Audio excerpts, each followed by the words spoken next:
Hello, this is Ashen. What if Naruto finally stopped trying to save a village that never truly accepted him? In this alternate Naruto story, everything changes after the failed mission to bring Sasuke back. Naruto returns to Konoha wounded, exhausted, and blamed for a failure that was never entirely his. But instead of receiving support, he is met with disappointment. Tsunade questions his failure. Kakashi realizes too late that he neglected his student. Jiraiya tries to guide him, but Naruto begins questioning everything he once believed about loyalty, friendship, and destiny. And inside his mind, Kurama is waiting. For the first time, the Nine Tails doesn't speak with hatred, it speaks with understanding. It tells Naruto that he has spent his entire life trying to earn acceptance from people who only see him as a weapon. Then Naruto encounters another voice, Itachi Uchiha, a voice that asks him the one question nobody in Konoha ever did. What do you actually want? Slowly, Naruto's faith in Konoha begins to collapse. He stops chasing approval. He stops believing that bones must be preserved at any cost. And eventually, he walks away. But Naruto doesn't remain alone for long. As his power grows and his bond with Kurama evolves, the Akatsuki begins to notice the wandering Jinchuriki. And when Kisame finally approaches him with an offer, Naruto must decide whether to return to the village that rejected him or embrace a completely different path. A path that could turn the boy who once dreamed of becoming Hokage into one of the most dangerous shinobi in the world. Interesting? Well then, sit back, relax, and enjoy listening. Chapter 1, Failure's Echo. The antiseptic smell of the hospital was supposed to be comforting, clean, sterile, safe. Instead, it reminded Naruto of everything he wasn't. Clean conscience, sterile record of success, safe haven for those he was supposed to protect. He stared at the ceiling tiles above his hospital bed, counting the hairline cracks that spider-webbed across their surface like the fractures in his own resolve. 47 visible cracks. He'd counted them 6 times now, anything to avoid looking at the bandages wrapped around his torso or the concerned faces of the medical staff who whispered just outside his hearing range. Whispered. Everything was whispers now. The door creaked open, and Nurse Tanaka entered with her clipboard and forced smile. She'd been avoiding his eyes for 2 days now, ever since he'd been brought in more dead than alive, carried on a stretcher with Sasuke's absence hanging over the entire mission like a funeral shroud. "How are we feeling today, Naruto-kun?" Her voice held that particular tone adults used when they were trying very hard to be gentle, the same tone they'd used when they told him the Hokage was dead. "Fine," he mumbled, though the word tasted like ash. Nothing was fine. Nothing would ever be fine again. She made a note on her clipboard, still not meeting his eyes. "Your injuries are healing remarkably well. The Nine Tails chakra certainly has its benefits." There it was. The pause. The slight hesitation before the word, benefits, as if she couldn't quite bring herself to call the demon sealed inside him a blessing. As if she knew, like everyone else seemed to know, that he was more curse than miracle. "When can I leave?" Naruto asked, though he wasn't sure where he wanted to go. Back to his empty apartment. Back to the training grounds where Kakashi-sensei would look at him with that expression of barely concealed disappointment. Back to a village that had sent him to retrieve their precious Uchiha, only to return empty-handed and beaten. "The Hokage wants to speak with you first," Nurse Tanaka said, finally looking at him directly. "When you're feeling strong enough." Strong enough. As if strength had ever been his problem. He'd been strong enough to fight Sasuke at the Valley of the End. Strong enough to take a Chidori through the chest. Strong enough to nearly die trying to bring back someone who didn't want to be saved. But not strong enough to succeed. "I'm strong enough now," he said, pushing himself up despite the sharp protest from his ribs. Nurse Tanaka frowned. "Naruto-kun, you should rest." "I said I'm fine." The words came out harsher than he intended, and she flinched slightly. Another person afraid of him. Another person who saw the demon before they saw the boy. She left without another word, and Naruto was alone again with the silence and the cracks in the ceiling. That's when he heard it, soft as a whisper, warm as honey, and poisonous as a viper's bite. "They blame you, Kit. They always have." Naruto's eyes widened. The voice was unmistakable, though he'd never heard it speak so gently before. Kurama, the nine-tailed fox, had always been rage and fury and crushing malice. This was different. This was almost understanding. "Kurama," he whispered to the empty room. "Who else would speak truth to you when all others offer lies? You gave everything, your blood, your chakra, your very life, and still they whisper of your failure. Naruto's hands clenched into fists, pulling at the IV line taped to his arm. I did fail. Sasuke's gone, and it's my fault. Your fault. There was amusement in the fox's voice now, dark and bitter. Tell me, Kit, whose fault was it that the Uchiha was marked by that snake Orochimaru? Whose fault was it that your sensei taught him techniques that could kill you rather than bonds that could save him? Whose fault was it that this village, your village, allowed him to leave in the first place? But I should have. Should have what? Died. You tried that. I felt your heart stop on that battlefield. I felt your life slip away while you bled for someone who drove a lightning blade through your chest without hesitation. The voice grew softer, more persuasive. And what thanks do you receive? Whispers in hallways. Blame in hospital rooms. The weight of everyone else's failures placed squarely on your shoulders. Naruto wanted to argue, wanted to defend his village, his friends, his sensei. But the words stuck in his throat like swallowed glass. Because deep down, in a place he didn't want to acknowledge, Kurama's words rang with a terrible truth. He'd been brought back to the village like a broken tool, patched up in secret, visited by no one except medical staff who could barely look at him. Where was Kakashi-sensei? Where were his friends? Where was anyone who might tell him that it wasn't his fault, that he'd done everything he could? The answer was deafening in its silence. Rest now, Kit. Heal your body. But remember, they sent you to bring back their precious Uchiha, and when you couldn't accomplish the impossible, they decided it was easier to blame the demon child than to examine their own failures. The voice faded, leaving Naruto alone with his thoughts and the growing certainty that something fundamental had shifted inside him. The cracks in the ceiling seemed deeper now, more numerous, as if the building itself was reflecting the fractures in his faith. 3 hours later, when Nurse Tanaka returned with his dinner tray, she found him staring out the window at the village below. The setting sun painted everything in shades of red and gold, beautiful and warm, but all Naruto could see were the faces of people who had never wanted him to succeed in the first place. Your friends stopped by earlier, she said quietly, setting the tray on his bedside table. Shikamaru and Choji, they wanted to see you, but visiting hours were over. Naruto didn't respond. Friends. The word felt foreign now, tainted by doubt and Kurama's whispered truths. They asked me to tell you that everyone made it back safe, she continued. All the retrieval team members are recovering well. Everyone except Sasuke. Everyone except the one person the mission was meant to save. That's good, Naruto said, and the words sounded hollow even to his own ears. As night fell over Konoha, Naruto lay awake listening to the sounds of a village settling into peaceful sleep. Somewhere out there, families were gathering for dinner, children were being tucked into bed, and people were living lives unburdened by the weight of impossible expectations and inevitable failure. And somewhere else, much farther away, Sasuke was walking deeper into darkness, following a path that Naruto hadn't been strong enough to pull him from. The failure echoed in his chest like a physical wound, and for the first time since returning to the village, Naruto began to wonder if Kurama might be right. If maybe, just maybe, the problem wasn't his strength or his dedication or his willpower. Maybe the problem was that he'd been fighting for people who had never really wanted him to win. The thought should have horrified him. Instead, as sleep finally claimed him in the small hours of the morning, it felt almost like relief. Chapter 2, The Weight of Expectations. The Hokage's office felt smaller than Naruto remembered, as if the walls had closed in during his 3 days in the hospital. Tsunade sat behind her desk, hands folded, her usual sake nowhere to be seen.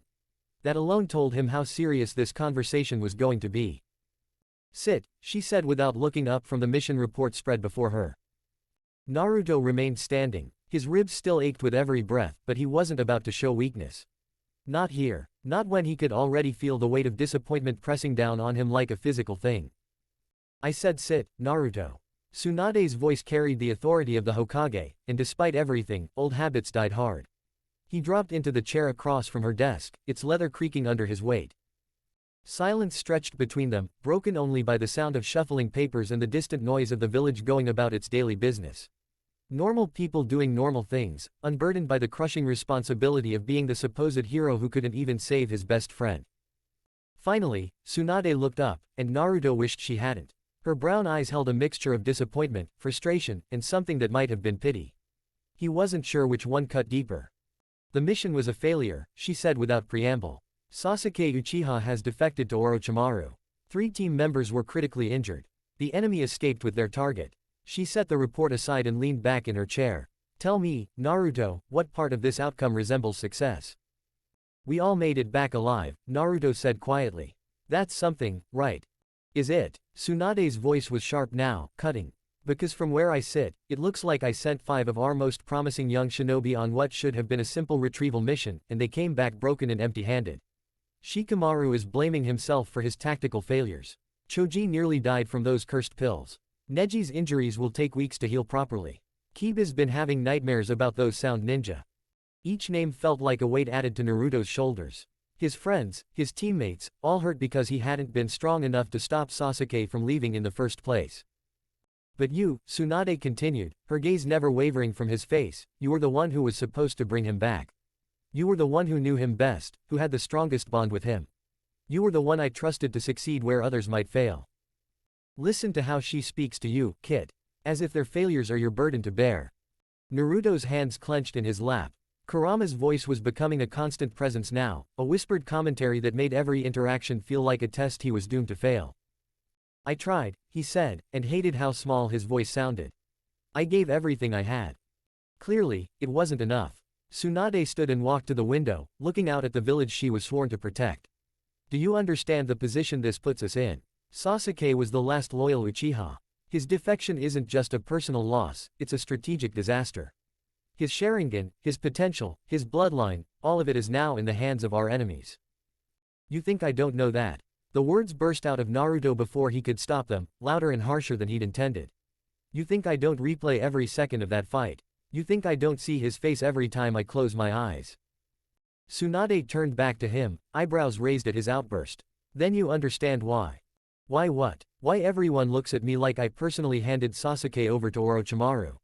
Why the medical staff whispers about how the demon boy couldn't even save his best friend? Why you're sitting here lecturing me about responsibility when I'm the only one who actually fought him face to face? The silence that followed was deafening. Tsunade's expression shifted from surprise to something colder, more calculating. That's enough, she said quietly. I understand you're upset. Upset. Naruto laughed, and the sound was bitter and wrong coming from him. I'm not upset, Granny Tsunade. I'm tired. I'm tired of being blamed for everyone else's failures. I'm tired of being expected to fix problems I didn't create. And I'm really tired of being treated like a weapon when I succeed and a disappointment when I don't. Yes, Kit, let the truth flow. See how quickly her sympathy turns to suspicion when you stop playing the role of the grateful little soldier. Tsunade's eyes narrowed. You're walking a dangerous line, Naruto. That kind of thinking. What kind of thinking? The kind where I actually examine what happened instead of just accepting blame. Naruto stood, his chair scraping against the floor. Sasuke left because he wanted power. Because he chose revenge over bonds. Because this village couldn't give him what he thought he needed. That's not my failure, that's yours. The temperature in the room seemed to drop several degrees. When Tsunade spoke again, her voice carried the full weight of her authority. Sit down. For a moment, Naruto considered refusing. The rebellious part of him, the part that was growing stronger with each of Kurama's whispered encouragements, wanted to walk out of this office and never look back. But years of conditioning won out, and he sank back into his chair. You're right about one thing, Tsunade said, returning to her seat. This village failed Sasuke. We all did. But that doesn't change the fact that you were his teammate, his closest friend, and you couldn't reach him when it mattered most. That failure is yours to carry, just as the larger failure is mine. So what now? Naruto asked. You want me to apologize for not dying hard enough. Promise to do better next time someone I care about decides to abandon everything we've built together. I want you to learn from this, Tsunade replied. I want you to understand that being a shinobi means accepting responsibility for both success and failure. And right now, I want you to go home, rest, and prepare for your next assignment. Which is Border Patrol. Solo missions. Nothing too demanding. She picked up another scroll from her desk. You're clearly not ready for team leadership responsibilities. The words hit him like a physical blow. Solo missions. Away from teams, away from friends, away from anyone who might depend on him. It was exile disguised as duty, punishment wrapped in the language of necessity. Do you see now, Kit? In their eyes, you are useful only when you succeed, and dangerous when you fail. They speak of responsibility while denying you the chance to prove yourself. They offer punishment disguised as protection. Is that all? Naruto asked, standing again. That's all. Dismissed. He turned to leave, but Tsunade's voice stopped him at the door. Naruto. When he looked back, her expression had softened slightly. I know this is hard. But you're stronger than this. Don't let one failure define you. One failure. As if losing Sasuke was just a single mistake instead of the culmination of everything wrong with his life, his village, and his place in the world. Right, he said. I'll try to remember that. The sun was setting as Naruto walked through the village streets, and everywhere he looked, he saw celebration. Not literal celebration, no festivals or parties, but the quiet satisfaction of people going about their lives without the weight of impossible expectations crushing them into the ground. He passed Ichiraku Ramen, where Chuki waved at him through the window. The gesture was friendly enough, but Naruto caught the worry in the old man's eyes, the way he glanced around to see who might be watching him acknowledge the demon container. He passed the training grounds where he'd spent countless hours with Team 7, learning to work together, building bonds that were supposed to last forever. A group of academy students was practicing there now, their instructor calling out corrections and encouragement. When they noticed Naruto, their voices dropped to whispers. Is that him? The one who couldn't bring back the Uchiha. My dad says he's dangerous. Their instructor quickly herded them away, shooting Naruto an apologetic look that somehow made everything worse. Even the children knew he was a failure. By the time he reached his apartment, the sun had fully set, and Naruto felt hollow inside. Empty. As if something essential had been carved out of him during that meeting with Tsunade. He didn't turn on the lights. Instead, he sat on his bed in the darkness, staring at the photographs scattered across his dresser. Pictures of Team 7 during happier times. Pictures of him and Sasuke sparring, arguing, learning to be a team. Pictures of a friendship that had meant everything to him and apparently nothing to the person it was supposed to bind. Look at those images, Kit. Look at how happy you were, how trusting. And where did that trust lead you? Shut up, Naruto whispered, but there was no heat in it. You gave everything for them, and what did you receive? Scorn, blame, exile disguised as solo missions. They'll use you when they need a weapon and discard you when you prove inconveniently human. They're not like that. Aren't they? Tell me, when was the last time someone thanked you for what you sacrificed? When was the last time someone asked how you were handling Sasuke's betrayal instead of demanding to know why you failed to prevent it? Naruto couldn't answer because there was no answer. No one had asked how he was doing. No one had acknowledged that losing Sasuke was his loss too, his grief too, his heart breaking alongside everyone else's. They expect you to be their perfect soldier, unbreaking, unquestioning, always ready to bleed for their cause. But the moment you show weakness, the moment you fail to meet their impossible standards, you become the problem to be managed rather than the person to be supported. Without thinking, Naruto found himself standing, moving to his closet. He pulled out his gear, kunai, shuriken, his headband. If Tsunade wanted him to train alone, he'd train alone. He'd push himself until his body gave out, until the physical exhaustion drowned out the voice in his head that was making too much sense. The training ground he chose was isolated, far from the main areas where other ninja practiced. He'd discovered it months ago during one of his solo training sessions, a small clearing surrounded by dense trees that muffled sound and hid him from curious eyes. Perfect for someone who was no longer welcome in the spaces where real teams trained together. He started with basic kata, working through forms that Kakashi had taught him. But every movement reminded him of lessons shared with Sasuke, of competitions and camaraderie and the easy friendship that had made everything else bearable. Soon, basic forms weren't enough. He moved to jutsu practice, pushing chakra through techniques with more force than necessary, letting the burn of overexertion replace the ache in his chest. Shadow clone jutsu. Rasengan. Every technique in his arsenal, practiced with increasing desperation as the night wore on. Sweat soaked through his clothes, his muscles screamed in protest, and still he pushed harder. Yes, Kit. Feed that anger. Let it burn away the weakness they've tried to instill in you. You are powerful, more powerful than any of them realize. Why should you limit yourself for their comfort? Hours passed. The moon climbed high overhead, and still Naruto trained, his movements becoming sloppy with exhaustion but never stopping. He couldn't stop. If he stopped, he'd have to think about Tsunade's disappointment, about his friend's injuries, about Sasuke's face as he walked away into darkness. If he stopped, he'd have to acknowledge that everything he believed about bonds and friendship and belonging might be nothing more than comforting lies he'd told himself to make the loneliness bearable. Dawn was breaking when he finally collapsed, falling to his knees in the churned-up dirt of the training ground. His vision blurred with exhaustion, his lungs burning, his entire body shaking from overexertion. But the voice in his head was clearer than ever.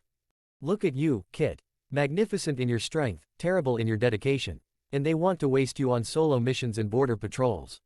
They want to hide your light under a bushel because it threatens their small, ordered world. Naruto pressed his forehead to the ground, tasting dirt and sweat and the bitter flavor of growing disillusion.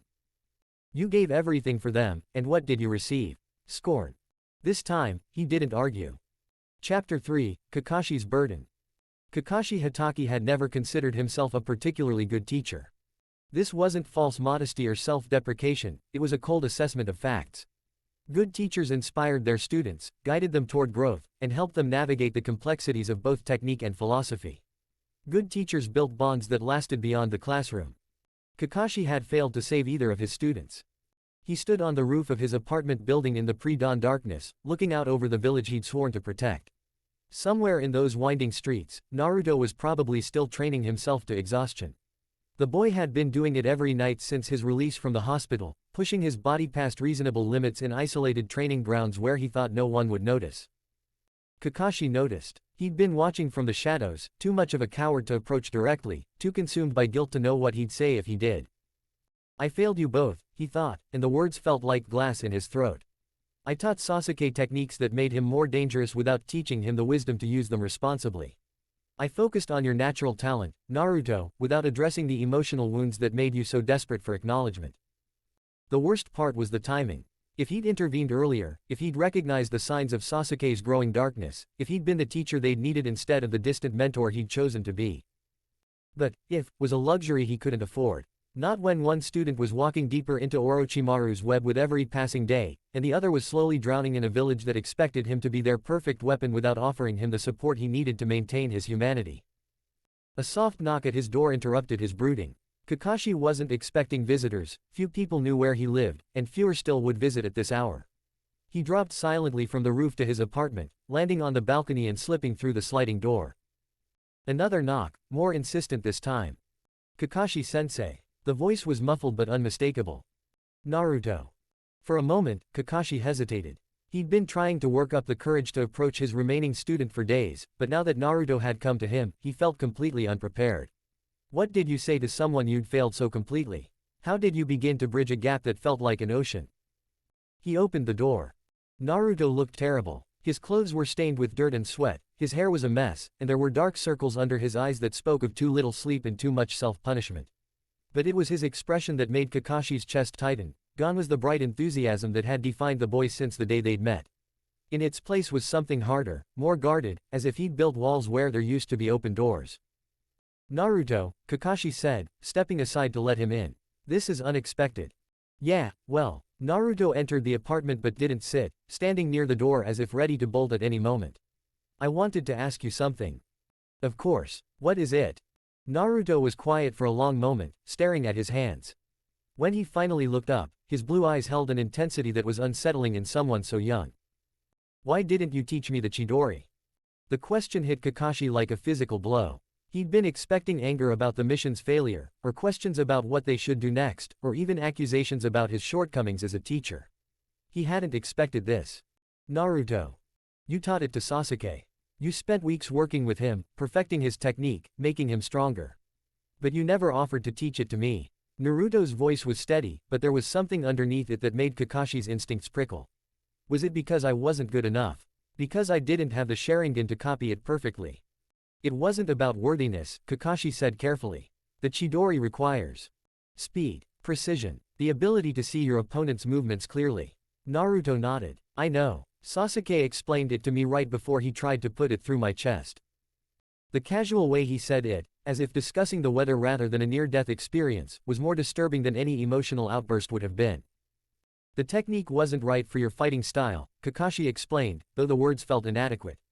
Your strength has always been in your unpredictability, your chakra reserves, your ability to outlast opponents through sheer determination. The Chidori is a precision weapon. A precision weapon that you gave to someone who was already walking away from us, Naruto interrupted.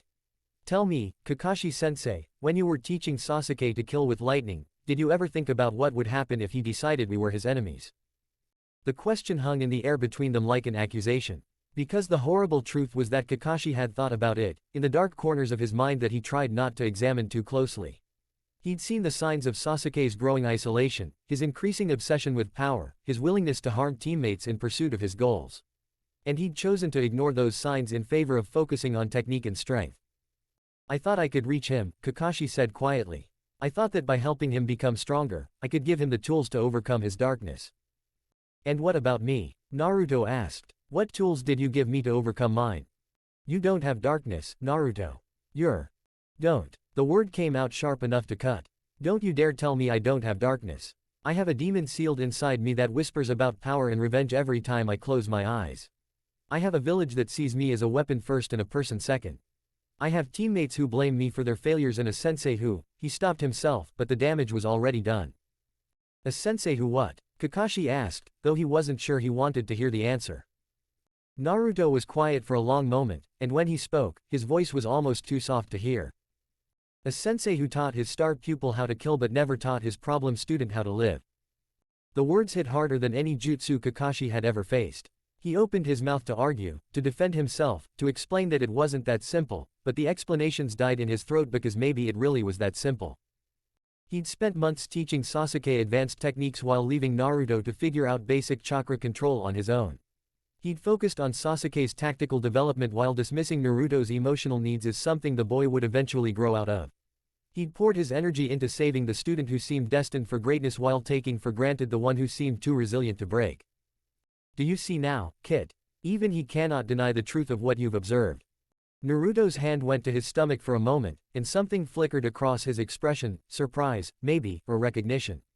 But it was gone so quickly that Kakashi almost convinced himself he'd imagined it. Naruto, he said, reaching out tentatively. I know I've made mistakes. Mistakes? Naruto laughed, but there was no humor in it. You want to call it mistakes? Fine, let's talk about mistakes. Your mistake was treating us like we were both destined for the same path when we clearly needed different things. Your mistake was prioritizing power over people. Your mistake was assuming that natural talent was more important than emotional stability. Each word was precise, calculated, nothing like the rambling speeches Naruto was known for. It was as if someone else was speaking through him, someone older, more cynical, more aware of the world's fundamental unfairness.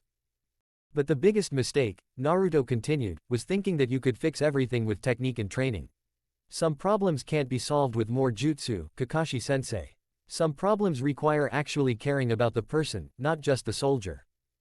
I do care about you, Kakashi said, and the words sounded hollow even to his own ears. Both of you. Everything I did was because I cared. Really? Then why did you never ask me how I was handling the villagers' hatred? Why did you never check to see if I was okay after missions where I had to use the Nine-Tails chakra? Why did you never once acknowledge that being a Jinchuriki might come with challenges that had nothing to do with combat effectiveness? Kakashi opened his mouth to respond, but no words came. Because Naruto was right. He'd treated the Nine-Tails as a resource to be managed rather than a burden to be understood. He'd focused on helping Naruto control the fox's power without ever considering what it might cost him emotionally. I'm sorry, he said finally, and the words felt pathetically inadequate. Naruto studied him for a moment, and there was something in his expression that Kakashi had never seen before, pity, maybe, or disappointment so deep it had calcified into indifference. Yeah, Naruto said quietly. I figured you would be. He turned to leave, but Kakashi caught his arm. Wait, let me make this right. Let me be the teacher you needed. It's too late for that. Naruto pulled free gently, not with anger but with the calm certainty of someone who had already made their peace with disappointment. You can't undo years of neglect with good intentions, and you can't fix fundamental problems with last-minute attention. Then what do you want from me? Naruto paused at the door, his hand on the handle. I want you to leave me alone, he said without turning around. I want you to stop following me to training grounds and watching me from rooftops like I'm some kind of flight risk. I want you to accept that maybe, just maybe, the problem isn't that your students were broken, maybe the problem is that you never bothered to learn how to fix what was wrong with them.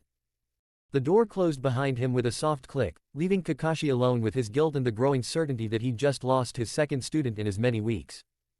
From his position on a rooftop 3 buildings away, a figure in a dark cloak observed the blonde boy's departure from the Hitaki residence.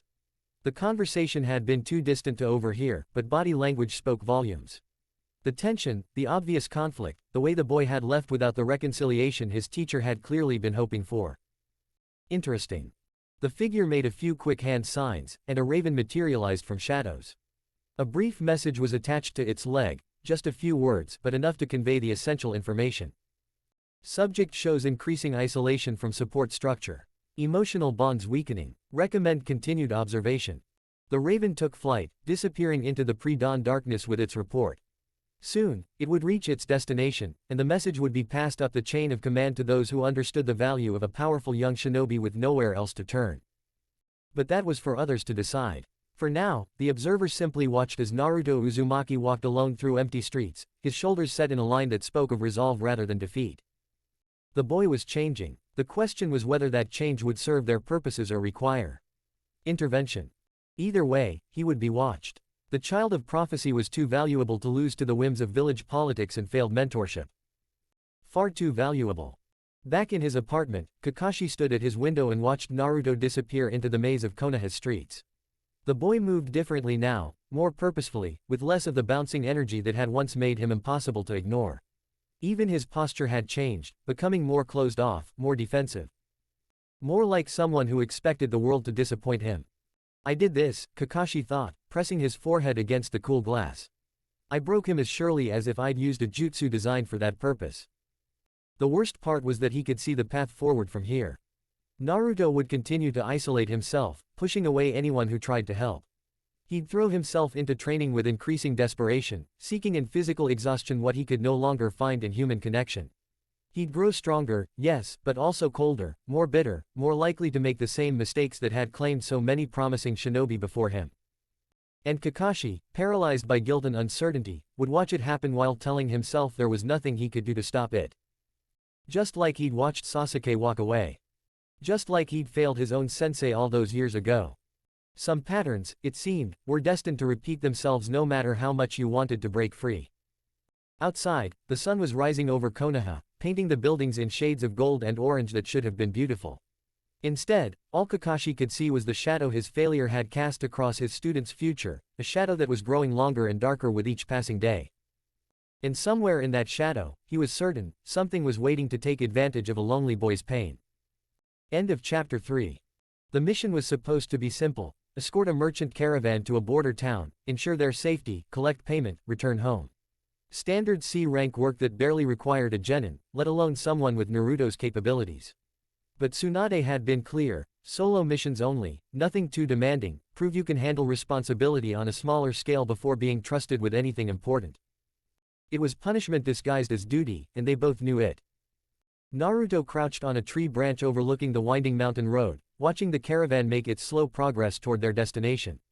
3 wagons loaded with goods, a dozen civilians including women and children, and exactly 1 ninja for protection. Him. The merchant leader, Yamamoto, had made his displeasure clear from the moment he'd seen Naruto at the village gates. This is who they send us. A boy. The man's weathered face had twisted with disgust. We requested proper protection, not some academy student playing ninja. I'm qualified for C-rank missions, Naruto had replied, keeping his voice level despite the familiar sting of dismissal. Qualified. Yamamoto had looked him up and down with obvious skepticism. You look like you should be in school, not protecting valuable cargo. If only that had been the worst of it. Now, 3 days into their journey, Naruto had proven his worth multiple times. He'd scared off a pack of wolves with a simple show of chakra. He'd detected and disabled 3 separate bandit ambushes before they could materialize into real threats. He'd even used his shadow clones to help repair a broken wagon wheel, turning what could have been a day-long delay into a mere hour's inconvenience. And still, the whispers followed him. Do you hear them, kid? Even now, when you've proven your value beyond question, they speak of you as if you were the threat rather than their salvation. Kurama's voice had become a constant presence, offering commentary on every interaction, every sideways glance, every hushed conversation that stopped when he drew near. The fox was right, of course. Despite everything he'd done to protect them, the caravan members still watched him with barely concealed fear and suspicion. Movement in the forest caught his attention. Naruto's eyes narrowed as he spotted figures moving through the trees parallel to the road, too many to be animals, too coordinated to be random travelers. His hand went to his kunai pouch as he counted them. 8, maybe 9 bandits, positioning themselves for an ambush at the narrow pass ahead. This was different from the previous attempts. Those had been opportunistic attacks by small groups hoping for easy prey. This looked organized, planned, with enough numbers to pose a real threat to the caravan. Naruto dropped silently from his perch and made his way back to the wagons. The lead merchant was riding at the front, occasionally barking orders at the drivers or complaining about the pace. Yamamoto-san, Naruto called softly, falling into step beside the man's horse. We have a problem. The merchant's face soured at the sound of Naruto's voice. What now, boy? More of your paranoid fantasies about bandits in every shadow.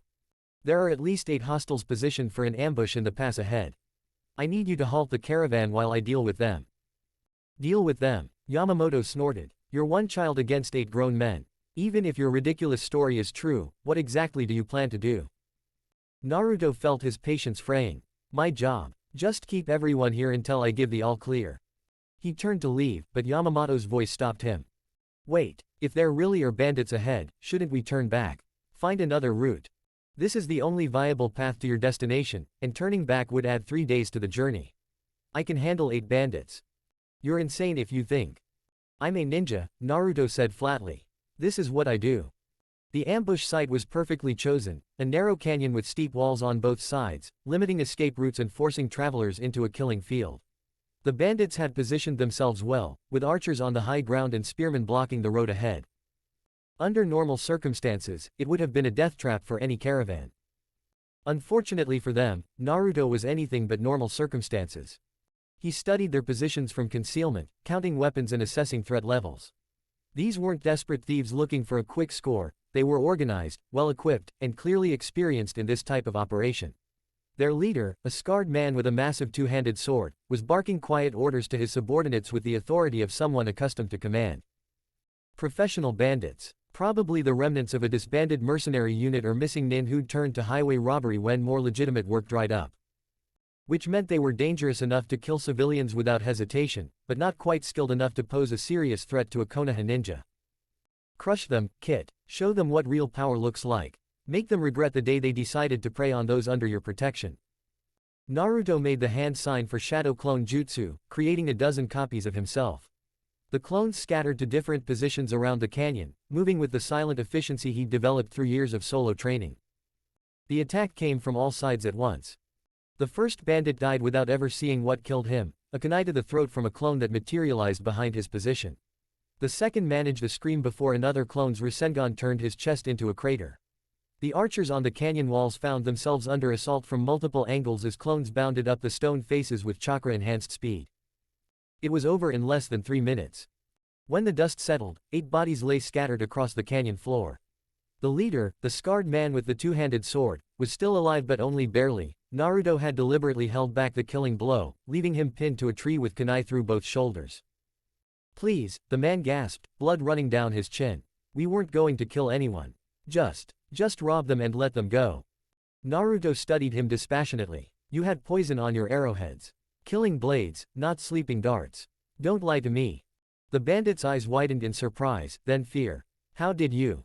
I can smell it. It was true, one of the many benefits of his connection to Kurama was enhanced senses that made such deceptions obvious. You were planning to murder every person in that caravan, probably after taking whatever you wanted from them first. We were desperate. Times have been hard. Times are hard for everyone. Naruto pulled out another kunai, testing its weight. That doesn't give you the right to prey on innocent people. Wait, I can give you information. Other bandit groups, hidden caches of stolen goods, anything you want. Naruto considered this for a moment, then shook his head. The only thing I want is for people like you to stop making the world more dangerous for everyone else. The final kunai took the bandit leader in the heart, ending his pleas mid-sentence. Efficient. Ruthless. This is what strength looks like, Kit. Not the bumbling heroics they taught you in that academy, but the practical application of power in service of a goal. Naruto looked around at the carnage he'd created, 8 bodies scattered like broken dolls, blood pooling in the dust, the scent of death hanging heavy in the air. A year ago, the sight would have made him sick. Now, he felt nothing but grim satisfaction. They'd threatened innocent people. They'd chosen to be predators. This was what happened to predators when they encountered something higher up the food chain. The caravan's reaction when he returned was everything he'd expected and nothing he'd hoped for. Dear gods, whispered one of the merchants, staring at the blood spattered across Naruto's clothes. What did you do? Dealt with the bandits, Naruto replied simply. The pass is clear now. You killed them. This from Yamamoto, his face pale with shock. They were going to kill you.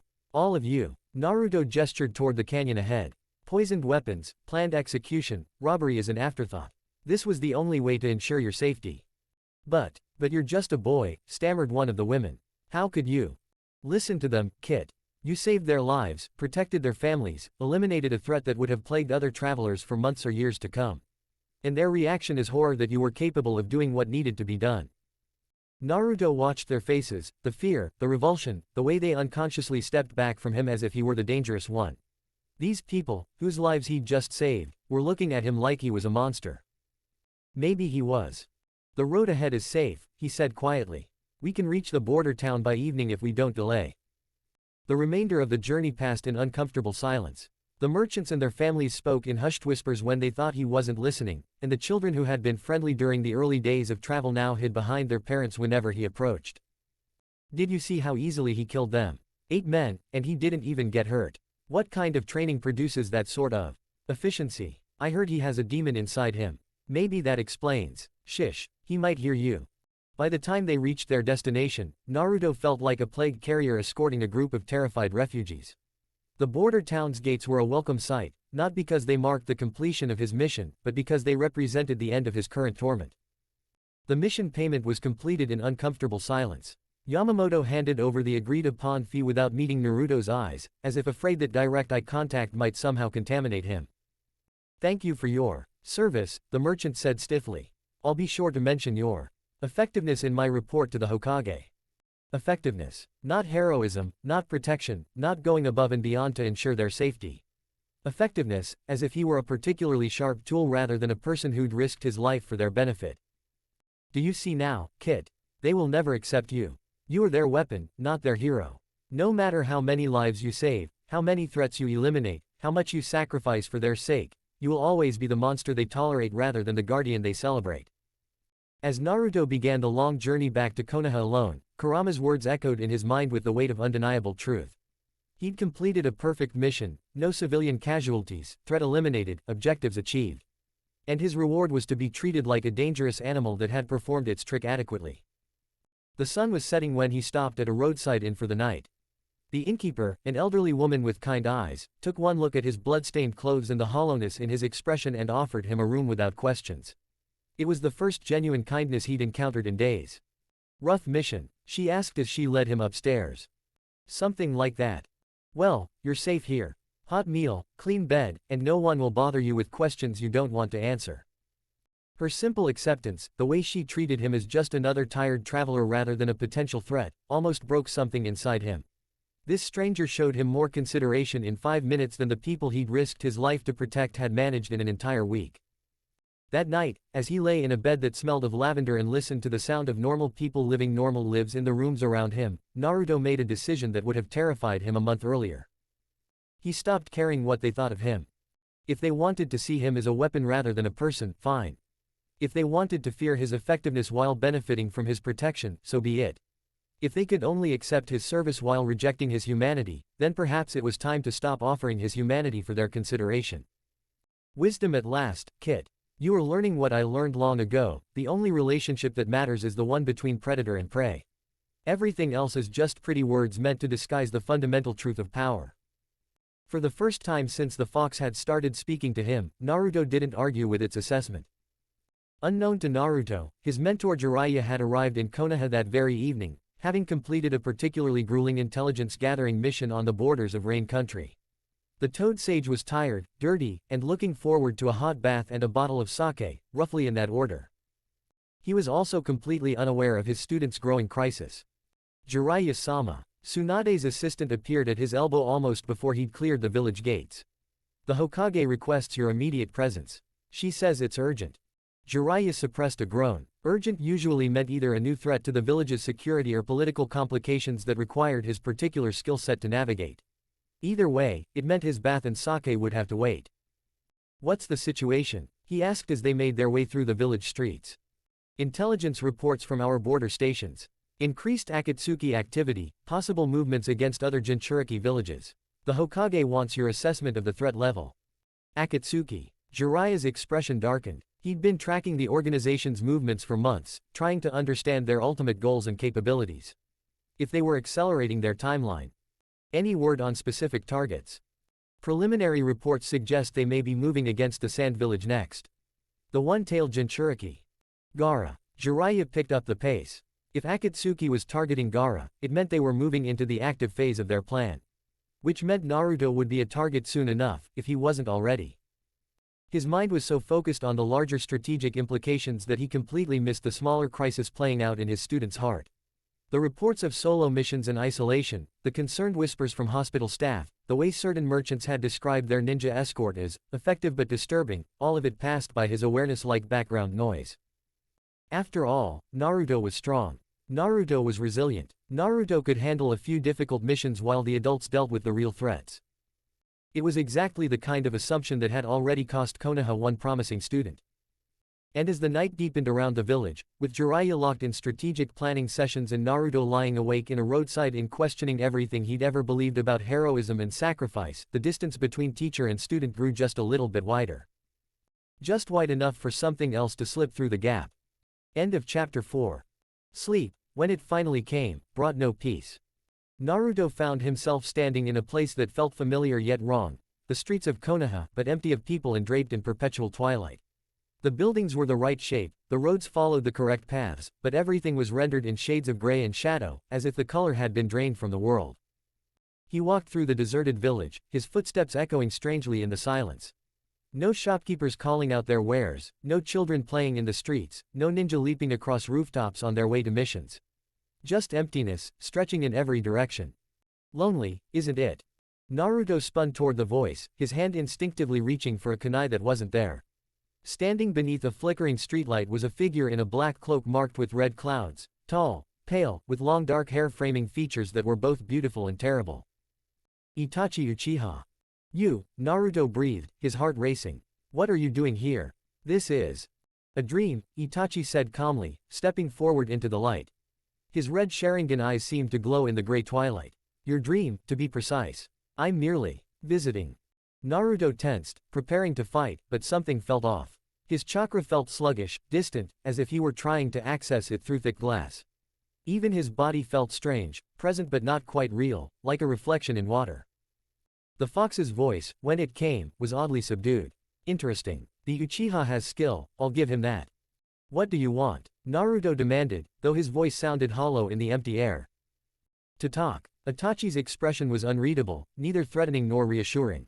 Nothing more. In dreams, we can speak without the complications of the waking world. No villages to defend, no loyalties to consider, no expectations to meet. I'm not telling you anything about Konoha's defenses. I'm not asking about them. Itachi began walking, his movements fluid and unhurried. Tell me, Naruto Uzumaki, when did you last feel truly welcomed in your village? The question hit harder than any physical attack could have. Naruto found himself walking alongside the missing nin, though he couldn't remember deciding to do so. It's not like that, he said, but the words felt weak even to his own ears. Isn't it? Itachi glanced at him sideways. When you return from missions, do they celebrate your success or simply expect it? When you're injured in service to the village, do they tend to your wounds with gratitude or clinical detachment? When you save their lives, do they thank you or fear what you might do next? Each question was a knife twisted in an already bleeding wound.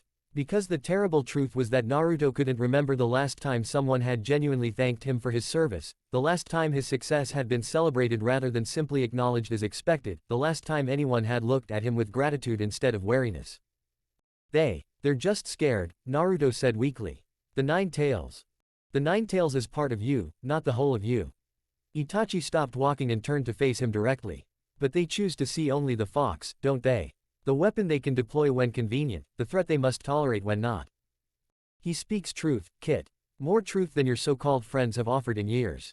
Kurama's voice held an odd note of approval. Listen to what he says. There is wisdom in his words. Why are you telling me this? Naruto asked. What's in it for you? Perhaps I simply recognize a kindred spirit. Itachi resumed walking, leading them toward what looked like the academy building. Do you know what it's like to be branded a traitor by people who never understood your true loyalty? To have your every action interpreted through the lens of their fear rather than your intent. You murdered your entire clan, Naruto said, but there was less heat in the accusation than there should have been.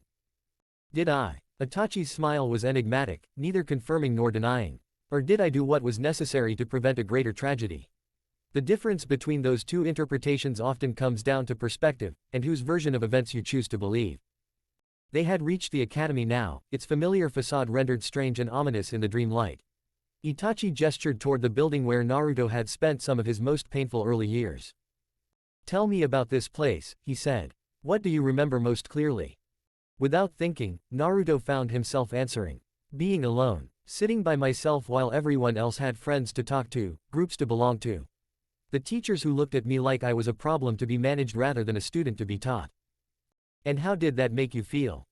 Angry. Sad. Like I was broken somehow, like there was something fundamentally wrong with me that everyone else could see but I couldn't understand. Itachi nodded as if this was exactly what he'd expected to hear. And now, years later, with all your strength and accomplishments, how do people look at you? The answer came without conscious thought, the same way. Yes. Itachi's voice was almost gentle now.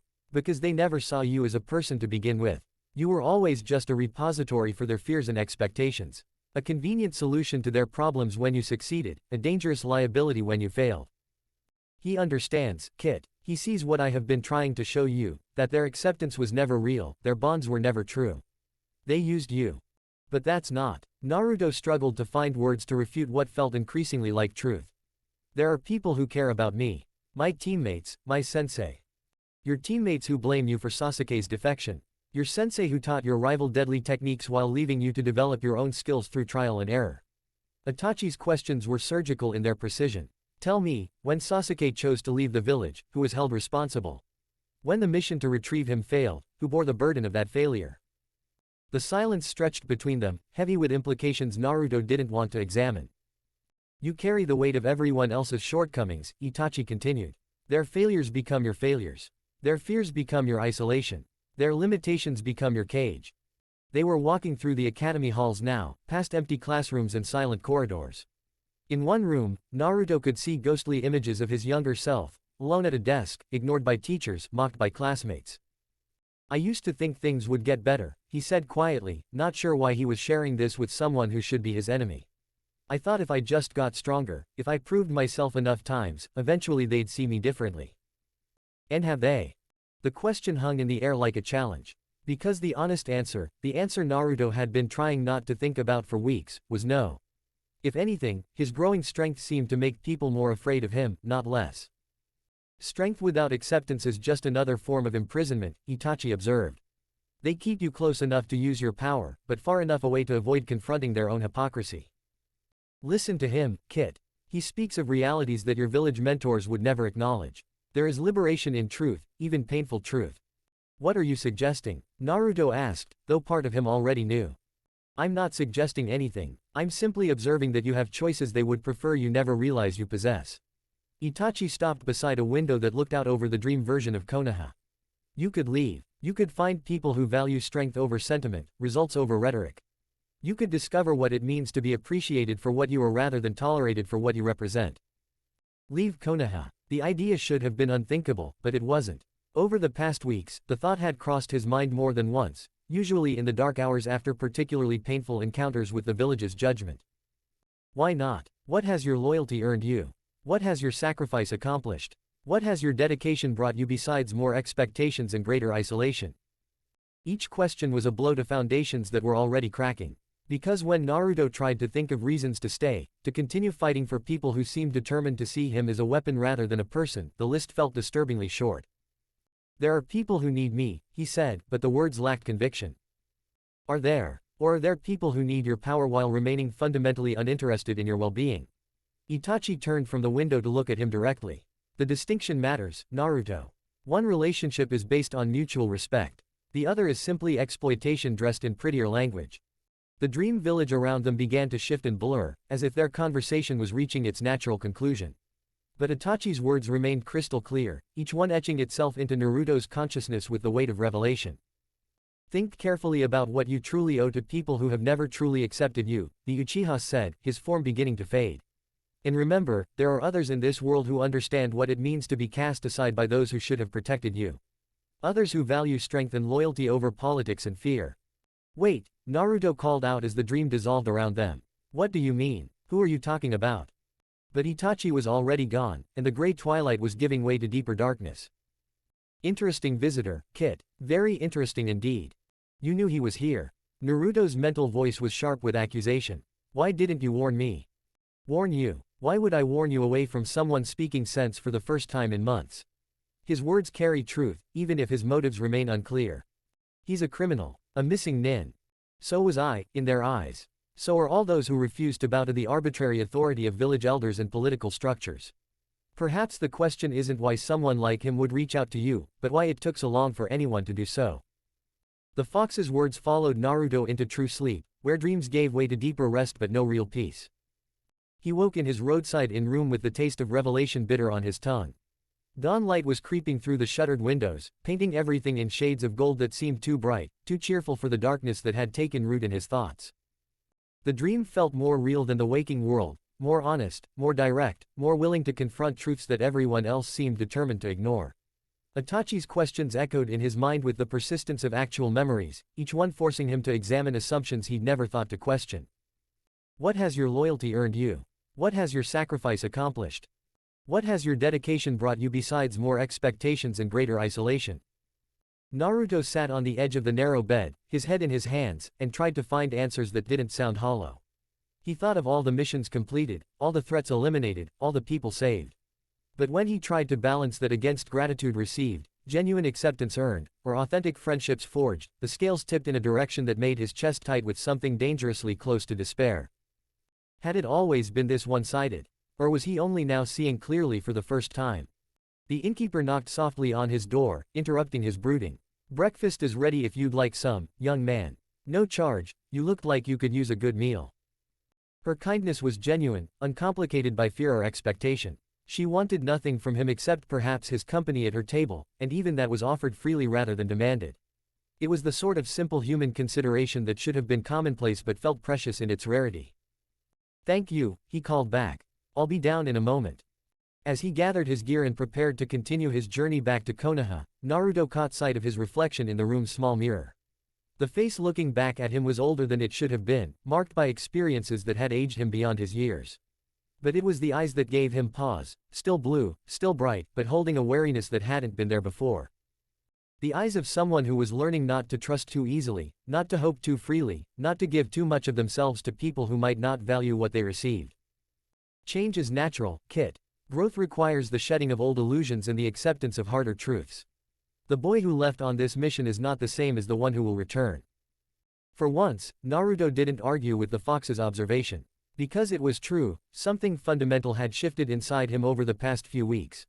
The unshakable faith in his village, his friends, his place in the world had developed cracks that were spreading with each new disappointment.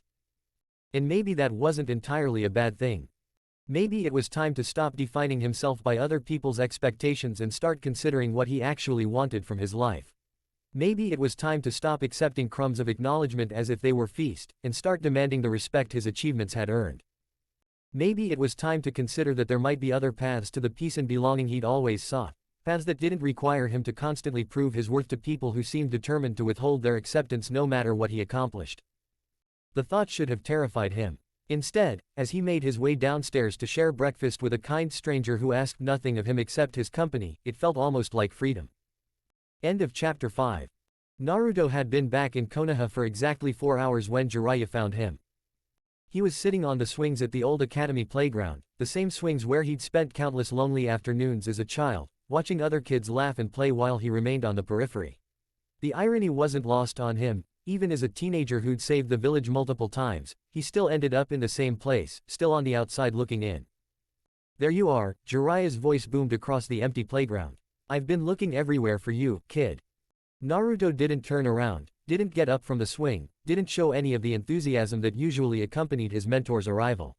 He just sat there, gently rocking back and forth, watching the sun set through the tree branches.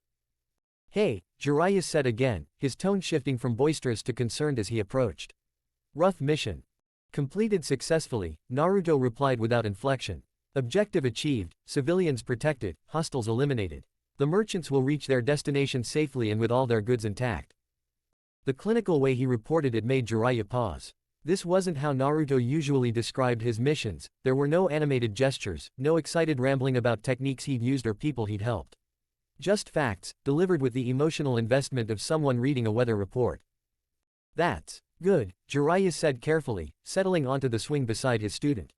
"But I wasn't asking about the mission results. I was asking how you're doing." "I'm fine." The words came out flat, automatic, the kind of response that ended conversations rather than encouraged them. Jiraiya studied his student's profile in the dying light. Naruto looked older somehow, as if the few days away had aged him months. There was a set to his shoulders, a hardness around his eyes, that spoke of experiences that had cut deeper than simple physical challenges. Tsunade told me about what happened with Sasuke, Jiraiya said quietly. About the mission, the failure. I know that must be eating at you. Here it comes, Kit. Another adult ready to tell you how to feel about your pain, how to process your loss, how to be the person they need you to be rather than the person you are. Naruto's grip tightened on the swing's chains. Do you really know? I know what it's like to lose someone important. To feel responsible for their choices. Jiraiya's voice carried the weight of old regrets. I know what it's like to wonder if you could have done something different, said something different, been something different that might have changed the outcome. And what did you conclude? Naruto asked, finally turning to look at his mentor. When you were wondering all those things. Jiraiya was quiet for a long moment. That some people are determined to walk their own path, no matter how much we care about them or how hard we try to save them. That sometimes the best thing you can do is let them go and focus on the people you can still help. Is that what you did? Let them go? The question hit harder than Jiraiya had expected. Because the honest answer was no, he'd spent years chasing after his own lost students, trying to find some way to bring them back to the light. Orochimaru, Nagato, even Minato in his own way. He'd never learned to let go, never stopped carrying the weight of their choices. It's what I should have done, he said finally. It's what I'm trying to teach you to do. Do you hear that, Kit? He wants to teach you to abandon those you care about. To accept their loss and move on to more convenient relationships. How very like them, to disguise callousness as wisdom. Maybe I don't want to learn that lesson, Naruto said quietly. Maybe I don't want to become the kind of person who gives up on people. It's not giving up, it's what? Naruto's voice carried an edge that made Jiraiya straighten in his swing. It's being practical. It's being realistic. It's accepting that some people aren't worth the effort. That's not what I meant. Then what did you mean? Naruto stood abruptly, his swing swaying empty behind him. Because from where I'm sitting, it sounds like you're telling me to stop caring about the people who matter most to me. To accept their loss as inevitable and focus on being a better weapon for the people who sent me to fail in the first place. Jiraiya blinked at the venom in his student's voice. This wasn't the Naruto he knew, the boy who never gave up, who insisted on believing in people even when they didn't deserve it. This version was harder, more cynical, more willing to see ill intent in good advice. Naruto, listen to me. The Nine Tails chakra, it can influence your emotions, make you more aggressive, more paranoid. I think that's what's happening here. And there it is, Kit. When faced with your legitimate anger, your justified resentment, your reasonable questions, he blames me. As if your ability to think clearly were somehow my corruption rather than your growth. Don't, Naruto said, his voice dropping to something dangerously quiet. Don't you dare blame the fox for this. My feelings are my own. The fox. Jiraiya's eyes sharpened. You're talking to it, directly. We have conversations sometimes. So what? So what? Jiraiya was on his feet now, his casual demeanor replaced by genuine alarm. Naruto, that thing is not your friend. It's a demon of pure malice and hatred, sealed inside you to prevent it from destroying everything you care about. If it's talking to you, influencing your thoughts. It's not influencing anything. The words came out louder than Naruto had intended, sharp enough to make several birds take flight from nearby trees. It's listening to me. It's the only thing in this village that actually listens to me without trying to tell me how I should feel or what I should think or who I should be willing to sacrifice. The silence that followed was heavy with implications neither of them wanted to examine. Jiraiya stared at his student, seeing something in those blue eyes that made his chest tight with growing dread. Naruto, he said carefully, I need you to listen to me very carefully. The Nine Tails is not your friend. It doesn't care about your well-being or your feelings. Everything it tells you is designed to isolate you from the people who actually care about you, to make you distrust the bonds that keep you human. And what if those bonds were never real to begin with? Naruto asked. What if the people who actually care about me only care about what I can do for them? That's not true. Isn't it? Naruto began pacing, his movements sharp and agitated. Name one person in this village who values me as a person rather than as a weapon. One person who's shown genuine interest in my well-being rather than my combat effectiveness. One person who's ever asked what I want instead of telling me what I should want. Jiraiya opened his mouth to respond, then stopped. Because when he tried to think of examples, the list was disturbingly short. Even his own relationship with Naruto was built around training and missions and preparing him for greater challenges. When was the last time they'd simply talked about Naruto's hopes and dreams and fears without it being connected to his role as a ninja? Silence speaks volumes, doesn't it, Kit? Even he cannot deny the truth of what you've observed. The village needs you, Jiraiya said finally, falling back on larger justifications when personal ones failed him. You're important too. The village needs the 9 tails, Naruto corrected. I'm just the container it happens to be stuck in. That's not true. You're special, Naruto. You're the child of prophecy. The words were meant to be encouraging, inspiring, a reminder of Naruto's greater destiny. Instead, they had exactly the opposite effect. Naruto stopped pacing and turned to stare at his mentor with an expression that was part disbelief, part bitter amusement. The child of prophecy, he repeated. Is that supposed to make me feel better? It should make you understand how important you are. The prophecy speaks of a student who will either bring peace to the world or destroy it utterly. You have the power to do what other people expect me to do, Naruto finished. To fulfill a destiny that someone else wrote for me, to be the hero or villain that the story requires, to shape my entire life around meeting the expectations of a prediction I had no part in creating. Jiraiya frowned. This wasn't how Naruto was supposed to react to learning about his prophetic importance. He should have been excited, honored, eager to live up to his destiny. The prophecy is a gift, Jiraiya said. It means you're chosen for something greater than. It's another leash. Naruto's voice was flat, certain. Another way to control me, to make sure I do what you want me to do instead of what I want to do.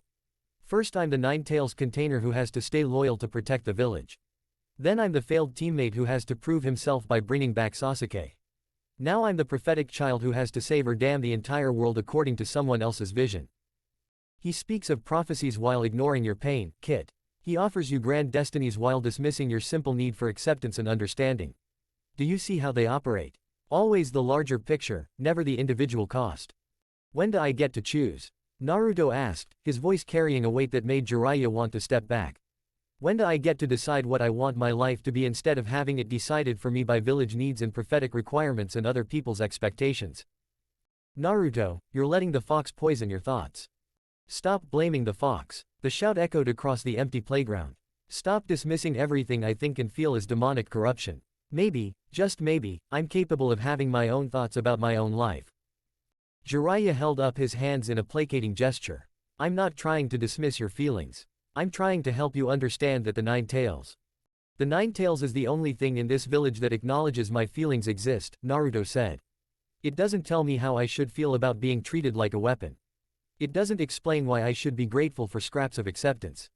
It doesn't promise me that things will get better if I just keep being the perfect little soldier. And what does it tell you instead? The question hung between them like a challenge. Naruto was quiet for a long moment, and when he spoke, his voice was soft enough that Jiraiya had to strain to hear it. It tells me the truth. That I've spent my entire life trying to earn something that was never going to be given freely. That I've been fighting for people who see me as a tool rather than a person. That maybe it's time to stop caring more about their approval than they care about my well-being. Wise words, Kit. You are learning to see clearly at last. Jiraiya felt something cold settle in his stomach. This wasn't just teenage rebellion or temporary disillusionment. This was his student beginning to question the fundamental assumptions that kept him loyal to Konoha, that kept him fighting for others rather than himself. The village made mistakes, he said carefully. But that doesn't mean. It means exactly what it means, Naruto interrupted. And what it means is that maybe I should stop making their problems my problems. Maybe I should start thinking about what I want instead of what they need. And what do you want? It should have been a simple question. But as Naruto stood there in the gathering darkness, surrounded by the ghosts of his lonely childhood, he realized he couldn't answer it. He'd spent so many years focused on gaining acceptance, proving his worth, earning his place in the village that he'd never stopped to consider what he actually wanted from his life. All he knew for certain was that it wasn't this. It wasn't being the perfect weapon, the prophetic savior, the loyal ninja who bled for people who would never truly accept him. It wasn't carrying everyone else's burdens while being denied the simple human connections that made those burdens bearable. I don't know, he said finally. But I know it's not what I have now. The first step toward freedom, Kit. Admitting that your current path leads nowhere you want to go. Jiraiya saw the danger in that admission, saw the way his student was pulling back from everything that had once motivated him. But instead of addressing the underlying pain, instead of acknowledging the legitimate grievances that were driving Naruto toward isolation, he did what shinobi were trained to do, he focused on containing the threat. We need to work on your seal, he said. Strengthen the barriers between you and the Nine Tails. If it's influencing your thoughts to this degree. It's not influencing my thoughts, Naruto said tiredly. It's just the only thing willing to validate them. Naruto, listen to me. The prophecy. The prophecy can go to hell. The words were said quietly, without heat, but they hit Jiraiya like a physical blow. I'm not anyone's chosen child. I'm not anyone's weapon. I'm not anyone's savior. I'm just Naruto, and maybe that should be enough. He turned and began walking away from the playground, leaving Jiraiya standing alone among the empty swings. Where are you going? Jiraiya called after him. Home, Naruto replied without turning around. To think about things. As his student disappeared into the maze of Konoha's streets, Jiraiya remained standing in the gathering darkness, a growing certainty settling in his chest like a weight. He was losing him. The boy who had once embodied hope and determination and unshakable faith in the power of bonds was walking away, and Jiraiya had no idea how to bring him back. Worse, he was beginning to suspect that his own approach, focusing on power and prophecy and greater purpose while ignoring the basic human needs that drove everything else, had played a role in pushing Naruto away in the first place. First consideration of leaving, the report would later say. Subject displaying increasing alienation from support structures and mentor figures. Emotional bonds weakening rapidly. Recommend immediate intervention. But by the time that report was written, it would already be too late. In his small apartment, Naruto sat on his bed and stared at the ceiling, Jiraiya's words echoing in his mind. The child of prophecy. Chosen for greatness or destruction. Another burden, another expectation, another reason why his life belonged to other people rather than himself. For the first time since returning to Konoha, he seriously considered what it would be like to simply leave. To walk away from the village, the expectations, the prophecies, and all the people who saw him as anything other than just Naruto. The thought should have terrified him. Instead, it felt like the first honest idea he'd had in years. Yes, Kit, let that thought grow. Let it take root. There is a whole world beyond these walls, beyond their narrow vision of what you should be. Perhaps it's time you explored it. For once, Naruto didn't argue with the fox's suggestion. End of chapter 6.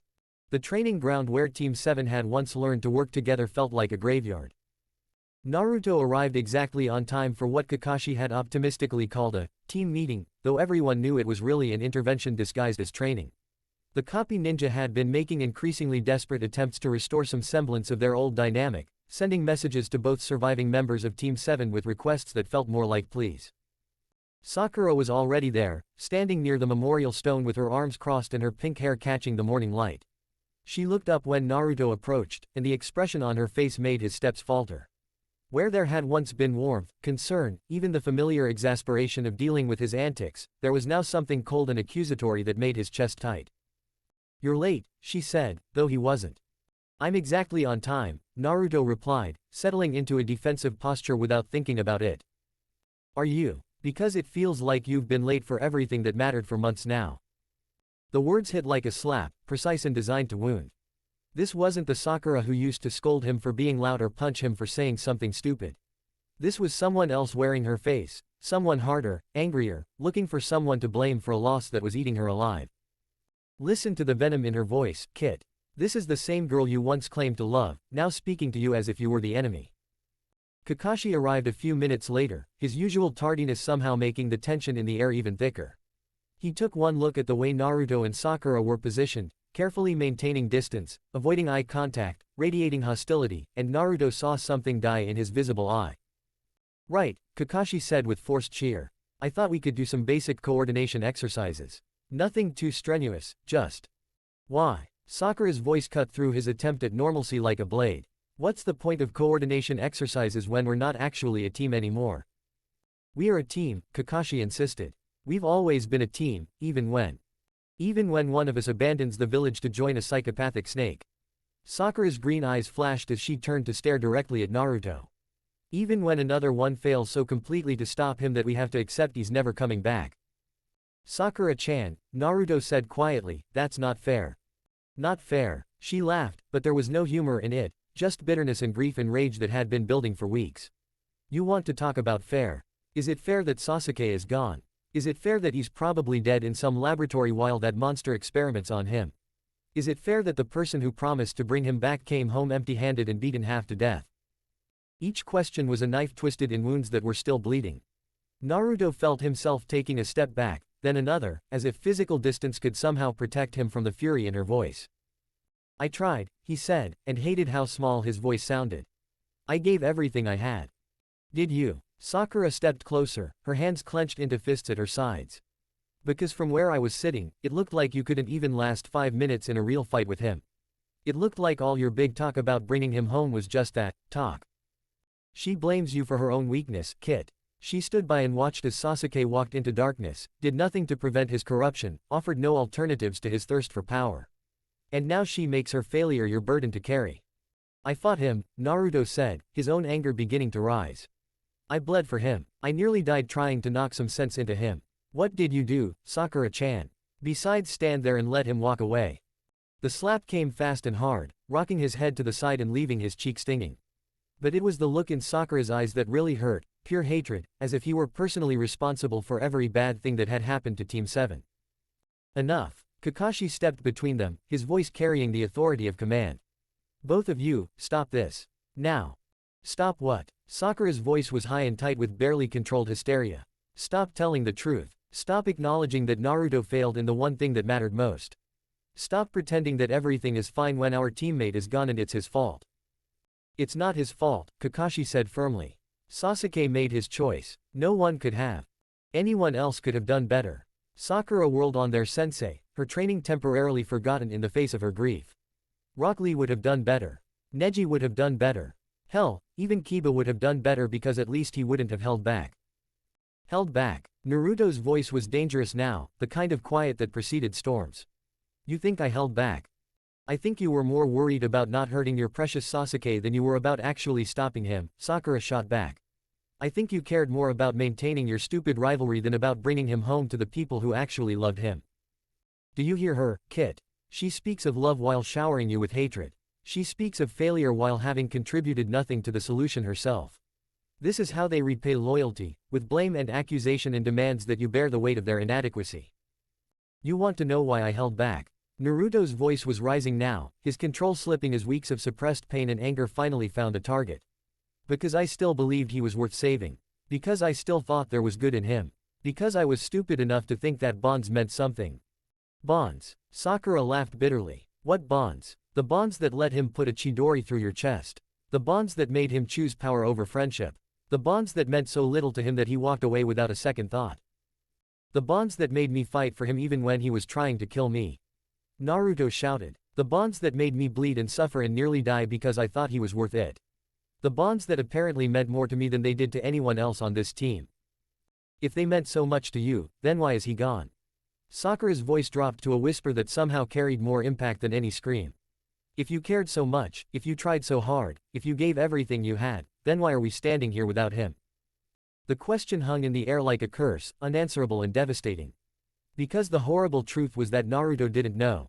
He'd replayed that fight at the Valley of the End 1,000 times, analyzing every moment, every choice, every word spoken between them.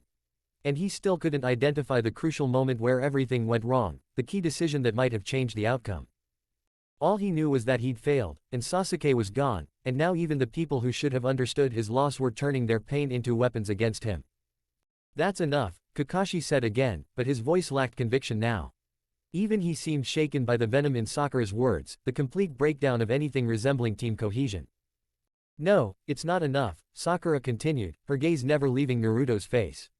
It's not nearly enough. Because Sasuke is still gone, and Orochimaru still has him, and we're still sitting here pretending that everything is fine when our team is broken beyond repair. Maybe, Naruto said quietly, it was broken long before Sasuke left. The words came out without conscious thought, but once spoken, they felt true in a way that made his chest ache. Because looking back at their time as Team 7, how much of their supposed bond had been real? How much had been genuine friendship versus proximity and shared experiences? How much had been actual caring versus the kind of casual affection that develops between people who spend time together? Sasuke had walked away from all of it without apparent regret. Sakura was standing here blaming him for losses that belonged to all of them. Kakashi was trying to force them back into patterns that had never been as strong as they'd pretended. Maybe the bonds he'd believed in so desperately had always been more illusion than reality. Now you begin to see, Kit. The connections you treasured were chains they used to bind you to their expectations. When those connections no longer serve their purpose, they discard them without hesitation. but they expect you to remain loyal to bonds they've already abandoned. What's that supposed to mean? Sakura demanded. It means maybe we were never as close as we pretended to be, Naruto said, his voice growing steadier as a strange calm settled over him. Maybe we were just three kids thrown together by circumstance, telling ourselves we were a family because it was easier than admitting we were strangers. That's not true, Kakashi protested. You three were. Were what? Naruto turned to look at his sensei directly. A team. When did we ever actually work as a team? Sasuke did his thing, Sakura supported whatever Sasuke wanted to do, and I tagged along making noise and hoping someone would notice me. That's not a team, that's a comedy act with delusions of significance. You're being unfair, Sakura said, but there was less heat in her voice now, as if some part of her recognized the truth in his assessment. Am I? Tell me, Sakura-chan, when was the last time you asked me how I was doing? Not how my training was going, not whether I was getting stronger, not if I was ready for the next mission. When was the last time you cared about me as a person instead of as Sasuke's rival or the team's loudmouth? The silence that followed was damning in its completeness. Because the honest answer was never. Even during their closest moments, even when she'd been concerned about his injuries or proud of his accomplishments, it had always been in the context of his role on the team rather than genuine interest in his well-being. And you, Kakashi-sensei, Naruto continued, his gaze shifting to their instructor. When was the last time you treated me like a student instead of a project? When was the last time you taught me something because you thought I'd benefit from it, instead of because it served some larger strategic purpose? Kakashi opened his mouth to respond, then closed it again. Because the uncomfortable truth was that his relationship with Naruto had always been defined by external factors, controlling the Nine Tails, preparing for greater threats, managing the boy's emotional state to maintain his loyalty to the village. He'd never simply been Naruto's teacher in the way he'd been Sasuke's. This is what the Nine Tails is doing to you, Kakashi said finally, falling back on familiar explanations. It's making you paranoid, making you see enemies where there are friends. Stop. The word came out sharp enough to make both of his former teammates flinch. Stop blaming the fox for things you don't want to hear. Stop dismissing every criticism as demonic corruption. Stop refusing to examine your own actions by claiming that any negative reaction to them must be supernatural manipulation. They cannot bear to look at themselves honestly, Kit. It is easier to paint you as corrupted than to admit they have failed you as teammates, as friends, as family. The Nine Tails is influencing you, Sakura insisted. You're not thinking clearly. I'm thinking more clearly than I have in years, Naruto said. I'm seeing things as they actually are instead of how I wished they were. And what I see is that the bonds I thought we shared were always more important to me than they were to either of you.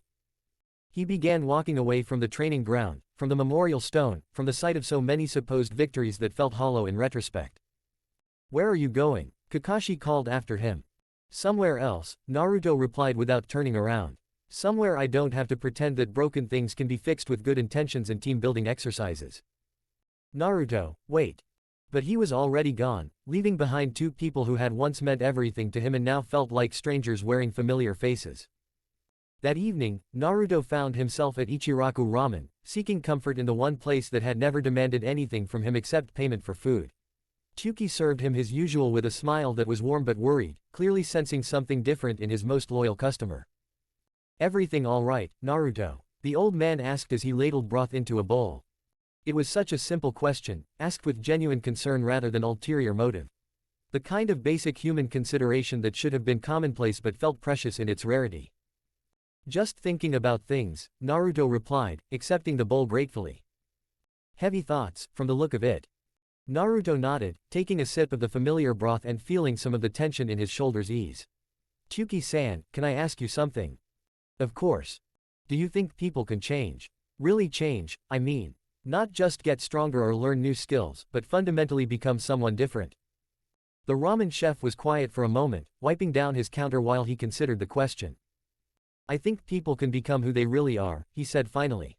Sometimes we spend years being who we think others want us to be, or who we think we should be. But eventually, if we're lucky, we get the chance to discover who we actually are underneath all those expectations. Wisdom from an unexpected source, Kit. Perhaps this is what you've been missing, not the grand pronouncements of prophecy and destiny, but simple truth from someone who asks nothing of you except the price of a bowl of noodles. And what if who you really are isn't who people want you to be? Naruto asked. Chuki smiled, and there was sadness in it, the kind that came from personal experience rather than abstract sympathy. Then you have a choice to make, he said. You can keep pretending to be someone else for their comfort, or you can be honest about who you are and deal with the consequences. Neither choice is easy, but only one of them lets you live with yourself. Naruto finished his ramen in contemplative silence, paying for his meal and leaving a generous tip. As he prepared to leave, Kyuki caught his arm gently. For what it's worth, the old man said quietly, I've always liked who you actually are, Naruto. Not the ninja, not the hero, not the vessel for great power, just the boy who sits at my counter and talks about his day. Don't let anyone convince you that person isn't worth being. Outside, walking through streets that felt less like home with each passing day, Naruto carried those words like a small flame against the growing darkness in his heart. One person, at least, had seen him clearly and found him acceptable. It was more than he could say for the teammates who had once sworn to stand beside him no matter what. One honest voice among a chorus of lies and expectations, Kit. Remember this feeling, the relief of being accepted without condition, valued without requirement. Remember it, and ask yourself why it should be so rare in your life. As he made his way back to his empty apartment, Naruto found himself thinking less about Team 7 and more about the possibility of finding other people, other places, where simple acceptance might be the rule rather than the miraculous exception. The thought didn't terrify him anymore. If anything, it felt like hope. Chapter 8, The Point of No Return. The festival of the autumn moon had always been Naruto's least favorite time of year. It wasn't the celebration itself that bothered him. The paper lanterns strung between buildings, the smell of grilled food wafting through the streets, the sound of laughter and music that turned all of Konoha into one giant party. Under different circumstances, he might have loved the warmth and community spirit that transformed his village into something magical. But those circumstances had never existed for him. Standing at the edge of the main festival square, watching families share meals and friends toast each other's health and couples dance under the starlight, Naruto felt like a ghost haunting someone else's celebration. He was physically present but fundamentally separate, able to observe but never truly participate in the joy surrounding him. Look at them, Kit. See how easily they forget the blood you've shed in their service, the pain you've endured for their safety. Tonight they feast and dance while you stand alone in the shadows, invisible despite everything you've sacrificed for their happiness. Kurama's voice had become a constant presence over the past weeks, offering commentary that grew more persuasive with each passing day. The fox was right, as it so often was, these people lived their lives in blissful ignorance of the cost of their peace, content to enjoy the benefits of his protection while denying him even basic inclusion in their community. Naruto pulled his hood up and moved deeper into the crowd, hoping that anonymity might make the isolation more bearable. For a while, it worked. Lost among the festival goers, he could almost pretend he belonged here, that the laughter and warmth extended to him as well. That illusion shattered the moment someone recognized him. As that, a woman's voice, sharp with sudden alarm. The Uzumaki boy, her companion confirmed. What's he doing here? The whispers spread like ripples in a pond, and suddenly there was space around him that hadn't existed moments before. Not obvious enough to be called outright exclusion, but unmistakable in its intent, a bubble of discomfort that marked him as unwelcome in his own village's celebration. He tried to ignore it, tried to focus on the performances and food stalls and traditional games. But everywhere he went, conversations died when he approached and resumed in hushed tones after he passed. Children who had been playing loudly fell silent when their parents noticed his presence. Merchants who had been calling out their wares suddenly found reasons to look elsewhere. They tolerate your presence because they must, but they will never truly accept you. You are the reminder of their own vulnerability, the living proof that their peace rests on foundations they'd rather not examine. Near the center of the square, a group of older villagers had gathered around a makeshift shrine, offering prayers for the continued prosperity and safety of Konoha. Naruto found himself drifting toward them, drawn by some masochistic impulse to hear what blessings they asked for their village. Protect us from those who would harm our children. Keep the demons at bay. Grant us peace in these troubled times. Standard prayers, the kind offered at every festival. But as he drew closer, the conversation shifted from formal supplication to more casual discussion. Hard to believe it's been 2 months since the Uchiha boy left, one of them was saying. Tragic loss, another agreed. Such potential, wasted on revenge. The village isn't the same without him. He could have been one of our greatest protectors. Instead, we're left with. The speaker's voice dropped to a whisper, but Naruto's enhanced hearing caught every word. Well, let's just say the quality of our remaining young ninja leaves something to be desired. Listen carefully, Kit. Hear how they speak of the one who abandoned them versus the one who has never wavered in his loyalty. Don't say that too loudly, someone else cautioned. You know how sensitive the Hokage is about certain topics. Sensitive or not, it's the truth. The Uchiha was clan nobility, a prodigy who could have restored his bloodline and strengthened the village immeasurably. Instead, we're stuck with another meaningful pause. Less desirable alternatives. Naruto's hands clenched into fists at his sides, but he remained hidden in the shadows, morbidly compelled to hear more. The mission to retrieve him was a disaster, continued the first speaker. Good ninja injured, resources wasted, and for what? So that boy could prove he's as useless as we always suspected. Should never have sent him in the first place. Everyone knows he's more liability than asset. The demon's influence, most likely. Probably sabotaged the mission deliberately, couldn't stand the thought of the village getting its precious Uchiha back. The words hit like physical blows, each one more devastating than the last. These people, his people, the ones he'd sworn to protect, genuinely believed he had deliberately failed to save Sasuke. They thought his inability to bring back his teammate was born of malice rather than inadequacy. Do you hear them, kid? This is what they truly think of you. Not just incompetence, but active sabotage. Not just failure, but betrayal. They would rather believe you evil than admit that their golden Uchiha chose darkness willingly. Honestly, one of the villagers continued, the village might be better off if positions were reversed. If the demon container had been the one to leave, we'd still have the Uchiha's abilities without the constant threat of other problems. Don't speak like that, someone protested weakly. The boy has served the village faithfully. Has he? Or has he simply been following orders because he had no choice? Mark my words, the moment he decides his leash is too tight, we'll see his true nature. And it won't be pretty. At least the Uchiha's betrayal was honest. Clean. He wanted power and went where he could find it. But that one. The speaker gestured vaguely in Naruto's direction, though they couldn't see him in the shadows. That one pretends loyalty while carrying the seed of our destruction. I'd rather face an honest enemy than a false friend. Shish. Lower your voices. Why? It's not like anyone disagrees. Half the village thinks the same thing, we just can't say it openly. Sometimes I wonder if we wouldn't have been better off if he died in that fight at the valley. Then at least we'd only have one problem to worry about instead of two. The conversation continued, but Naruto could no longer process the words. The blood rushing in his ears drowned out everything else except the pounding of his own heartbeat and the voice that had become his most constant companion. They wish you were dead, kid. Not imprisoned, not exiled, not controlled, dead.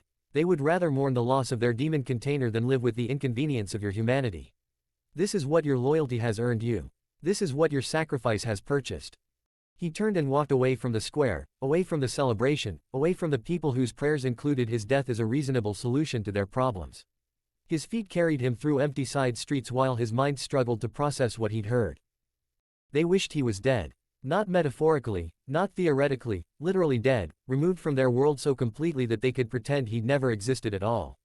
The boy who had saved their village multiple times, who had bled and suffered and nearly died in service to their safety, was seen as a burden they'd be happier without.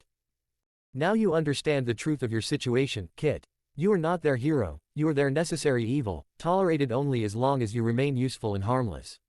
The moment you become inconvenient, the moment you demand anything for yourself, they will turn on you without hesitation. By the time his aimless wandering brought him back to his apartment building, the festival was winding down. Laughter still drifted through his windows, but it sounded hollow now, exclusionary, a celebration of a community that had never included him and never would. He sat on his bed in the darkness, not bothering to turn on the lights. The photographs scattered across his dresser, Team 7, various friends and acquaintances, moments he'd treasured as evidence of his belonging, looked back at him like lies he'd told himself to make the loneliness bearable. You don't have to endure this, kid. There is a whole world beyond these walls, beyond their narrow vision of what you should be. Places where strength is respected rather than feared, where loyalty is a choice rather than a chain, where you could be valued for what you are instead of tolerated for what you represent. Where? He whispered to the empty room. Wherever you choose to go. You are powerful beyond their comprehension, skilled beyond their ability to contain. The only thing keeping you trapped in this cycle of abuse and ingratitude is your own misguided sense of obligation to people who would celebrate your death. Naruto closed his eyes and tried to imagine it, walking away from Konoha, from the expectations and disappointments and constant surveillance. No more solo missions designed to keep him busy and isolated. No more lectures about responsibility from people who had never taken responsibility for their own failures. No more pretending that bonds existed where there was only exploitation. The image should have terrified him. Instead, it felt like the first honest breath he'd taken in months. Freedom, Kit, not the false freedom they offer you, the freedom to serve, the freedom to suffer, the freedom to sacrifice yourself for their benefit, but true freedom. The freedom to choose your own path, your own loyalties, your own definition of what makes a life worth living. They need me, Naruto said, but the words felt hollow. They need your power. They have never needed you as a person, and they have made that distinction abundantly clear. You are a weapon they've grown comfortable wielding. Nothing more, nothing less. What about my friends? What friends? The teammates who blame you for their failures. The sensei who taught your rival to kill rather than teaching you to live. The villagers who wish you were dead. Or perhaps you mean the few individuals who tolerate your presence without actively despising it. Is that really friendship, Kit? Is tolerance enough to base a life upon? Every question was a scalpel cutting away illusions he'd clung to for years.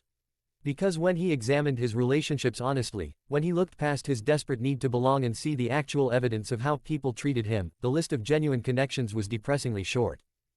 Tuki at the ramen stand, who treated him with simple kindness. Uruka, who cared but was too afraid of the village's judgment to offer more than distant support. Maybe a handful of others who didn't actively hate him but had never gone out of their way to include him either.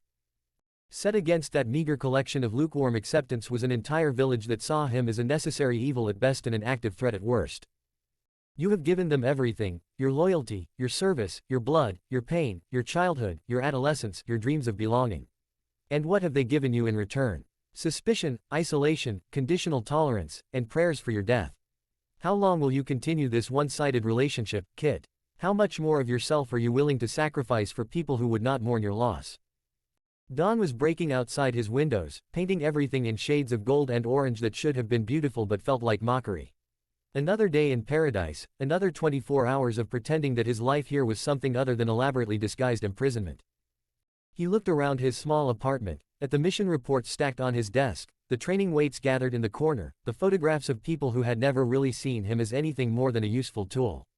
This was what his loyalty had bought him. A cage decorated to look like a home, a community that tolerated his presence while dreaming of his absence. You could walk away, Kit. Right now, this moment. Pack what matters and leave behind what doesn't. There are other places in this world, other possibilities you've never been allowed to explore. You could discover who you really are when you're not constantly trying to earn the acceptance of people determined to withhold it. For the first time in his life, the idea didn't feel like betrayal or abandonment or failure. It felt like self-preservation. Like choosing life over slow death, dignity over degradation, honest solitude over false community. Naruto stood and walked to his dresser, pulling out a backpack and beginning to pack. Essential supplies, favorite clothes, a few personal items that couldn't be replaced. He left the photographs where they were, let someone else deal with the evidence of connections that had never been as strong as he'd pretended. At the bottom of his backpack, he placed the single most precious thing he owned, the small photograph of the fourth Hokage that he'd discovered years ago. Not because Minato represented Konoha or duty or sacrifice, but because he was the only person who had ever looked at Naruto with unconditional love, even if that love had lasted only moments after his birth. He sealed the bag and slung it over his shoulders, taking one last look around the apartment that had been his prison and his sanctuary for so many years. On his desk, he left a single piece of paper with a message written in his careful handwriting. I've gone to find someplace where being myself is enough. Don't look for me. I won't be coming back. Naruto.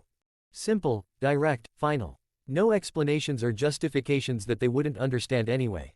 Just the truth, stated plainly for anyone who cared to read it. The sun was fully up by the time he reached the village gates, the morning shift of guards just taking their positions. They knew him by sight, of course, but solo missions weren't uncommon, and he'd been taking them regularly for weeks. Morning, Naruto, one of them called. Early start today. Something like that, he replied, not bothering to lie about his destination. They waved him through without question, focused on the paperwork and routine of changing shifts. Within minutes, he was beyond the walls of Konoha, walking down a road that led away from everything he'd ever known. He didn't look back. Freedom, Kit, how does it feel? Naruto considered the question as he walked, feeling the morning sun on his face and the weight of possibility in his chest. Behind him lay a village that had never truly wanted him, people who had never truly accepted him, a life defined by other people's expectations and limitations. Ahead lay uncertainty, danger, and the terrifying prospect of discovering who he really was when stripped of all the roles and responsibilities that had been imposed upon him. It feels, he said quietly, like the first honest choice I've ever made. The first of many, I hope. The world is vast, Kit, and there are places in it where strength is valued over sentiment, where loyalty is earned rather than extracted, where you could find the belonging that has been denied you here. As the sun climbed higher and Konoha disappeared behind him, Naruto walked toward an unknown future with something he hadn't felt in years: hope.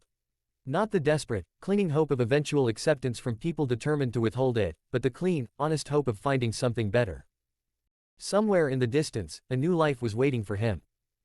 He was finally free to go find it. End of Part 1, The Breaking Point.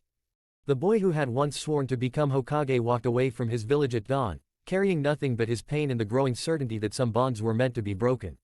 Behind him, Konoha slept peacefully, unaware that their greatest weapon had just chosen freedom over service, dignity over duty, and his own humanity over their expectations. The Nine Tails whispers had found fertile ground in legitimate grievances, real pain, and genuine isolation. What grew from those seeds would reshape the ninja world in ways no prophecy had ever predicted.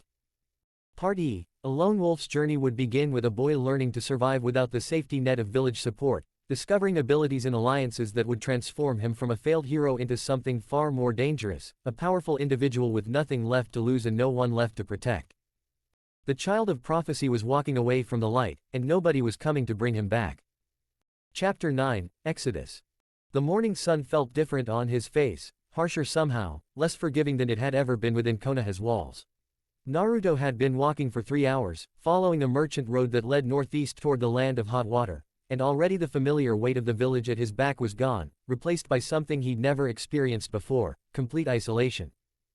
It should have been terrifying. Instead, as he crested a hill and looked back to see no trace of Konoha's walls or towers on the horizon, he felt something close to relief. For the first time in his life, no one was watching him, evaluating him, judging his every action against impossible standards. He was just Naruto, walking down a road toward an uncertain future, and that anonymity felt like the most precious gift he'd ever received. How does freedom taste, Kit? Kurama's voice held a note of satisfaction that hadn't been there during their conversations in the village. Different from the scraps they fed you, I imagine. Different, Naruto agreed, adjusting his backpack straps. Scary, but different. Fear is natural when cages are opened. Most prisoners become so accustomed to their bars that they forget the world exists beyond them. You, at least, had the courage to step outside. The compliment, if that's what it was, surprised him. In all their interactions, Kurama had never offered praise for anything except violence or displays of power. This felt different, more personal, as if the fox actually approved of his choice to leave. Where am I going? Naruto asked, voicing the question that had been nagging at him since he'd passed through Konoha's gates. Wherever you wish. For the first time in your life, that choice is entirely yours to make. The concept was so alien that Naruto almost stumbled. He'd never made a major decision without considering how it would affect his standing in the village, his relationships with his teammates, his progress toward becoming Hokage. Now, suddenly, those considerations were irrelevant. He could go anywhere, do anything, become anyone he wanted to be. The freedom was intoxicating and paralyzing in equal measure. By midday, he'd reached a crossroads where the main merchant route split into 3 different paths. A weathered signpost indicated distances to various towns and cities, each name representing possibilities he'd never considered before. To the north, the land of hot water, known for its neutral status and peaceful hot springs.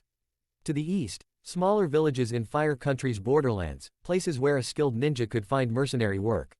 To the west, deeper into Fire Country, but away from Konoha's direct influence. Choose based on your needs, not your fears, Kurama advised. What do you require most right now? Naruto considered the question seriously. He needed money, food, shelter, and most importantly, he needed distance from anyone who might recognize him and attempt to drag him back to his old life. The northern route seemed safest, the land of hot water's neutrality meant fewer questions asked, and the hot springs might provide opportunities for work that didn't involve violence. He took the northern path. The first sign that his new life wouldn't be as simple as walking away came that evening, when the sun began to set and he realized he had no idea how to camp in the wilderness. Oh, he knew the theory. Academy classes had covered basic survival techniques, and he'd been on missions that involved overnight stays in the field. But those missions had always included teammates who handled the details. Sasuke's Uchiha training had included wilderness survival, Sakura had studied extensively, and Kakashi had simply taken care of things with the casual competence of someone who'd been doing it for decades. Naruto had never actually built a fire from scratch, never purified water from a stream, never identified which plants were safe to eat and which weren't. He'd been the loud, enthusiastic member of Team 7, the one who provided combat power and determination while others handled the more technical aspects of mission planning. Now, standing in a clearing beside a small stream as darkness fell around him, he felt the first real pangs of uncertainty about his decision to leave. Second thoughts already, Kit. No, Naruto said firmly, though his voice carried less conviction than he'd intended. I can figure this out. How hard can it be? Harder than you imagine, easier than you fear. Humans managed to survive for thousands of years before villages and mission supplies. You simply need to remember skills that civilization has made you forget. With Kurama offering occasional guidance, Naruto managed to get a small fire started using techniques he half remembered from old lessons. The flames cast dancing shadows across the trees around his makeshift camp, creating a pocket of warmth and light that pushed back the darkness but couldn't quite banish his growing hunger. He'd brought some travel rations from his apartment, but they wouldn't last more than a few days. If he was going to survive on his own, he needed to learn to find food in the wilderness. The stream provided clean water once he'd purified it with a basic jutsu, but sustenance was a more complex problem. There were berries growing on bushes near the water's edge, dark purple clusters that looked appetizing in the firelight. Naruto had eaten berries before during missions, though usually someone else had identified them as safe first. These looked similar to ones he remembered, and his empty stomach was making the decision feel urgent. Careful, Kit, not all that appears nourishing will sustain you. They look like the ones we ate during the mission to Wave Country, Naruto said, reaching for a cluster. Do they? Look more closely. Naruto paused, studying the berries more carefully. They were the right color, the right size, growing in the right kind of cluster. But something about them felt wrong in a way he couldn't articulate, a subtle difference in the way the light reflected off their surface, maybe, or the particular shade of their darkness. Trust your instincts, Kit. What does your body tell you about those berries? When Naruto really focused, setting aside his hunger and his desire for a simple solution, he could sense something off about the plant. Not obviously dangerous, but not quite right either. The feeling was subtle, like a whisper at the edge of consciousness but unmistakably present. He pulled his hand back. Wise choice. Those berries would not have killed you, but they would have made you very sick for several days. Your instincts are better than you realize, you simply need to learn to listen to them. How do you know what they are? Naruto asked. I have been sealed within Jinchuriki for decades, Kit. I have felt their experiences, their hungers, their struggles to survive. Knowledge accumulates over time, and I share what I have learned with those who prove worthy of it. The idea that Kurama was offering him knowledge earned through the experiences of previous hosts was both fascinating and disturbing. How many others had the fox guided through moments of survival and desperation? What happened to them? Naruto asked quietly. The other Jinchuriki you've known. They died, Kurama replied matter-of-factly. Some in battle, some from the strain of containing my power, some from the isolation and hatred that comes with being a demon container. All of them died younger than they should have, worn down by burdens they never chose to carry. Is that what's going to happen to me? That depends entirely on the choices you make from this point forward. Unlike them, you have recognized the futility of seeking acceptance from those determined to withhold it. Unlike them, you have chosen to walk away from the systems that would consume you. Your fate is not sealed, Kit, it is yours to determine. Naruto stared into the fire, watching the flames dance and shift as he processed Kurama's words. The fox was offering him something no one else ever had, complete agency over his own destiny. Not the false choice of becoming Hokage or failing his dreams, not the narrow path of village service with its endless requirements and restrictions, but genuine freedom to decide what kind of person he wanted to become. It was the most terrifying and liberating realization of his life. He slept fitfully that first night, unused to the sounds of the forest and the vulnerability of having no walls around him. Every snap of a twig, every rustle of leaves, every distant animal call brought him partially awake, hand-reaching instinctively for weapons that were never quite where he expected them to be. When dawn finally came, he was exhausted and disoriented, his body aching from sleeping on the ground and his mind fogged with the residue of uneasy dreams. The fire had died to cold ashes sometime during the night, leaving him shivering in the morning chill. Your first lesson in independence, Kit. Comfort is not guaranteed, it must be earned and maintained through constant vigilance. Naruto restarted the fire with numb fingers and heated water for tea, grateful for the small comforts that remained. As he sipped the hot liquid and felt warmth return to his body, he found himself thinking about his apartment in Konoha, the soft bed, the reliable heat, the easy access to hot food and clean water. He pushed those thoughts away. Comfort could be a cage as surely as any prison bar, and he'd chosen freedom over ease. The adjustment would be difficult, but it was necessary if he truly wanted to discover who he was beneath all the expectations and obligations that had shaped his life. After a breakfast of travel rations and stream water, he resumed his journey north.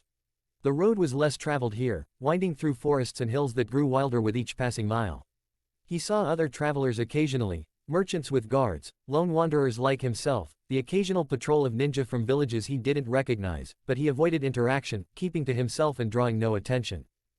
It was mid-afternoon when he made his first serious mistake.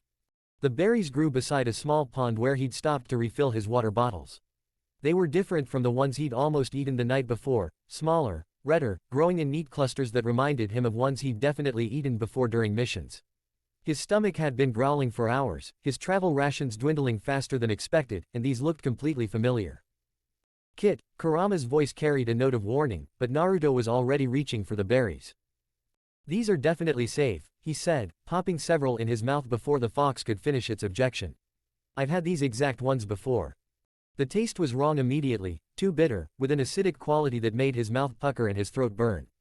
But he'd already swallowed, and within minutes he could feel something happening to his body that had nothing to do with normal digestion. His vision blurred first, the world around him becoming soft and indistinct as if he were looking through water. Then came the nausea, sudden and overwhelming, followed by a weakness in his limbs that made standing difficult. His heart began racing, pounding so hard he could hear it in his ears, and sweat broke out across his skin despite the cool afternoon air. "Fool boy." Kurama's voice was sharp with alarm. "Those berries contain a potent neurotoxin. Your body is shutting down to protect vital organs." Naruto tried to respond but found he couldn't form words properly. His tongue felt thick and clumsy in his mouth, and his thoughts were becoming scattered and hard to hold onto. He stumbled toward the pond, thinking vaguely that water might help, but his legs gave out before he could reach it. The ground felt strangely soft when he hit it, though he knew intellectually that forest floor should be hard and uncomfortable. Everything was becoming distant, muffled, as if the world were moving away from him at tremendous speed. "Listen to me carefully, Kit. Your body cannot process this toxin on its own, you need my chakra to burn it out of your system. But using my power will change you, accelerate the bond between us. Are you willing to accept that consequence?" Through the fog of poison and approaching unconsciousness, Naruto tried to understand what Kurama was asking. Some distant part of his mind recognized that this was a crucial moment, a choice that would define their relationship going forward. But he was dying, and philosophical concerns seemed less important than survival. "Yes," he thought, not sure if he'd spoken aloud or simply projected the word mentally. "Then hold on, Kit. This will be intense." The sensation was unlike anything Naruto had ever experienced.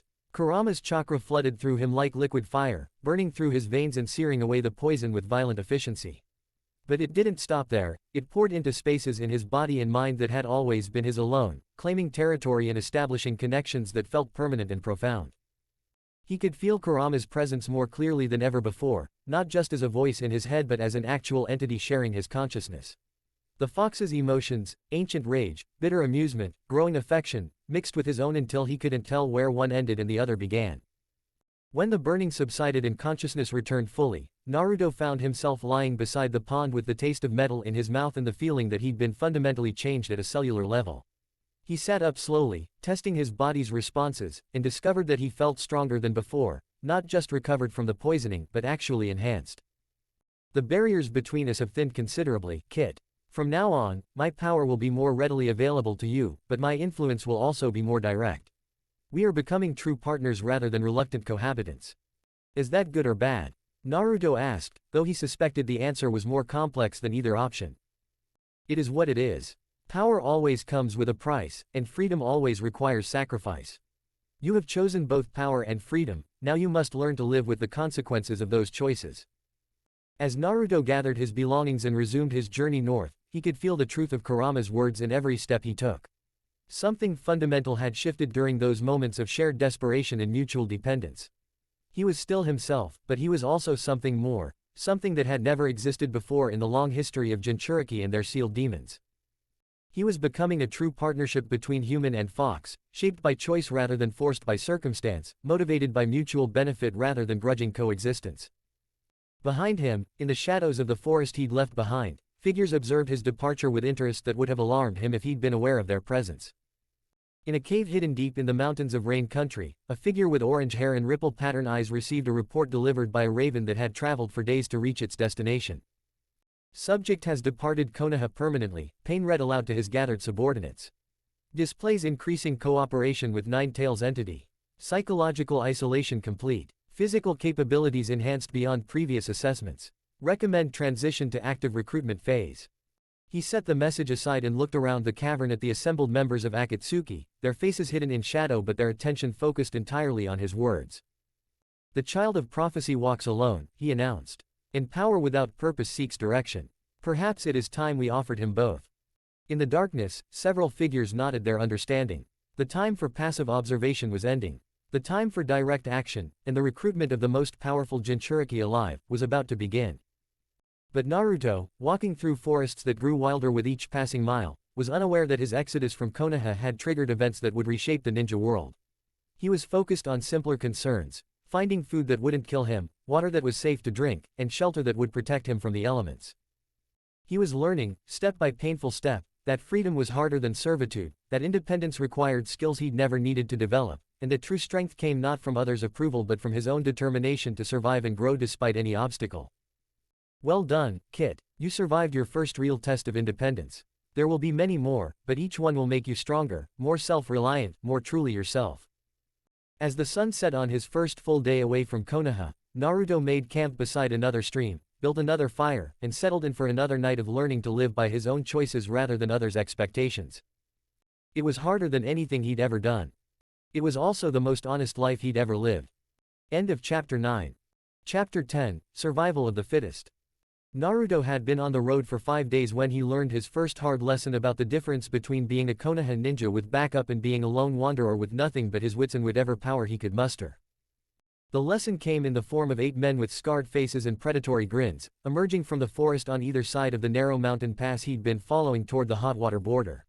They moved with the casual confidence of people who'd done this many times before, positioning themselves to block both his forward path and any retreat. Well, their leader said, a massive man with ritual scars covering his shaved head and a sword nearly as tall as Naruto strapped to his back. What do we have here? A lost little ninja, all alone in the big scary wilderness. The others laughed, a sound devoid of humor that made Naruto's skin crawl. These weren't desperate men driven to banditry by circumstance, they were predators who enjoyed their work, who took pleasure in the fear they caused. Careful, Kit. These ones have killed before, and recently. I can smell the blood on them. Naruto's hand moved instinctively toward his kunai pouch, but he forced himself to remain calm. 8 against 1 were poor odds, especially when he didn't know their capabilities, but maybe he could talk his way out of this without violence. I don't want any trouble, he said, keeping his voice steady. I'm just passing through. Oh, but trouble wants you, the leader replied, drawing his massive sword with a theatrical flourish. See, this here's our road. Our territory. And travelers who want to use our road need to pay a toll. What kind of toll? Everything you've got, boy. Weapons, money, food, that nice backpack. The man's grin widened to show missing teeth. And maybe we'll let you keep walking instead of feeding you to the crows. Around him, the other bandits were also drawing weapons, swords, axes, a couple of crude spears. Not ninja gear, but effective enough against an unprepared target. They spread out further, closing off any possibility of escape through speed alone. They mean to kill you regardless of what you surrender, Kit. I can taste their intentions, they're planning to take your belongings and your life. Negotiation is pointless. Naruto's options ran through his mind rapidly. He could try to break through their lines with pure speed, but the pass was narrow and they were positioned well. He could use shadow clones to even the odds, but that would reveal his ninja abilities and potentially attract unwanted attention from other sources. Or he could surrender and hope they kept their word, but Kurama was probably right about their ultimate intentions. I don't have much, he said, buying time while he assessed their positions more carefully. Just basic traveling supplies. We'll be the judge of that, another bandit said, this one wielding paired short swords with the easy familiarity of long practice. Drop your pack and weapons, nice and slow, and we might make this quick. That settled it. Naruto had spent too many years being underestimated, dismissed, and threatened by people who saw him as weak or expendable. He'd walked away from Konoha to escape that dynamic, not to find new versions of it in the wilderness. No, he said simply. The words seemed to surprise them. Clearly, they were used to their victims being more cooperative when faced with overwhelming odds and the promise of death. No. The leader's scarred face twisted with anger. Boy, you don't seem to understand the situation you're in. I understand it perfectly, Naruto replied, his voice taking on an edge that hadn't been there moments before. 8 of you, 1 of me, isolated location, no witnesses. You think that makes me helpless? He reached into his kunai pouch, but instead of producing a weapon, he simply stood there with his hand resting on the leather. You're wrong. The attack came from 3 directions simultaneously, the leader charging straight ahead with his massive sword raised, 2 others flanking him from the sides with their weapons extended. It was a coordinated assault that would have overwhelmed most single opponents. Naruto wasn't most opponents. Shadow Clone Jutsu produced 4 copies of himself, each one moving to intercept a different attacker. But these weren't the enthusiastic, slightly clumsy clones he'd relied on during his time in Konoha. These moved with a fluid efficiency that spoke of recent hard experience, each one focused entirely on disabling their target with maximum effectiveness. The leader's massive sword met a kunai that somehow managed to deflect the much larger blade, sending the bandit stumbling past his intended target. Before he could recover, the clone had driven an elbow into his kidney with enough force to drop him to his knees, gasping in pain. The flanking attackers fared no better. One found his spear turned against him, its point redirected into his own thigh with surgical precision. The other discovered that ninja reflexes were considerably faster than bandit expectations, his paired swords useless against an opponent who was simply no longer where he'd been aiming. In less than 30 seconds, 3 of the 8 bandits were down, nursing injuries that had taken them completely out of the fight. Efficient, but you're holding back too much, Kit. These predators understand only strength and death. Anything less will be interpreted as weakness. The remaining 5 bandits had regrouped, their casual confidence replaced by wary respect. They'd clearly expected to overwhelm a lone traveler with superior numbers and intimidation. Instead, they found themselves facing something that fought with skills they didn't recognize and tactics they could encounter. What the hell are you? One of them demanded. Someone who's tired of being underestimated, Naruto replied. This time, they all attacked at once, abandoning coordination in favor of overwhelming aggression. 8 weapons, the 3 wounded bandits had rejoined the fight despite their injuries, came at him from every angle, a storm of steel that left no room for evasion or clever maneuvering. It should have been impossible to defend against. Instead, Naruto felt something shift inside him, a reservoir of power that had always been there but never quite this accessible. Kurama's chakra flooded through his system, not the painful burning sensation he remembered from past emergencies, but a smooth integration that enhanced every aspect of his physical capabilities. His speed increased beyond anything he'd achieved before. His strength multiplied until blocking a 2-handed sword strike felt like catching a thrown pebble. His awareness expanded to encompass every angle of attack, every shift in his opponent's positioning, every opportunity for counterattack. And most importantly, his inhibitions fell away like discarded clothing. The first bandit died when Naruto's kunai found the gap between his ribs and his heart, sliding between bones with the precision of a surgeon and the ruthlessness of an executioner. The second lost his head to a follow-up strike that moved faster than the human eye could track. The third had enough time to scream before Naruto's palm strike caved in his sternum, stopping his heart instantly. The remaining bandits tried to flee, their predatory confidence evaporating in the face of violence that exceeded their own by several orders of magnitude. But enhanced by Kurama's chakra and freed from Konoha's restrictions on lethal force, Naruto was faster than panic-driven retreat. They died in the forest where they'd planned to kill him, their blood soaking into soil that had probably absorbed the life of many previous victims. When it was over, Naruto stood alone in the pass, surrounded by 8 corpses and breathing hard from exertion that had been more psychological than physical. The borrowed chakra faded from his system, leaving him feeling oddly hollow and strangely satisfied. Now that, Kit, was efficiency. No wasted motion, no hesitation, no mercy for those who would have shown you none. This is what real strength looks like when freed from artificial constraints. I killed them, Naruto said, though whether he was making an observation or a confession wasn't entirely clear. You defended yourself against predators who meant to murder you for sport. There is a difference, though I realize the distinction may be difficult to process given your village's peculiar notions about the sanctity of enemy life. Naruto looked down at the kunai in his hand, its blade now stained with blood that belonged to men who would never threaten another traveler. He'd killed before, of course, missions sometimes required it, especially on the edge of the ninja world, where mercy was a liability. But those deaths had been in service to Konoha, justified by duty and necessity and the greater good. These deaths were different. He'd killed these men not because a mission required it, not because his village demanded it, not because some higher authority had deemed them acceptable casualties. He'd killed them because they'd threatened him, and he'd decided their lives were worth less than his safety. It should have horrified him. Instead, he felt a calm satisfaction that was deeply disturbing in its completeness. You begin to understand the true nature of power, Kit. Not the sanitized version they taught you in that academy, where enemies conveniently survive to be reformed or redeemed. Real power means making permanent solutions to permanent problems. Is this what you wanted? Naruto asked. For me to become someone who kills without hesitation. I wanted you to become someone who survives without compromise. The willingness to kill when necessary is simply part of that evolution. Your village tried to make you into a weapon they could control. I am helping you become a weapon you can control yourself.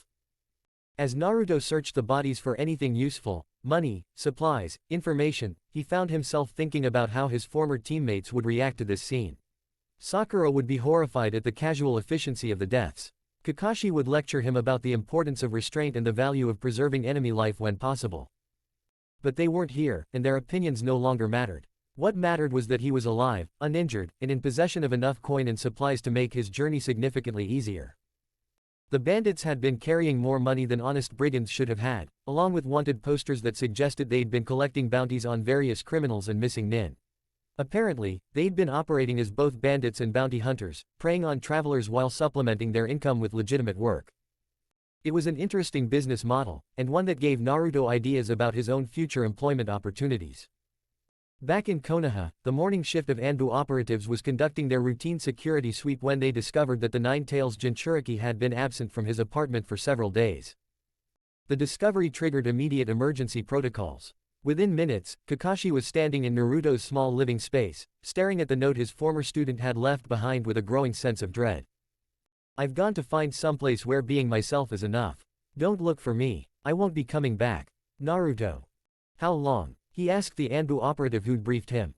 Best estimate is 5 days, possibly 6. Neighbors reported not seeing him since the festival, but that wasn't unusual, he'd been keeping to himself lately. Kakashi closed his eyes, trying to process the magnitude of what had happened. Naruto, the Nine-Tails Jinchuriki, the village's most powerful weapon, the boy who'd sworn to become Hokage, had simply walked away from everything. No dramatic confrontation, no demands for reform, no final attempt to make his case for better treatment. Just a quiet exit and a brief note explaining that he was done. Inform the Hokage immediately, Kakashi ordered. Full emergency protocols. And send word to Jiraiya, he needs to know what's happened. As the Anbu operative departed to carry out his instructions, Kakashi remained in the apartment, studying the note and trying to understand how he'd failed so completely that his student had chosen exile over reconciliation. The answer, when he found it, was written in the things Naruto had left behind. Photographs of Team 7 that had been carefully placed face down on the dresser. Mission reports that had been sorted and stacked with a precision that suggested finality rather than organization. Personal items arranged with the deliberate care of someone who didn't expect to return. This hadn't been an impulsive decision made in a moment of emotional crisis. This had been a planned departure, thought through and executed with the kind of careful consideration that Naruto rarely applied to anything. Which meant that somewhere along the way, he'd concluded that leaving Konoha wasn't just preferable to staying, it was necessary. Kakashi picked up one of the overturned photographs and looked at the image of his former team during happier times. 3 young faces smiled back at him, full of hope and determination and the kind of innocent optimism that the world seemed designed to crush. One of those faces belonged to a boy who'd walked away to join Orochimaru. Another belonged to a boy who'd walked away to find something Konoha couldn't provide. The third belonged to a girl who was probably in a hospital somewhere, throwing herself into medical training to avoid thinking about the teammates she'd lost. Team 7 was gone, destroyed as thoroughly as if they'd all died in battle. But unlike death, this destruction carried the weight of choices that might have been made differently, words that might have been spoken, support that might have been offered. Kakashi had failed 3 students in 3 different ways, and now the consequences of those failures were reshaping the ninja world in ways he couldn't predict or control. The worst part was that he understood exactly why Naruto had left. The boy's note wasn't a cry for help or a demand for attention, it was a simple statement of fact. He'd gone to find a place where being himself was enough, because Konoha had made it clear that it would never be such a place. Hokage-sama wants to see you immediately, another Anbu operative announced from the doorway. Emergency council session in 10 minutes. Kakashi took one last look around the apartment that had housed Konoha's greatest weapon and most tragic failure, then followed the operative toward what would undoubtedly be the most difficult briefing of his career. Behind him, dust motes danced in the afternoon light streaming through windows that would remain closed for months to come, settling on belongings that no one would claim and photographs that no one would turn face up again. The apartment felt like a tomb, a memorial to possibilities that had died not through any single catastrophic failure, but through the slow accumulation of small neglects and casual cruelties that had finally become too much for one person to bear. 300 miles northeast of Konoha, Naruto made camp beside a mountain stream, using skills that were improving daily and supplies that had been significantly enhanced by his encounter with the bandits.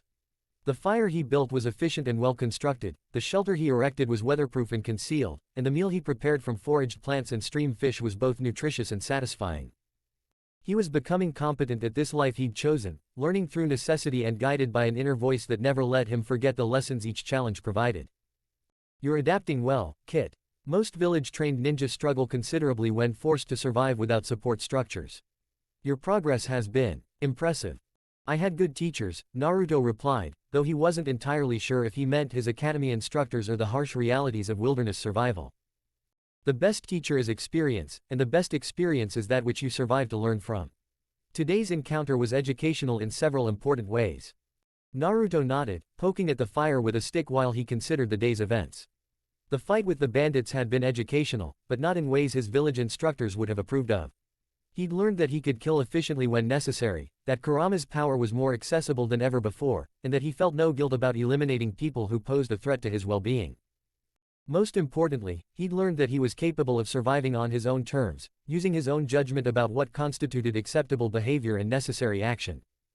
Is this what you wanted? He asked. For me to become someone who doesn't hesitate to kill. I wanted you to become someone who makes decisions based on reality rather than ideology.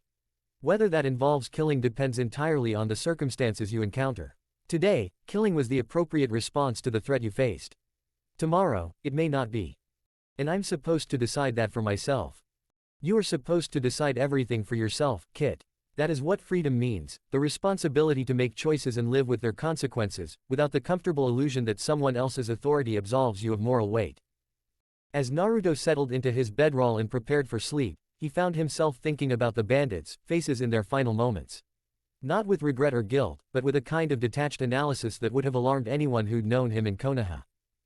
They'd chosen to be predators. He'd chosen to be a more effective predator. The outcome had been determined by skill, power, and will rather than moral considerations about the sanctity of life or the possibility of redemption. It was a simpler way of viewing the world, and increasingly, it felt more honest than the complex ethical framework his village had tried to impose on him. Sleep well, Kit. Tomorrow brings new challenges and new opportunities to discover who you're becoming. I find myself curious to see what choices you'll make when faced with more complex moral situations. Naruto closed his eyes and let sleep claim him, unaware that his choices were already being observed by forces that viewed his transformation with great interest and growing satisfaction. The child of prophecy was walking away from the light, and those who served darker visions were beginning to take notice. Chapter 11, The Wanderer's Path. The town of Tanzaku Quarters had always been a place where questions weren't asked as long as money changed hands. Nestled in the borderlands between fire and hot water countries, it existed in the gray spaces between official jurisdictions, making it a natural haven for those who preferred to operate outside traditional structures. Which made it perfect for Naruto's current needs. He'd arrived 2 weeks ago with little more than the supplies he'd taken from the dead bandits, but word of his capabilities had spread quickly through the underground networks that thrived in places like this. A lone ninja willing to take on jobs that others considered too dangerous or morally ambiguous was a valuable commodity in a town built on questionable enterprises. Another delivery job, Yamada said, sliding a scroll across the table of the dingy tavern where such business was typically conducted. The merchant was nervous, constantly glancing around as if expecting eavesdroppers, but his money was good and his requirements were simple. Discreet transport of sensitive materials to a contact in the next town over. Standard rates, no questions asked on either side. Naruto examined the scroll briefly, not enough to read its contents, but enough to assess its size and weight. Whatever, sensitive materials, meant in this context, they were compact enough to be easily concealed and transported. What kind of sensitive? He asked, though he suspected he already knew. The kind that certain people would prefer to keep moving rather than have intercepted by customs officials or rival interests, Yamada replied with the careful euphemisms that dominated this type of conversation. Smuggling, in other words. Probably weapons, possibly information, conceivably drugs or other contraband. The specific nature of the cargo mattered less than the fact that someone was willing to pay well for its discreet transportation. Practical work, Kit. No grand ideals about protecting the innocent or serving the greater good, just straightforward application of your skills in exchange for material compensation. Much more honest than the missions your village assigned. Payment in advance? Naruto asked. Half now, half on delivery. Yamada produced a pouch of coins that felt substantial in Naruto's hand. The contact will have verification of the delivery before releasing final payment. It was more money than Naruto had ever seen for a single mission, certainly more than Konoha had ever paid him for far more dangerous assignments. The irony wasn't lost on him. Honest work had paid poorly while questionable work paid very well indeed. I'll take it, he said, pocketing both the money and the scroll. Excellent. One word of caution, there have been reports of increased ninja activity on the roads lately. Official patrols, bounty hunters, that sort of thing. Nothing you can't handle, I'm sure, but it's worth being aware of. After Yamada left, Naruto remained in the tavern nursing a cup of sake and considering his options. 2 weeks of mercenary work had been educational in ways his academy training had never covered. He'd learned that moral ambiguity was more lucrative than righteousness, that reputation mattered more than official certification, and that independence came with responsibilities that village support had previously handled. He'd also learned that he was good at this life, perhaps disturbingly so. First time I've seen someone order sake who looks like he should still be drinking milk. The voice belonged to a woman at the next table, middle-aged with graying hair and scars that spoke of considerable combat experience. Her clothes were nondescript but practical, and there was something about her posture that suggested she was accustomed to violence. First time I've seen someone drinking alone who looks like she's expecting trouble, Naruto replied without turning to face her directly. She laughed, a sound with genuine amusement in it. Fair enough. Mind if I join you? Professional courtesy among fellow freelancers. Naruto gestured to the empty chair across from him, curious about what this woman might want. In his experience, approaches from strangers in places like this were rarely social. Akiko, she said, settling into the chair with the fluid grace of someone who'd spent years fighting. Former Hidden Stone, currently unaffiliated. I've been hearing interesting stories about a young blonde ninja who handles difficult jobs with impressive efficiency. Stories can be unreliable, Naruto said carefully. True, but money talks louder than stories, and the people who've hired you recently seem very satisfied with the results. Akiko studied him with the kind of assessment that came from long experience evaluating potential threats and allies. You're newer to this life than most, but you're adapting faster than anyone expects. She's fishing for information, Kit. Probably trying to determine whether you're competition, opportunity, or threat. Be cautious but not hostile. Intelligence gathering works both ways. What do you want? Naruto asked directly. To offer you something most people in our line of work never get, the benefit of experience without having to earn it through painful mistakes. Akiko took a long drink from her own cup before continuing. You're talented, that's obvious. But talent without context gets people killed in this business. You need to understand the landscape you're operating in. And you're offering to explain it to me. I'm offering to explain why a ninja your age is working freelance instead of serving a village, and why that particular combination is attracting attention from people you probably don't want noticing you. That got Naruto's full attention. He'd been careful to keep his background vague in his dealings with employers and contacts, but someone with experience might be able to read between the lines in ways he hadn't anticipated. I left my village, he said simply. Most ninja don't leave voluntarily. They get kicked out for disciplinary problems, or they flee to avoid punishment, or they're seduced away by promises of power or wealth. Akiko's eyes sharpened. You don't fit any of those categories. You fight like someone with excellent training but no institutional oversight. You take jobs that pay well but don't serve any larger agenda. And you have an air of independence that suggests your departure was philosophical rather than practical. The assessment was uncomfortably accurate. Akiko had identified patterns in his behavior that revealed more about his background than he'd intended to share with anyone. Impressive analysis, Kit. This one has considerable experience reading people and situations. Her offer of information may be worth considering. What kind of attention am I attracting? Naruto asked. The wrong kind. Word is spreading about a young ninja with unusual power and no village affiliation. That combination makes certain organizations very interested, groups that recruit independently powerful individuals for purposes that tend to be ambitious. What kind of groups? Akiko glanced around the tavern, confirming that their conversation wasn't being overheard, then leaned closer and lowered her voice. Have you ever heard of the Akatsuki? The name sent a chill down Naruto's spine. He'd heard references to the organization during briefings in Konoha, a group of S-class missing nin with unclear goals but demonstrated capabilities that made them a significant threat to village stability. I've heard the name, he said carefully. They collect powerful ninja the way other people collect rare weapons. Usually missing nin with specific abilities or bloodline limits, but sometimes they recruit directly from villages when they find someone who meets their criteria. Akiko's expression was grave. A young ninja with your apparent capabilities, operating without village oversight, would be exactly the kind of prospect they'd want to evaluate for potential recruitment. Interesting. Others have noticed your growing power and independence. The question is whether this represents opportunity or threat. Are you suggesting I'm being watched? I'm suggesting that in this business, paranoia is a survival skill. And I'm suggesting that you might want to be very careful about what jobs you take and who you associate with over the next few months. Naruto considered this information while finishing his sake. The idea that his activities were being monitored by unknown parties was disturbing, but not entirely surprising. He'd made no effort to hide his capabilities, and word traveled fast in the underground networks where he'd been finding work. Why are you telling me this? He asked.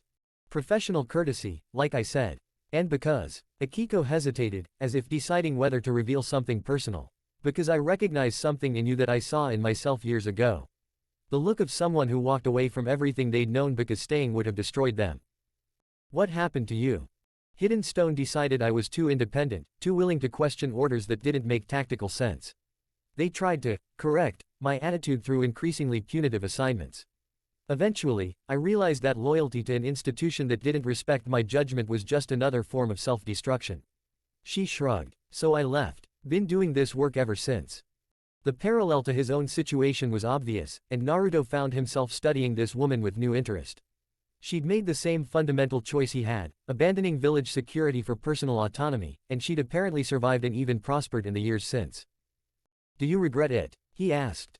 Leaving? Never. The life is harder in some ways, easier in others. But it's mine, shaped by my choices rather than someone else's expectations. Akiko stood to leave, dropping coins on the table to cover her drinks. Word of advice, develop new techniques, ones that don't fit the standard patterns your village taught you. If you're going to operate independently, you need capabilities that can't be easily predicted or countered by people who know your background. After she left, Naruto remained in the tavern thinking about her warning and her advice. The idea that he was being observed by organizations like the Akatsuki was concerning, but the suggestion about developing new techniques was immediately appealing. Wise counsel, Kit. Your village training, while competent, was designed to produce predictable results within established parameters. True independence requires abilities that exist outside those parameters. What kind of abilities? Techniques that blend your natural skills with my power in ways your instructors never imagined. Combinations of human ingenuity and demonic energy that create entirely new possibilities for combat and infiltration. That evening, in a secluded training area outside town, Naruto began experimenting with exactly those kinds of combinations. The breakthrough came when he stopped trying to control Kurama's chakra and started trying to blend it with his own techniques on a fundamental level. Instead of using the fox's power as an enhancement to existing jutsu, he began creating new techniques that incorporated both human chakra manipulation and demonic energy from their initial conception. The results were unlike anything he'd learned in Konoha. Shadow Clone Jutsu, enhanced with traces of Kurama's chakra, produced clones that were faster, stronger, and more durable than anything he'd created before. More importantly, they could maintain a subtle connection to the original that allowed for real-time coordination in ways that standard clones couldn't achieve. Rasengan, infused with Fox chakra from the moment of formation rather than added afterward, became something entirely different, a sphere of energy that didn't just impact targets but actively disrupted their chakra systems on contact. The technique was more complex to form, requiring conscious cooperation between human will and demonic power, but the results were devastatingly effective. Excellent progress, Kit. You're beginning to understand that true power comes not from suppressing or controlling my abilities, but from integrating them with your own until the combination becomes something entirely new. These techniques, they're not exactly human anymore, are they? Naruto asked, studying the way Kurama enhanced chakra swirled around his hand in patterns that seemed to have their own intelligence. They are something between human and demon, something that has never existed before in the history of either species. You are becoming something new, Kit, not human, not fox, but a synthesis of both that surpasses either individual component. The philosophical implications of that statement were staggering, but Naruto found himself less disturbed by the idea than he probably should have been. His humanity had been questioned, rejected, and conditionally accepted for so many years that the prospect of transcending it entirely felt almost liberating.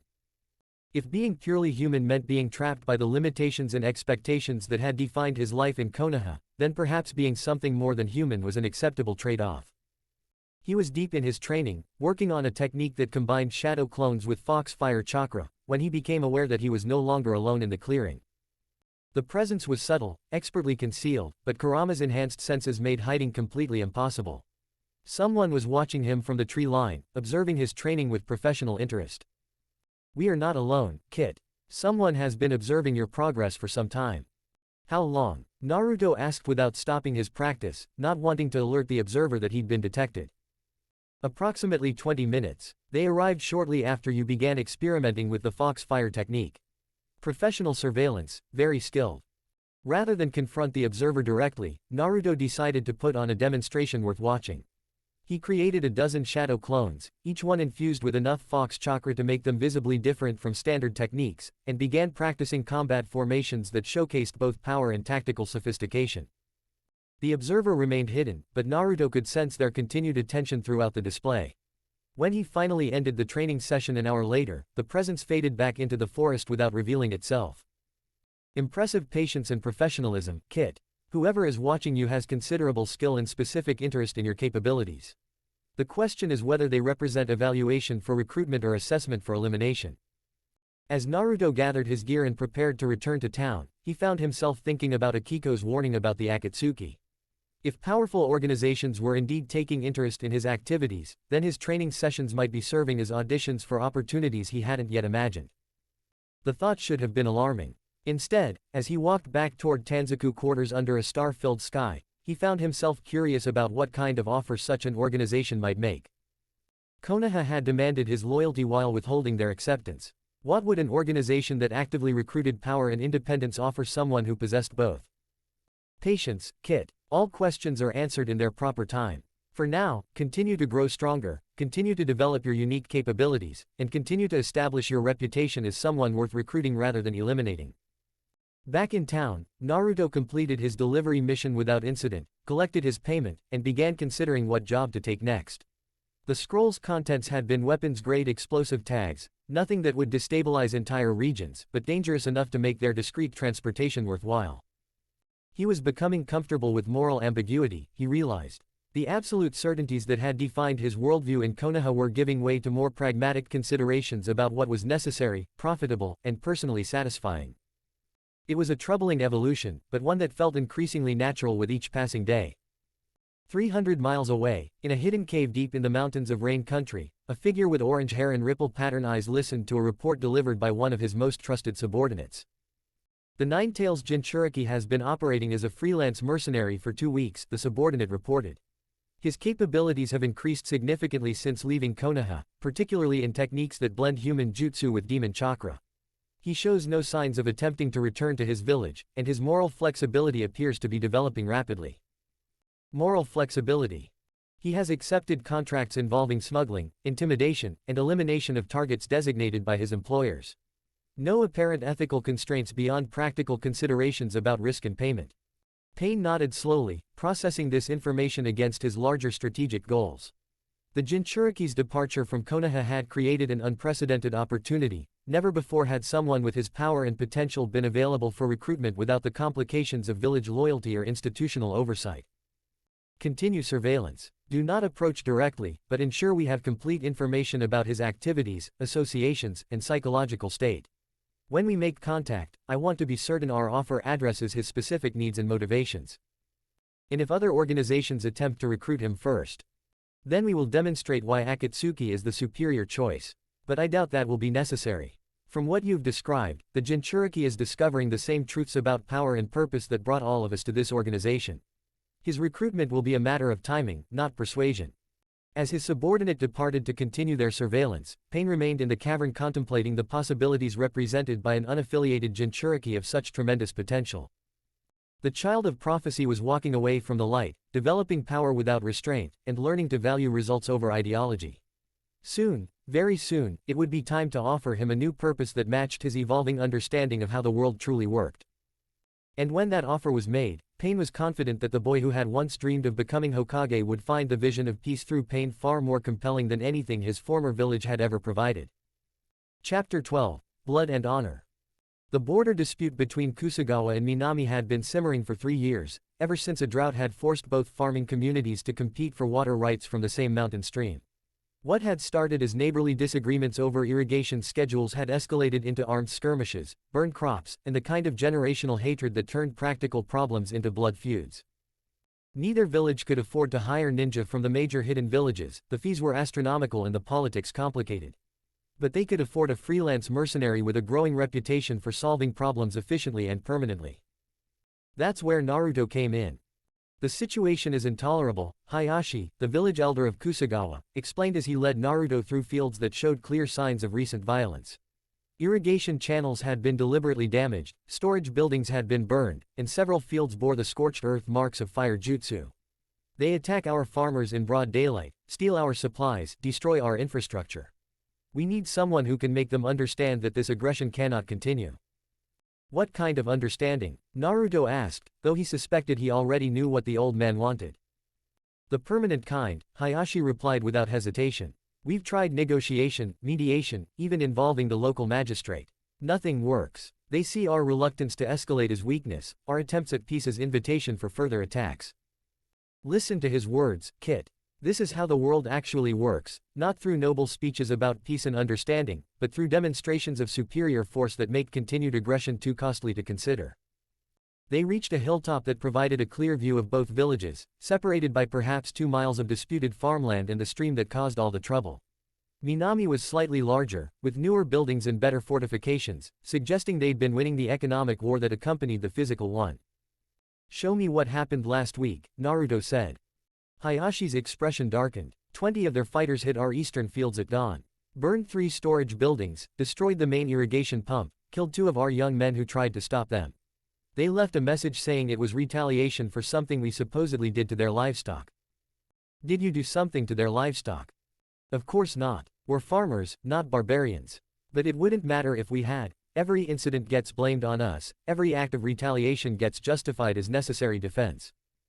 Naruto studied the tactical situation with eyes trained by years of mission analysis.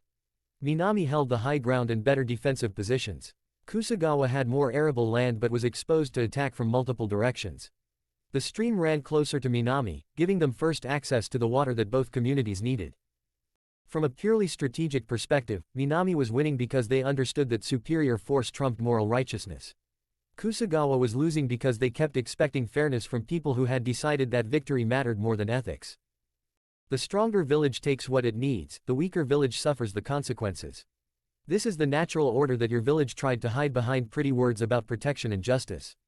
At least these farmers are honest about what they want. What exactly are you asking me to do? Naruto asked. End it, Hayashi said simply. Whatever it takes, however you need to do it. We can't live with this constant threat hanging over us, and we can't fight a war against people who don't honor the basic rules of civilized conflict. The contract was straightforward. Eliminate Minami's capacity for continued aggression in exchange for payment that would keep Naruto comfortable for months. No moral complexity about protecting the innocent or serving the greater good, just a simple transaction between people who wanted a problem solved and someone capable of solving it. I'll need detailed intelligence on their fighters, their defenses, and their daily routines, Naruto said.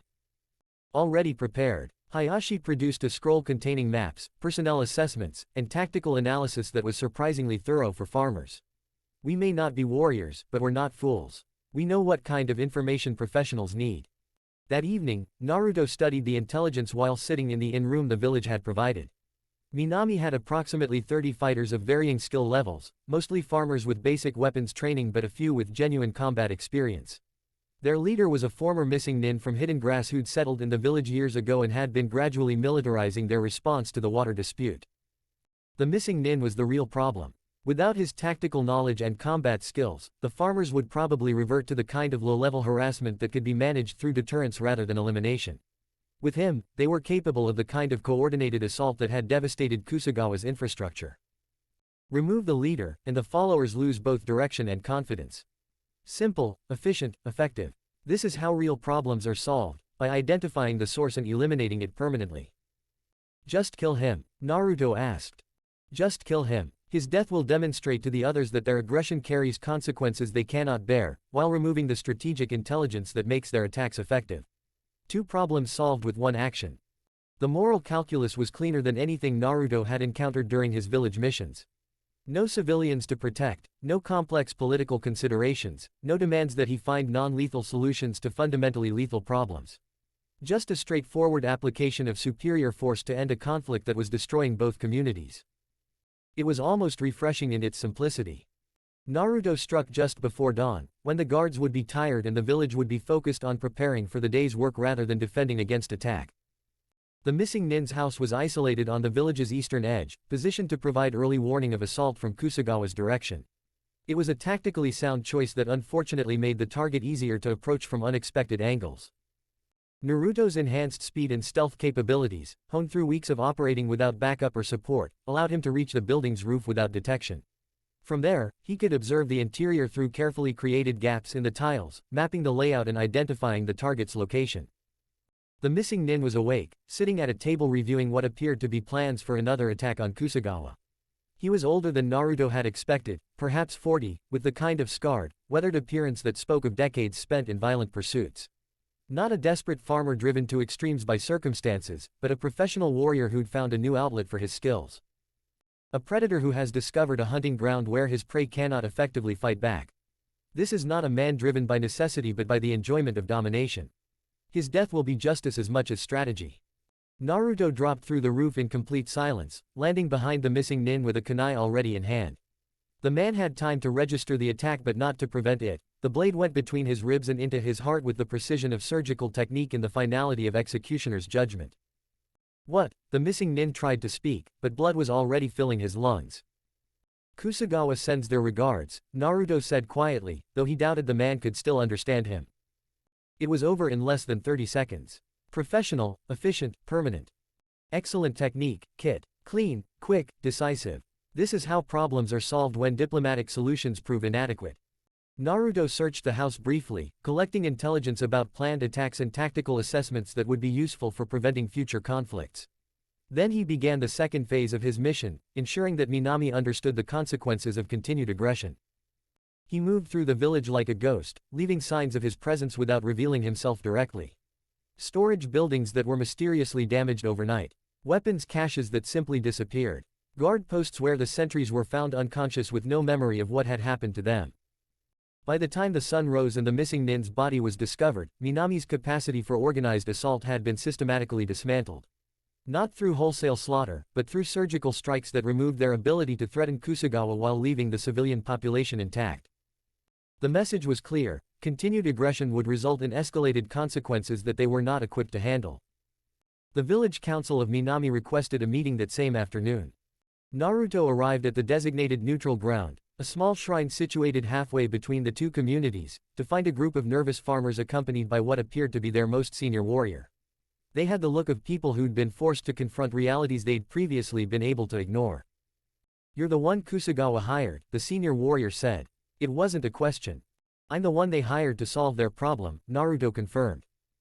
"Kenji is dead. Our weapons are gone. Half our stored supplies have vanished." The warrior's voice was carefully controlled, but fear leaked through despite his efforts. "We understand that you're capable of considerable efficiency. I'm capable of ending this conflict permanently if that's what's required. But I'd prefer a solution that allows both villages to focus on farming instead of fighting." The relief in their faces was obvious. They'd clearly expected demands for unconditional surrender or threats of complete destruction. "What are you proposing?" one of the council members asked. "Formal arbitration of the water rights dispute by a neutral magistrate, with both sides agreeing to abide by whatever decision is reached. Compensation to Kusagawa for the damage your attacks have caused. And a binding agreement that any future conflicts will be handled through legal channels rather than violence." Generous terms, Kit. You could demand much more from people who no longer possess the power to refuse. "And if we refuse?" the warrior asked. Naruto's expression didn't change, but something in his posture suggested that refusal would carry consequences that went far beyond their current problems. "Then I solve Kusagawa's problem using methods that are less diplomatic." The negotiation took 3 hours, but the outcome was never really in doubt. Minami agreed to all of Naruto's terms, along with a substantial payment to him personally for mediating the dispute rather than simply eliminating their capacity for further aggression. By evening, both villages had signed formal agreements that would end the conflict and establish frameworks for preventing future disputes. The water rights would be arbitrated by a neutral authority, damaged property would be compensated, and both communities could return to the business of farming rather than fighting. It was, by any reasonable measure, a successful resolution to a potentially devastating regional conflict. So why did Naruto feel no satisfaction at having prevented further bloodshed and established lasting peace between the communities? Because you understand, as they do, that peace was not achieved through appeals to their better nature or demonstrations of moral superiority. Peace was achieved through the application of superior force and the credible threat of escalated consequences. Is that wrong? Naruto asked as he prepared to leave the area. Wrong. Right. These are concepts that matter only to those who can afford the luxury of moral purity. What matters is results, and the results speak for themselves. Two villages that were destroying each other in a pointless conflict are now cooperating in productive enterprise. The strong imposed order on the weak, and everyone benefits. As Naruto walked away from the shrine where the agreements had been signed, he passed groups of farmers from both villages who watched him with expressions that were part gratitude, part fear, and part something else he couldn't quite identify. Respect, perhaps. The kind of respect that came not from affection or admiration, but from recognition of superior power and the restraint he'd shown in not using it to its full potential. Power brings respect, not friendship. This is the way the world works when stripped of comfortable illusions. You solved their problem, ended their conflict, and established lasting peace. The fact that they fear you more than they like you is irrelevant to the success of your intervention. That night, camped in a forest several miles from both villages, Naruto found himself thinking about the mission with a satisfaction that had nothing to do with heroic ideals or moral righteousness. He'd identified a problem, developed a solution, and implemented it with clinical efficiency. The results spoke for themselves: peace where there had been war, cooperation where there had been conflict, order where there had been chaos. The methods he'd used would have horrified his former teammates and instructors, but the outcomes were objectively superior to anything diplomatic negotiation or moral suasion could have achieved. You are learning, Kit. Power without the willingness to use it is meaningless. Mercy without the capacity for ruthlessness is weakness. The farmers understand this now, even if they prefer not to acknowledge it openly. I killed a man today, Naruto said, though whether he was making a confession or an observation wasn't entirely clear. You removed a source of conflict that was destroying two communities and would have eventually resulted in far more deaths than your single elimination prevented. The mathematics of violence are simple: one death now prevented dozens later. It was a pragmatic way of viewing the moral complexity of lethal force, and one that made considerably more sense than the abstract ethical frameworks his village had tried to impose on him. As sleep claimed him in his simple camp, Naruto dreamed not of the missing nin's death or the fear in the farmer's eyes, but of the signed agreements and the prospect of fields that would grow crops instead of hosting battles. It had been a good day's work. And if that work had been accomplished through methods that would have appalled the boy who'd once sworn to become Hokage, well, that boy had never been very effective at actually solving problems, had he? Sleep well, Kit. Tomorrow brings new opportunities to discover what you're capable of when freed from the constraints of false morality and institutional limitation. The world has many problems that could benefit from your particular skills. For the first time in months, that prospect filled him with anticipation rather than dread. Chapter 13: The Fox's Gambit. The bounty hunter calling himself Raiga had been tracking Naruto for 3 days. Not that Naruto had been particularly trying to hide. His reputation as an effective freelance problem solver had spread through the underground networks faster than he'd anticipated, and with reputation came both opportunities and complications. Apparently, someone had put a price on his head substantial enough to attract professionals with the skills to actually pose a threat. The realization came when Naruto's enhanced senses detected the same presence at 3 different locations along his route toward the border between fire and hot water countries. Professional surveillance was one thing, he'd grown accustomed to being observed by various interested parties. But this felt different, more focused, with the patient persistence of a predator closing in on prey. We're being hunted, Kit. Whoever is tracking us has considerable skill and specific intent. This is not casual observation or intelligence gathering. How dangerous? Naruto asked, though he continued walking along the forest path as if unaware of the surveillance. Very. The stalker's chakra signature suggests significant combat experience and specialized techniques. Not a desperate amateur seeking easy money, but a professional who believes himself capable of collecting whatever bounty has been placed on our head. The confirmation of Naruto's suspicions came that evening, when he made camp beside a mountain stream and his tracker finally decided to reveal himself. Uzumaki Naruto, a voice called from the darkness beyond his campfire's light. Also known as the Nine-Tails Jinchuriki, former ninja of the Hidden Leaf, current freelance mercenary with a growing reputation for efficient problem-solving. The man who stepped into the firelight was unlike any bounty hunter Naruto had encountered before. Tall and lean, with wild hair and eyes that held the kind of focused intensity that came from years spent in life-or-death situations. Most notably, he carried paired swords crackling with electrical energy, lightning-based weapons that suggested both considerable skill and access to rare equipment. Raiga of the Seven Swordsmen, the man continued, his weapons humming with barely contained power. Former Hidden Mist, currently unaffiliated. I believe someone is paying very well for your capture or elimination. Naruto recognized the title if not the individual. The seven ninja swordsmen of the mist were legendary for both their skill and their brutality, elite warriors who'd earned their reputation through decades of successful assassinations and small-scale wars. If one of them was hunting him, the bounty on his head was substantial enough to attract genuinely dangerous professionals.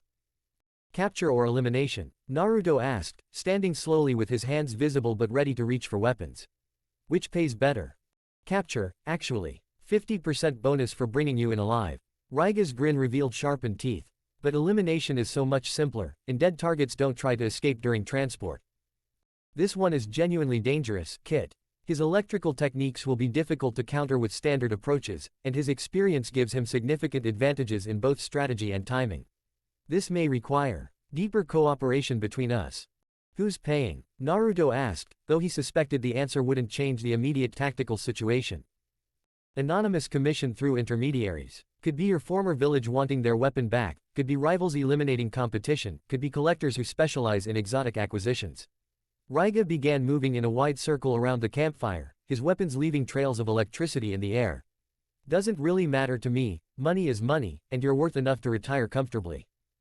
The attack came without further warning, lightning-fast strikes from both swords simultaneously, aimed to disable rather than kill but delivered with enough force to incapacitate most opponents. Raiga was clearly confident in his ability to control the encounter's outcome. He was about to learn that confidence could be a fatal miscalculation. Naruto's first response was pure instinct, shadow clones infused with enough fox chakra to make them visibly different from standard techniques. But even enhanced, the clones were hard-pressed to match Raiga's speed and the reach advantage of his electrified weapons. Standard approaches will not suffice, Kit. This opponent requires our full cooperation, not just my power channeled through your techniques, but true partnership where your will and mine become one. Are you prepared for that level of integration? Naruto felt one of his clones dissipate under Raiga's assault, then another, the feedback confirming that his opponent's weapons could disrupt chakra constructs on contact. Traditional strategies wouldn't work here, he needed something beyond anything he'd learned in Konoha or developed during his time as a freelancer. Yes, he said, both aloud and mentally. Do whatever you need to do. Then stop fighting my influence and embrace it. Stop trying to control the power and let it control you. Stop being Naruto who occasionally uses the Nine-Tails strength and becomes something entirely new. The transformation was unlike anything he'd experienced before. Instead of the painful burning sensation he associated with accessing Kurama's chakra, there was a smooth integration that felt like coming home to a place he'd never known existed. His awareness expanded beyond human limitations, his physical capabilities multiplied beyond recognition, and his tactical understanding became enhanced by instincts that had been honed over millennia of conflict. But most importantly, he was no longer fighting alone. Kurama's presence wasn't separate from his own consciousness, it was integrated with it, creating a synthesis that was more than the sum of its parts. When Raiga's next attack came, Naruto didn't dodge or block. He caught both electrified swords barehanded, his chakra-enhanced grip dispersing the electrical energy harmlessly while his enhanced strength held weapons that could cut through steel. The bounty hunter's expression shifted from confidence to alarm in the space between one heartbeat and the next. What the hell? Raiga began, but Naruto was already moving. The counterattack was devastating in its simplicity. Enhanced by Kurama's power and guided by the fox's combat instincts, Naruto simply released the swords and struck with an open palm that carried enough force to send a grown man flying 50 feet through the air. Raiga hit a tree with a sound like breaking wood, but he rolled with the impact and came up fighting, his weapons already moving in complex patterns designed to create distance and regain tactical advantage. It didn't matter. The person, entity, thing that Naruto had become was operating on a level that made traditional combat techniques irrelevant. Shadow clones materialized faster than Raiga could track them, each one infused with enough demonic energy to function as an independent combatant rather than a mere distraction. Fox fire chakra lanced through the air like guided projectiles, forcing the bounty hunter into increasingly desperate evasive maneuvers. And through it all, the original Naruto moved with predatory grace that made every step look effortless and every attack seem inevitable. Yes, Kit, this is what true power feels like when freed from artificial constraints. This is what we can accomplish when we stop pretending to be separate entities. Raiga's electrical techniques, formidable against normal opponents, proved inadequate against someone whose chakra system was fundamentally different from baseline human norms. His speed and experience meant nothing against reflexes enhanced by demonic instincts and powered by nearly unlimited energy reserves. The end came when he made the mistake of trying to match Naruto's enhanced clones in direct combat. Surrounded and overwhelmed, he found himself held immobile by constructs that felt more like elemental forces than standard jutsu. Impossible, he gasped, staring at Naruto with the kind of fear usually reserved for natural disasters. No Jinchuriki integrates that completely with their sealed demon. The chakra poisoning alone should have killed you. Maybe I'm not like other Jinchuriki, Naruto replied, and his voice carried harmonics that belonged to both human and fox. What are you? Raiga whispered. I'm something new. The kill was quick and efficient, a chakra-enhanced strike that stopped the bounty hunter's heart instantly. But even as Raiga's body fell to the forest floor, Naruto could sense that the confrontation had been observed by others hidden in the surrounding darkness. Multiple observers, Kit. At least 3 distinct presences, all with considerable skill in concealment. We have attracted an audience. Rather than acknowledging the watchers directly, Naruto began the practical work of disposing of evidence and collecting anything useful from Raiga's equipment.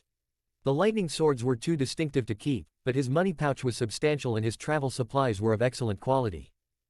But as he worked, he was acutely aware of the eyes watching from the shadows, evaluating, assessing, drawing conclusions about what they'd witnessed. Let them watch, he decided. Let them see what happened to people who hunted him for money. Let word spread through whatever networks they represented that Naruto Uzumaki was no longer the desperate village exile they might have expected to find. He was something else now, something that had never existed before in the long history of Jinchuriki and their sealed demons. And that something was not to be trifled with by opportunistic bounty hunters or anyone else who mistook him for easy prey. From his concealed position 200 meters away, Hoshigaki Kisame observed the cleanup with professional appreciation.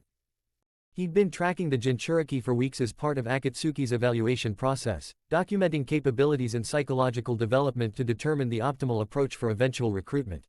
What he'd witnessed tonight exceeded even the most optimistic projections of the boy's potential.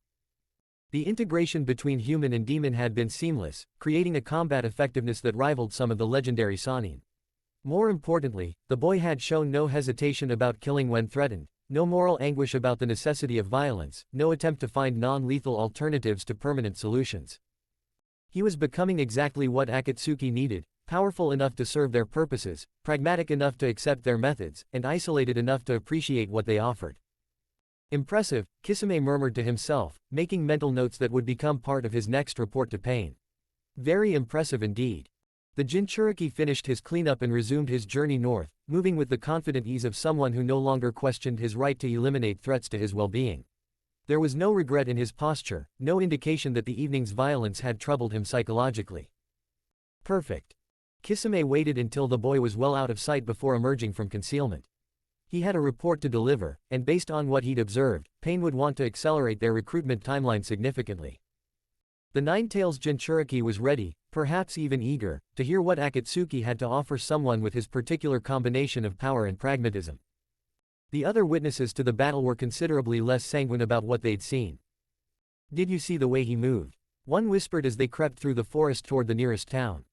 That wasn't human speed or human strength. The clones were wrong too, another added. Shadow clones don't glow like that, don't move independently like that. What kind of technique creates constructs with their own intelligence? And the way he killed Raiga. No hesitation, no emotion. Like stepping on an insect. By the time they reached civilization, their story had already begun evolving into something closer to legend than factual report. The young blonde ninja who fought with demon fire and shadow creatures. The wanderer who killed one of the 7 swordsmen as easily as swatting a fly. The Jinchuriki who had somehow achieved perfect integration with his sealed beast. The stories spread through the underground networks like wildfire, each retelling adding new details and escalating the threat assessment. Within days, every bounty hunter, missing nin, and criminal organization from Fire Country to the eastern borders would know that Naruto Uzumaki was no longer a target to be approached casually. He was a force of nature wrapped in human skin, and engaging with him required preparation for the possibility that the encounter might not end well for the challenger. Excellent, Kit. Fear is a far more effective deterrent than friendship ever was.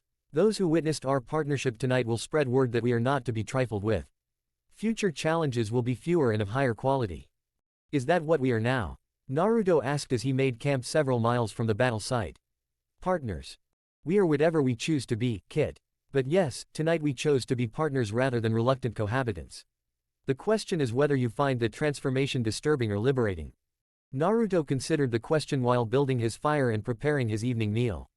The integration with Kurama had felt natural, like accessing abilities he'd always possessed but never known how to use.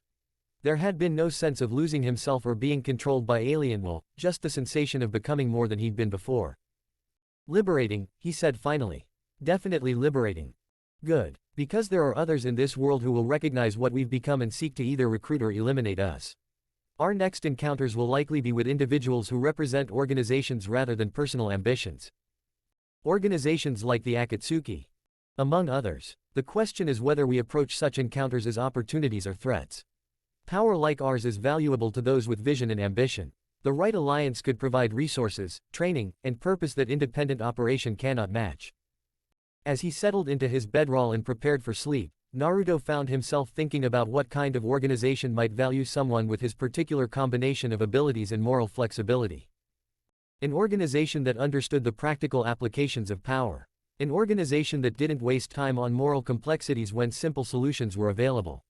An organization that could appreciate the advantages of someone who'd learned to integrate human cleverness with demonic strength. It was an intriguing prospect, and one that felt increasingly likely to manifest in the near future.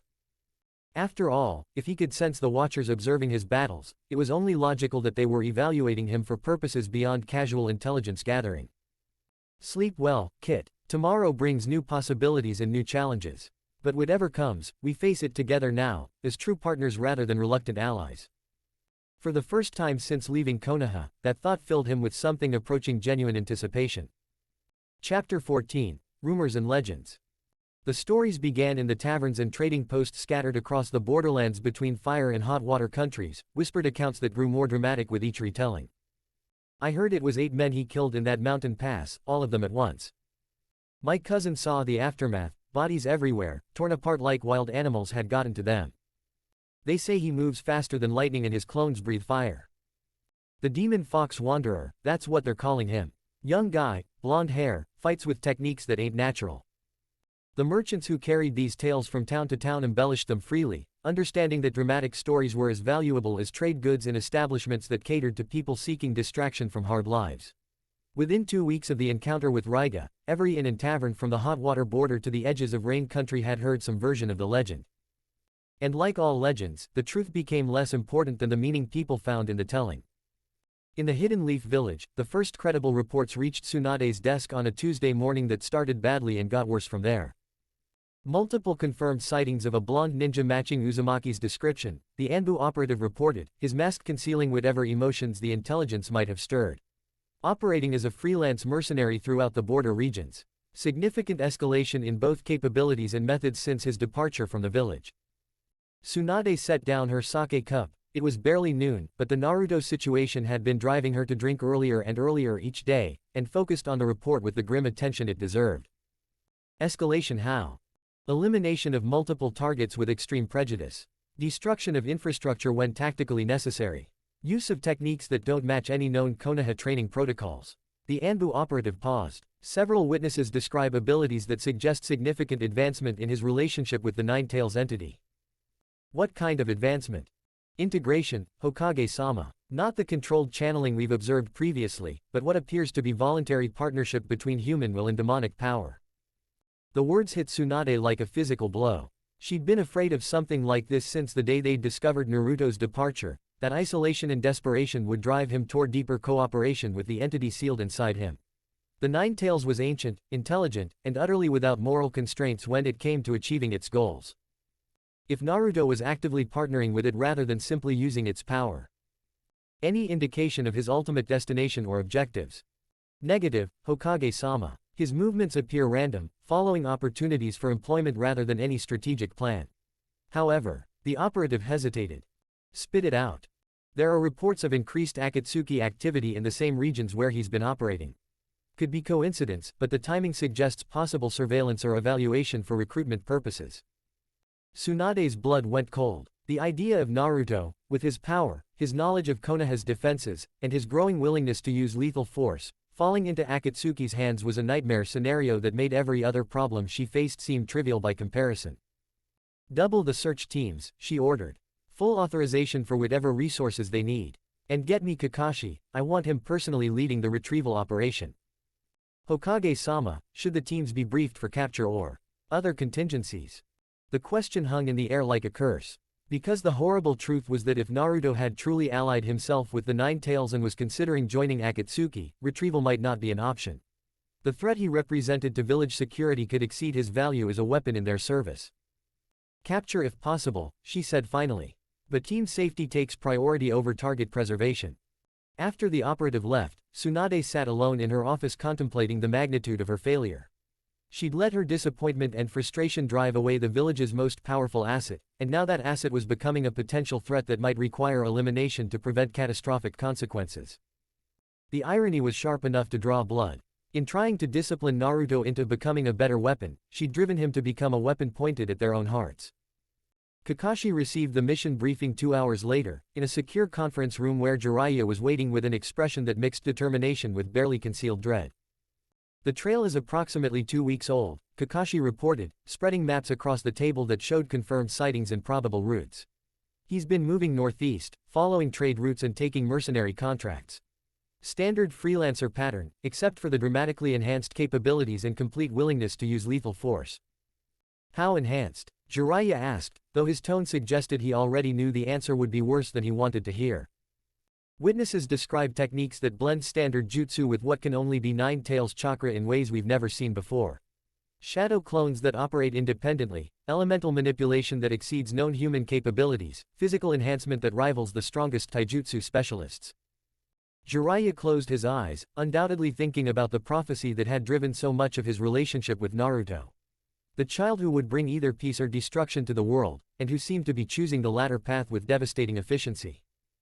Integration level? He asked. Unknown, but probably advanced. The reports suggest voluntary cooperation rather than forced channeling. He's not fighting the Nine Tails anymore, he's working with it. Then we may already be too late, Jiraiya said quietly. Once a Jinchuriki achieves that level of integration, extraction becomes nearly impossible without killing both the host and the sealed entity. Are you suggesting we shouldn't try to bring him home? I'm suggesting we need to be prepared for the possibility that the boy we're looking for no longer exists. If he's truly partnered with the Nine Tails, then what we're tracking isn't Naruto who occasionally uses demon power, it's a hybrid entity that thinks with human intelligence and acts with demonic instincts. Kakashi studied the map, trying to project Naruto's likely route based on the pattern of sightings and mercenary activities. The path led northeast toward increasingly lawless territories where questions weren't asked and official authority was scarce. Perfect hunting grounds for someone who wanted to operate without oversight or interference. How long before we can intercept him? If we move fast and guess right about his destination, maybe 3 days. But Kakashi, Jiraiya's voice carried the weight of long experience and recent heartbreak. We need to discuss what happens if he doesn't want to come home. The question that neither of them wanted to voice directly. What did you do when your most powerful weapon decided to point itself at you instead of your enemies? He's still our student, Kakashi said, though the words felt hollow even to him. He's still the Nine Tails Jinchuriki, Jiraiya replied. And if he's made a deliberate choice to ally himself with the entity inside him, then student-teacher relationships become secondary to village security. They spent the next hour planning routes, resources, and contingencies for a mission that felt more like a potential assassination than a rescue operation. Both men understood the stakes involved. If they succeeded in bringing Naruto home, they might save both him and the village from catastrophic consequences. If they failed, or if he proved too dangerous to approach safely, they would have to make choices that would haunt them for whatever remained of their lives. One more thing, Jiraiya said as they prepared to depart. Intelligence reports suggest Akatsuki operatives have been spotted in the same general area. If they're evaluating Naruto for recruitment, then we're racing against time, Kakashi finished. And if they get to him first, retrieval becomes infinitely more complicated. An understatement of staggering proportions. If Naruto joined Akatsuki willingly, with full integration of Nine-Tails' power and complete knowledge of Konoha's defenses and capabilities, the resulting threat would exceed anything the village had faced since its founding. As they left the village gates with their carefully chosen team, neither man spoke about the possibility that they might be embarking on their final mission as Konoha ninja. Because if Naruto had truly chosen darkness over light, if he'd embraced partnership with the Nine-Tails and was considering alliance with Akatsuki, then stopping him might require sacrifices that would destroy the people making them as surely as any enemy attack. The hunt for the Nine-Tails Jinchuriki had begun, and everyone involved understood that it might end with the death of either the prey or the predators. In the hidden depths of Rain Country, Pain listened to Kisami's latest report with growing satisfaction. The Jinchuriki's transformation continues to exceed our projections, Kisame reported, his shark-like features animated with genuine enthusiasm. Full integration with the Nine-Tails entity, demonstrated tactical flexibility, complete willingness to eliminate threats permanently. He's becoming exactly what we need.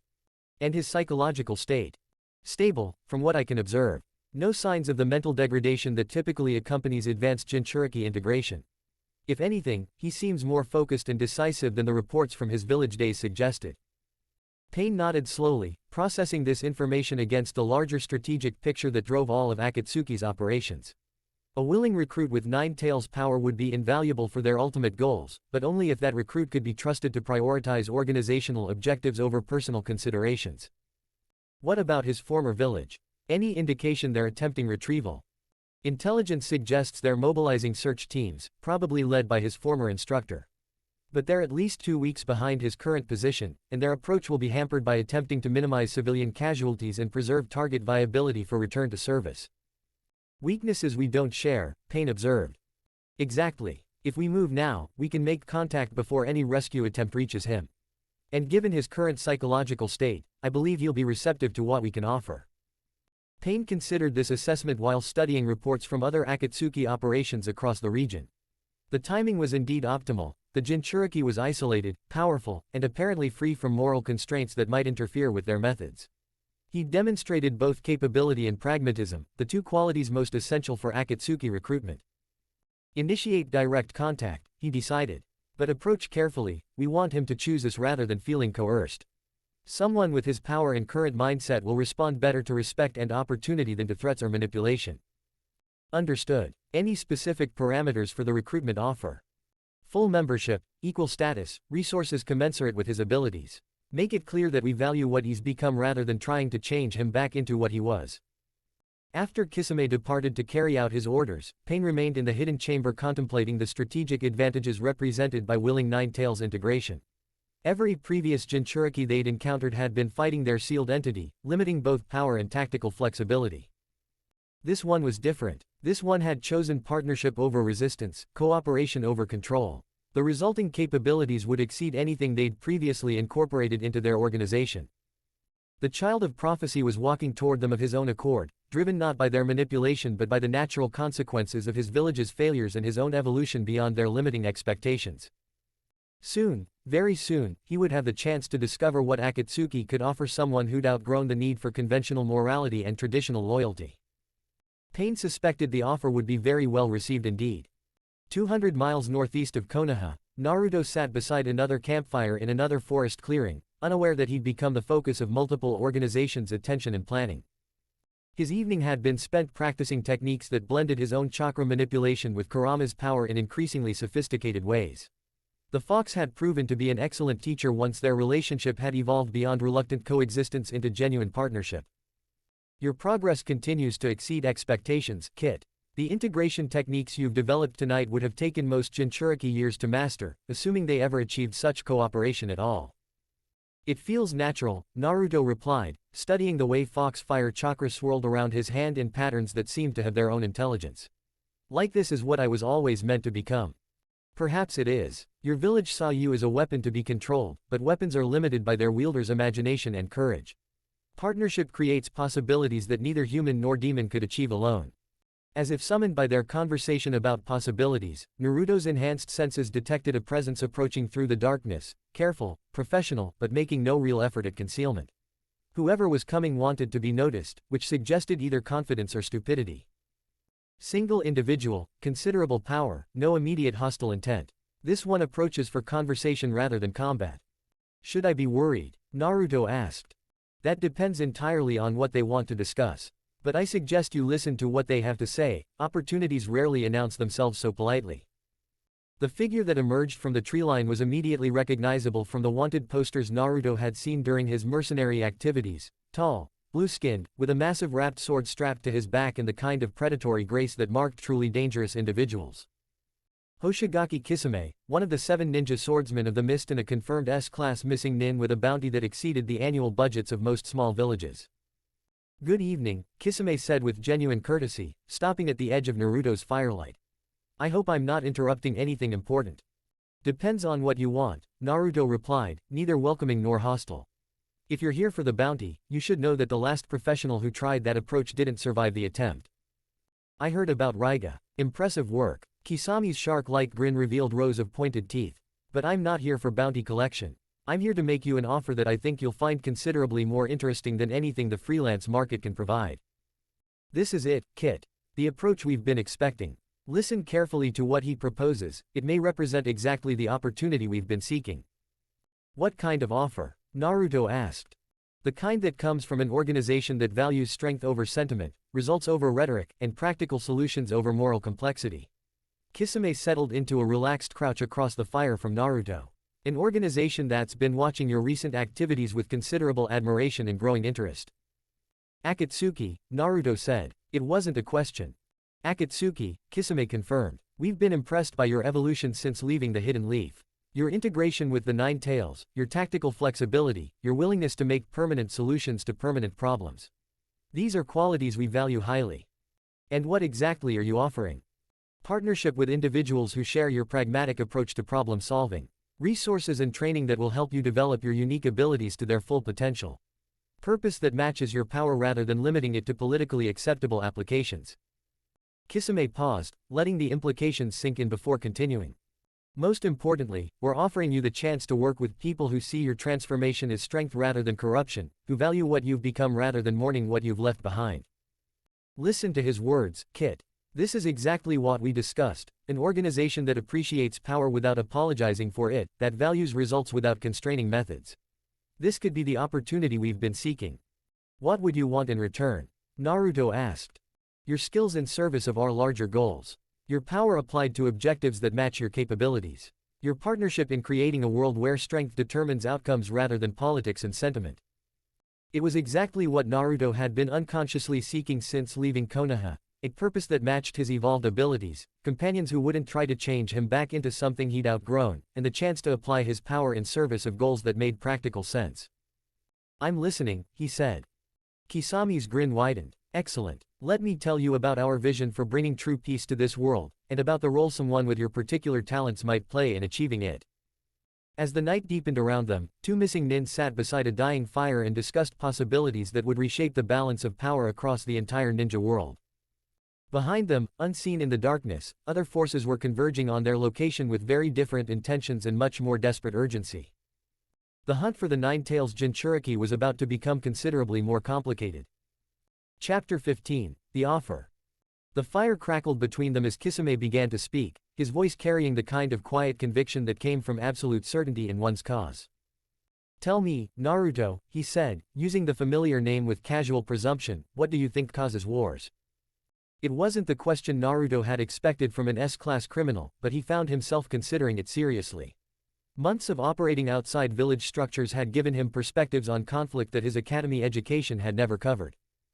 Competition for resources, he said finally. Territorial disputes, ideological differences, fear. All symptoms, Kisame said with a slight shake of his head. The disease is deeper than that. Wars exist because the current system of hidden villages and competing nations is fundamentally unsustainable. Every village hoards power while preaching cooperation. Every leader speaks of peace while preparing for conflict. Every generation fights the same battles their parents fought, learning nothing and changing nothing. He speaks truth, Kit. How many wars has your village fought in service of peace? How many conflicts have been resolved through superior force disguised as noble purpose? An Akatsuki solution, Naruto asked. Unity through understanding, Kisame replied. Not the false unity of political alliances that shift with the wind, but true unity born from shared experience of loss and suffering. People who have never felt real pain can never truly understand the cost of conflict. People who have never faced genuine powerlessness can never appreciate the value of lasting peace. The philosophy was seductive in its simplicity, and disturbingly logical in its implications. Naruto had certainly learned more about himself and the world through suffering than through all his years of comfortable village life. "You're talking about making everyone suffer," he said, though without the moral outrage such a statement would have carried months ago. "We're talking about giving everyone the opportunity to grow beyond the limitations that perpetual comfort and security impose." Kisame leaned forward slightly, his expression earnest. "Look at yourself, Naruto. Has your greatest growth come from your successes or your failures? From acceptance or rejection? From comfort or adversity?" The answer was obvious, and disturbing in its implications. Every significant advance in his capabilities, every meaningful insight into his own nature, every moment of genuine personal growth had emerged from struggle, isolation, and the kind of pain that forced evolution beyond previous limitations. Wisdom born from necessity, Kit. Your village tried to keep you comfortable and controlled, limiting your growth to serve their purposes. Only when you embraced adversity did you discover what you truly were capable of becoming. "So Akatsuki creates adversity to force growth?" Naruto asked. "Akatsuki removes the artificial supports that prevent natural growth," Kisame corrected. "We don't create suffering, we reveal the suffering that already exists beneath comfortable illusions. We don't impose pain, we remove the barriers that prevent people from confronting pain that's already present in their lives." It was a subtle distinction, but an important one. The difference between actively torturing people and simply allowing them to experience consequences they'd been protected from by systems designed to maintain the status quo. And afterward, those who survive become stronger. Those who adapt become more capable. Those who learn become wiser. And eventually, enough people understand the true cost of conflict that they choose cooperation over competition, unity over division. What about those who don't survive the process? Kisame's expression didn't change, but something shifted in his eyes, not coldness exactly, but the kind of practical acceptance that came from making hard choices in service of larger goals. Evolution requires selection pressure. Not everyone is meant to survive every transition. The alternative is stagnation, generation after generation repeating the same mistakes, fighting the same wars, learning nothing from their suffering because they're never forced to truly confront it. Harsh truth, Kit, but truth nonetheless. How many have died in the endless cycle of village conflicts? How many will continue to die while leaders play politics and pretend that incremental changes will somehow produce fundamental transformation? Naruto stared into the fire, watching flames dance in patterns that seemed to mirror his conflicted thoughts. Everything Kisame said resonated with experiences he'd lived through, observations he'd made during his time operating outside village protection.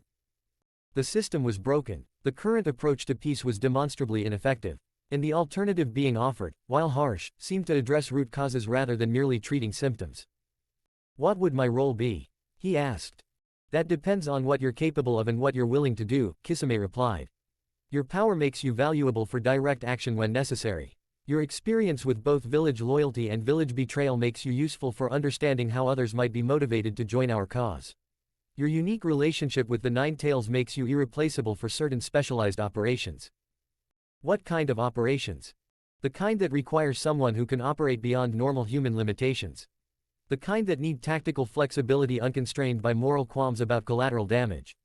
The kind where success depends on power applied with precision and intelligence rather than brute force guided by sentiment."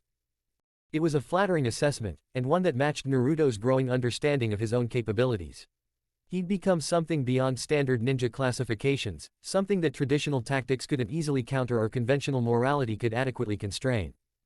He sees what you've become, Kit, not a failed village ninja, but an evolved being capable of things others can barely imagine. This is recognition of your true worth, not the conditional acceptance your village offered. "And if I choose not to join?" "Then you continue your current path as an independent operator, and we remain cordial professionals who occasionally cross paths in our respective pursuits." Kisame's tone remained carefully neutral. "Akatsuki doesn't recruit through coercion, forced loyalty is ultimately counterproductive to our goals. We want partners, not prisoners." The distinction was important, and it highlighted one of the fundamental differences between this offer and his previous experience with institutional affiliation. Konoha had demanded his loyalty while providing minimal support. Akatsuki was offering partnership while explicitly acknowledging his right to refuse. "I need time to think about it," Naruto said. "Of course. Decisions this significant shouldn't be made hastily. Kisame stood, brushing dirt from his cloak. Take whatever time you need. When you're ready to discuss specifics, leave word at any of the underground taverns in this region. We'll find you. That's it. No pressure to decide immediately. No threats about what happens if I refuse. What would be the point? Kisame asked with genuine curiosity. You're powerful enough that threats would be counterproductive, intelligent enough that manipulation would be insulting, and independent enough that coercion would be futile. We want you to join because you see value in our goals and methods, not because you feel you have no choice. As the Akatsuki member prepared to leave, Naruto found himself asking a question that had been nagging at him throughout their conversation. Why now? Why approach me specifically at this point? Because now you're ready to hear what we have to offer without immediately rejecting it based on village indoctrination or moral preconceptions. Kisame paused at the edge of the firelight. The boy who left Konoha months ago wouldn't have understood our purpose or appreciated our methods. The person you've become through your own choices and experiences can evaluate our offer objectively. And what makes you think you'll accept? Because you've already started implementing our philosophy without realizing it. Your recent activities demonstrate exactly the kind of practical problem-solving we value. You identify threats, assess them realistically, and eliminate them permanently when necessary. You don't waste time on moral complexities when simple solutions are available. The assessment was accurate in ways that Naruto found both flattering and disturbing. He had been operating according to principles that aligned closely with what Kisame described as Akatsuki's approach. One last question, Naruto said as Kisame began to fade back into the shadows. What makes you think your methods will actually work? That causing suffering will lead to understanding rather than just more conflict. Kisame's shark-like grin was barely visible in the darkness. Because suffering is the only teacher that everyone listens to, and understanding is the only foundation that peace can actually be built on. Everything else is just wishful thinking disguised as policy. Then he was gone, leaving Naruto alone with the dying fire and thoughts that felt more complex and contradictory than anything he'd experienced since leaving Konoha. Impressive presentation, Kit. He offered respect, opportunity, and purpose without demanding immediate commitment or threatening consequences for refusal. Very different from your village's approach to securing loyalty. What do you think? Naruto asked. About Akatsuki's goals, their methods, their offer. I think they understand power in ways your village never did. I think their analysis of the current system's failures is accurate. And I think their proposed solutions, while harsh, address root causes rather than symptoms. But nothing, Kit. For the first time since we've been partners, someone has offered you opportunities commensurate with your actual capabilities rather than trying to limit you to politically acceptable roles. The question isn't whether their offer has merit, it's whether you're prepared to embrace what you've already become. Naruto fed more wood to his fire and settled back to consider Kisame's words against everything he'd learned during his months of independence.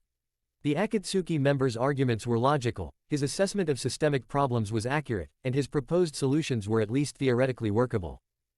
More importantly, the role he described for Naruto was exactly what someone with his evolved capabilities should be doing, applying unique power in service of meaningful goals rather than wasting it on incremental missions that changed nothing fundamental about the world's problems. The moral implications were complex, but then again, conventional morality hadn't proven particularly effective at preventing the endless cycle of conflict that defined the ninja world. Perhaps it was time to consider approaches that prioritized results over ideological purity. As he prepared for sleep, Naruto found himself thinking not about the philosophical complexities of Akatsuki's offer, but about the practical advantages of joining an organization that would value his strength rather than fearing it, appreciate his evolution rather than trying to reverse it, and provide purposes worthy of the power he'd developed. It was tempting. More than tempting, it was logical. Sleep well, Kit. Tomorrow brings new opportunities to observe how the world treats those who operate according to conventional moral constraints versus those who prioritize practical effectiveness. The comparison may be educational. 50 miles to the south, Kakashi's tracking team was making better time than expected, following a trail that seemed almost deliberately obvious in places. He's not trying very hard to avoid detection, Shikamaru observed, studying marks in the dirt that clearly indicated Naruto's passage. Either he doesn't know we're following him, or he doesn't care. Or he wants us to find him, Kakashi said quietly, though he wasn't sure which possibility concerned him more. They'd been pushing hard for 2 days, following intelligence reports and witness accounts that painted an increasingly disturbing picture of Naruto's transformation. The boy they were tracking bore little resemblance to the enthusiastic young ninja who'd left Konoha months ago. This version was efficient, ruthless, and apparently completely comfortable with lethal solutions to problems that might have other remedies. The psychological profile emerging from witness accounts suggested someone who'd not only abandoned his village's moral constraints but actively rejected them as impediments to effective action. "Sir," one of the Anbu operatives called from ahead. "Fresh campsite, maybe 6 hours old. Signs of a visitor." Kakashi examined the site carefully, noting details that told a story he didn't want to interpret correctly. 2 sets of tracks, one belonging to Naruto and the other to someone considerably larger with distinctive boot patterns.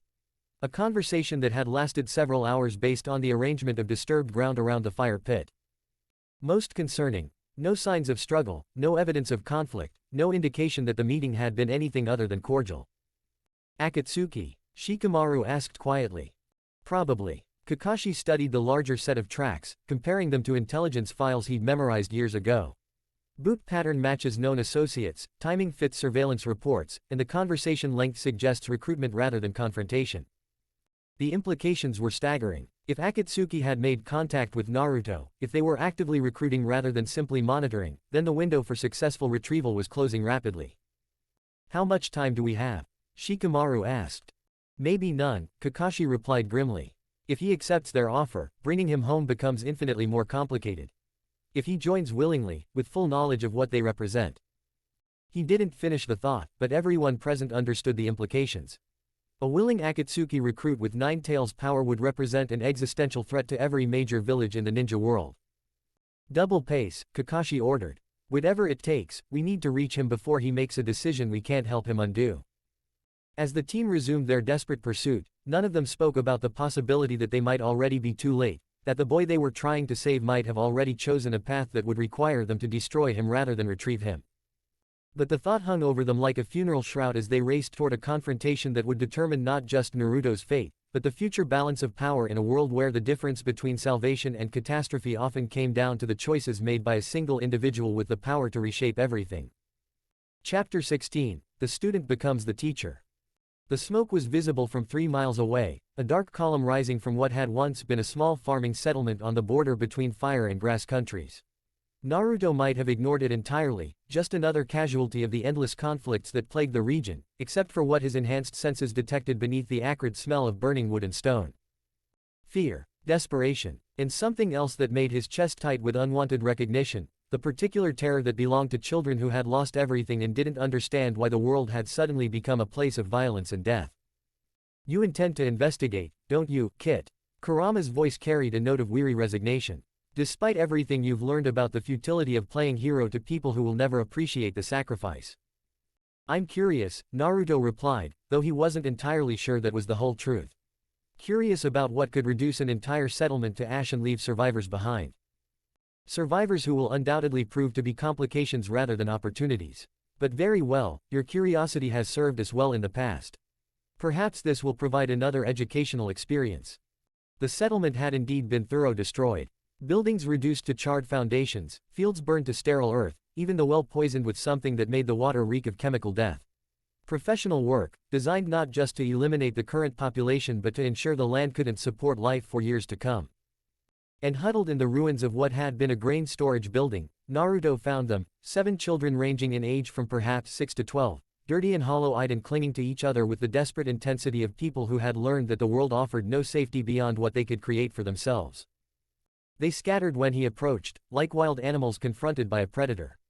All except the oldest, a girl with tangled brown hair and eyes that held too much knowledge for someone who should still be playing with dolls.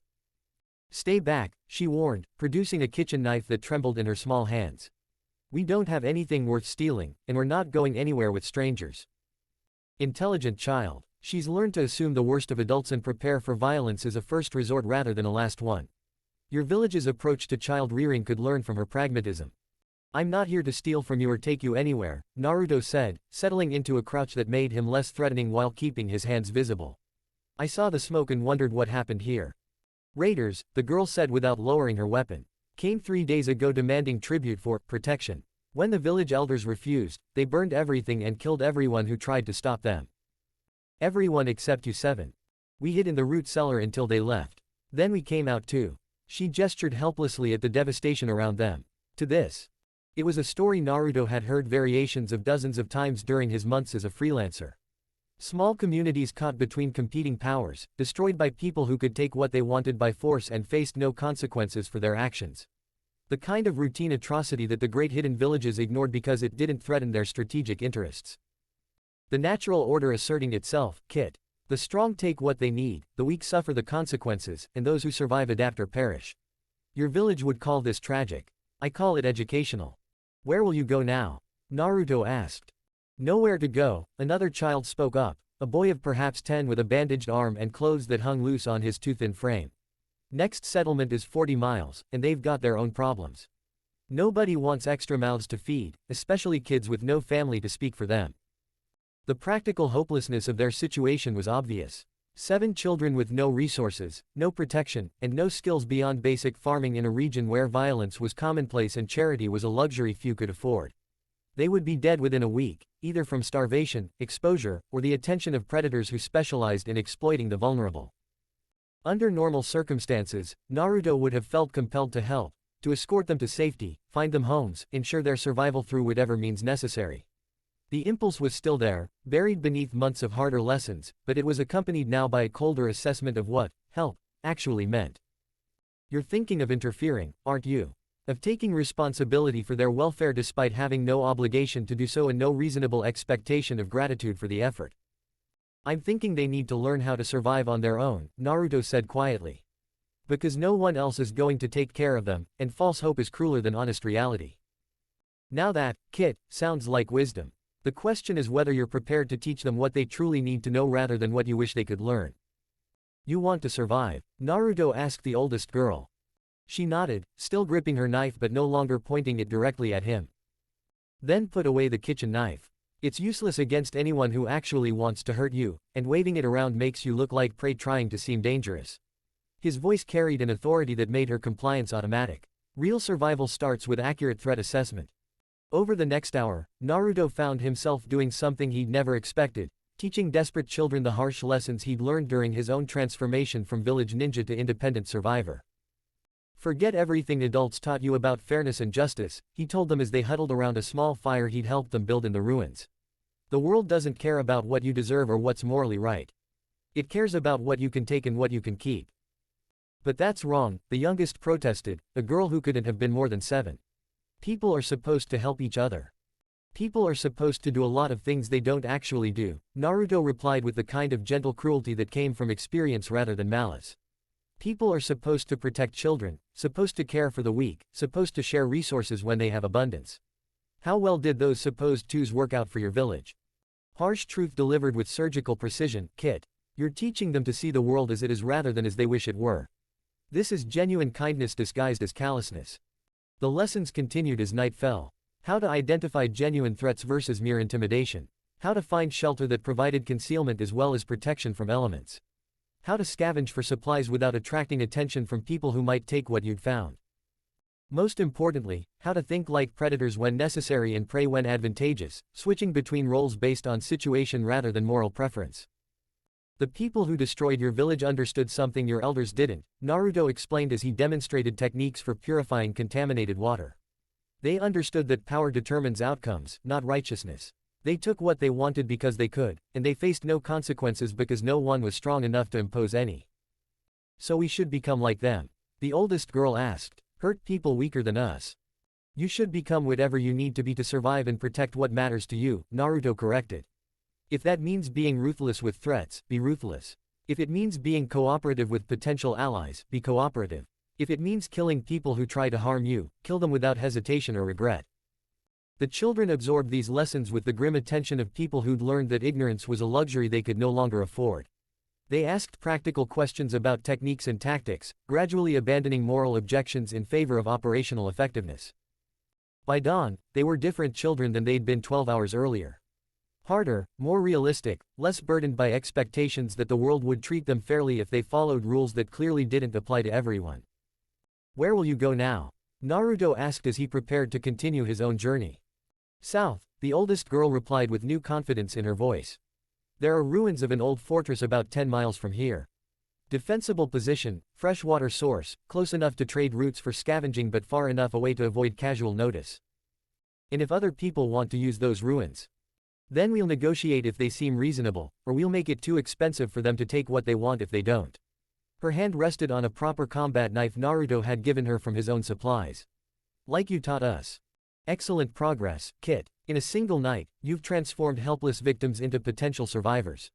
They may not all live through the coming hardships, but those who do will be stronger for having learned reality rather than comfortable illusions. As Naruto walked away from the ruined settlement, he found himself thinking about the stark difference between the lessons he'd just taught and the ones he'd received during his own childhood.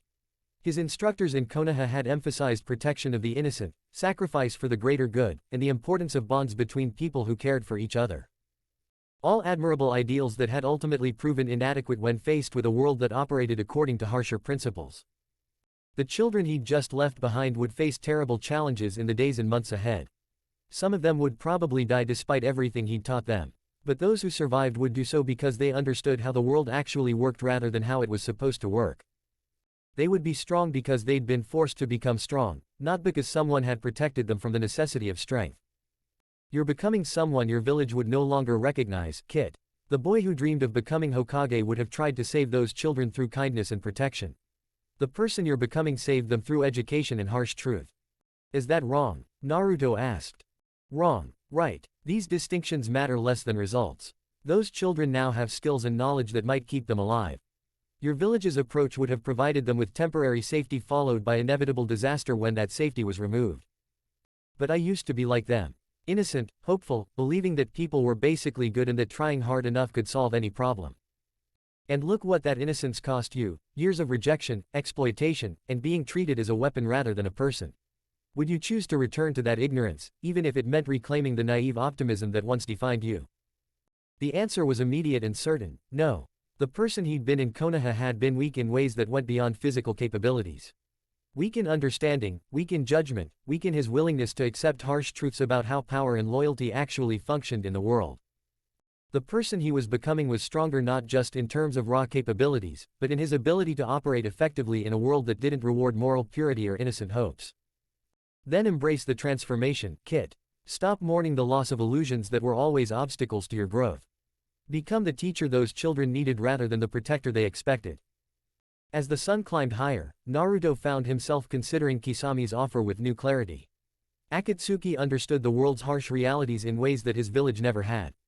They offered partnership to someone who'd evolved beyond the need for comfortable lies about justice and protection. They offered purpose that matched his developed capabilities rather than trying to limit him to roles that served others' comfort. For the first time since their conversation, the idea of joining Akatsuki felt not just logical but inevitable. He was no longer the boy who'd left Konoha hoping to find a place where being himself would be enough. He was becoming someone who understood that enough was defined by results rather than intentions, by effectiveness rather than righteousness. Someone who could teach desperate children how to survive in a world that wanted to destroy them.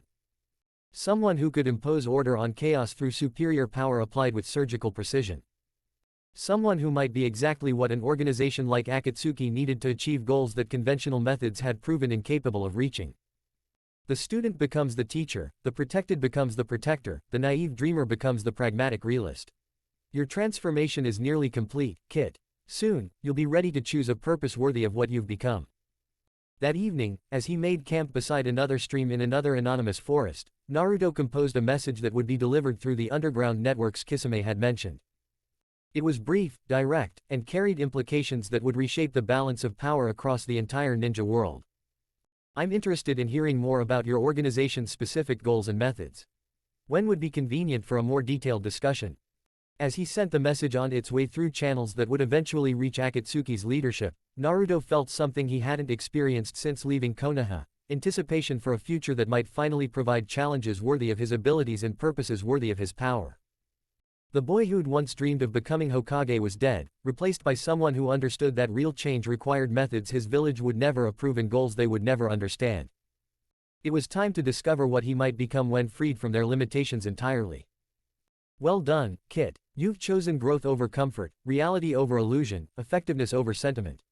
Now let's see what interesting opportunities your choice creates. Chapter 17. The search begins.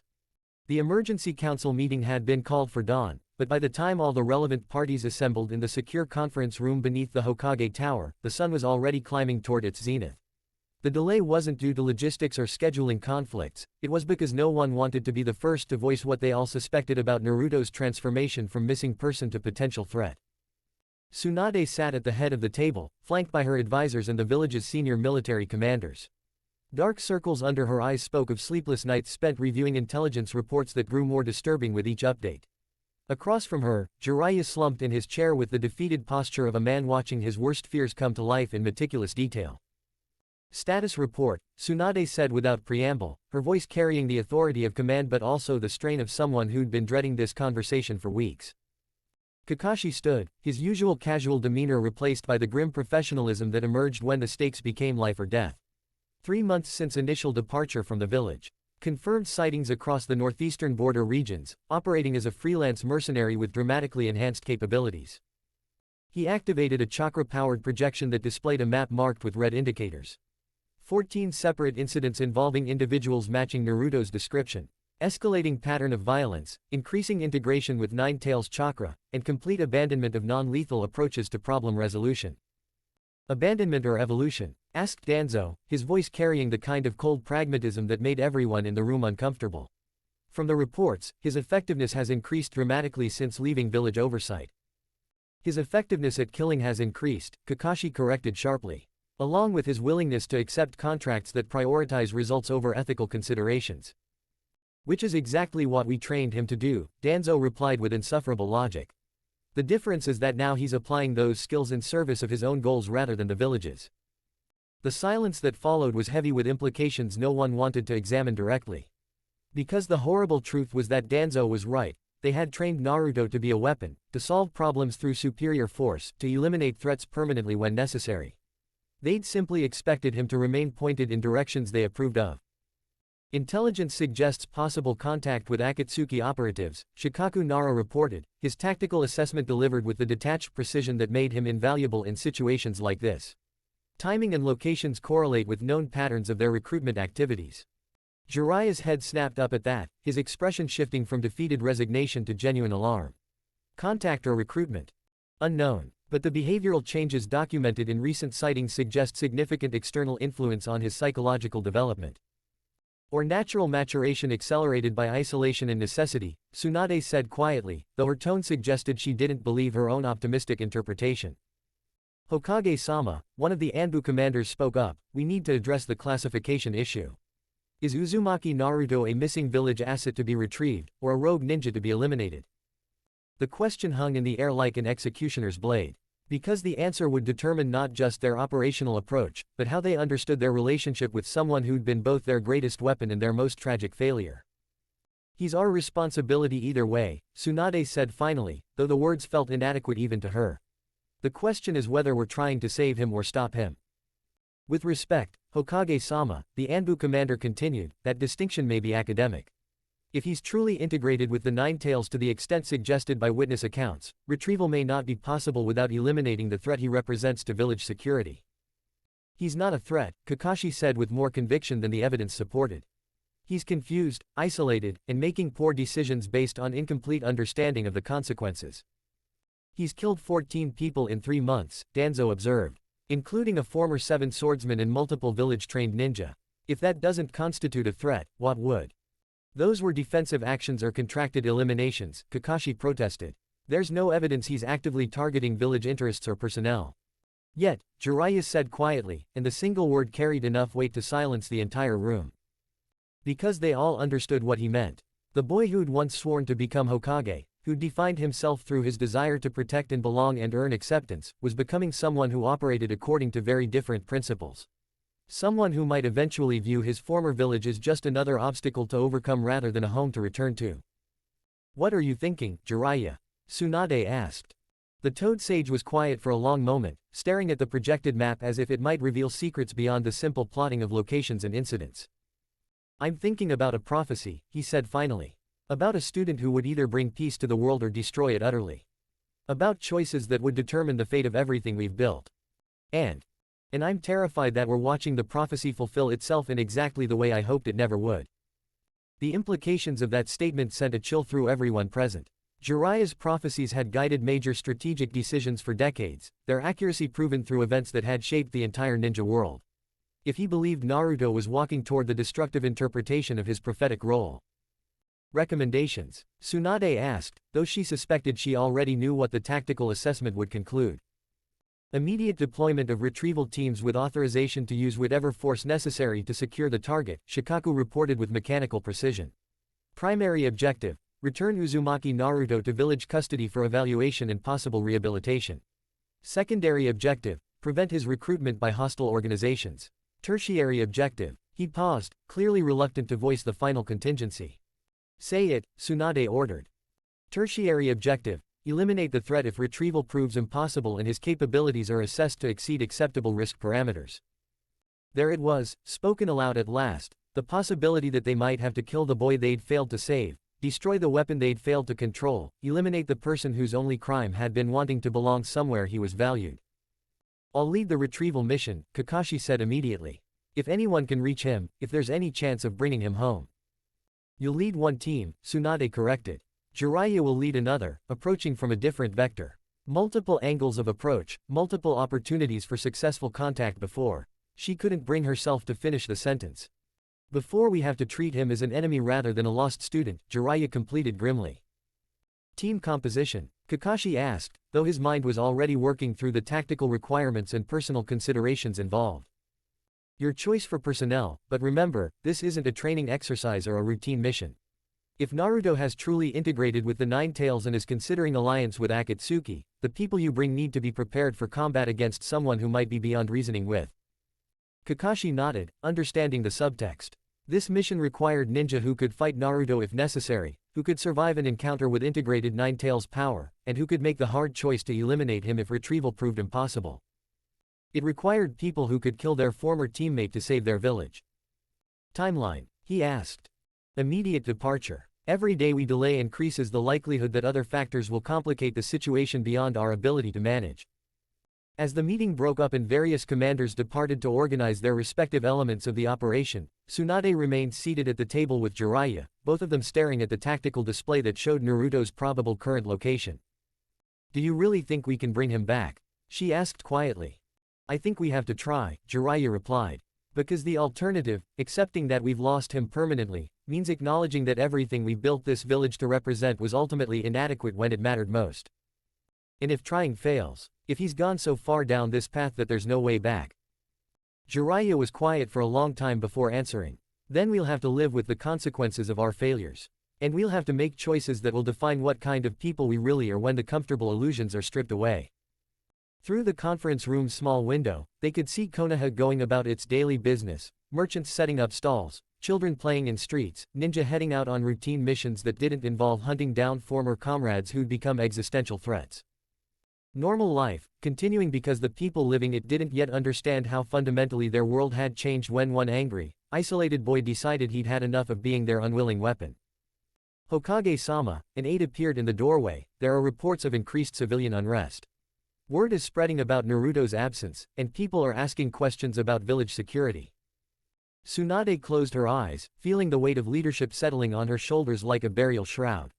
Because managing the Naruto crisis was only the beginning, she also had to maintain village stability while their most powerful asset was potentially becoming their greatest enemy. Schedule a public address for this evening, she ordered. General reassurances about village security, routine personnel movements, nothing that suggests crisis or panic.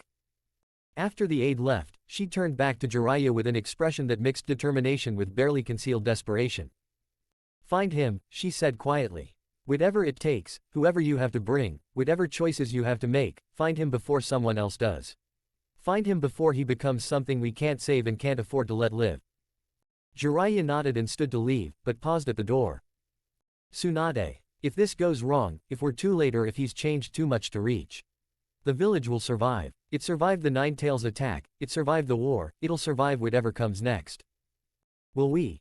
That, Jiraiya said quietly, depends on what we're willing to do to people we once cared about in order to protect people we're responsible for. As he left to organize his own search team, Tsunade remained alone in the conference room, staring at tactical displays that reduced her greatest failure to red dots on a map and probability assessments that calculated the likelihood of having to execute someone she'd once considered family. Outside, Konoha continued its normal routines, unaware that their peace and security hung in the balance of a confrontation that would determine whether their former hero could be saved, or would have to be stopped permanently. The search for Naruto Uzumaki had officially begun, and everyone involved understood that it would likely end with either salvation or tragedy. They just weren't sure which outcome they should be hoping for anymore. In a small apartment across the village, Haruka Yumino sat grading academy papers and trying not to think about the empty desk in his classroom that had once belonged to a blonde boy who dreamed of becoming Hokage. The official story was routine reassignment to advanced training outside the village. But teachers heard things, noticed patterns, understood when explanations didn't match observable reality. Naruto was gone, possibly forever. And based on the increased security measures and hushed conversations among senior staff, his absence was being treated as a crisis rather than a routine deployment. Haruka set down his grading pen and picked up a photograph from his desk. Team 7 after their first successful mission, 3 young faces full of hope and determination and the kind of innocent optimism that the world seemed designed to crush. One face belonged to a boy who'd abandoned everything for power. One face belonged to a girl who now spent 18 hours a day in the hospital, avoiding human connection. One face belonged to a boy who'd walked away from the village that had never learned to see him as anything more than a useful tool. Team 7 was gone, destroyed as thoroughly as if they'd all died in battle. But unlike death, this destruction carried the weight of choices that might have been made differently, support that might have been offered, acceptance that might have been given freely rather than withheld until it was too late. As night fell over Konoha, Haruka found himself wondering if the boy he'd once tried to mentor was still alive somewhere, still capable of redemption, still worth the risk that salvation would require. Or if the person Naruto was becoming had already moved beyond the reach of anyone who remembered the lonely child who'd once sat in his classroom, desperately seeking the recognition that everyone seemed determined to deny him. The answer, when it came, would determine not just Naruto's fate but the future of everyone who'd failed him when failure meant the difference between salvation and damnation. And in the darkness beyond Konoha's walls, forces were moving that would ensure that answer came sooner rather than later, with consequences that would reshape the ninja world in ways no one was prepared to handle. The hunt had begun, but the prey had already chosen sides in a conflict that would define the meaning of power, loyalty, and the price of belonging in a world where strength determined everything. Chapter 18, Rising Darkness. 3 weeks after the emergency council meeting, Konoha felt like a different village entirely. The changes were subtle at first: increased patrols, additional security checkpoints, new protocols for monitoring civilian activities that might indicate foreign infiltration. Standard responses to elevated threat levels, the kind of adjustments that any competent military organization would implement when facing potential external pressure. But beneath the surface, something more fundamental was shifting in the way the village understood itself and its place in the world. The Nine Tails Cantainer's defection represents more than just a personnel loss, Danzo explained to the expanded security council he'd convened in a secure facility beneath the village's administrative district. It demonstrates the fundamental inadequacy of our current approach to managing strategic assets and potential threats. The dozen men and women seated around the table represented Konoha's security apparatus, department heads, senior commanders, intelligence coordinators who'd spent their careers protecting the village from external enemies. Now they found themselves grappling with the possibility that their greatest threat might come from within.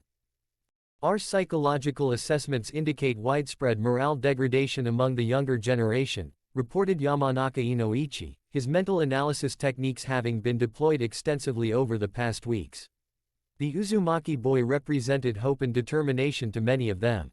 His absence has created a vacuum that's being filled by doubt and cynicism, which makes them vulnerable to external manipulation, added Morino Ibiki, his interrogation experience giving him unique insights into psychological weaknesses. Enemy agents could exploit their disillusionment to recruit assets or plant disinformation. Danzo nodded slowly, processing these assessments against his larger strategic vision for the village's future. The Naruto crisis had created exactly the kind of environment where more aggressive security measures would be not just accepted but demanded by a population that was beginning to understand how vulnerable they really were. Recommendations, he asked. Enhanced screening protocols for all academy graduates, Inoichi suggested. Psychological evaluation to identify potential loyalty risks before they're given access to sensitive information or missions.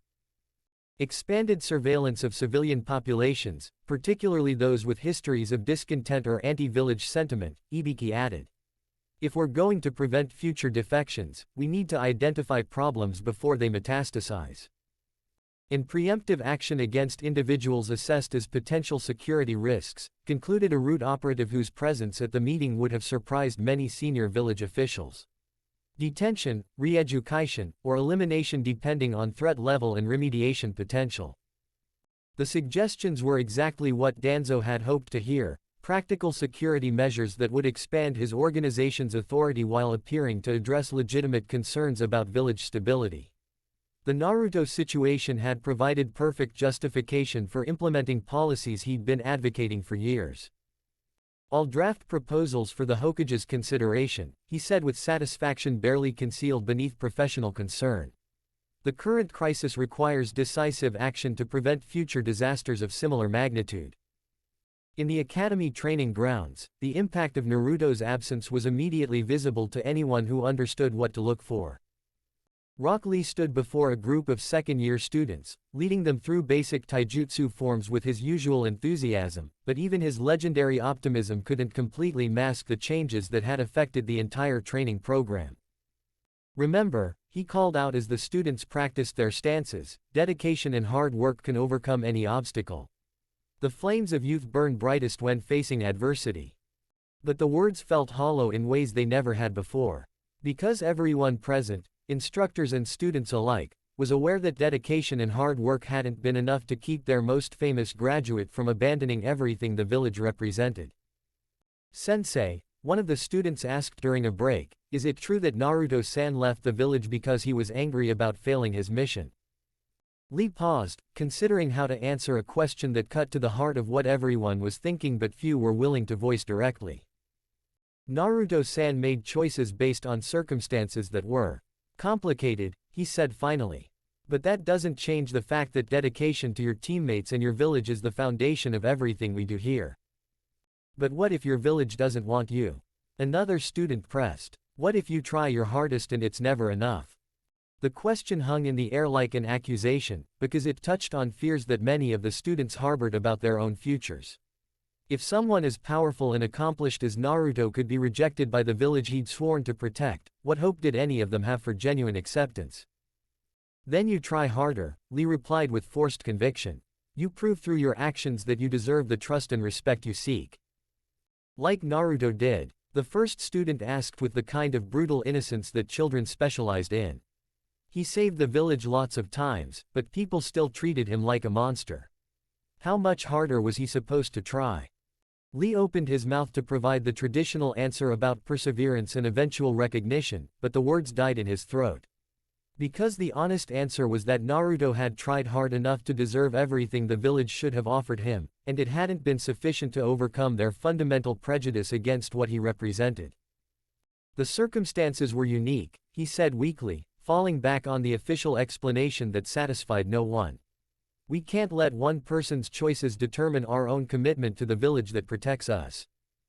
But even as he spoke, Lee could see the doubt in his students' eyes, the way they looked at him with expressions that suggested they were beginning to question whether the village was worth the kind of absolute loyalty it demanded from its ninja. It was a dangerous development, and one that would have significant implications for the next generation's willingness to sacrifice themselves for people who might never appreciate what they gave up. The external pressures were becoming more obvious with each passing week. Intelligence reports indicate increased border activity from all neighboring territories, Shikaku Nara briefed Tsunade during their daily security update. Not direct aggression, but probing actions designed to test our response capabilities and assess our current defensive posture. They know, Tsunade said grimly, studying maps that showed the pattern of incursions and provocations. Somehow, Word has gotten out about Naruto's absence, and they're evaluating whether we're vulnerable enough to justify more aggressive action. It was inevitable, Shikaku replied with characteristic pragmatism. The Nine-Tails Jinchuriki's presence was a known strategic factor for every major power in the region. His disappearance creates opportunities that our enemies would be foolish not to explore. What kind of opportunities? Territory disputes we've kept frozen through threat of overwhelming retaliation. Resource conflicts we've prevented through demonstration of superior force. Political challenges we've suppressed through the implied promise of devastating consequences for aggression. Tsunade closed her eyes, feeling the weight of strategic reality settling on her shoulders. Naruto hadn't just been their most powerful weapon, he'd been the foundation of their entire regional security posture.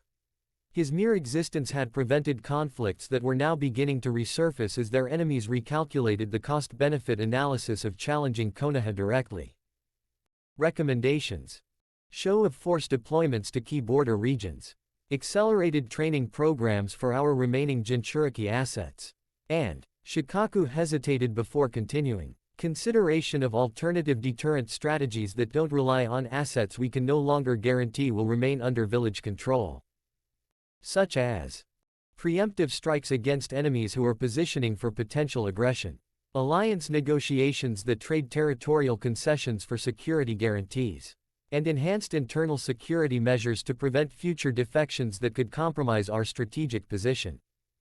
Each suggestion represented a fundamental shift away from the approach that had defined Konoha's strategy for decades. Instead of projecting strength from a position of confidence, they were being forced to consider options that prioritized short-term stability over long-term security. Draft contingency plans for all three approaches, Tsunade ordered, and start quiet negotiations with our intelligence assets in other villages. I want to know exactly how much they know about our current situation and what they're planning to do about it. The psychological impact on Konoha's remaining young ninja was perhaps the most troubling development of all. Sakura Haruno stood in the hospital's surgical wing, her hands moving with mechanical precision as she sutured a wound that would heal cleanly and leave minimal scarring. Her medical skills had advanced dramatically over the past months, driven by a need to prove her worth that had become almost obsessive in its intensity. Excellent work, Tsunade observed from behind her. Your surgical technique has improved remarkably in a very short time. Thank you, Tsunade-sama, Sakura replied without looking up from her work. I've been practicing extensively. 18 hours a day, according to your schedule. That's not practice, Sakura, that's escape. The assessment was accurate, and they both knew it. Sakura had thrown herself into medical training with the kind of desperate intensity that people used to avoid thinking about things too painful to examine directly. I'm committed to becoming the best medical ninja I can be, she said with the kind of formal precision that avoided any emotional content. You're committed to avoiding any situation where you might have to think about your former teammates, Tsunade corrected gently. Which is understandable, but ultimately counterproductive to your development as both a ninja and a person. Sakura's hands stilled for a moment, her carefully maintained composure wavering slightly before she resumed her work with renewed focus. My former teammates made their choices. I'm making mine. And your choice is to isolate yourself from any connection that might involve emotional risk. My choice is to focus on skills that help people rather than weapons that hurt them. The implicit criticism of her former team's combat focus was obvious, and Tsunade found herself wondering how many other young ninja were developing similar perspectives on the value of power versus service. Healing is important, Tsunade said carefully. But so is the strength to protect what you're trying to heal. The two aren't mutually exclusive, they're complementary aspects of what it means to serve your village. Strength, Sakura repeated with barely concealed bitterness. Like Sasuke's strength when he decided revenge was more important than bonds. Like Naruto's strength when he decided the village wasn't worth protecting. Their strength wasn't the problem, Sakura. The problem was that they used their strength to serve goals that didn't include the people who cared about them. Maybe the people who cared about them should have done a better job of showing it, Sakura replied, and the words carried enough pain and accusation to make Tsunade wince. Because the horrible truth was that Sakura was right. The village had failed both Sasuke and Naruto in different but equally devastating ways, and those failures were now rippling outward to affect an entire generation of young ninja who were losing faith in the institutions they'd been taught to serve. "What do you think we should have done differently?" Tsunade asked. Sakura was quiet for a long time, finishing her surgical work before finally answering. "I think you should have seen them as people instead of weapons. I think you should have cared about their happiness instead of just their utility. And I think you should have realized that bonds require maintenance, not just expectation." Each word was precisely chosen to inflict maximum impact, delivered with the clinical precision that Sakura had learned to apply to everything in her life. And now it's too late for them, but maybe not too late for the rest of us. Maybe the next generation of ninja can learn from your mistakes instead of repeating them. As Sakura left to continue her rounds, Tsunade remained in the surgical suite contemplating the implications of what she'd heard. The village's future defenders were developing a fundamentally different understanding of loyalty, service, and the relationship between individual happiness and institutional obligation. It might make them better people, but it would certainly make them more difficult to control when control became necessary for village survival. That evening, as reports filtered in from across the village about decreased morale, increased security concerns, and growing questions about leadership competence, Danzo met with a select group of root operatives in a facility that didn't officially exist. The Hokage's approach to crisis management continues to prove inadequate, he observed, reviewing intelligence assessments that painted a disturbing picture of systemic vulnerability. Emotional attachments to failed policies prevent the decisive action necessary to protect village interests. "What do you recommend?" asked one of his subordinates. "Acceleration of our contingency planning. If current leadership cannot adapt to changed circumstances, alternative leadership must be prepared to assume responsibility for village security." "A coup. A transition," Danzo corrected with the kind of euphemistic precision that made radical changes sound like administrative adjustments. "When the current administration's failures become undeniable, the village council will require new options for ensuring stability and security." Around the table, masked faces nodded in understanding. They'd been preparing for this opportunity for years, developing networks and resources that could assume control when traditional authority structures proved inadequate. The Naruto crisis had created exactly the kind of systemic failure that justified extraordinary measures to preserve what could be saved of Konoha's power and purpose. "Timeline?" someone asked. "Dependent on external factors. If the Uzumaki situation escalates to direct threat status, if our enemies capitalize on perceived weakness, if internal unrest reaches levels that compromise operational security." Danzo shrugged. "Any of those developments could trigger immediate implementation of our transition plans." As the meeting concluded and his operatives dispersed to carry out their assignments, Danzo remained in the secure facility contemplating the strategic advantages represented by crisis and opportunity. The boy who'd once dreamed of becoming Hokage had inadvertently created exactly the conditions necessary for real leadership to emerge in Konoha. Leadership that understood the practical requirements of power, that prioritized results over sentiment, that valued village security more than individual feelings. Soon, very soon, the village would understand that strength came from unity of purpose rather than tolerance of dissent, from decisive action rather than emotional hesitation. The darkness rising in Konoha wasn't a failure of their ideals, it was the natural evolution of those ideals when confronted with reality's harsh demands. And Danzo intended to guide that evolution toward its logical and necessary conclusion, regardless of what sentimental obstacles stood in the way. Chapter 19: The Replacement. The mission briefing room felt smaller than usual, though that might have been due to the weight of expectations pressing down on everyone present. Tsunade stood before a carefully selected group of Konoha's most promising young ninja, studying faces that carried a mixture of determination and barely concealed uncertainty. "The situation is straightforward," she began, though everyone in the room knew that nothing about their current circumstances was remotely straightforward. "Increased external pressure on our borders, testing of our defensive capabilities, and the need to demonstrate that Konoha remains a formidable military power regardless of recent personnel changes." Rock Lee sat straighter in his chair, his eyes blazing with the kind of enthusiasm that had always defined his approach to impossible challenges. Beside him, Neji maintained his usual composed expression, though close observation would have revealed the tension in his shoulders that spoke of someone preparing to bear weight he wasn't certain he could carry. The mission parameters are similar to operations previously handled by our Nine-Tails asset, Tsunade continued, using clinical terminology that couldn't quite disguise the personal implications of what she was discussing. High-priority target elimination in hostile territory, with secondary objectives that require both significant combat capability and tactical flexibility.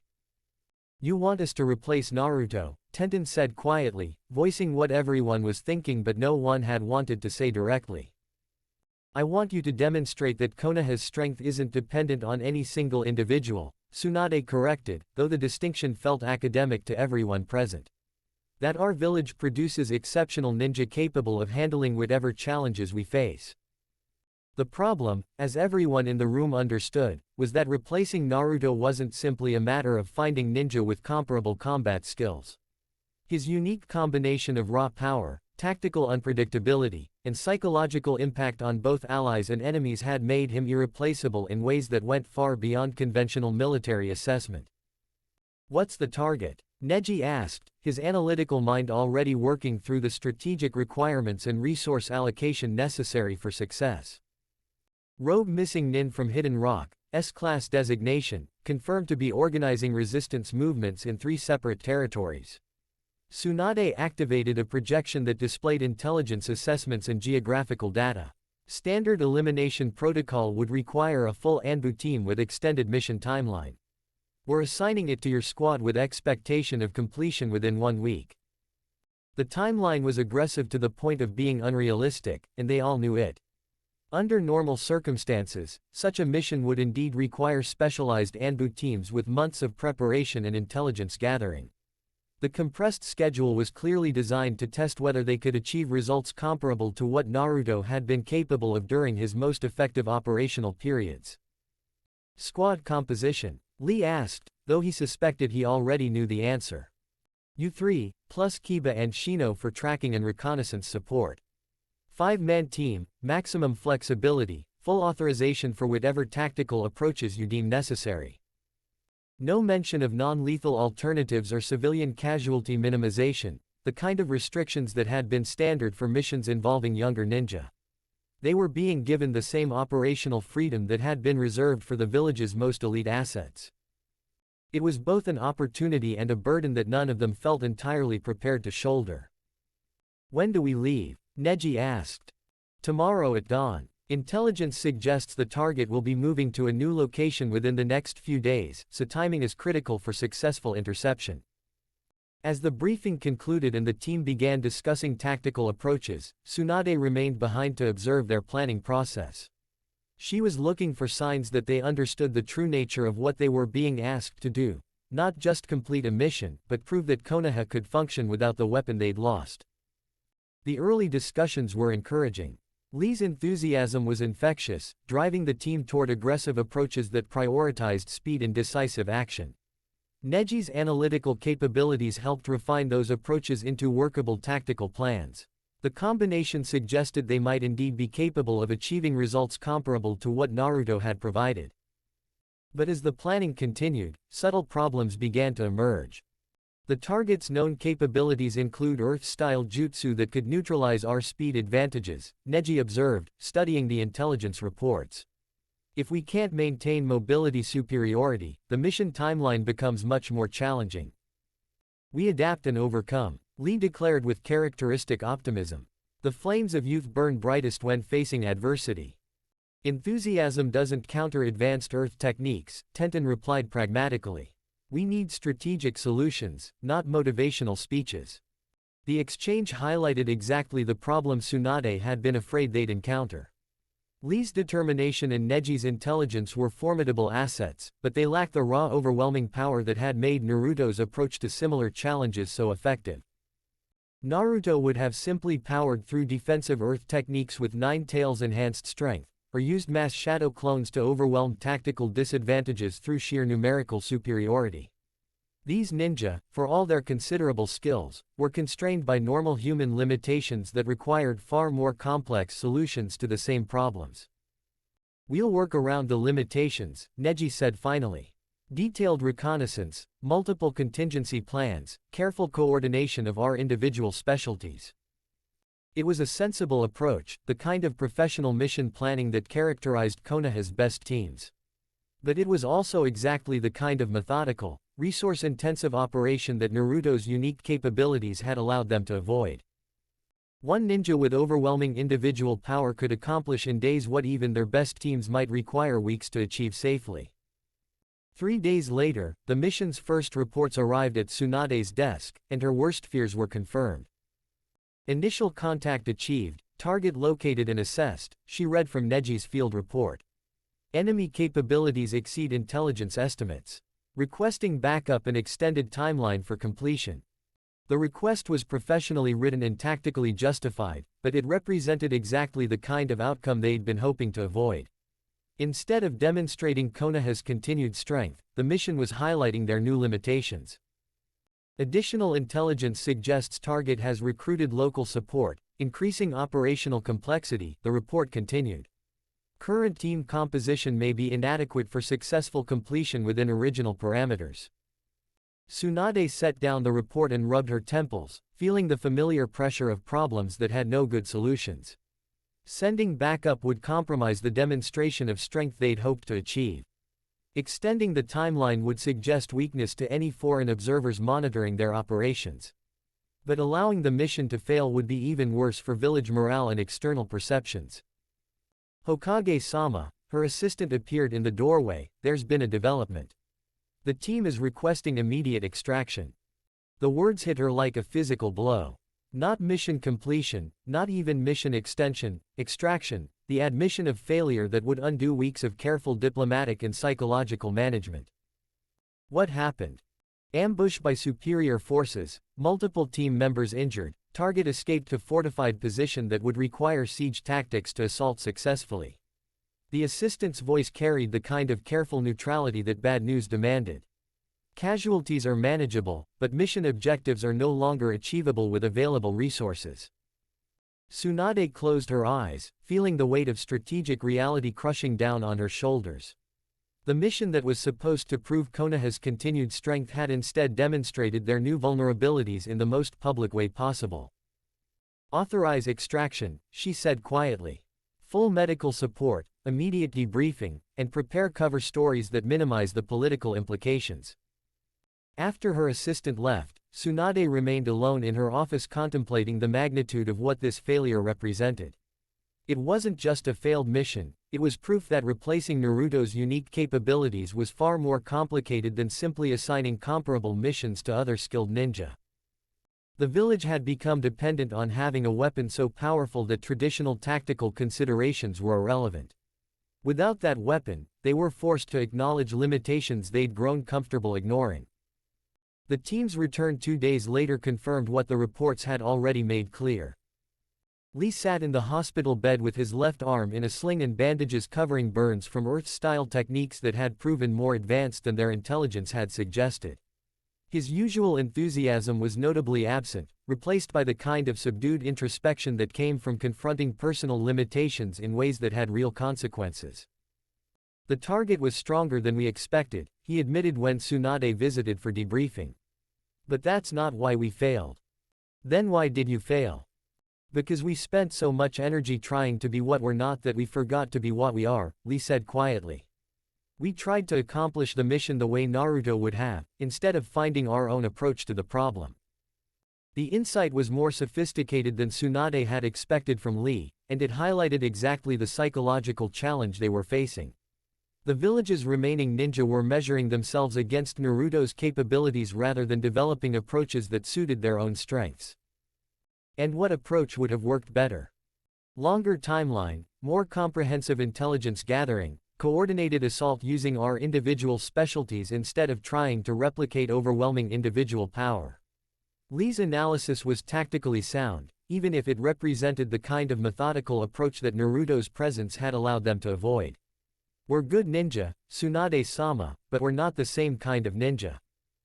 Across the room, Neji was receiving similar treatment for injuries sustained during their failed extraction.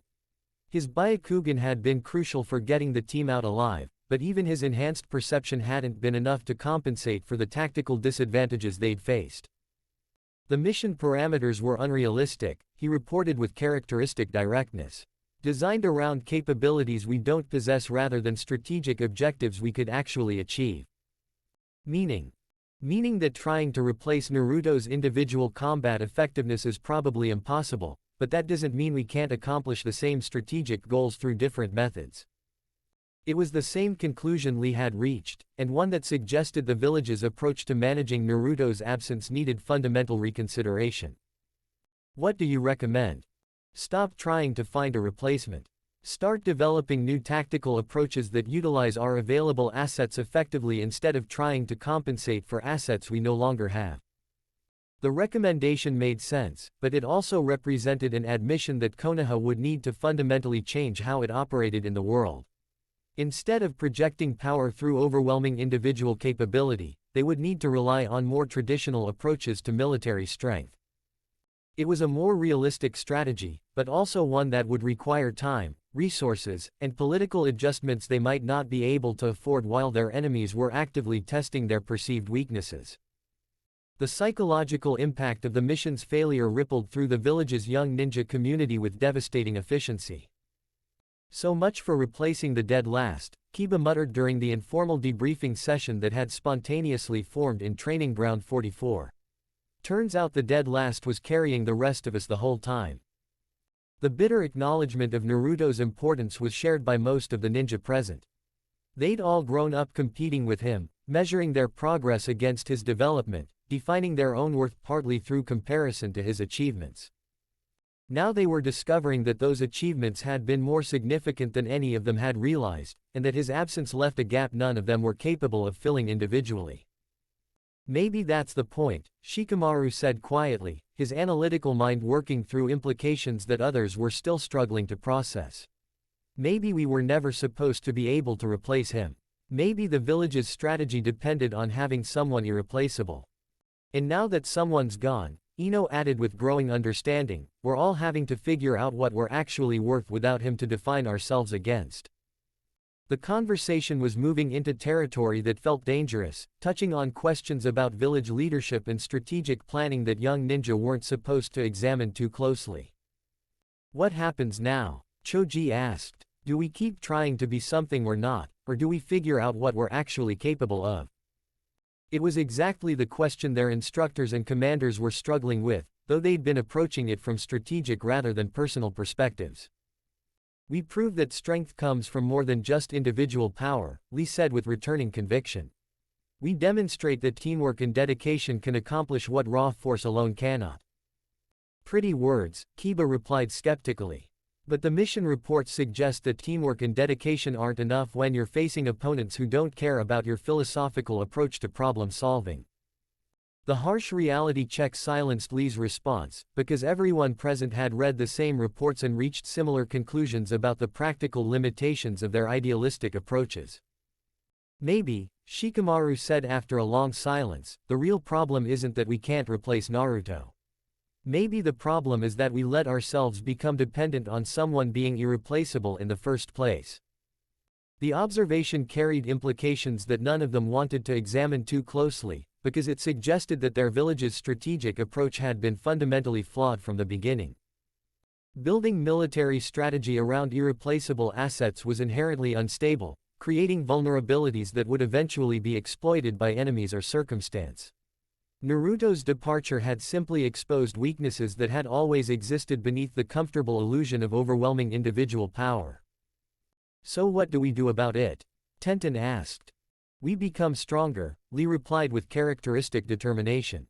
Not stronger like Naruto, but stronger like ourselves. We develop our own capabilities instead of trying to copy his.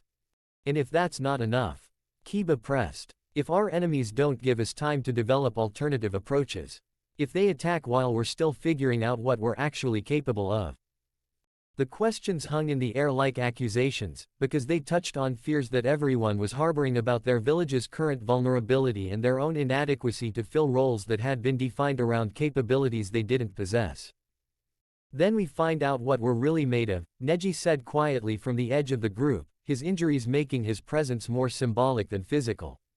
We discover whether we're worth protecting, or whether we've been living off borrowed strength this whole time.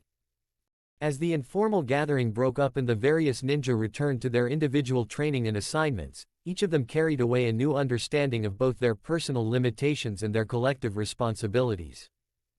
They couldn't be Naruto, but they could be themselves, if they could figure out who that was in a world that had been shaped around someone else's unprecedented capabilities. The question was whether they'd have time to develop their own approaches before circumstances forced them to confront challenges they weren't prepared to handle. That evening, in her private office, Tsunade reviewed casualty reports and mission analyses while contemplating strategic options that all seemed to lead toward uncomfortable compromises. They needed time to develop new approaches to regional security, time to train replacements for capabilities they'd lost, time to adjust their diplomatic posture to reflect changed realities about their military capabilities. But their enemies were unlikely to provide that time, especially if they understood the true extent of Konoha's current vulnerabilities. Which meant that finding Naruto, or stopping him permanently, had become more than just a personal mission to save a lost student.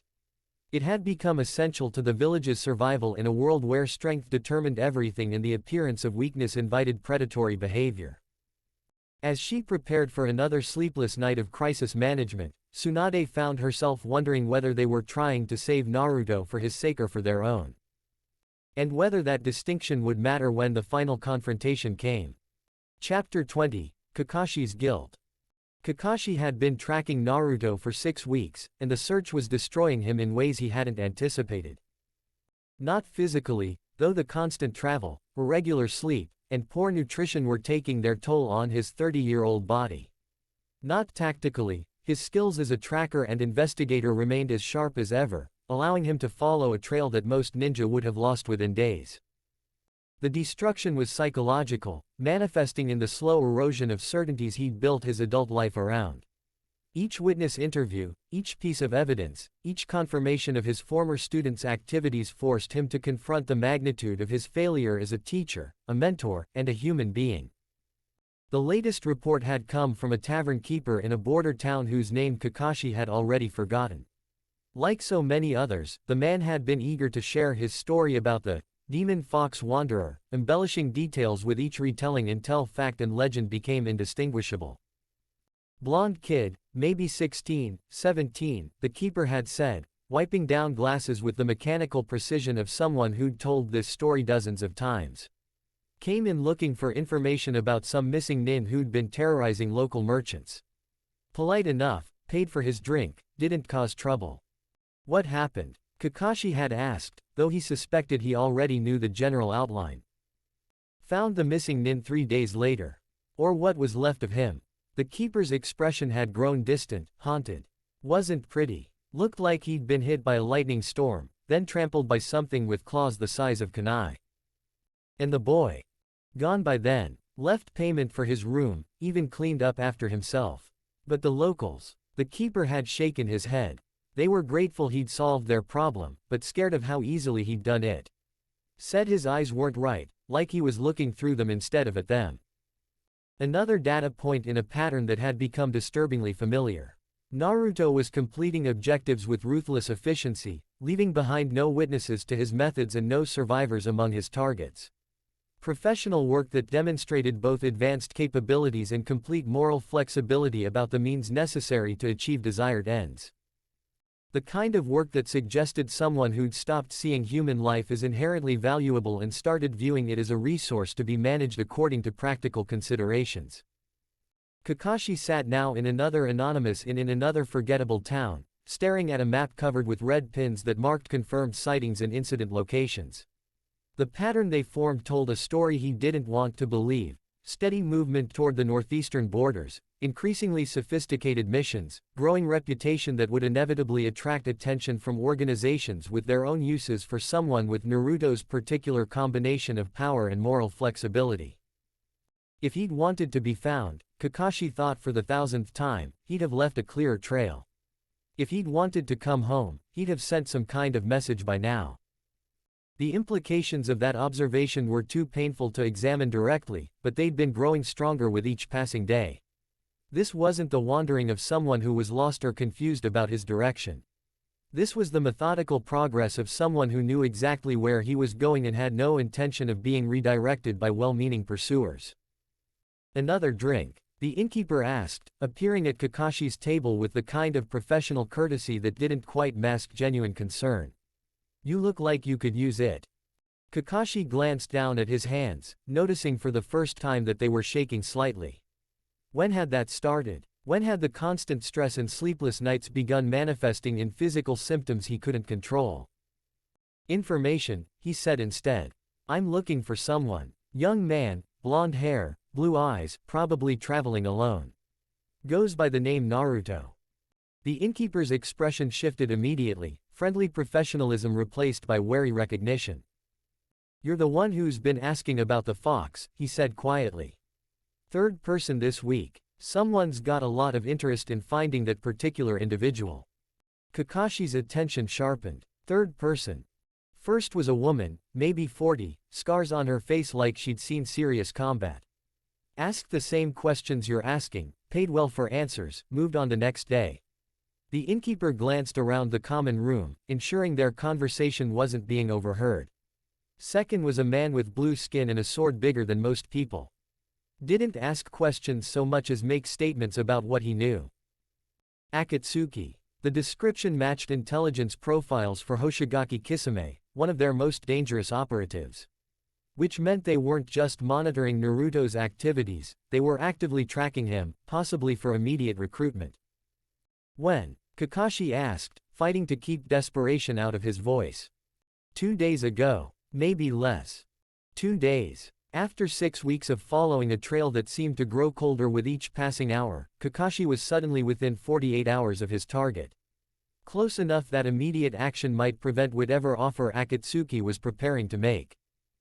Or close enough to witness Naruto accepting that offer, if the decision had already been made. Which direction? The innkeeper pointed northeast, toward the border regions where official authority was scarce and questions weren't asked about travelers with dubious backgrounds. Be careful, he added as Kakashi prepared to leave. The stories about the fox. They're not the kind of stories you hear about someone who's still entirely human. Whatever that boy's become, he's not someone you approach without preparation for things to go very badly. The warning proved prophetic 18 hours later, when Kakashi finally caught up with evidence of Naruto's most recent activities. The camp was professional in its layout, concealed from casual observation, positioned to provide multiple escape routes, organized to minimize the evidence of occupancy. But it wasn't empty. 2 figures sat beside a carefully banked fire, their conversation carrying clearly through the still forest air. One was unmistakably Kisame, his distinctive appearance and massive sword making identification immediate. The other was blonde, wearing clothes that had seen hard use but were well maintained, sitting with the kind of relaxed alertness that spoke of someone comfortable with potential violence. Naruto. Kakashi settled into a concealed position 50 meters away, close enough to observe and overhear without revealing his presence. What he saw and heard over the next hour would haunt him for the rest of his life. The organization values practical results over ideological purity, Kisame was explaining, his tone carrying the casual authority of someone discussing whether rather than recruitment into a criminal organization. We don't waste time on moral complexities when simple solutions are available. Like the village councils that kept arguing about jurisdiction while their people suffered. Naruto replied, and his voice carried a hardness that Kakashi had never heard before. Like the ninja who prioritized following orders over protecting civilians. Exactly. We identify problems, assess the most efficient solutions, and implement them without being constrained by political considerations or sentimental attachments. Naruto nodded thoughtfully, and Kakashi felt something cold settle in his stomach at the easy way his former student was absorbing these justifications for the kind of ruthless pragmatism that defined Akatsuki's approach to problem solving. What would my role be? Naruto asked. Initially, Field operations that require someone with your particular capabilities. Intelligence gathering, target elimination, intimidation when necessary. Kisami's shark-like grin was visible even from Kakashi's distant position. Eventually, perhaps training and recruitment of other assets who share your realistic understanding of how the world actually works. And the ultimate goal. Peace, Kisame replied with apparent sincerity. Not the false peace of political treaties that shift with changing leadership, but genuine peace born from universal understanding of the consequences of conflict. Through suffering. Through education. Suffering is simply the most effective teacher for lessons that people refuse to learn through gentler methods. Kakashi watched his former student consider this philosophy with the kind of serious attention he'd once reserved for tactical instruction. There was no immediate rejection, no moral outrage at the implications of what was being suggested. Just thoughtful evaluation of a proposal that aligned with conclusions Naruto had apparently reached through his own experiences. I need time to consider, Naruto said finally. Of course. Take whatever time you need. Kisame stood, shouldering his massive weapon with casual ease. When you're ready to discuss specifics, you know how to contact us. We'll be waiting. After the Akatsuki member departed, Naruto remained by the dying fire, staring into the flames with an expression that mixed contemplation with something that might have been anticipation. This was Kakashi's opportunity. Naruto alone, apparently receptive to conversation, isolated from immediate support or interference. Everything he'd been searching for during weeks of desperate pursuit. But as he prepared to reveal himself and attempt the reconciliation he'd been planning throughout his journey, Kakashi found himself paralyzed by the realization that he no longer knew what to say to the person sitting across the clearing. This wasn't the boy who'd left Konoha months ago. This wasn't the enthusiastic student who'd once annoyed him with constant demands for attention and training. This was someone else entirely, harder, more focused, operating according to principles that had been shaped by experiences Kakashi hadn't shared and couldn't fully understand. Someone who might genuinely prefer Akatsuki's offer to anything Konoha could provide. I know you're there, Naruto said quietly, not turning from his contemplation of the fire. You can come out, Kakashi-sensei. I'm not going to run. The casual acknowledgement of his presence was almost more disturbing than everything else Kakashi had witnessed. No surprise, no alarm, no indication that being tracked and observed was unexpected or unwelcome. As if Naruto had known he was being followed and simply hadn't cared enough to lose his pursuer. Kakashi emerged from concealment slowly, his hands visible and his posture non-threatening. This wasn't the time for the kind of tactical maneuvering that had defined their previous teacher-student interactions. Naruto, he said, and was dismayed to hear how uncertain his own voice sounded. Kakashi-sensei, Naruto replied with polite acknowledgement that carried no warmth. You've been tracking me for a while now. I was wondering when you'd finally decide to make contact. You knew I was following you. For about 3 weeks. You're good, but enhanced senses make hiding much more difficult than most people realize. Naruto finally turned to look at him directly, and Kakashi felt his heart stop at what he saw in those blue eyes. They were still recognizably Naruto's eyes, but they held a depth and hardness that belonged to someone who'd seen and done things that couldn't be undone. The innocent optimism that had once defined his student's worldview had been replaced by something that evaluated everything and everyone according to practical utility rather than emotional connection. Why didn't you lose me if you knew I was there? Because I was curious about what you'd do when you finally caught up. Whether you'd try to drag me back by force, attempt to convince me through emotional manipulation, or actually listen to what I'd become and why. The clinical assessment of his likely approaches was accurate in ways that made Kakashi uncomfortable. Naruto had clearly spent considerable time thinking about this eventual confrontation, planning for multiple contingencies while Kakashi had been operating on desperate hope and increasingly frantic improvisation. I came to bring you home, Kakashi said, though the words felt inadequate even as he spoke them. I know. The question is whether you understand that I already am home. Naruto gestured around them at the forest clearing, the dying fire, the evidence of a life lived entirely according to his own choices. This is what home looks like when you're free to choose it for yourself. This isn't home, Naruto. This is exile. This is running away from everything you swore to protect. This is evolution, Naruto corrected gently. This is what happens when you stop trying to be what other people need you to be and start discovering what you're actually capable of becoming. The calm certainty in his voice was more disturbing than any anger or resentment would have been. This wasn't someone who'd been driven to desperate measures by pain or isolation. This was someone who'd made calculated decisions based on careful evaluation of available options. The village needs you, Kakashi said, falling back on arguments that had seemed more compelling before he'd had to voice them directly. The village needs the Nine Tails, Naruto replied with the same dispassionate precision. They've made that distinction clear enough times that I finally started listening. That's not true. You're more than just. More than just what? More than just a weapon they can deploy when convenient and ignore when not.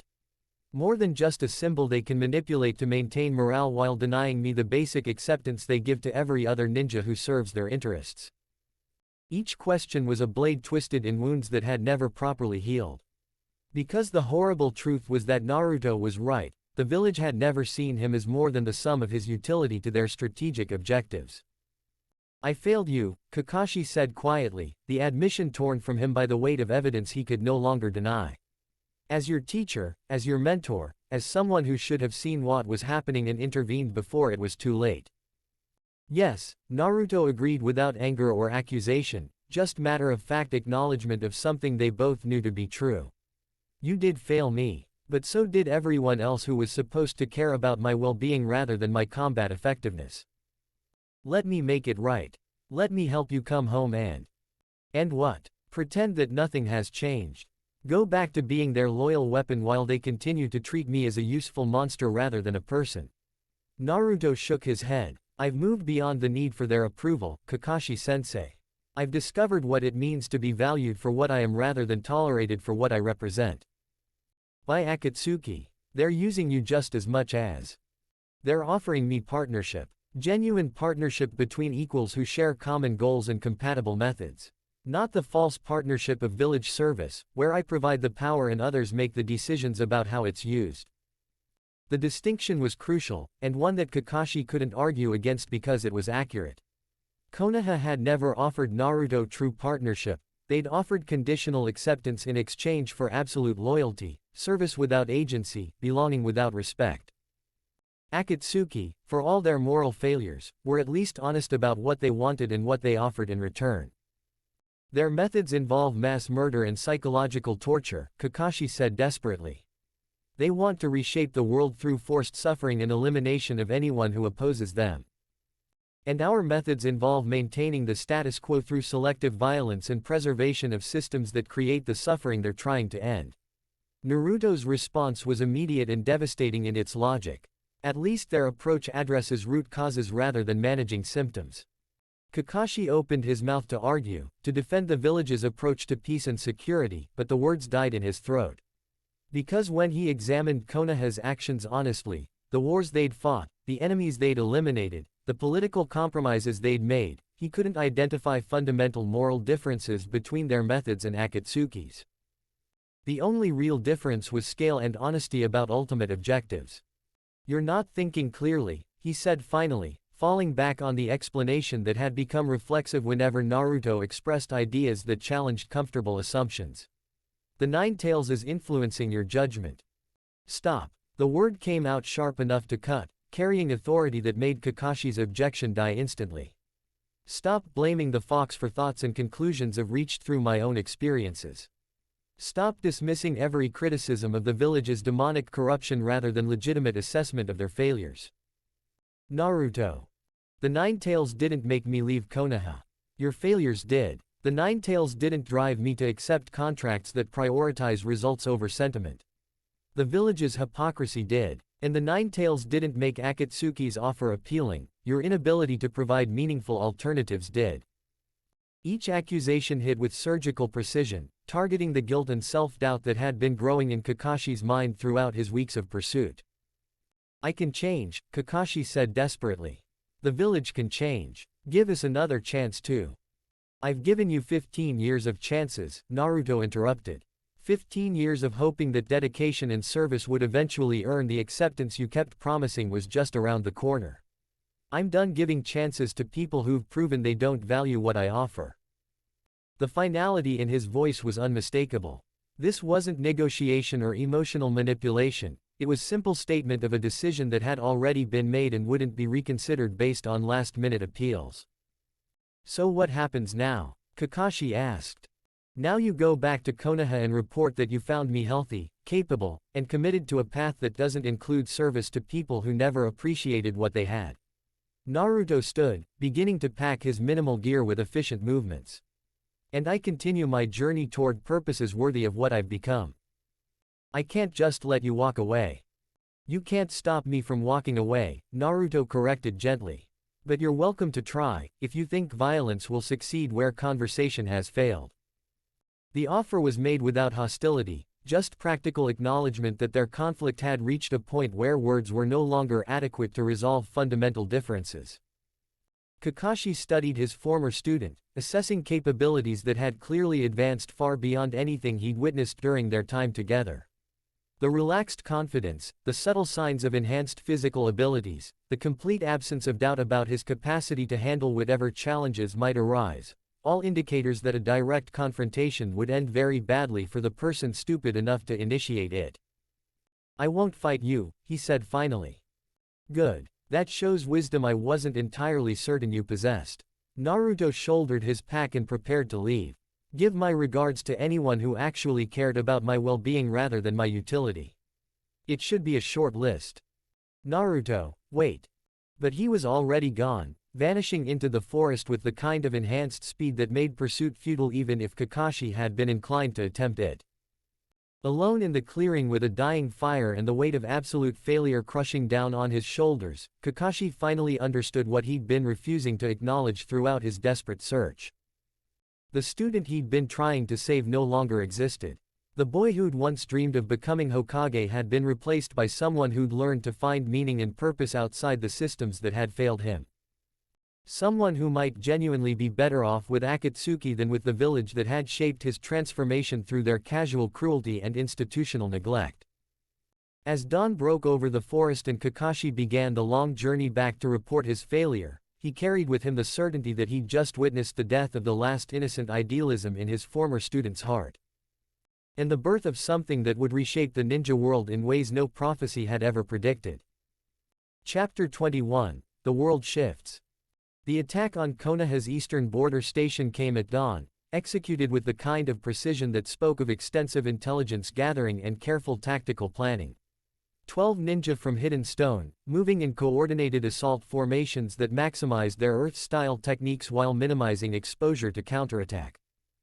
Under normal circumstances, it would have been repelled within minutes by the rapid response teams stationed specifically to handle such incursions. The border defenses had been designed around the assumption that overwhelming retaliation would make probing attacks too costly for enemy villages to sustain.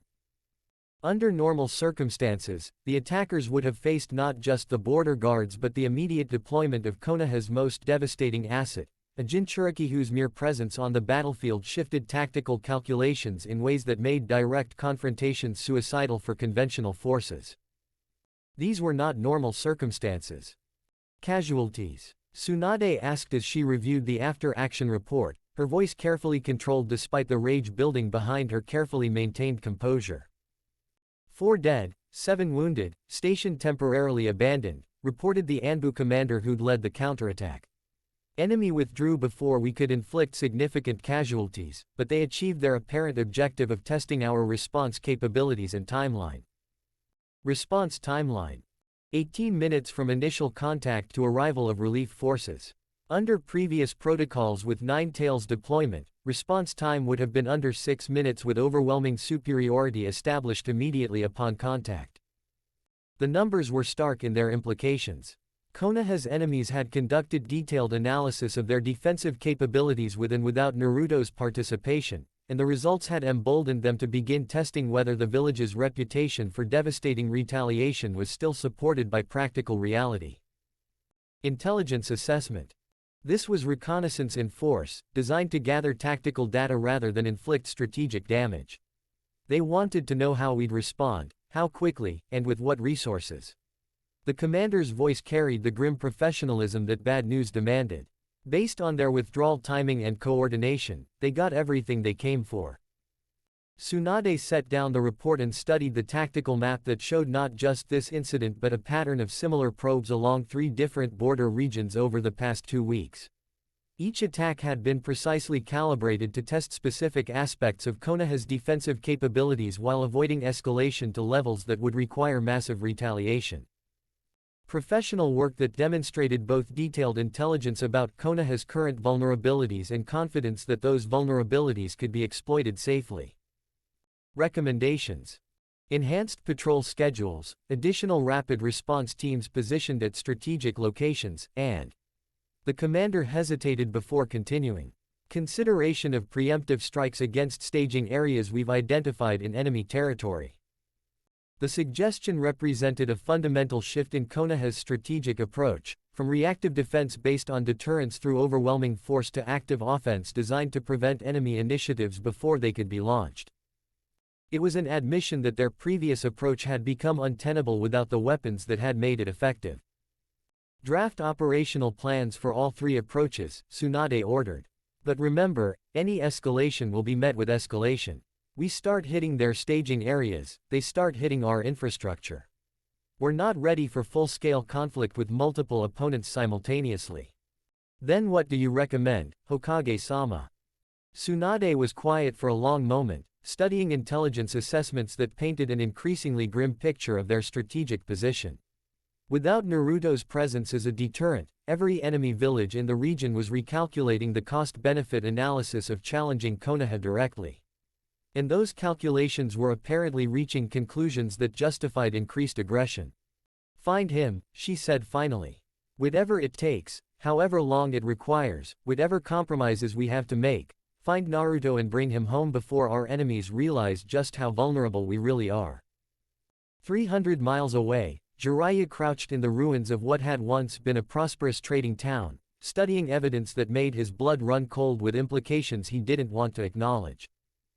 The destruction was recent, maybe 2 weeks old, but thorough in ways that spoke of overwhelming force applied with surgical precision.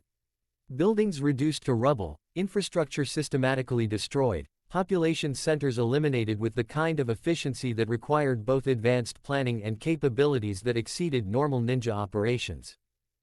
But it wasn't the scale of destruction that had drawn his attention to this particular incident. It was the reports from the few survivors about the individuals responsible for the devastation. 2 of them, whispered an old woman who'd been hiding in a root cellar when the attack came. Young man with blonde hair, moved like lightning and shadow combined. Older man with orange hair and strange eyes that seemed to see everything at once. Pain and Naruto, working together, conducting joint operations that demonstrated not just recruitment but active integration into Akatsuki's operational structure. The blonde one, Jiraiya pressed gently, did he seem reluctant? Coerced, like he was being forced to participate. Reluctant. The woman's laugh held no humor, just bitter memory of horrors witnessed.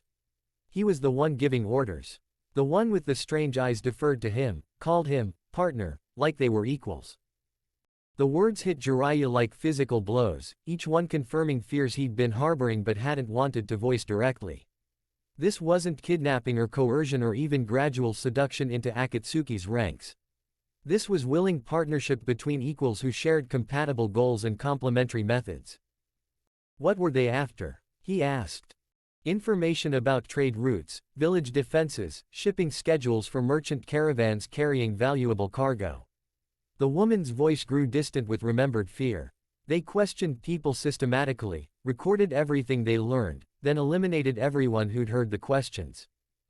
Intelligence gathering. Professional, thorough, and designed to support larger strategic operations that would require detailed knowledge of regional security and economic patterns. Exactly the kind of preliminary work that preceded major Akatsuki initiatives. Jiraiya spent the next hour documenting everything he could learn about the attack, taking careful notes that would become part of an intelligence assessment he was beginning to dread having to deliver. The pattern was becoming clear through multiple incident reports from across the region.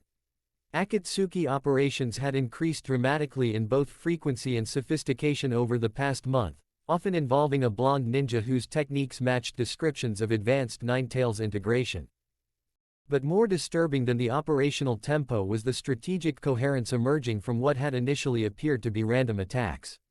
Taken individually, each incident seemed like opportunistic violence or routine intelligence gathering. Analyzed collectively, they revealed a systematic preparation for something much larger and more coordinated. "He's not just joined them," Jiraiya muttered to himself as he studied his compiled notes by lamplight in another anonymous inn. "He's helping them plan something major." The realization carried implications that went far beyond the personal tragedy of losing a student to enemy recruitment. If Naruto was actively participating in strategic planning for Akatsuki operations, his knowledge of Konoha's defenses, capabilities, and vulnerabilities would be invaluable to their efforts. Every security protocol he'd been briefed on, every strategic weakness he'd observed, every tactical advantage he'd exploited during his years of village service, all of it now potentially available to an organization that specialized in exploiting exactly those kinds of intelligence advantages. Jiraiya activated a communication jutsu that would reach Tsunade directly, bypassing normal channels that might be monitored or intercepted by hostile intelligence services. "Priority intelligence update," he transmitted. "Confirmed Akatsuki recruitment of Uzumaki Naruto, active participation in strategic operations, apparent full integration into organizational hierarchy. Recommend immediate emergency protocols and assume compromise of all intelligence he had access to during village service." The response came back within minutes, carrying the kind of controlled desperation that suggested the situation was even worse than his field reports indicated.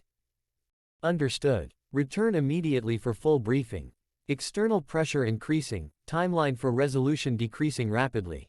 We may be out of time." Back in Konoha, the intelligence briefing that had prompted Tsunade's urgent recall took place in the most secure facility available to village leadership, a chamber buried deep beneath the Hokage Tower, warded against surveillance and accessible only to individuals with the highest possible security clearances. "The pattern is unmistakable," Shikaku Nara reported, his analytical capabilities having been focused entirely on Akatsuki activities for the past 2 weeks. "Increased operational tempo, enhanced coordination between previously independent cells, and strategic targeting that suggests access to intelligence sources we hadn't previously identified." Around the table, Konoha's senior leadership absorbed information that painted an increasingly grim picture of their strategic position. "Specific indicators?" asked Danzo, his root background giving him particular expertise in recognizing intelligence patterns that others might miss. "Communication intercepts that reference new assets and expanded capabilities. Operational reports that describe techniques consistent with Nine Tails chakra integration. And tactical approaches that exploit weaknesses in our defensive posture that were classified information accessible only to our most trusted operatives." Including Jinchuriki briefings, Tsunade added grimly. "Naruto had access to strategic assessments that detailed every major vulnerability in our current military posture. The implications hung in the air like poison gas, invisible but deadly to everyone present. Their former weapon wasn't just working for their enemies, he was providing those enemies with intelligence that could be used to destroy everything Konoha had built over decades of careful strategic development." "Damage assessment?" Danzo asked. "Potentially catastrophic. If Akatsuki has full access to his knowledge of our capabilities, personnel, and defensive strategies, they could coordinate attacks that would be impossible to counter using conventional approaches." Shikaku's assessment was delivered with clinical precision that made the content even more disturbing. "We're facing enemies who know exactly where to hit us and exactly how much force would be required to achieve strategic objectives. And our response options? Limited. We can't change our fundamental defensive posture quickly enough to invalidate the intelligence he possesses. We can't relocate critical infrastructure or personnel without massive disruption to village operations. And we can't eliminate the source of intelligence compromise without." Shikaku paused, clearly reluctant to voice the final option. "Without killing him," Tsunade finished quietly. The words settled over the room like a funeral shroud, because they represented the conclusion everyone had been avoiding but circumstances were forcing them to confront. If Naruto had truly become an active asset for Akatsuki, if he was using his knowledge of Konoha's vulnerabilities to help plan attacks against his former village, then retrieval might no longer be an option that served village security. The boy who swore to become Hokage is planning operations to destroy the village he once wanted to lead, Danzo observed with the kind of cold logic that made everyone uncomfortable.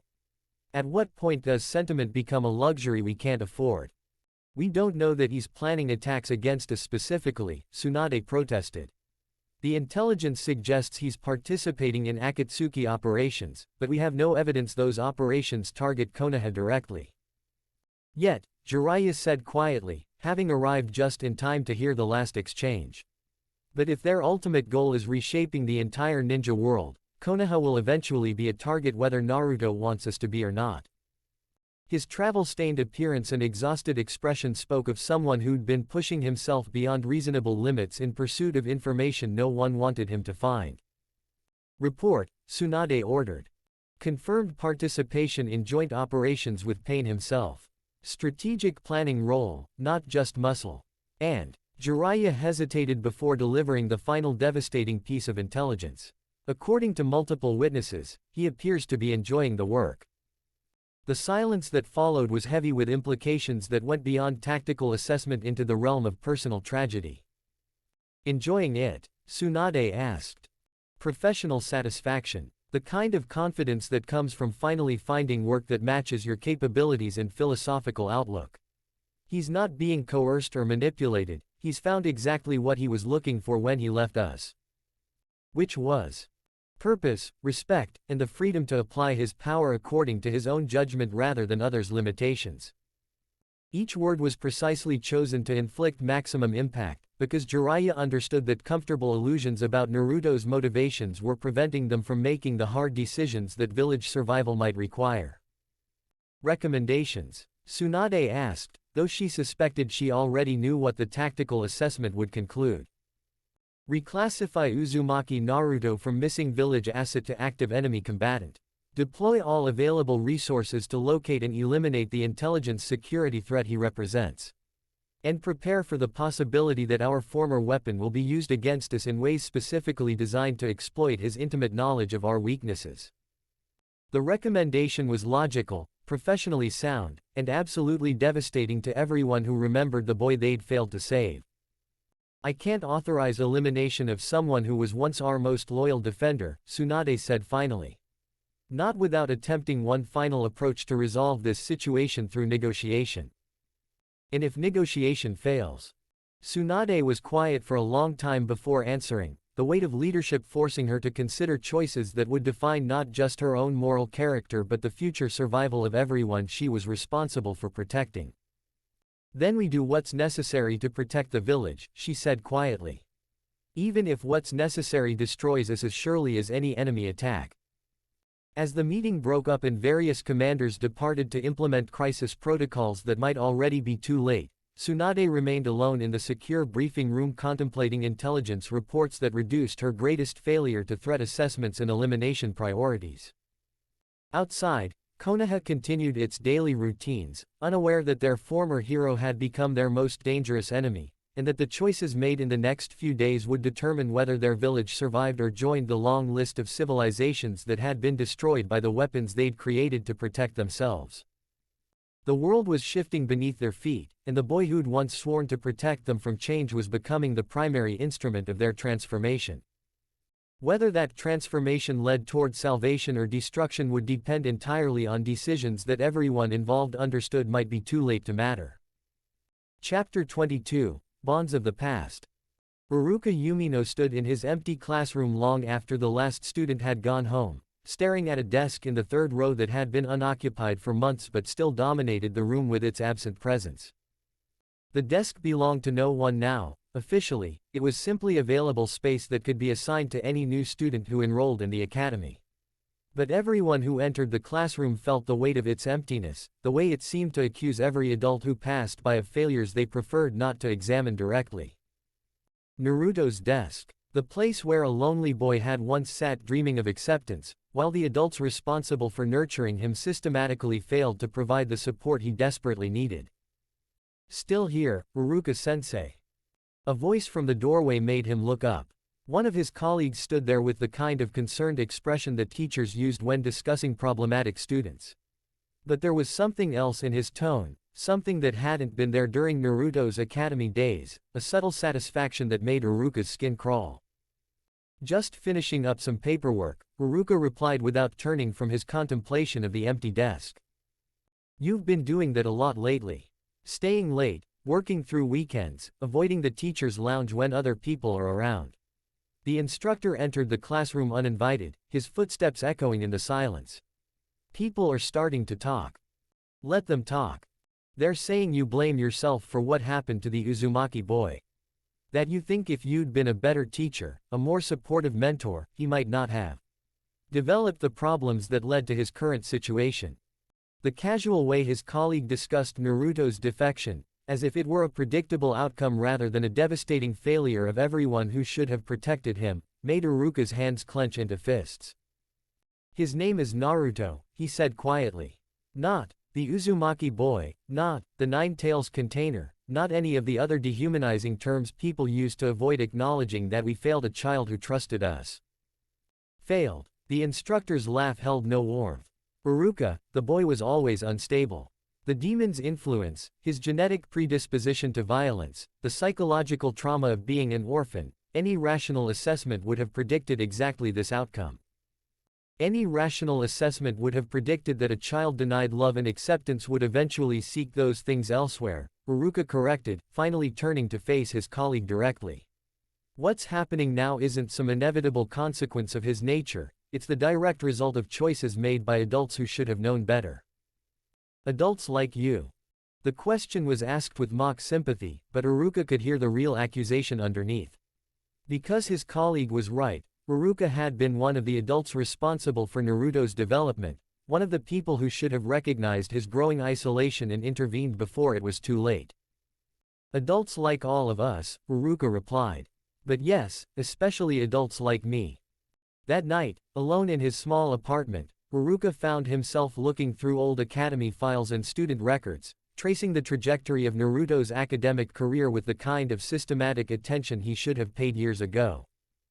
The pattern was obvious once he forced himself to see it clearly, a steady decline in enthusiasm and engagement that paralleled his growing awareness of how differently he was treated compared to his classmates.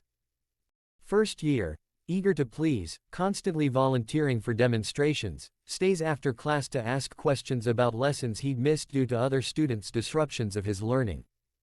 Second year, still enthusiastic but beginning to act out when ignored by instructors. Pranks increase in frequency and sophistication, targeting students and staff who've made disparaging comments about his parentage or sealed demon. Third year, open hostility toward authority figures who consistently favor other students. Academic performance declining despite clear intelligence and growing tactical sophistication in his disruptive activities. Fourth year, isolation from peer groups now complete. Sits alone at lunch, works alone on group projects when forced to participate, shows signs of depression masked by increasingly desperate attempts to gain attention through negative behavior. Fifth year, complete withdrawal from classroom participation except when directly compelled. Spends most of his time staring out windows or sketching in margins of textbooks. Teachers report he seems to be somewhere else mentally during lessons. Sixth year, final attempt at academic engagement during graduation preparations. Brief resurgence of hope and effort when Iruka shows individual attention and support, followed by crushing disappointment when other instructors continue previous patterns of neglect and dismissal. The documentation was damning in its systematic recording of a child's gradual surrender to the reality that he would never receive the acceptance he desperately sought through conventional means. But what made it truly heartbreaking was the evidence scattered throughout the files that Naruto had never stopped hoping, never stopped trying new approaches to earn the recognition he craved. Even in his final year, he'd continued making efforts to connect with instructors and classmates who had long since written him off as irredeemably problematic. Iruka set down the last file and pressed his palms against his eyes, trying to stop tears that had been building for months. Because the horrible truth was that he'd seen all of this happening in real time and had convinced himself that his limited interventions were sufficient to address problems that required systematic change in how the entire academy treated their most vulnerable student. He'd given Naruto just enough attention to keep him from completely giving up, but not enough to address the fundamental isolation that was destroying his faith in human connection. He'd been the adult equivalent of false hope, providing just enough support to prevent desperate action while never offering the comprehensive acceptance that might have changed everything. The knock at his door came just after midnight, soft enough to be polite but insistent enough to suggest urgency. Ruruka opened it to find a small delegation from the academy's teaching staff, 3 colleagues whose expressions mixed professional concern with personal guilt that they were clearly struggling to manage. "Ruruka sensei," said Yoshino, one of the senior instructors, "we need to talk." He invited them in, serving tea with the kind of mechanical hospitality that difficult conversations required. "It's about the investigation," Yoshino continued once they were all seated in his small living room.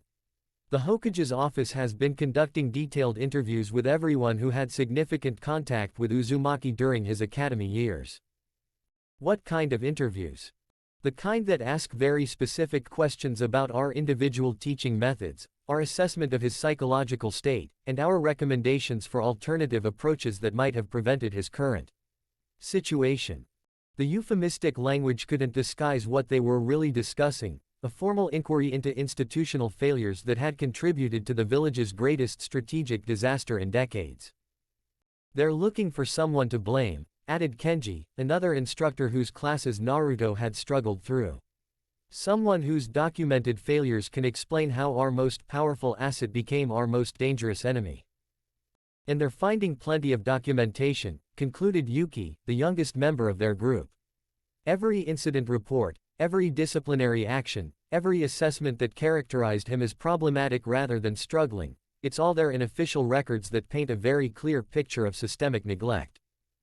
Ruruka sipped his tea and studied the faces of his colleagues, seeing reflections of his own guilt and growing understanding of the magnitude of their collective failure.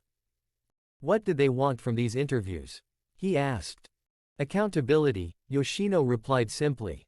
"Acknowledgement of specific failures in judgment, pedagogy, and basic human decency. Recommendations for policy changes that might prevent future disasters of similar magnitude. And if we can't provide satisfactory explanations for our actions, then we face whatever consequences the village deems appropriate for adults whose professional failures contributed to the creation of an existential threat to village security." The implications were clear. The academy staff who'd been responsible for Naruto's early development were now facing potential career destruction, public disgrace, and possibly criminal charges related to dereliction of duty. "How many people are being investigated?" Ruruka asked. "Everyone who had significant contact with him during his academy years. Instructors, administrators, support staff, even senior students who might have influenced his social development." Kenji's voice carried the weight of someone who'd spent sleepless nights calculating the scope of potential consequences. "Basically anyone who had an opportunity to intervene and chose not to. Or didn't recognize the need. From what I understand, the investigation isn't making that distinction. The assumption seems to be that trained educators should have recognized the warning signs and taken appropriate action regardless of institutional pressures or resource limitations." Ruruka set down his teacup and leaned back in his chair, processing the implications of what his colleagues were describing. The village was systematically reviewing everyone who'd been involved in Naruto's childhood development, looking for specific individuals who could be held responsible for failures that had been institutional rather than personal.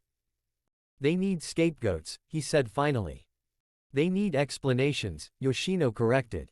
"The civilian population wants to understand how someone they'd been told was their greatest protector became their greatest threat. The ninja hierarchy wants to identify systemic failures that can be corrected to prevent future disasters. And we're the most convenient explanation available. We're the adults who were specifically tasked with nurturing his development during his most formative years, and who failed to provide the support that might have prevented his eventual defection." The assessment was harsh but accurate. As academy instructors, they'd been in unique positions to recognize Naruto's growing isolation and emotional distress. They'd had authority to intervene, resources to provide support, and professional obligations to ensure the well-being of all students under their supervision. Instead, They'd allowed a child to slip through cracks that had been visible to anyone who cared enough to look. What are you planning to tell them? Uruka asked. The truth, Kenji replied. That we recognized he was struggling but underestimated the severity of his situation. That we provided what support we could within existing institutional constraints, but failed to advocate effectively for the additional resources he clearly needed. That we were complicit in a system that treated him as a burden to be managed rather than a child to be nurtured, Yuki added with bitter self-awareness. And that our individual failures contributed to a collective disaster that none of us anticipated but all of us should have prevented.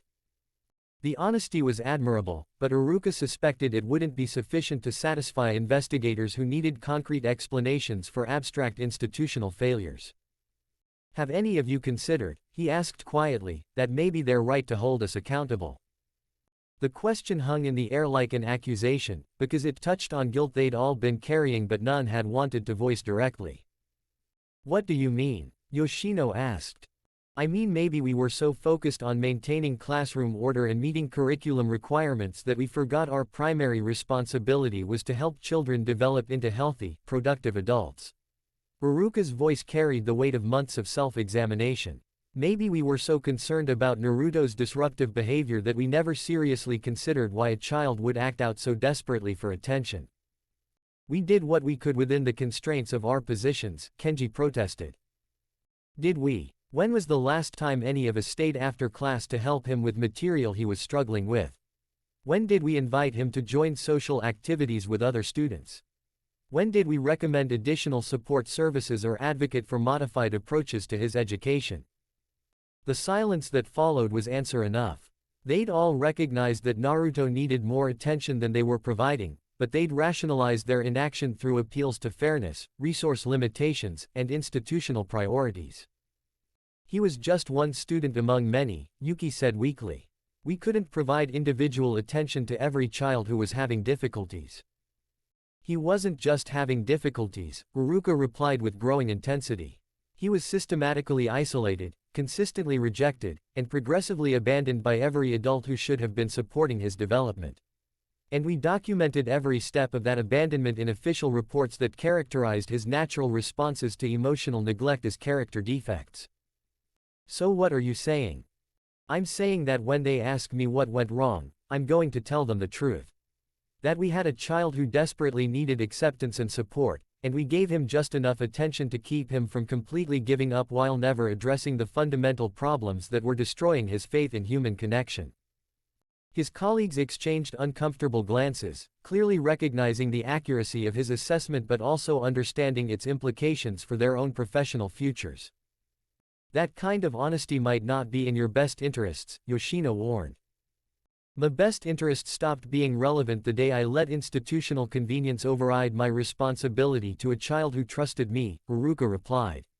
The least I can do now is acknowledge my failures honestly instead of hiding behind bureaucratic explanations and resource limitations. The investigation interview took place 3 days later, in a secure conference room where Uruka faced a panel of senior village officials whose expressions mixed professional neutrality with barely concealed disappointment.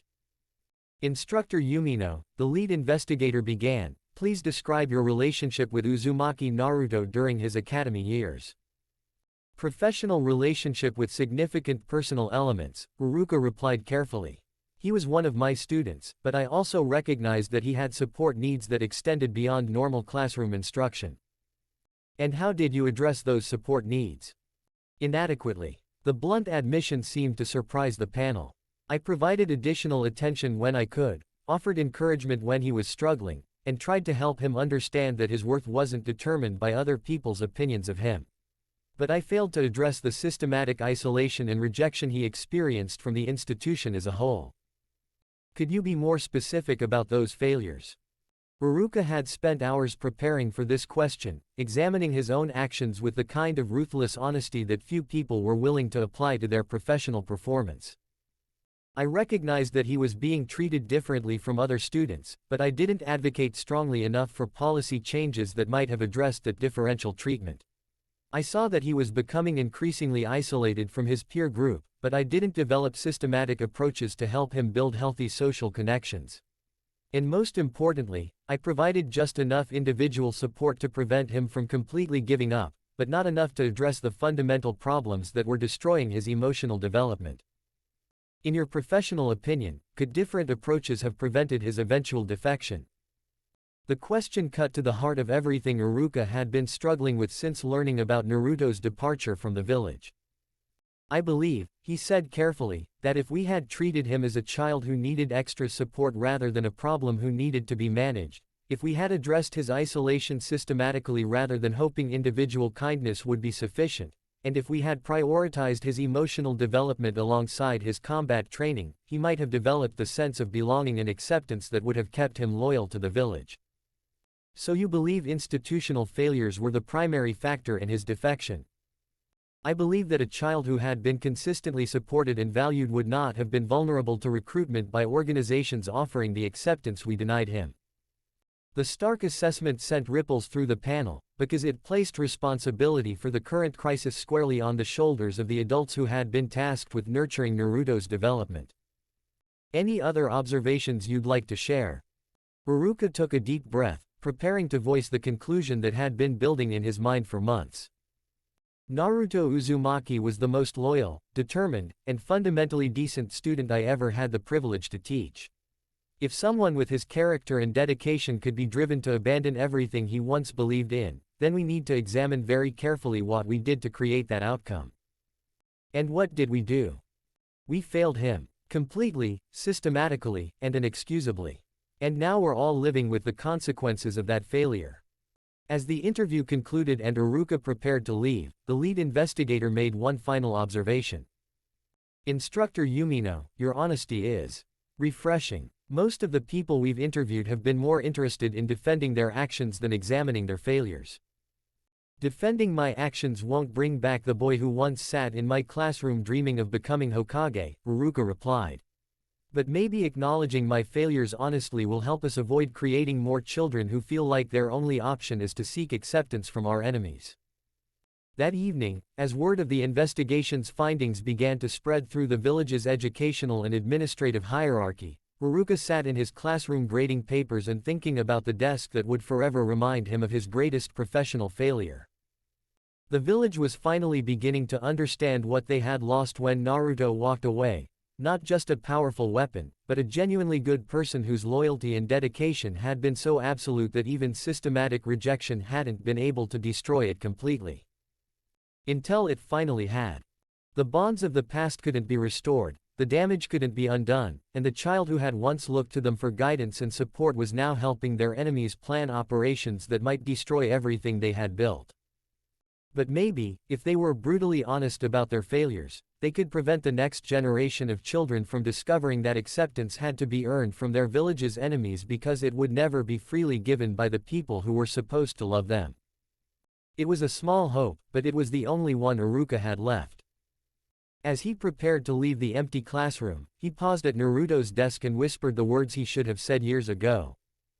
I'm sorry. For everything we should have done and didn't do. For everything we should have seen and chose to ignore. You deserved so much better from all of us. The empty desk offered no response, but somewhere in the growing darkness beyond the village walls, the boy who had once occupied it was becoming someone who would ensure that everyone who had failed him would understand exactly what their neglect had cost. The bonds of the past were broken beyond repair. But the consequences of breaking them were just beginning. Chapter 23, The New Order. The emergency summit of the 5 Cage had been called under the gravest of circumstances, but everyone present understood that Konoha's crisis was the catalyst for the larger catastrophe now unfolding. The meeting took place in neutral territory, an ancient fortress in the Land of Iron, chosen specifically because its isolation would prevent intelligence leaks that could compromise the delicate negotiations about to take place. Tsunade sat across from her peers, studying faces that mixed professional concern with barely concealed calculation.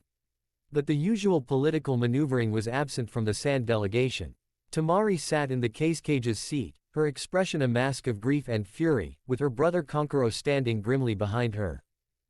The situation has regional implications that extend far beyond village boundaries. The 4th Raikage began without diplomatic preamble. Intelligence reports suggest that Akatsuki's recruitment of the Nine Tails Jinchuriki has accelerated their timeline for major operations. What kind of operations? Asked Mei Terumi, the fifth Mizukage, her gaze flicking toward the Sand delegation. Systematic targeting of remaining Jinchuriki assets, Onoki, the third Tsuchikage, replied grimly. My intelligence network reports increased surveillance of Iwa's 4 Tails and 5 Tails containers over the past month. The admission sent ripples of alarm through the assembled leaders. Confirmed incidents? Tsunade asked, her voice tight. 3 attempted captures in the past 2 weeks, a reported. My brother Killer Bee repelled an assault by 2 Akatsuki operatives, but the attack was more sophisticated than previous attempts. They had detailed intelligence about his capabilities and psychological profile. All eyes turned to Tamari. The pattern is not a threat. It is a reality, she said, her voice strained. The hidden sand has already fallen victim. 3 days ago, 2 Akatsuki operatives infiltrated our village. They targeted the case cage directly. My brother, Gaara, has been abducted. A shocked silence fell over the chamber. The theoretical danger had just become a catastrophic, confirmed loss. You let them take a cage. The Raikage demanded, slamming a fist on the table. What of your pursuit teams? We sent our most elite Jonin, Tamari replied, her voice trembling with barely suppressed rage. The pursuit lasted less than an hour. Our team was systematically eliminated. Akatsuki left no survivors. They wanted to send a message. The finality in her voice chilled the room. It wasn't just a capture, it was a decisive military defeat. They have the 1 tail, Tsunade stated, the grim words hanging in the air. The implications were obvious to everyone present. Naruto's defection hadn't just cost them their most powerful weapon, it had provided Akatsuki with intelligence advantages that had led to the fall of a cage. Strategic recommendations? Mei asked, her tone now stripped of all political calculation. Enhanced security for all remaining Jinchuriki assets, a suggested. Coordinated intelligence sharing between villages. And joint operations to eliminate Akatsuki leadership before they can complete whatever they're planning. Joint operations require trust, Onoki observed with cynicism. Trust that may be difficult to maintain when one village's former asset is now providing intelligence advantages to our mutual enemies. The pointed reference to Naruto's defection hung in the air like an accusation. Are you suggesting that Konoha bears responsibility for Akatsuki's enhanced capabilities? Tsunade asked, her voice carrying dangerous undertones. I'm suggesting that institutional failures have strategic consequences that extend beyond village boundaries, Onoki replied. And that those consequences need to be addressed collectively rather than individually. What are you proposing? Temporary military alliance for the specific purpose of neutralizing the Akatsuki threat. Shared intelligence, coordinated defensive measures, and joint offensive operations designed to eliminate their leadership before they can complete their Jinchuriki collection efforts. The proposal was logical and strategically sound, but it also represented a fundamental shift in the balance of power. Command structure? I asked. Rotating leadership based on operational requirements. Village with the most relevant intelligence or capabilities takes point for specific missions, with other villages providing support and resources as needed. And after the threat is eliminated, we return to normal competitive relations, Onoki replied pragmatically. This alliance is temporary and threat-specific, not a permanent restructuring of regional power dynamics. Tsunade studied the faces around the table, recognizing both the practical necessity of the proposed alliance and the implicit admission of weakness it represented. I need to consult with my advisors before committing to formal alliance structures, she said finally. Time is a luxury we do not have, Tamari cut in, her voice sharp with desperation. They took my brother 3 days ago. We must assume they are already beginning the extraction ritual. If we're going to act collectively, we need to begin coordination immediately. How immediate? Joint planning session within the next 5 days. Combined intelligence assessment within the next week. Coordinated defensive measures implemented within the next 2 weeks. The timeline was aggressive to the point of being nearly impossible, but it reflected the urgency of a situation that was deteriorating faster than any of them had anticipated. Agreed in principle, Tsunade said reluctantly. But I want detailed protocols for intelligence sharing, command authority, and post-operation settlement of any territorial or resource disputes that arise from joint operations. Paranoid, the Raikage commented. Practical, Tsunade corrected. Temporary alliances have a tendency to become permanent occupations when convenient opportunities arise. 3 days later, the intelligence briefing that resulted from their coordinated assessment painted a picture of Akatsuki capabilities that exceeded even their most pessimistic projections. Confirmed operatives include multiple S-class missing nin from various villages, led by an individual known as Pain whose abilities appear to exceed normal human limitations, reported the Joint Intelligence Team. Recent recruitment of Uzumaki Naruto has enhanced both their individual combat capabilities and their access to strategic intelligence about village defensive postures. Around the secure conference table, representatives from all 5 major villages absorbed information that suggested they were facing an enemy whose capabilities rivaled those of the villages themselves. Specific threat assessments, asked the Raikage's representative. Simultaneous operations against multiple Jinchuriki targets, coordinated to prevent mutual support between villages. Intelligence suggests they have detailed plans for extracting tailed beasts from their human containers using techniques we don't fully understand. Casualties if successful. Catastrophic. Loss of Jinchuriki assets would eliminate our primary strategic deterrence and shift regional power balance toward any organization capable of controlling extracted tailed beasts. The implications were staggering. If Akatsuki succeeded in collecting all 9 tailed beasts, they would possess enough concentrated power to impose their will on the entire ninja world through threats that no village could counter individually. Countermeasures. Enhanced security protocols for all Jinchuriki, coordinated early warning systems between villages, and preemptive strikes against known Akatsuki bases before they can launch major operations. Success probability. Unknown. We're operating with incomplete intelligence about their ultimate capabilities and strategic objectives. What we do know suggests they've been planning this campaign for years and have resources we're still discovering.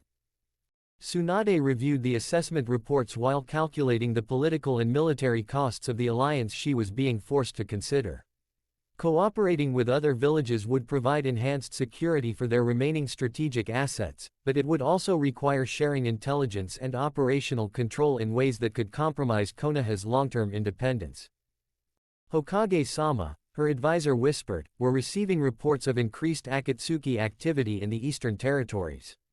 Multiple sightings of the Uzumaki asset in coordination with other operatives.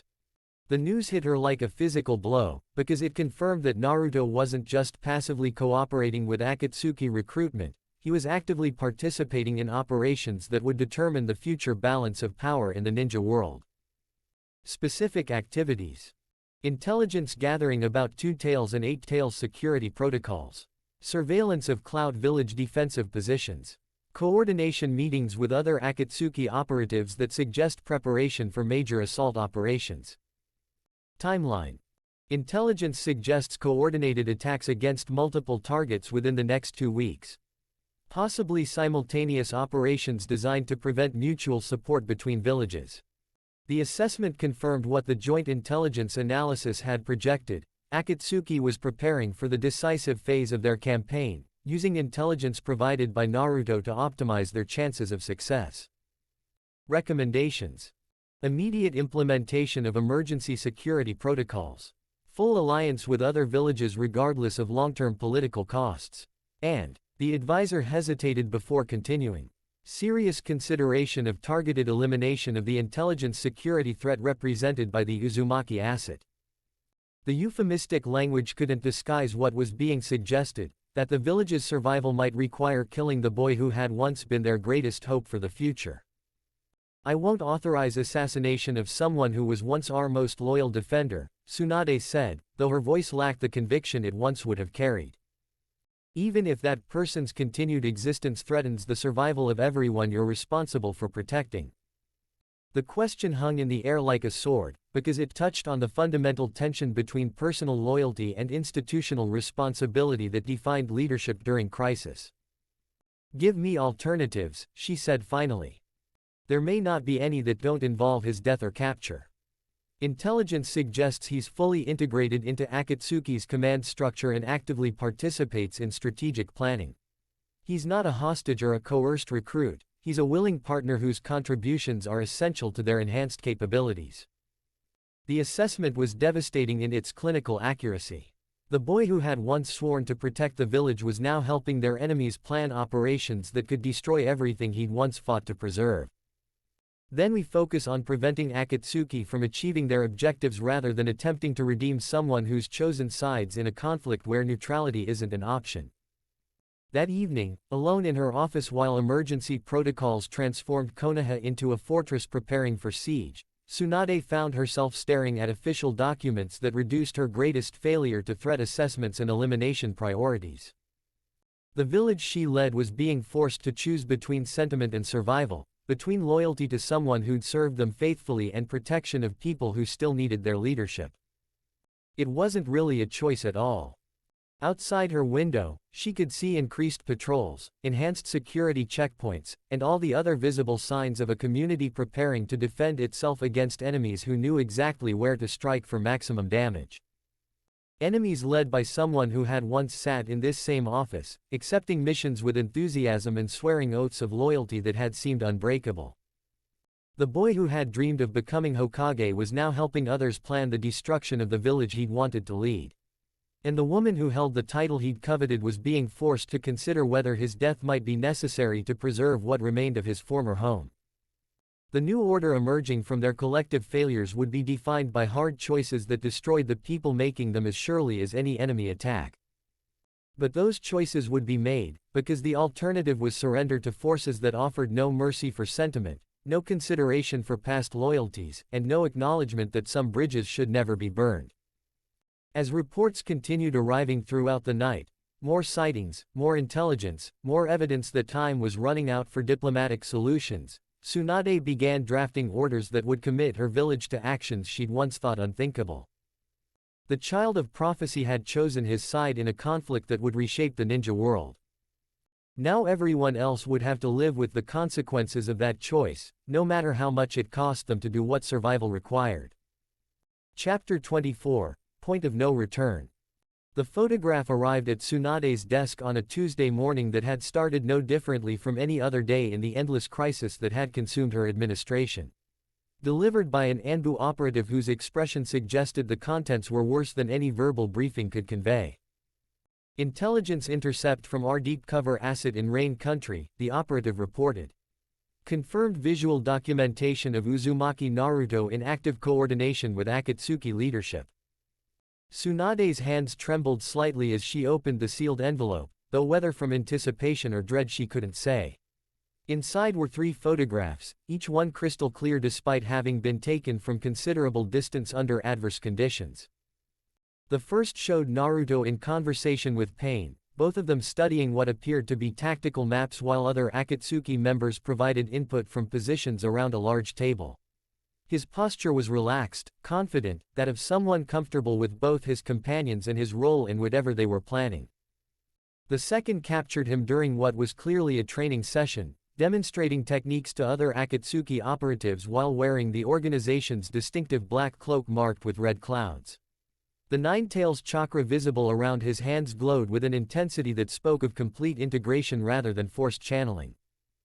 The third, and most devastating, showed him standing beside Pain during what appeared to be a ceremonial induction, his hand raised in what could only be an oath of loyalty to the organization that had become the ninja world's greatest threat. When were these taken? Tsunade asked, though her voice sounded distant to her own ears. 72 hours ago. Our asset reports that Uzumaki has been assigned the designation 10 within their hierarchy and appears to be involved in high-level strategic planning for upcoming operations.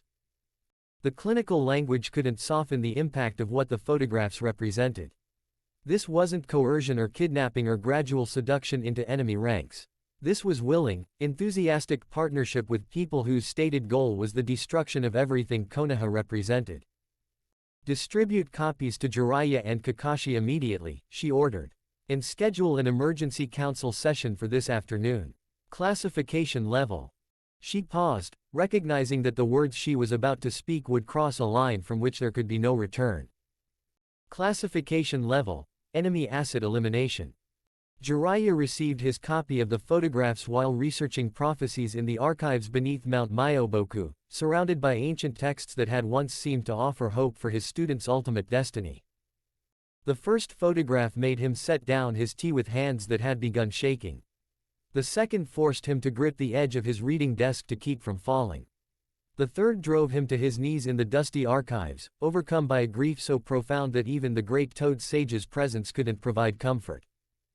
The child of prophecy, he whispered to the empty chamber, his voice breaking on words that had once carried such hope. The student who would either bring peace to the world or destroy it utterly. The prophecy was fulfilling itself exactly as he'd feared it might, but seeing the evidence of Naruto's transformation from savior to destroyer was more devastating than any abstract prediction could have prepared him for. Jiraiya, came the ancient voice of the great Toad Sage from deeper in the mountain's sacred chambers. The threads of fate have shifted beyond our ability to influence. The choice has been made. Can't the future still be changed? Jiraiya asked desperately. Isn't there something we can do to redirect his path before it's too late? Look at the photographs again, child. Look at his face. Do you see coercion, fear, regret, or do you see someone who has found exactly what he was searching for? Jiraiya forced himself to study the images more carefully, looking past his own emotional reaction to examine Naruto's expression and body language with the analytical skills that had made him one of the ninja world's premier intelligence operatives. What he saw destroyed the last of his hopes for redemption. Naruto looked happy, not just satisfied or resigned or making the best of difficult circumstances, genuinely happy in ways Jiraiya had never seen during their time together. His smile was real, his posture was confident, and his interactions with other Akatsuki members showed the kind of easy camaraderie that spoke of genuine acceptance and mutual respect. He'd found the belonging he'd always sought, just not with the people who should have provided it. He's not lost, Jiraiya said quietly, the realization cutting deeper than any enemy blade ever had. He's found. He's exactly where he wants to be, doing exactly what he believes is right. And now you must decide whether the prophecy's fulfillment in darkness is preferable to its prevention through destruction. The choice being offered was impossibly cruel but logically unavoidable. If Naruto had truly chosen to serve Akatsuki's vision of peace through suffering, then the only way to prevent that vision's implementation was to eliminate the person who'd become essential to its success. The student Jiraiya had loved like a son, the boy who'd once represented hope for the future, the child of prophecy who might save or damn the world, all of it reduced to a target that needed to be eliminated before he could complete his transformation from hero to destroyer of everything they'd built. I can't, Jiraiya whispered. I can't be the one who kills him. Then you must be the one who helps others understand why it's necessary. The burden of knowledge requires the courage to act on its implications, even when those implications destroy the person bearing them. Kakashi's reaction to the photographs was different but equally devastating. He studied them with the tactical assessment skills that had made him one of Konoha's most effective operatives, analyzing every detail for intelligence that might provide strategic advantage in whatever confrontation was now inevitable. What he found confirmed his worst fears about the magnitude of their loss. Naruto's techniques in the training photograph showed advancement that exceeded anything Kakashi had thought possible. The integration of Nine-Tails chakra was seamless, suggesting months of dedicated development under expert guidance. His interaction with other Akatsuki members demonstrated tactical sophistication that positioned him as a genuine strategic asset rather than simple muscle. Most disturbing of all, his equipment and appearance suggested someone who'd been fully integrated into Akatsuki's operational structure. The uniform fit perfectly, the weapons were high quality and well maintained, and his positioning during group discussions indicated accepted leadership authority. Professional work that demonstrated both Naruto's value to the organization and their investment in his long-term success as a partner rather than a recruited asset. He's not coming back, Kakashi said to his empty apartment, voicing the conclusion that intelligence analysis had forced him to reach. He's found something better than what we offered, and he's committed to it completely. The admission felt like failure of such magnitude that it threatened to destroy everything Kakashi had built his adult identity around. He'd been a teacher, a mentor, a guide for young ninja who needed support and direction. But when it had mattered most, when his guidance might have prevented tragedy of historic proportions, he'd failed so completely that his former student had sought that support from enemies. A soft knock at his door interrupted his spiral into self-recrimination. When he opened it, he found Guy standing in the hallway with an expression that mixed concern with the kind of determined optimism that had always defined their friendship. "Kakashi," Guy said simply. "I heard about the photographs. Then you know what they mean." "I know what the intelligence assessment says they mean. I want to know what you think they mean." Kakashi stepped aside to let his friend enter, grateful for company that didn't require him to pretend professional detachment he couldn't feel. "They mean I failed him so completely that he found family with people who want to destroy everything I've spent my life protecting," Kakashi said without the diplomatic cushioning that official discussions required. "Is that what you see when you look at them? What else is there to see?" Guy picked up the photographs and studied them with the kind of careful attention he usually reserved for evaluating training regimens or tactical preparations. "I see someone who looks happier than he ever did during our time in Konoha," he said finally. "Someone who's found acceptance with people who value what he offers. Someone who's discovered purpose that matches his capabilities. With our enemies. With people who were smart enough to offer him what we were too stupid to provide." Guy set down the photographs and looked directly at Kakashi. "The tragedy isn't that he joined Akatsuki. The tragedy is that we drove him to seek elsewhere what we should have given him freely. So what do we do now? Now we live with the consequences of our failures. And we do whatever the village requires to protect the people who still depend on our guidance, even if what's required destroys the people doing it." The clinical assessment of their duty was accurate but devastating in its implications. They would be required to treat Naruto as an enemy combatant, to develop tactics for defeating him in battle, and possibly to kill someone who'd once trusted them to help him become the person he wanted to be. "Can you do that?" Kakashi asked. "Can you fight him if it comes to that?" "I can do whatever youth and determination require to protect innocent people from suffering," Guy replied with the kind of absolute conviction that made his friendship both inspiring and heartbreaking. "Even if what's required is fighting someone I once cared about who's chosen to serve goals I can't accept. And if he's too strong. If the integration with the Nine Tails has made him more powerful than conventional tactics can handle. Then we find ways to become stronger, or we accept whatever consequences our inadequacy produces."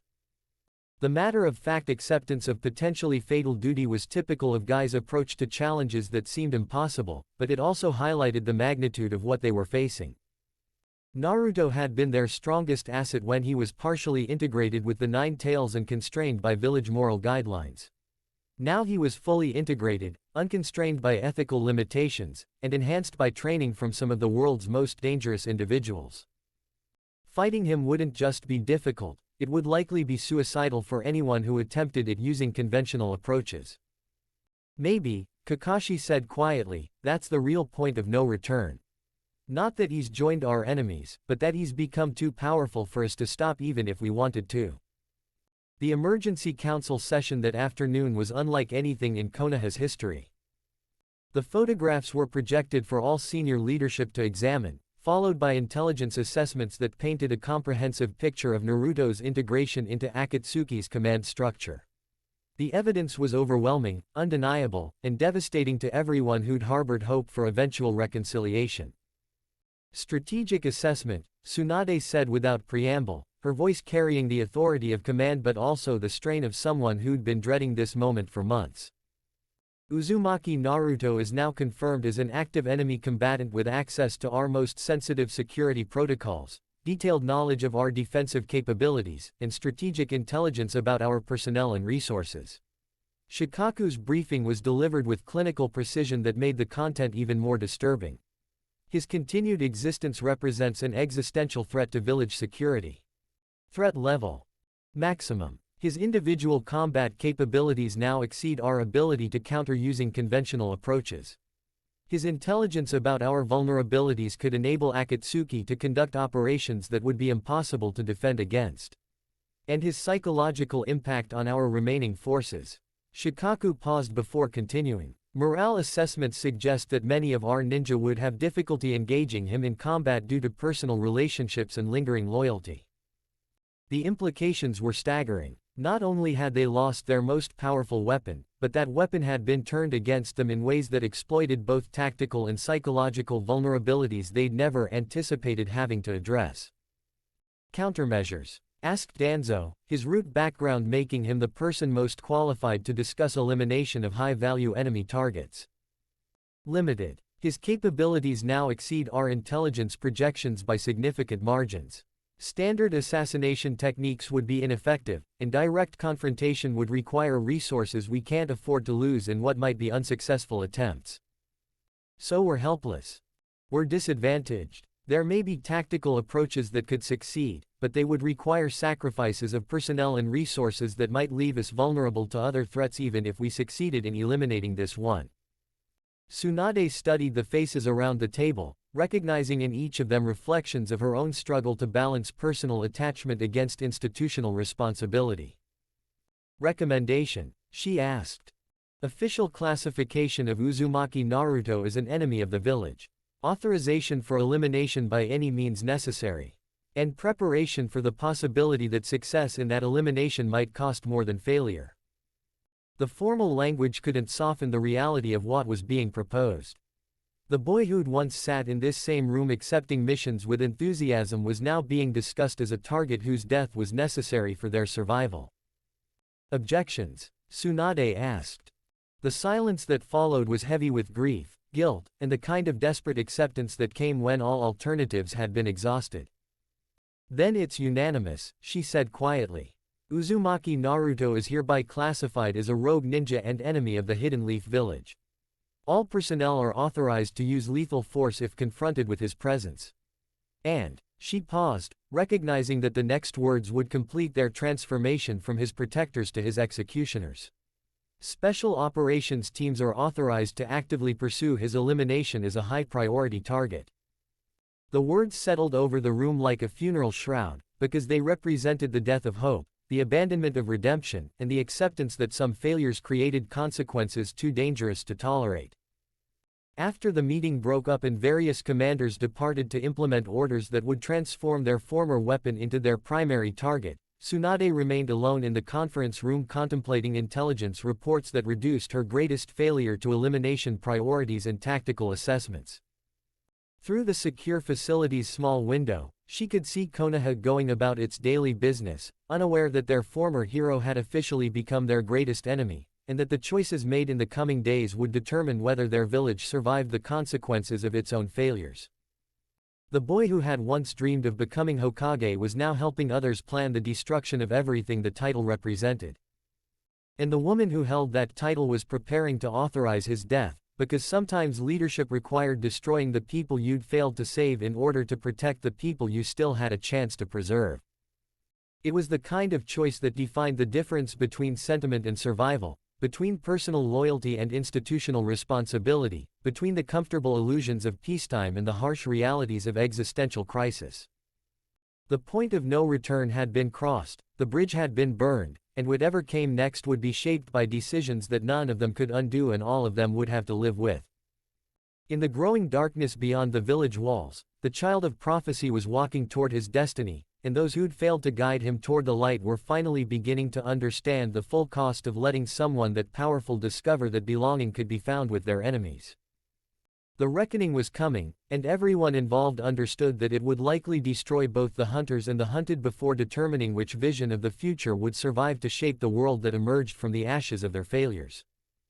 Chapter 25, The Crimson Dawn. The hidden chamber beneath the mountains of Rain Country had been carved from living rock centuries ago, its walls covered with symbols that predated the founding of the hidden villages. Ancient runes that spoke of power, sacrifice, and the eternal struggle between order and chaos decorated every surface, creating an atmosphere of reverence that transformed the space into something approaching a temple. It was here that Akatsuki conducted its most sacred ceremonies, the formal induction of new members who had proven themselves worthy of the organization's trust and purpose. Naruto stood at the chamber's center, flanked by the assembled membership of the most feared criminal organization in the ninja world. Each figure wore the distinctive black cloak marked with red clouds, their faces hidden in shadow but their presence radiating the kind of lethal competence that made them legends among missing nin and village defenders alike. Pain stood before him, his ringed eyes reflecting the flickering light of torches that had been lit specifically for this ceremony. Behind him, the massive statue that dominated the chamber's far wall seemed to watch with stone eyes that had witnessed similar rituals for generations of warriors who'd chosen power over politics.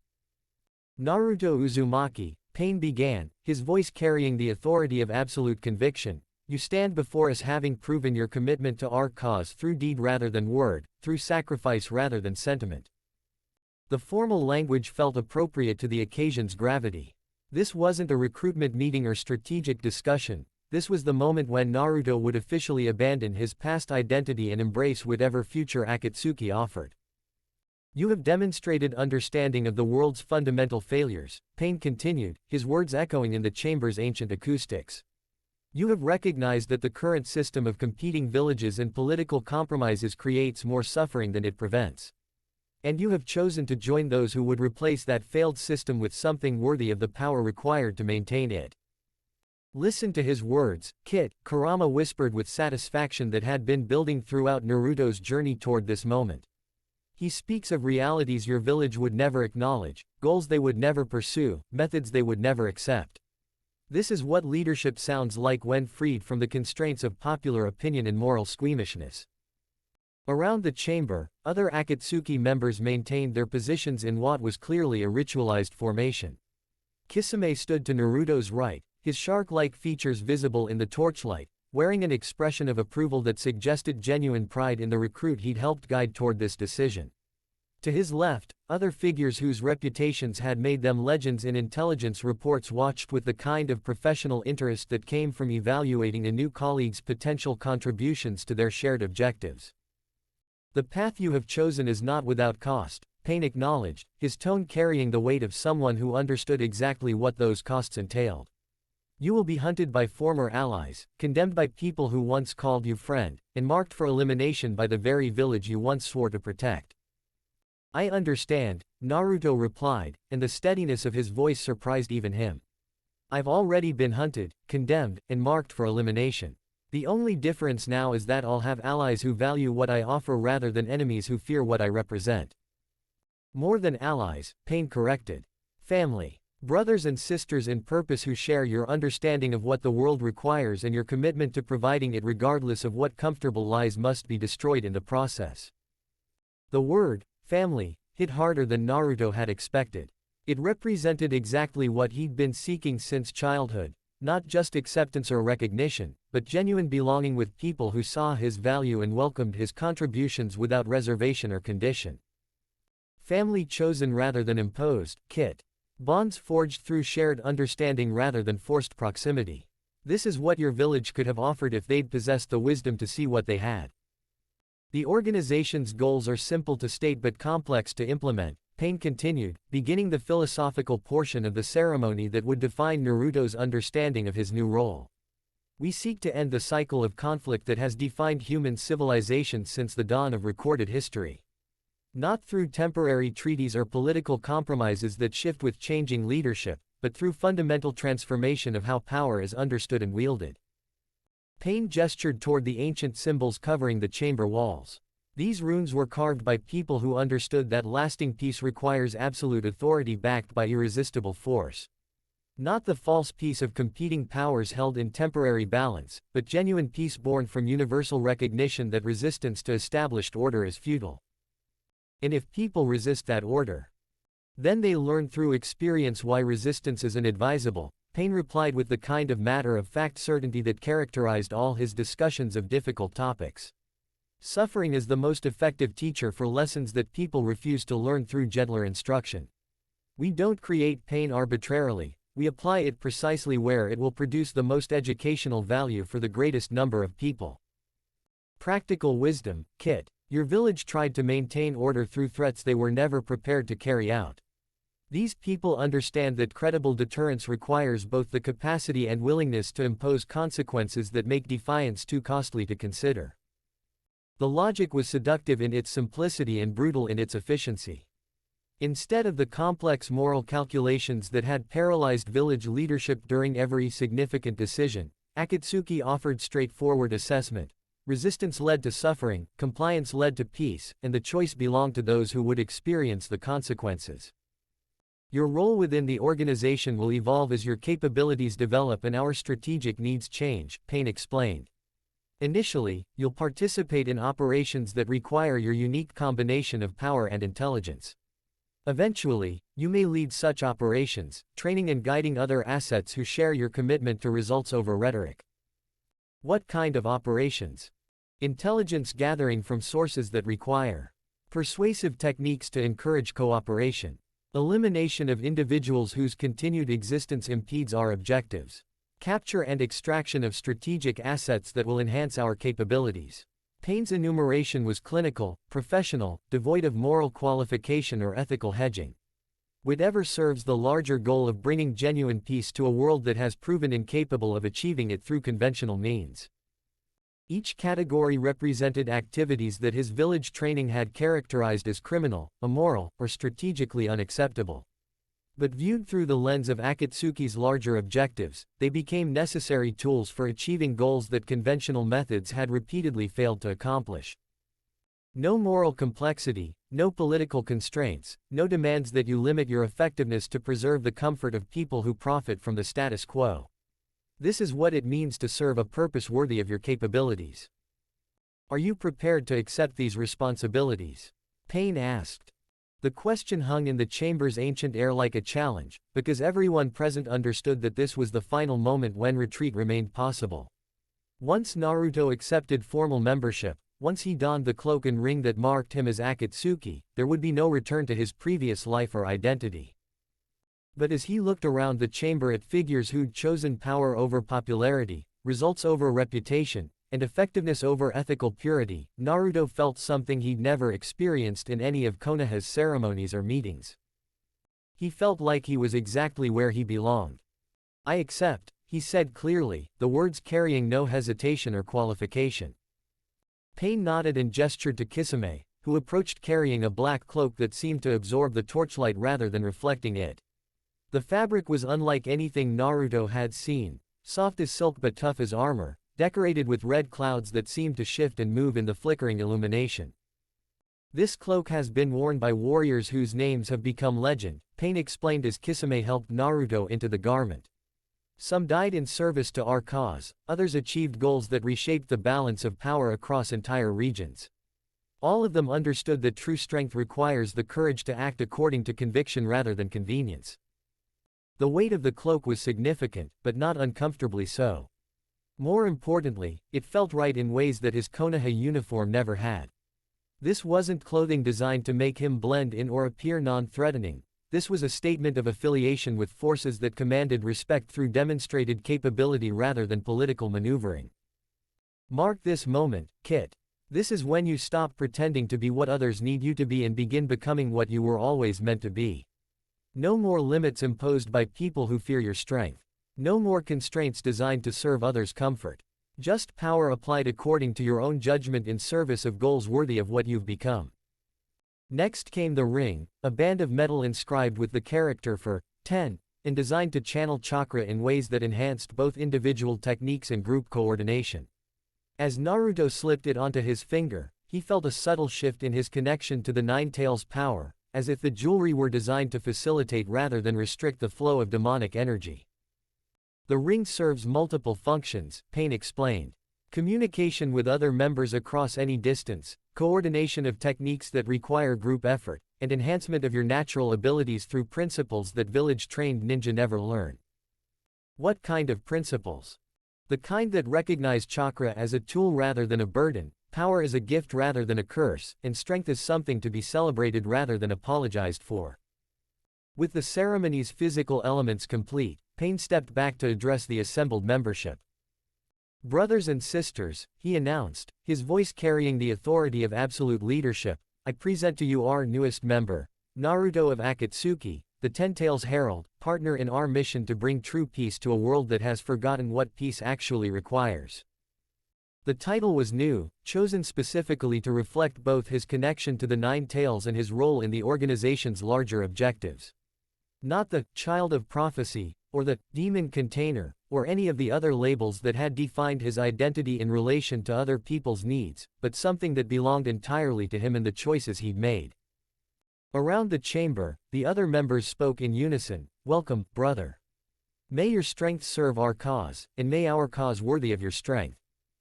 The formal words of acceptance hit harder than any individual welcome could have. This wasn't conditional approval based on his utility to their plans, this was genuine inclusion in a group that had chosen him as much as he'd chosen them. Finally, Kit. Finally, you are where you belong, with people who understand what you are and value what you offer. This is what family feels like when it's chosen rather than imposed, earned rather than assumed. As the ceremony concluded and the assembled members began to disperse, Naruto remained in the chamber with Pain, both of them studying the ancient symbols that had witnessed similar transformations for centuries. "How do you feel?" Pain asked quietly, his tone carrying personal interest rather than formal evaluation. "Complete," Naruto replied without hesitation. "For the first time in my life, I feel like I'm exactly where I'm supposed to be, with people who see my value and welcome my contributions." "In your former village?" Naruto considered the question while tracing one of the carved runes with his finger. The symbol represented transformation through conflict, change achieved through the destruction of inadequate systems. "My former village made their choice when they decided I was more useful as a weapon than valuable as a person," he said finally. "Now I've made mine. If they want to see me as an enemy, they'll discover exactly what kind of enemy someone with my capabilities can be." Spoken like someone who finally understands their own worth, Kit. No more begging for acceptance from people determined to withhold it. No more limiting yourself to serve others' comfort. Just strength applied according to your own judgment in service of goals worthy of your power. Pain nodded approvingly. "Tomorrow, your real education begins. You'll learn techniques that village training never taught, strategies that conventional wisdom considers too dangerous, and methods that prioritize results over moral complexity." "What's our first objective?"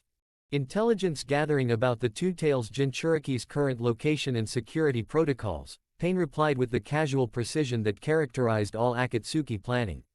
"Your insight into Jinchuriki psychology and village defensive measures will be invaluable for developing an extraction plan." The assignment felt right, using his unique knowledge and capabilities in service of objectives that couldn't be achieved through conventional approaches. Not the busy work or solo missions designed to keep him occupied while others handled important decisions, but genuine strategic contribution to operations that would reshape the balance of power in the ninja world. "When do we begin?" "At dawn. Your new life starts tomorrow, and the world will never be the same." As they left the ancient chamber together, Naruto felt the weight of his new cloak and the significance of his transformed identity settling around him like armor. Behind them, the stone eyes of forgotten warriors watched their departure, witnesses to another soul who'd chosen power over popular approval, effectiveness over ethical purity. The boy who had once dreamed of becoming Hokage was dead, replaced by someone who'd learned to find purpose in organizations that valued strength over sentiment and results over rhetoric. "This is your true beginning, Kit. Not the false start your village offered, but the genuine commencement of a life lived according to your own choices rather than others' limitations. Welcome to your real family." Outside, the first rays of dawn were breaking over the mountains, painting the sky in shades of crimson that seemed to reflect the red clouds adorning his new uniform. It was a fitting metaphor for the transformation he'd undergone, the death of old illusions and the birth of new possibilities shaped by his own will rather than others' expectations. The crimson dawn was breaking, and Naruto Uzumaki was finally home. Chapter 26, Brothers in Darkness. The briefing room beneath the Akatsuki stronghold was a study in functional efficiency, no decorations, no comfort, just tactical maps, intelligence reports, and the kind of stark professionalism that characterized organizations where failure meant death rather than disciplinary action. Naruto sat across from Sasori, whose puppet form he'd grown accustomed to during weeks of intense training. He still found himself studying the older man's body, fascinated by the casual way Akatsuki members had transcended normal human limitations. Here was someone who'd chosen immortality through artistic transformation, converting flesh and blood into something that could endure indefinitely in service of their shared cause. It was exactly the kind of pragmatic approach to personal development that his village would have condemned as unnatural while secretly envying the results it produced. "Your first official mission," Sasori said without preamble, his voice carrying the mechanical precision that matched his artificial form. "Intelligence gathering and potential extraction of the Two Tails Jinchuriki from Hidden Cloud Village." The assignment hit Naruto like a physical blow, though he managed to keep his expression neutral through years of practice at hiding reactions that others might find problematic. This wasn't eliminating enemy combatants or gathering intelligence from willing sources, this was hunting someone whose only crime was carrying a burden identical to his own. "Interesting test, Kit," Kurama observed with dark amusement. "They want to see whether your commitment to their cause extends to actions that directly contradict your previous moral framework. Can you hunt someone like yourself in service of goals you've chosen to support?" "The target's name is Yugito Ni," Sasori continued, activating a projection that displayed detailed intelligence assessments and tactical analyses. "Jonin-level Kunoichi, specialized in fire and lightning techniques, complete integration with her tailed beast that allows for partial transformation during combat." The intelligence was comprehensive in ways that suggested months of surveillance and analysis. Photographs showed a young woman with blonde hair and confident bearing, someone who moved through her village with the kind of easy acceptance that Naruto had never experienced during his time in Konoha. "She's valued by her village," Naruto observed, studying images that showed her training with other ninja, participating in village festivals, being treated as a respected member of the community rather than a necessary evil. "Which creates both opportunities and complications for extraction," Sasori agreed. "Opportunities because she's less likely to suspect betrayal from people she considers allies. Complications because her disappearance will trigger immediate and extensive response from security forces that actually care about her well-being." The clinical assessment of how her village's genuine acceptance would complicate their mission was both professionally accurate and personally painful. Because it highlighted exactly what Naruto's own experience might have been if Konoha had chosen to treat him as a valued community member rather than a controlled weapon. "Do you see the difference, Kit? She has what you always wanted but never received. The question is whether that makes her more deserving of freedom than you were, or simply more naive about the realities of power and politics that inevitably corrupt such relationships." "What's the extraction timeline?" Naruto asked, pushing aside emotional complications in favor of operational focus. 2 weeks of additional surveillance to confirm behavioral patterns and security protocols. 1 week of final preparation and positioning. Then coordinated assault during a window of maximum tactical advantage and minimum collateral exposure. Coordinated with whom? Kakuzu will handle perimeter security and elimination of any response forces that might interfere with the primary operation.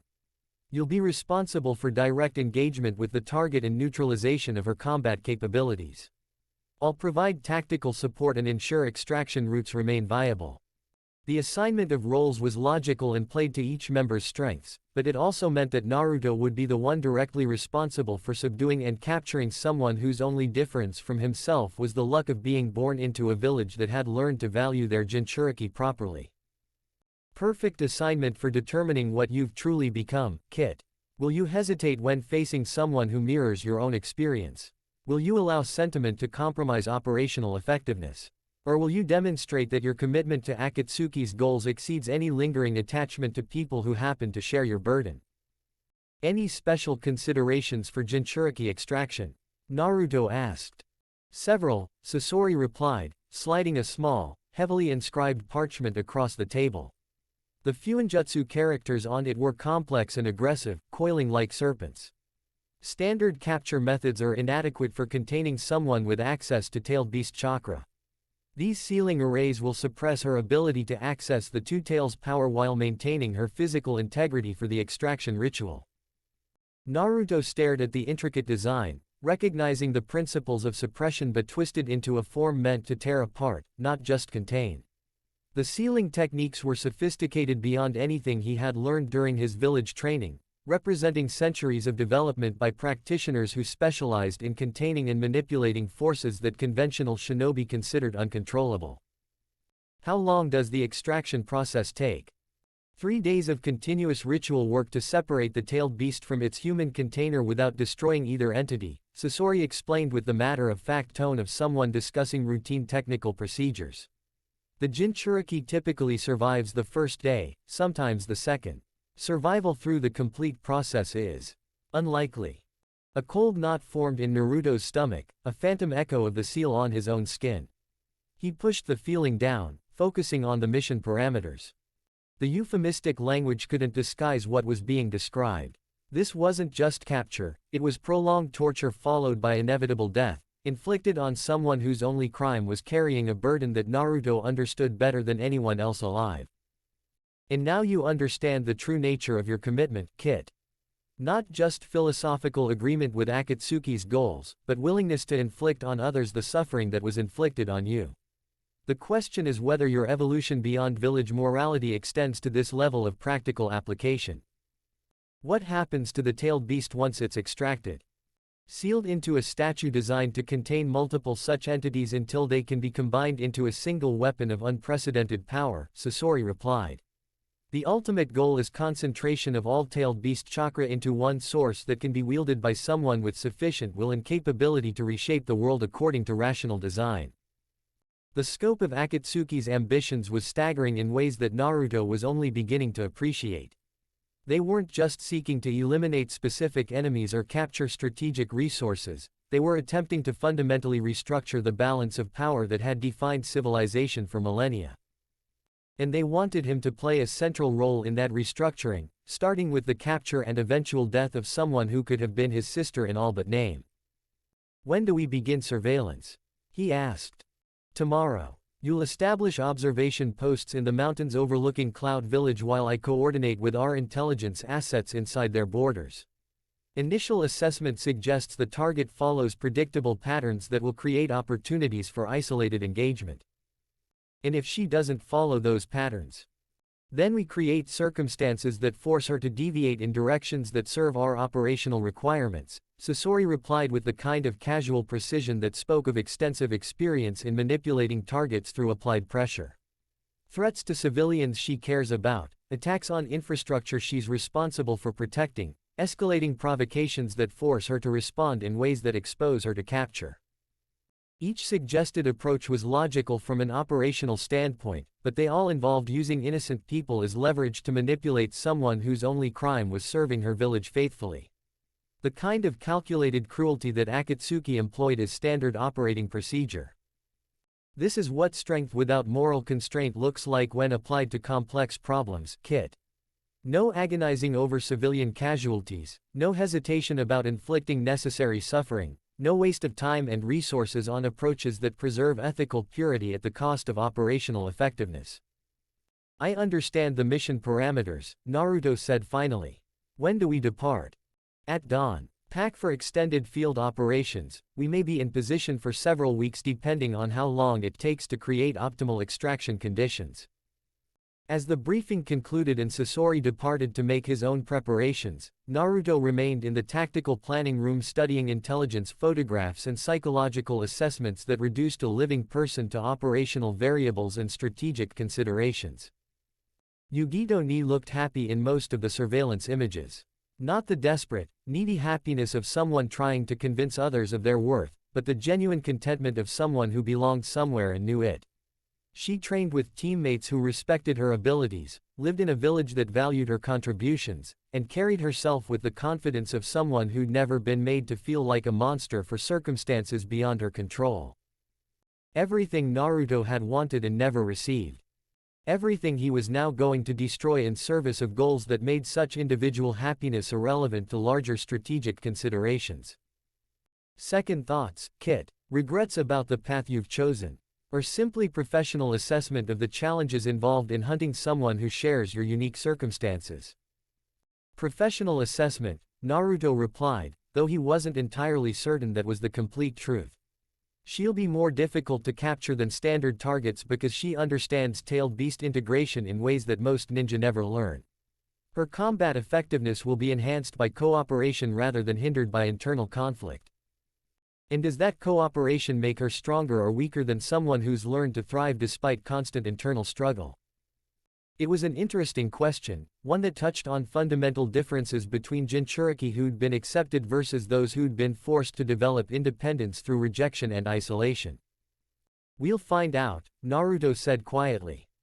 That evening, as he prepared his equipment for extended field operations, Naruto found himself thinking about the philosophical implications of his first official mission as an Akatsuki member. He was being asked to capture someone who represented everything his younger self had dreamed of becoming: accepted, valued, integrated into a community that saw her worth rather than her burden. But he was also being asked to demonstrate that his current evolution had progressed beyond the need for such acceptance, that he'd found purpose in something larger than personal validation or community belonging. An interesting test of how completely you've embraced your new identity, Kit.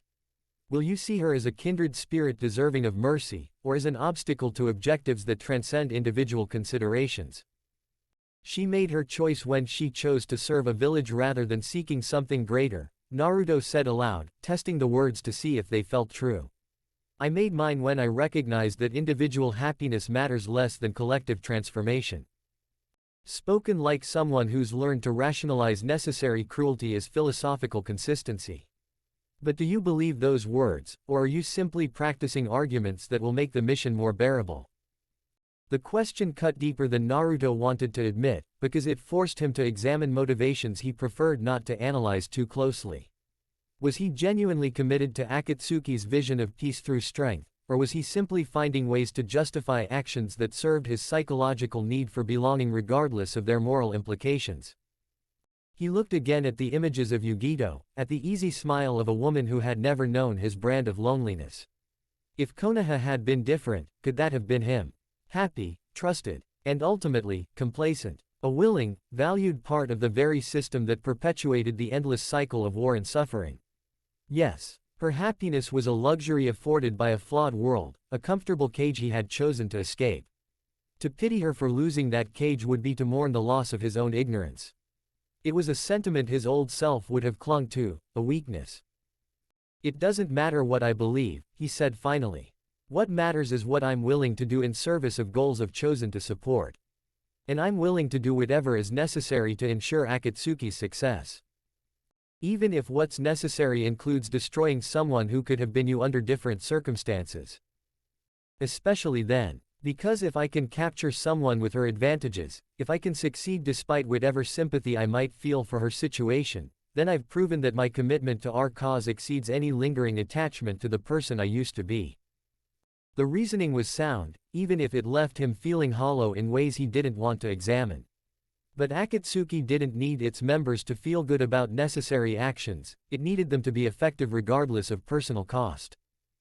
And effectiveness was something Naruto had always excelled at, once he'd been freed from constraints that prioritized others' comfort over operational success.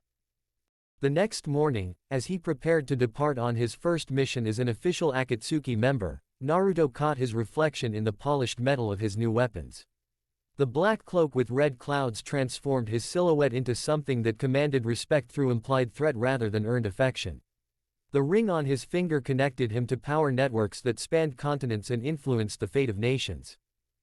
He looked like exactly what he'd become, someone who'd transcended the limitations of village loyalty and personal sentiment in favor of serving goals that would reshape the world according to rational design. Someone who could hunt a fellow Jinchuriki without hesitation because larger objectives required such sacrifices. Someone who'd learned that strength meant making hard choices rather than popular ones. Ready, Kit. Ready, Naruto replied, and found that he meant it completely. The boy who'd once dreamed of protecting everyone was gone, replaced by someone who understood that true protection sometimes required destroying individuals to preserve systems. The naive optimist who'd believed in universal acceptance had evolved into a pragmatic realist who recognized that lasting change required methods that conventional morality couldn't accommodate. He was Akatsuki now, in philosophy as well as affiliation. And his first mission would prove exactly what that transformation meant when applied to people who'd once been everything he'd wanted to become. 3 days later, having traveled from the stronghold, Naruto was in position in the mountains overlooking Hidden Cloud Village, Ready to begin his 2-week watch, Naruto watched Yugito Ni go about her daily routine through high-powered optics that made surveillance feel uncomfortably personal. She was everything the intelligence reports had suggested: confident, capable, genuinely integrated into her community in ways that made her completely different from his own experience as a Jinchuriki. But she was also completely unaware that she was being observed, assessed, and prepared for capture by people who'd reduced her to operational variables and strategic objectives. Look closely, Kit. See how she moves through her world without fear, without suspicion, without the constant awareness that danger might come from any direction.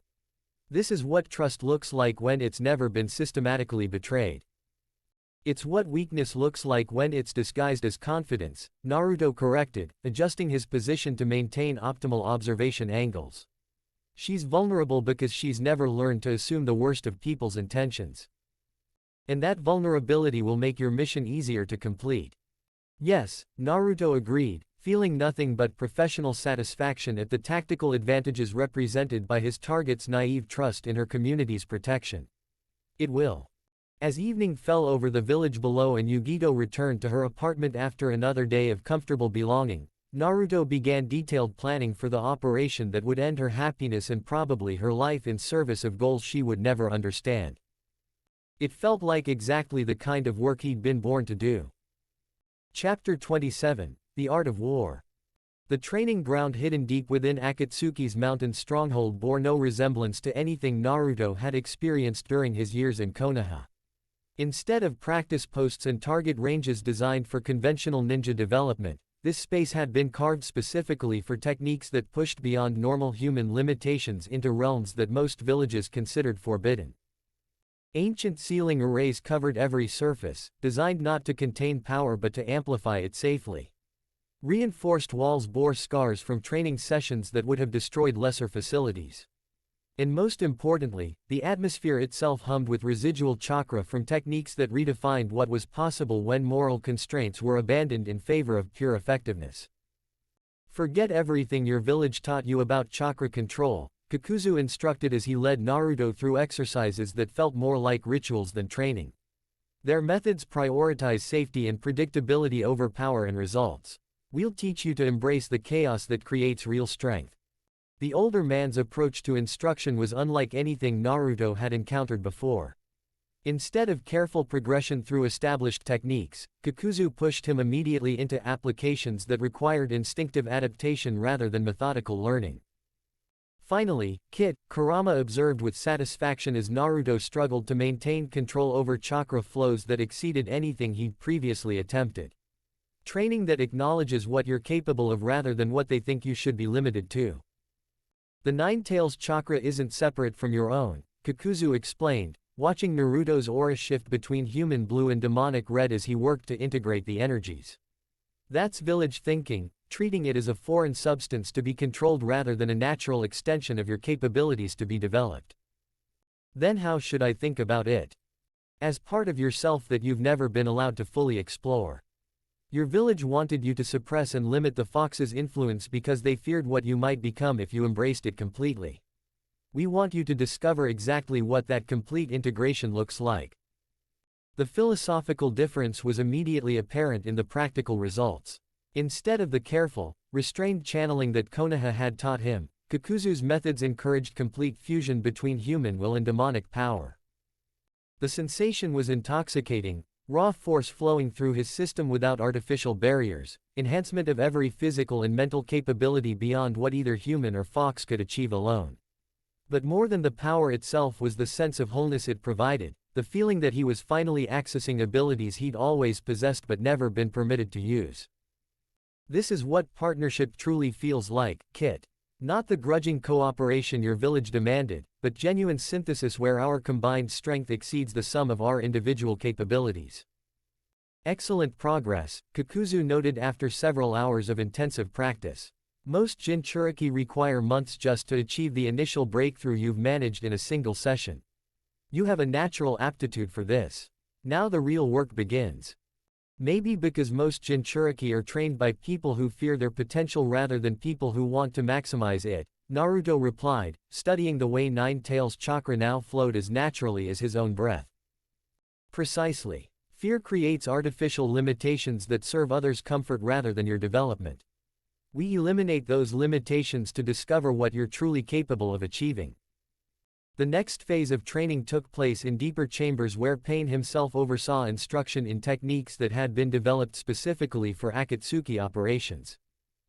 Conventional jutsu assume targets who operate according to predictable moral frameworks, Pain explained as he demonstrated combat applications that Naruto had never seen before. They're designed for conflicts between opponents who share certain assumptions about acceptable conduct and appropriate limitations. The techniques Pain showed him operated according to completely different principles, not just more powerful versions of standard attacks, but entirely new approaches that assumed opponents without mercy, honor, or restraint. Watch carefully, Pain instructed, executing a combination that blended chakra manipulation with psychological warfare in ways that would destroy most opponents before physical contact became necessary. This isn't just about overpowering enemies, it's about breaking their will to resist through demonstration of capabilities they can't comprehend or counter. Naruto absorbed the instruction with the kind of focused intensity he'd never been able to maintain during village training. Because these weren't just techniques for winning fights, they were tools for reshaping reality according to will rather than compromise. Look how he moves, Kit. See how every motion serves multiple purposes: offense, defense, intimidation, information gathering. This is what combat looks like when practitioners understand that victory is the only acceptable outcome. Your turn, Pain said, stepping back to observe Naruto's attempt to replicate the demonstrated sequence. The first few tries were clumsy, hampered by muscle memory from Konoha training that prioritized controlled engagement over decisive destruction.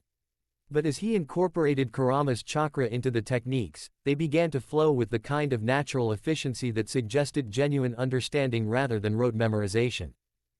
Better, Pain observed after Naruto's fifth attempt produced results that would have terrified most conventional opponents.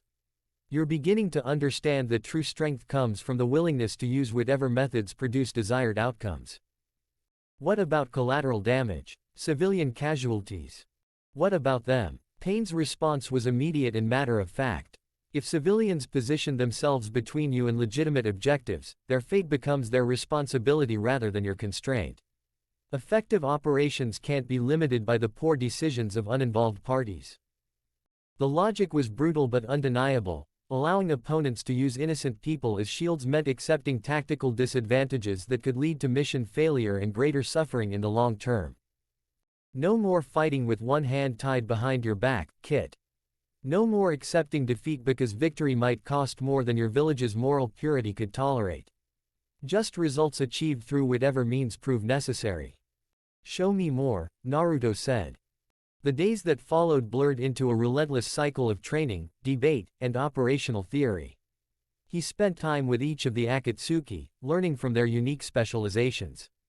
Deidara taught him the art of explosive diversion, Sasori the cold calculus of turning weaknesses into weapons, and Kisame the brutal efficiency of overwhelming force. He absorbed it all, his skills and mindset hardening with each passing day. 3 weeks into his advanced training, Naruto had developed a reputation among Akatsuki members as someone whose potential exceeded even their optimistic projections.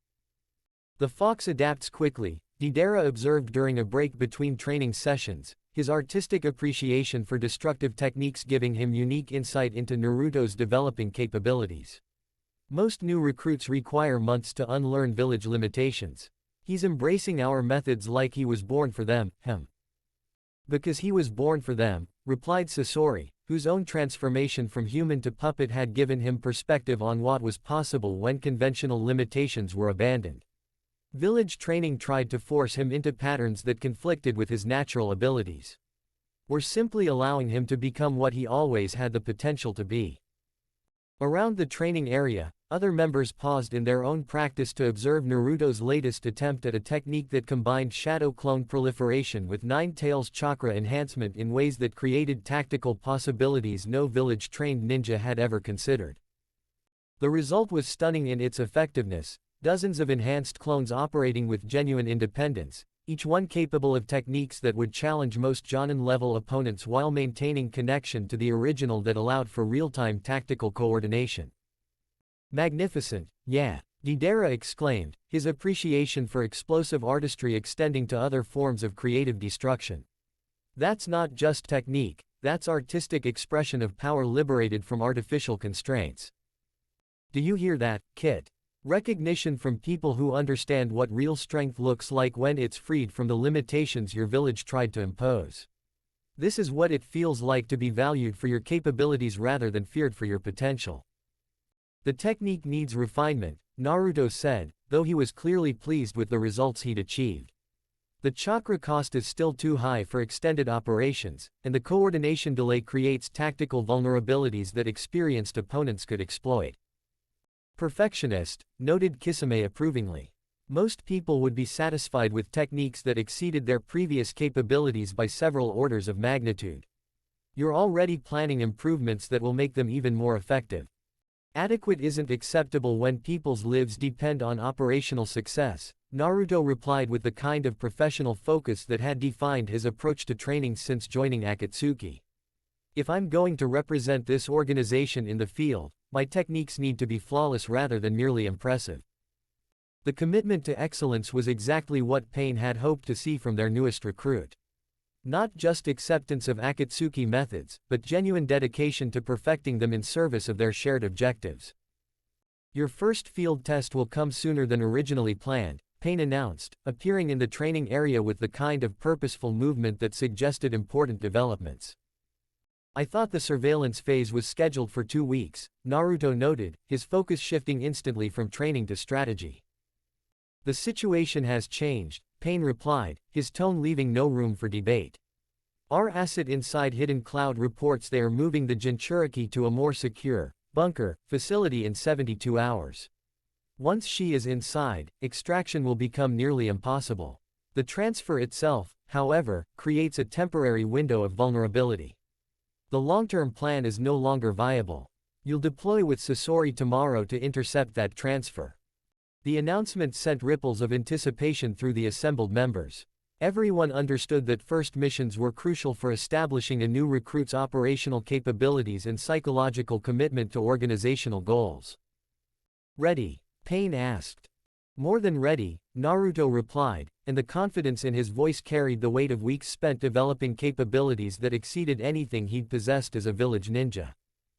Finally, Kit, time to demonstrate what you've become when freed from the constraints that limited your growth for so many years. Time to show the world what the Fox of Akatsuki is capable of achieving. The mission briefing that followed confirmed what Naruto had suspected. This wouldn't be a simple capture operation but a comprehensive demonstration of Akatsuki's enhanced capabilities since acquiring him as an asset. Primary objective remains extraction of the Two-Tails Jinchuriki, Sasori explained, his tactical assessment now including variables that hadn't existed before Naruto's training advancement. Secondary objectives include field testing of new techniques, assessment of psychological impact on enemy forces, and establishment of regional reputation that will facilitate future operations. The expanded scope reflected Akatsuki's recognition that Naruto had become more than just another powerful member. He was a strategic asset whose mere presence on the battlefield would force enemies to recalculate their approach to engaging the organization. Expected opposition. Significantly enhanced since intelligence reports reached Hidden Cloud about your recruitment, Sasori replied matter-of-factly. They've tripled security around the target, implemented new protocols designed specifically to counter Nine-Tails integration techniques, and requested assistance from other villages in developing countermeasures. The acknowledgement that entire villages were restructuring their defensive approaches specifically to deal with him was both flattering and tactically useful. Fear was a weapon that could be deployed as effectively as any jutsu, and enemies who spent resources preparing for threats they didn't fully understand were enemies who'd already accepted strategic disadvantage. Listen to that, Kit. Entire villages changing their fundamental approaches because they've finally realized what you're capable of when freed from artificial limitations. This is what respect looks like when it's based on demonstrated capability rather than requested consideration. How do you want to approach the operation? Naruto asked. Directly, Sasori replied with the kind of straightforward assessment that characterized Akatsuki planning.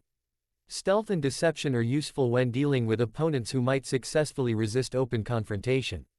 These opponents have already demonstrated that they understand the futility of conventional approaches to stopping you. So we go in expecting to fight our way through whatever they've prepared.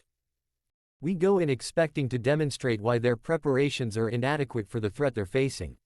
Your role isn't just to capture the target, it's to break their confidence in their ability to protect assets from Akatsuki operations. The psychological component of the mission was as important as the tactical objectives.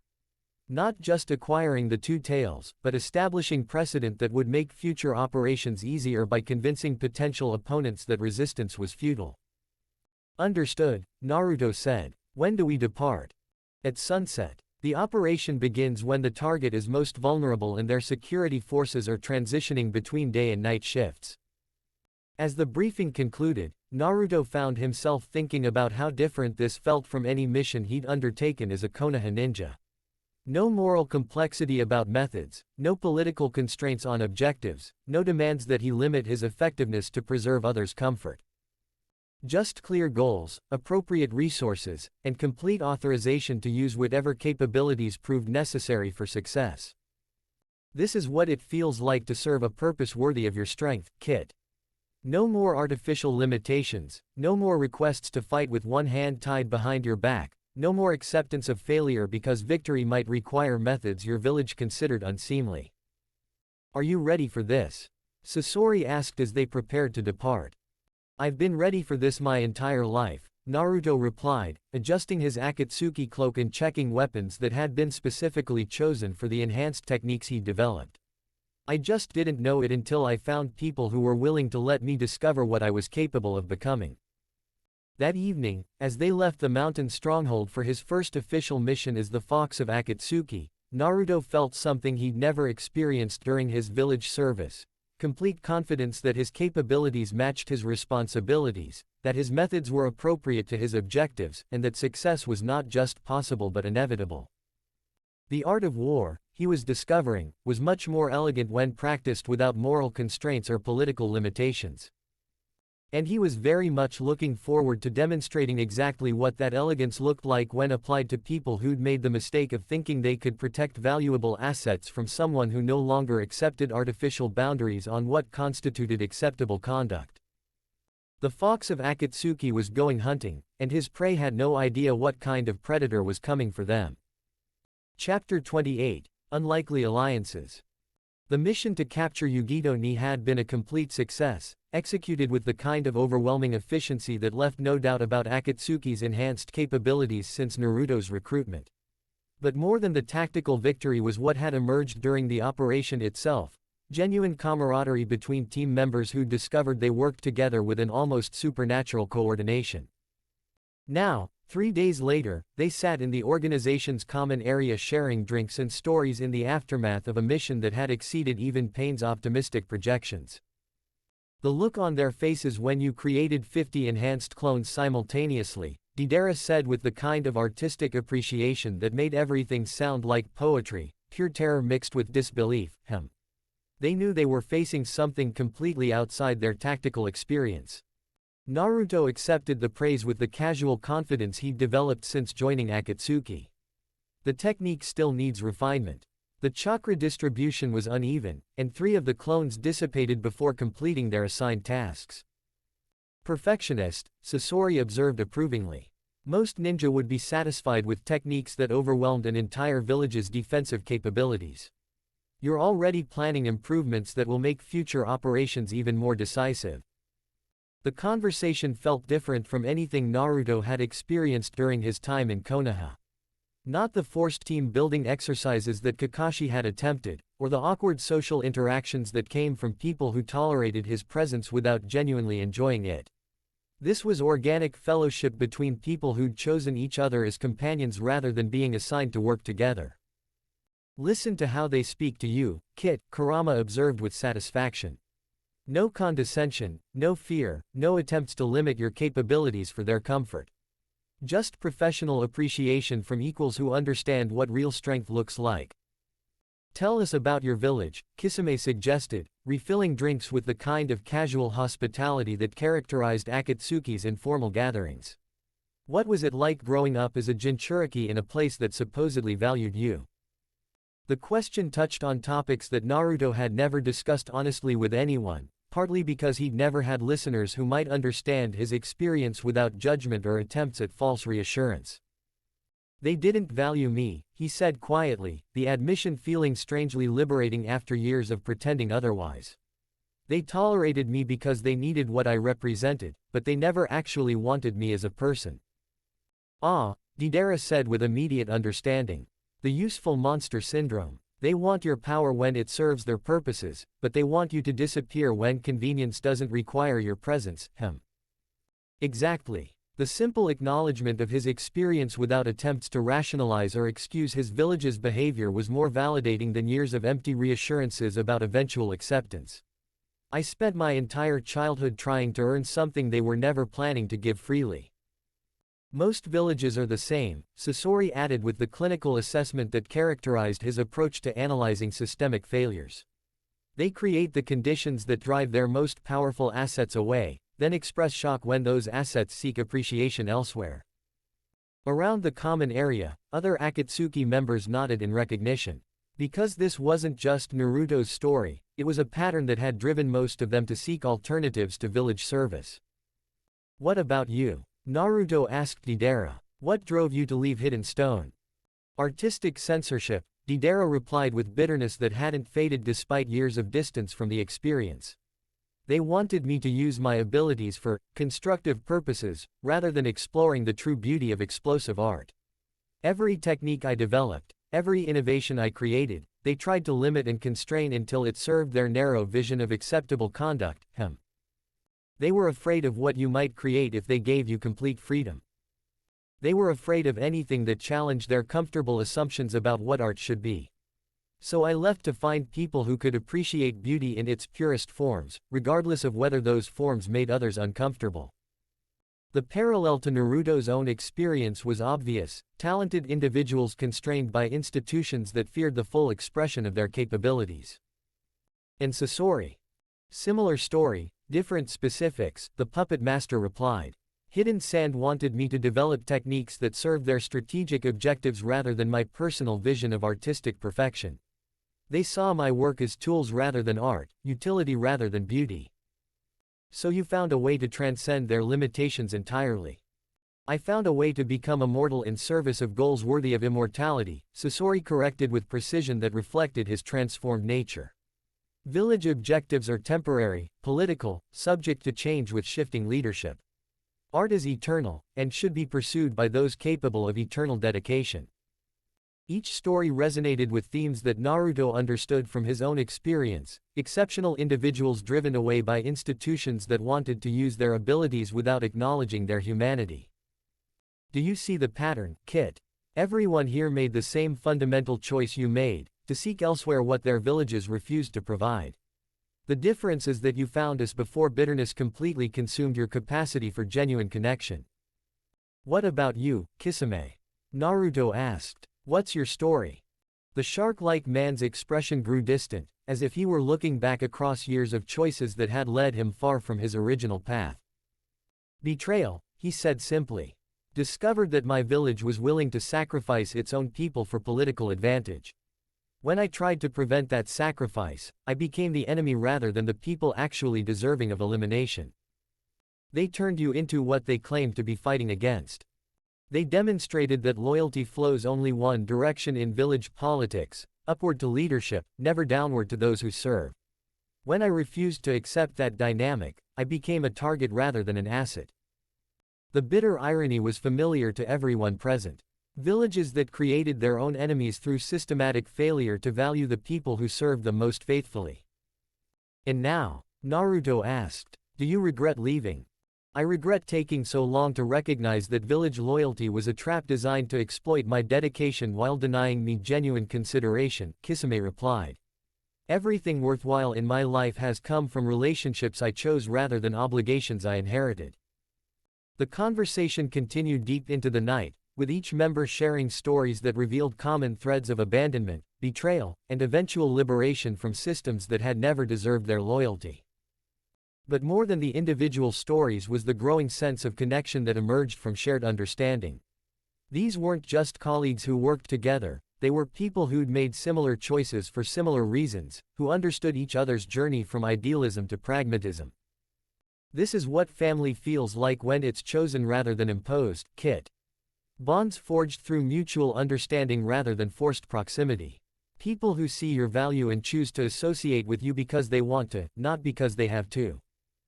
The next morning, Deidara sought out Naruto for what he called artistic collaboration, but was actually advanced training in techniques that conventional ninja would never learn. Art is explosion, Deidara explained as he demonstrated clay sculptures that carried devastating potential for creative destruction.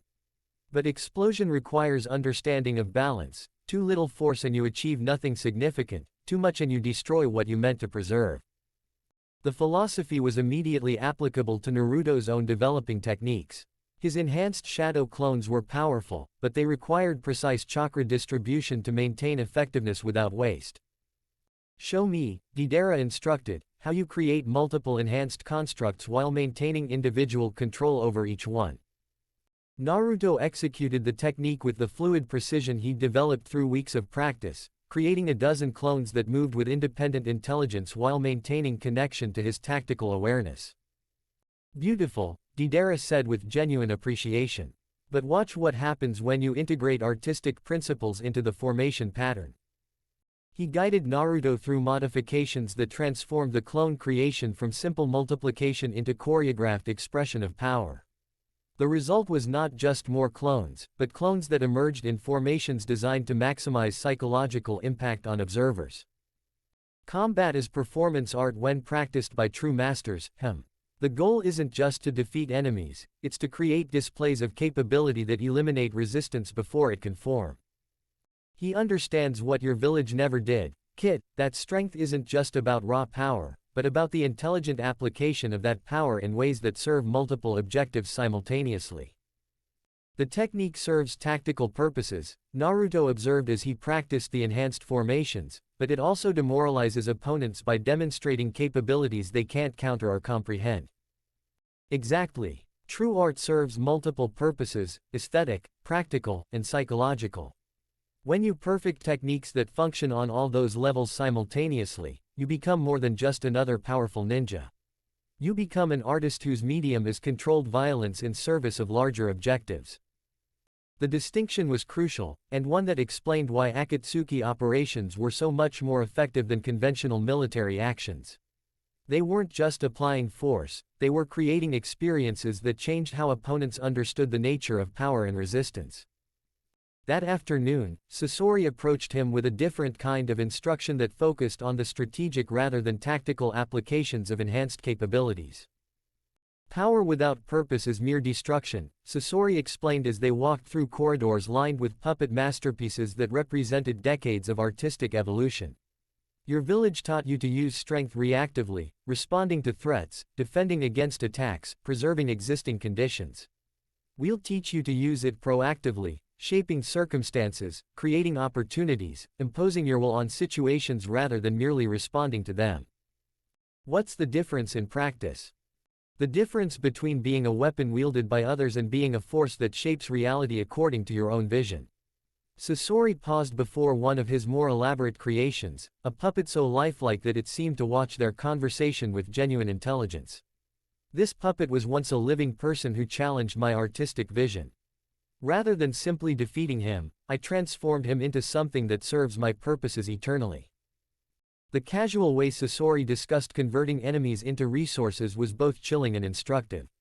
Not just elimination of threats, but transformation of opposition into assets that strengthened rather than weakened his position.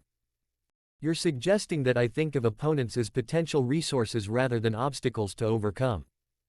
I'm suggesting that you think several moves ahead rather than simply reacting to immediate circumstances. When you encounter enemies, ask yourself, how can their defeat serve purposes beyond simple elimination? What can I gain from this confrontation that makes me stronger for future challenges? Strategic thinking rather than tactical reaction, Kit.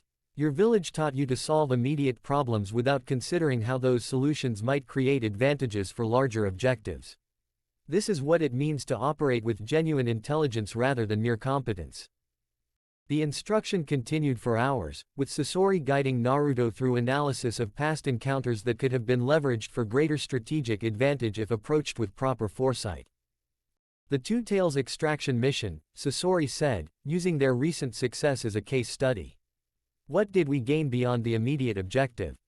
Intelligence about Cloud Village's security protocols, assessment of their response capabilities, and psychological impact that will make future operations more effective, Naruto replied, applying the analytical framework Sasori had taught him. Good. But what else could we have gained with slightly different approach?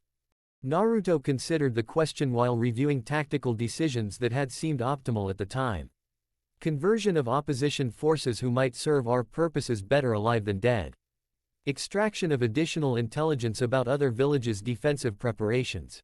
Establishment of fear that could be leveraged for operations that don't require direct confrontation. Excellent. You're beginning to understand that every action creates opportunities for multiple objectives if approached with sufficient intelligence and foresight. The training was unlike anything Naruto had experienced in Konoha, where tactical instruction had focused on immediate problem solving rather than strategic advantage creation. This was education in how to think like someone who shaped events rather than merely responding to them. That evening, as Akatsuki members gathered for their usual informal discussions, Naruto found himself reflecting on how dramatically his understanding of power and purpose had evolved since joining the organization. You're different, Itachi observed quietly, his Sharingan eyes seeming to see more than surface appearances. More focused, more confident. The uncertainty that characterized your village years has been replaced by something approaching genuine purpose. I've found people who understand what I'm capable of and want to help me develop those capabilities rather than limiting them, Naruto replied. It makes a difference when your growth serves shared objectives rather than threatening others' comfort. In your former village, any regrets about leaving them behind? Naruto considered the question while studying faces around the common area, people who'd chosen him as a companion, who valued his contributions, who offered genuine fellowship rather than grudging tolerance. I regret wasting so many years trying to earn something from people who were never planning to give it freely, he said finally. But I don't regret finding somewhere I actually belong. Spoken like someone who's learned to value what they have rather than mourning what they've lost, Kit. This is what emotional maturity looks like when it's developed through genuine support rather than systematic disappointment. The bonds you've formed here, Itachi continued, they're different from what you experienced in your village. More honest, perhaps, but also more demanding in their own ways. How so? Village bonds are often based on shared illusions about morality and purpose.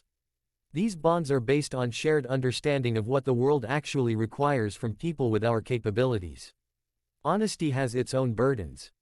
The observation was insightful in ways that Naruto was still processing.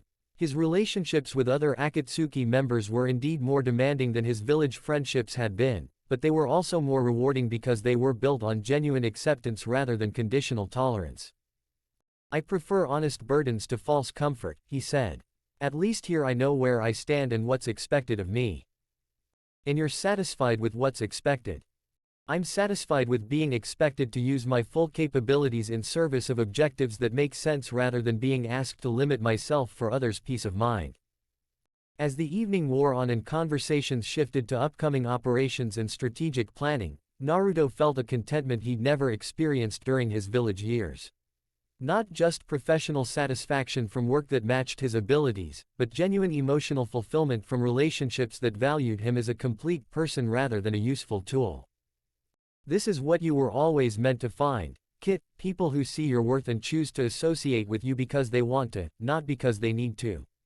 Family chosen rather than inherited, bonds forged through mutual respect rather than circumstantial proximity. The irony wasn't lost on him that he'd found genuine family among criminals and missing nin, that the belonging he'd always sought had come from people his former village would consider enemies. But that irony felt less important with each passing day, because what mattered wasn't the opinions of people who'd never valued him properly, what mattered was the reality of relationships that made him stronger rather than constraining him. As he prepared for sleep that night, surrounded by the sounds of a community that had chosen him as much as he'd chosen them, Naruto reflected on how completely his understanding of loyalty and belonging had transformed. The boy who'd once begged for acceptance from people determined to withhold it was gone, replaced by someone who'd learned to find worth through relationships that enhanced rather than diminished his capabilities. It was a better way to live, even if the people who'd taught him that lesson were the same ones his former village considered the greatest threats to their comfortable illusions about justice and morality. Sometimes, Naruto was learning, the most unlikely alliances produced the most genuine connections. And sometimes the people society labeled as monsters were the ones who offered the most authentic understanding of what it meant to be human. Chapter 29, The Hunt. The operation that would earn Naruto his reputation as the Fox of Akatsuki began with intelligence that most organizations would have dismissed as too dangerous to pursue. Hidden Leaf forces were transporting a sealed artifact containing fragments of the One Tail's chakra through neutral territory, believing their route was secure from enemy observation. They were wrong. Primary objective is acquisition of the chakra fragments, Pain explained during the briefing that would mark Naruto's first time leading a major Akatsuki operation.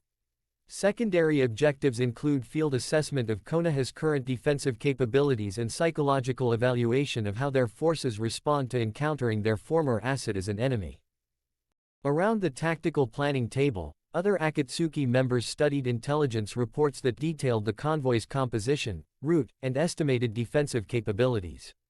What they saw was formidable: 8 elite Jonin, including 2 with specialized sealing expertise, escorting a cargo that represented months of research into tailed beast chakra manipulation. Under normal circumstances, such a target would require the full attention of multiple Akatsuki pairs working in coordination. The defensive capabilities were simply too advanced for anything less than overwhelming force applied with surgical precision. But these weren't normal circumstances. Team composition, Naruto asked, his voice carrying the authority that had developed naturally since his integration into the organization's command structure.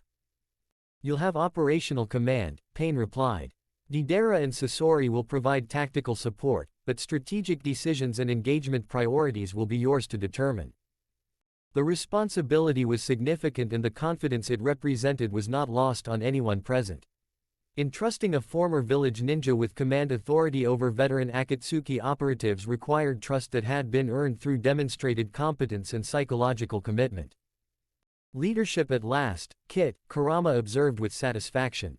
Not the false authority your village dangled as motivation for continued servitude, but genuine command responsibility based on proven capabilities and strategic understanding. Expected opposition capabilities, Naruto asked, studying personnel files that detailed each convoy member's strengths, weaknesses, and psychological profiles. Significant, Sasori replied with clinical precision. The team includes specialists specifically chosen for their ability to counter enhanced Jinchuriki techniques. They've studied reports of your capabilities and developed countermeasures that they believe will neutralize your tactical advantages. And they're wrong. They're planning for the Jinchuriki you were when you served their village, Pain explained. Not the one you've become through training and integration with power they never allowed you to fully develop. The distinction was crucial. Konoha's defensive preparations were based on intelligence about Naruto's capabilities during his village service, impressive but limited by moral constraints and incomplete integration with the Nine Tails' power. They had no way to prepare for what he'd become under Akatsuki's guidance. They expect the loud, predictable boy who relied on mass shadow clones and overwhelming enthusiasm to overcome tactical disadvantages. They have no conception of what you've evolved into when freed from their artificial limitations. Timeline. Intercept in 6 hours at the Canopy Bridge crossing. The terrain provides multiple approach vectors while limiting their escape routes. Optimal conditions for demonstrating what coordinated Akatsuki operations look like when properly executed. Naruto studied the tactical maps while calculating force deployment and engagement sequences that would maximize effectiveness while minimizing risk to his team members. The responsibility felt natural in ways that surprised him. Not the burden of unwanted authority, but the satisfaction of finally being trusted with decisions that matched his capabilities. Deidara, I want you positioned for aerial reconnaissance and area denial if they attempt to scatter, he said, his instructions carrying the confidence of someone who'd thought through multiple contingencies. Sasori, perimeter control and elimination of any backup forces that might arrive during the primary engagement. And you, Deidara asked with the kind of artistic curiosity that characterized his approach to all well-planned operations. Direct engagement with their primary defensive formation. I want them to understand exactly what they're facing before they have time to adapt their tactics. Aggressive approach, Kit. Not the cautious methodology your village preferred, but the decisive action that produces clear results. This is what leadership looks like when it prioritizes effectiveness over political considerations. The convoy moved through the forest paths with the kind of professional caution that characterized elite ninja operations, but their preparations were based on threat assessments that had become obsolete the moment Naruto left Konoha's service. Kakashi led the escort team, his visible eye scanning the surrounding terrain with the paranoid awareness that had kept him alive through decades of missions in hostile territory. Behind him, 7 other ninja maintained formations designed to protect the sealed container while providing maximum tactical flexibility if confrontation became necessary. Movement in the canopy ahead, reported Yamato, his wood-style techniques having detected disturbances that suggested observation from concealed positions. Multiple signatures, coordinated positioning, were being tracked. How many? Kakashi asked, though he suspected the answer would be worse than they'd hoped. Unknown. The chakra signatures are unusual, enhanced beyond normal parameters. Kakashi felt ice settle in his stomach, because enhanced chakra signatures in this region could only mean one thing: Akatsuki operations, probably targeting the chakra fragments they were transporting. Defensive formation, he ordered. Assume imminent contact with S-class opponents. The team shifted into combat readiness with the fluid precision of people who'd trained together extensively, but their preparation was interrupted by something none of them had expected to encounter. Laughter. Not the manic cackling of unhinged criminals or the cold amusement of professional killers, but genuine, warm laughter that carried a familiarity that made Kakashi's blood freeze. Hello, Kakashi-sensei. The voice came from directly above them, impossible to pinpoint precisely but unmistakably recognizable to everyone present. Several team members looked up toward the forest canopy with expressions that mixed disbelief with growing horror. Naruto, Kakashi said quietly, the name feeling like a curse on his lips. Not quite, came the reply, accompanied by the sound of someone dropping from the trees with enhanced grace that spoke of capabilities far exceeding anything they'd encountered during his village service. That person doesn't exist anymore. The figure that landed in the center of their defensive formation wore the distinctive black cloak of Akatsuki, the red clouds seeming to shift and move in the dappled forest light. But it was the face beneath the hood that drove several team members to take involuntary steps backward. Naruto's features were recognizable but transformed, sharper, more focused, carrying the kind of predatory confidence that belonged to apex predators rather than village defenders. His blue eyes held intelligence and purpose that had been absent during his confused, desperate final days in Konoha. And most disturbing of all, he looked genuinely happy in ways none of them had ever seen before. Look at their faces, Kit. See how they struggle to reconcile the person they remember with the one standing before them. This is what growth looks like when it's not constrained by their expectations and limitations. You're with them, Yamato said, his voice carrying the kind of hollow disbelief that came from watching worst-case scenarios manifest in reality. You actually joined Akatsuki. I found people who value what I offer rather than fearing what I represent, Naruto replied with matter-of-fact certainty. It's amazing what's possible when you stop trying to earn acceptance from people determined to withhold it. This isn't you, Kakashi said desperately, though the words felt hollow even as he spoke them. This isn't who you wanted to become. You're right, Naruto agreed with unsettling calm. The person I wanted to become was naive enough to believe that dedication and service would eventually earn the belonging I sought. The person I've become understands that belonging must be chosen rather than begged for. Around him, the Konoha team shifted nervously, their tactical assessment complicated by emotional considerations that had no place in professional operations but couldn't be ignored when facing someone who'd once been their ally. What do you want? Kakashi asked, though he suspected he already knew the answer. The chakra fragments you're transporting, Naruto replied without pretense or diplomatic cushioning. Hand them over, and you can walk away from this encounter with nothing worse than wounded pride.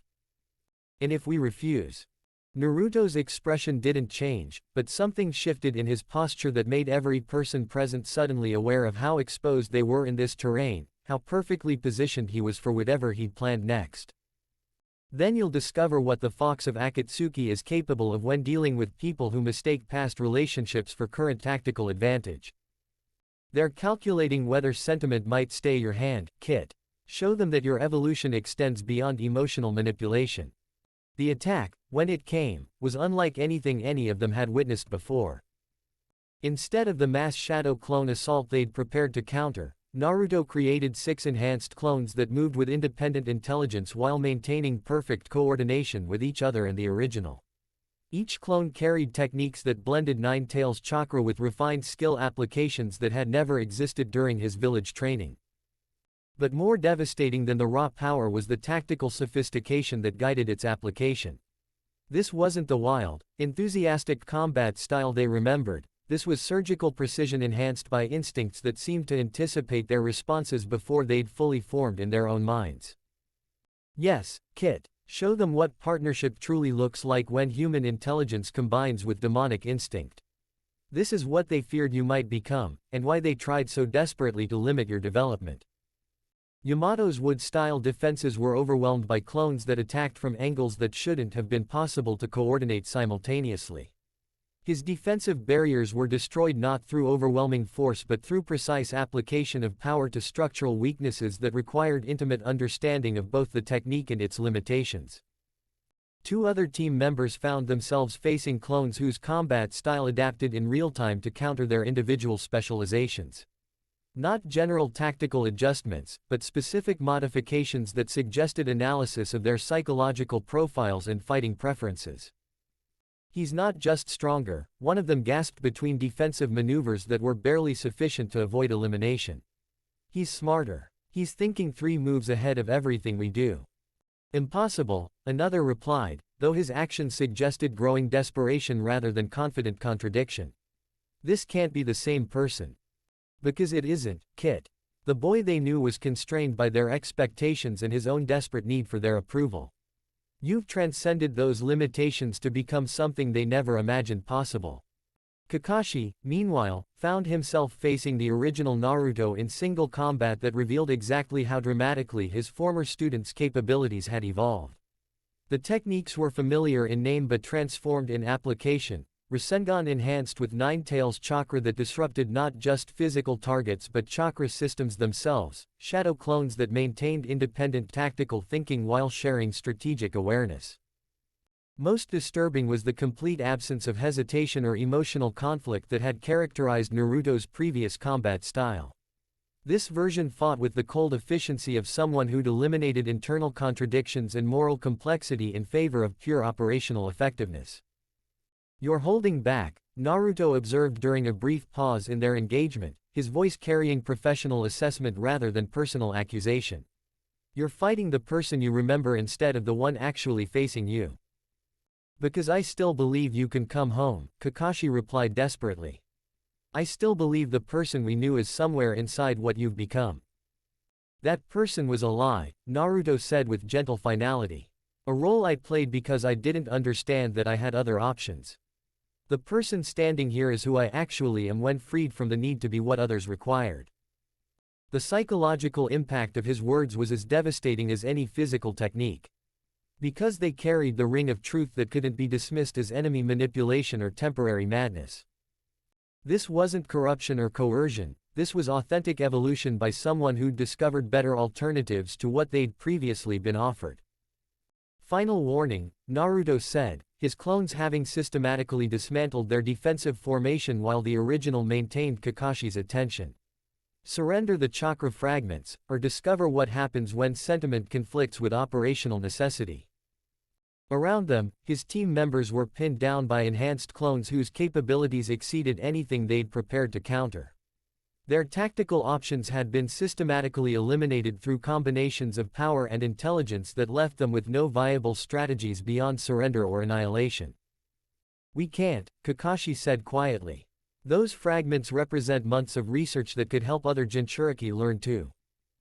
"Learn to what?" "Control their sealed demons. Limit their capabilities to serve village comfort." Naruto's interruption carried bitter amusement. I've moved beyond the need for such limitations. Others should have the same opportunity. They still think in terms of control and limitation, Kit. They cannot conceive of partnership and enhancement because their entire worldview is built on fear of what power might become when freed from artificial constraints. Last chance, Naruto said, and for the first time since the engagement began, his voice carried threat rather than professional courtesy.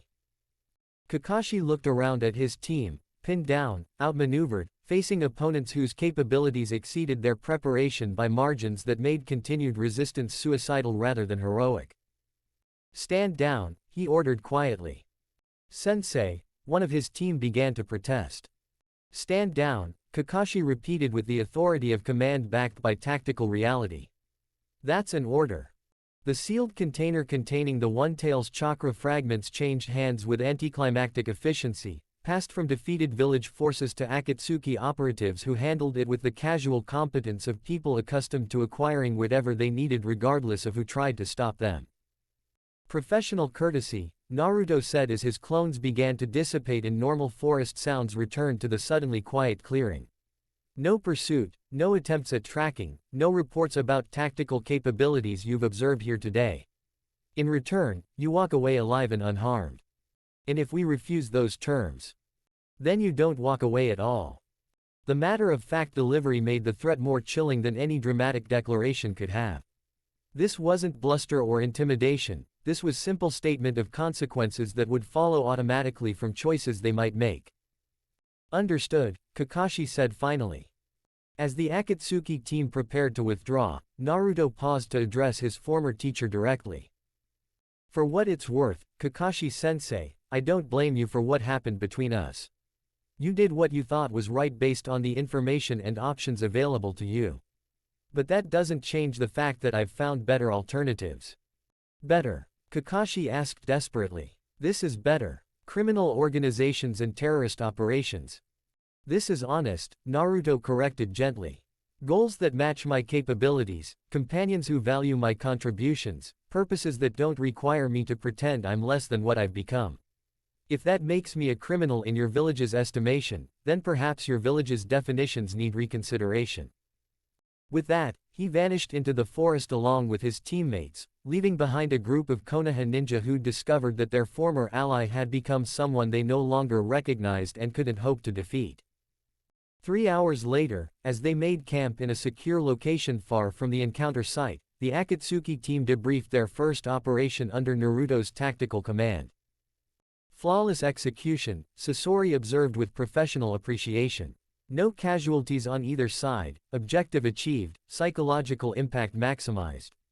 Exactly what operational success looks like when properly planned and executed. The look on their faces, Deidara added with artistic satisfaction, when they realized their former teammate had evolved beyond their ability to comprehend or counter him. Pure artistic expression of power transcending limitation. You've established yourself as someone to be taken seriously, Kit. Not just another powerful Akatsuki member, but a strategic thinker whose capabilities extend far beyond raw force application. How do you feel? Pain asked when he arrived to receive their mission report. About facing your former village in combat for the first time. Naruto considered the question while reviewing tactical decisions that had led to complete operational success without unnecessary violence or collateral damage. Professional, he said finally. They were obstacles to legitimate objectives, and I removed those obstacles using appropriate methods. The fact that I once knew them personally is irrelevant to operational considerations. No emotional complications, no regrets about the necessity of treating former allies as enemies. They made their choice when they decided I was more valuable as a controlled weapon than as an accepted person, Naruto replied with calm certainty. I made mine when I recognized that belonging could be found elsewhere.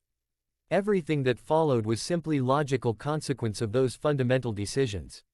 Pain nodded approvingly. Your performance today exceeded even optimistic projections. You've demonstrated that your commitment to our cause extends beyond philosophical agreement to practical application under the most challenging circumstances. What's our next objective? Depends on how quickly Konoha responds to today's intelligence about your tactical evolution, Pain replied. but I suspect we'll have opportunities to demonstrate your leadership capabilities again very soon. As they settled in for the night, Naruto found himself thinking about the expressions on his former teammates' faces when they'd realized he was no longer someone they could save or defeat through conventional approaches. Not regret, exactly, but a kind of melancholy satisfaction at having finally demonstrated exactly what they'd lost when they chose to treat him as a burden rather than an asset. Today marked the end of their illusions about who you were and what you represented, Kit. From now on, they'll understand that the Fox of Akatsuki is not someone to be underestimated or dismissed. Good, Naruto said quietly. It's time they learned that actions have consequences, even when those actions involve people they never valued properly. The hunt had been successful beyond any measure that mattered. Not just the acquisition of valuable strategic resources, but the establishment of his reputation as someone who'd transcended their expectations to become something they could no longer comprehend or control. It was exactly what evolution looked like when it was chosen rather than imposed, guided rather than constrained, celebrated rather than feared. And it was only the beginning of what the Fox of Akatsuki would accomplish when freed from the limitations that had defined his previous existence. Chapter 30. Ghosts of the Past. The intelligence had been too valuable to ignore, a hidden leaf scouting party conducting reconnaissance in the border regions between Fire and Lightning countries, gathering information about Akatsuki movement patterns and operational capabilities. The kind of systematic intelligence gathering that suggested Konoha was preparing for larger confrontations rather than simply reacting to immediate threats. Pain had assigned the elimination mission to Naruto personally, partly because his knowledge of Konoha's intelligence protocols made him uniquely qualified to assess what they were actually seeking, and partly because encountering village forces had become an inevitable test of his psychological commitment to Akatsuki's goals. Standard elimination protocol, Pain had explained during the brief mission assignment. No survivors, no witnesses, no evidence that could provide intelligence about our own capabilities. Professional work that sends a clear message about the consequences of surveillance in our operational territories. Now, positioned in the forest overlooking the Konoha team's temporary camp, Naruto observed his targets through enhanced optics while calculating the most efficient approach to complete elimination.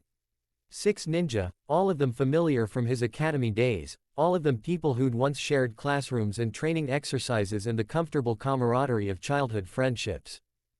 Shikamaru Nara, whose tactical intelligence had always impressed their instructors. Ino Yamanaka, whose mind transfer techniques made her invaluable for intelligence operations. Choji Akamichi, whose gentle nature had made him one of the few people who'd consistently treated Naruto with basic kindness. Kiba Inuzuka, whose competitive spirit had driven him to constant challenges and rivalries. Hinata Hyuga, whose quiet observation and unexpected strength had earned grudging respect from peers who'd initially dismissed her as weak. And Lee, whose enthusiasm and dedication had reminded Naruto of his own desperate need to prove himself worthy of acceptance. Ghosts from your past, Kit, Kurama observed with dark amusement. People who shared your childhood but never truly understood what you were experiencing. Now they'll discover what you've become when freed from the need to earn their approval. They're just doing their job, Naruto said quietly, though whether he was making an observation or offering justification wasn't entirely clear. As are you. The difference is that your job now serves purposes worthy of your capabilities, while theirs serves a system that never valued what you offered. Through his optics, Naruto could see them going about the routine tasks of maintaining a concealed surveillance post, checking equipment, rotating watch duties, recording observations in coded reports that would eventually reach intelligence analysts in Konoha. Professional work conducted by competent ninja who had no idea they were being observed by someone whose capabilities had evolved far beyond anything they'd learned to expect. The tactical assessment was straightforward. 6 opponents with known capabilities and predictable behavioral patterns, positioned in terrain that limited their escape routes while providing multiple approach vectors for assault forces. Standard elimination parameters that could be completed in under 10 minutes with appropriate application of enhanced techniques.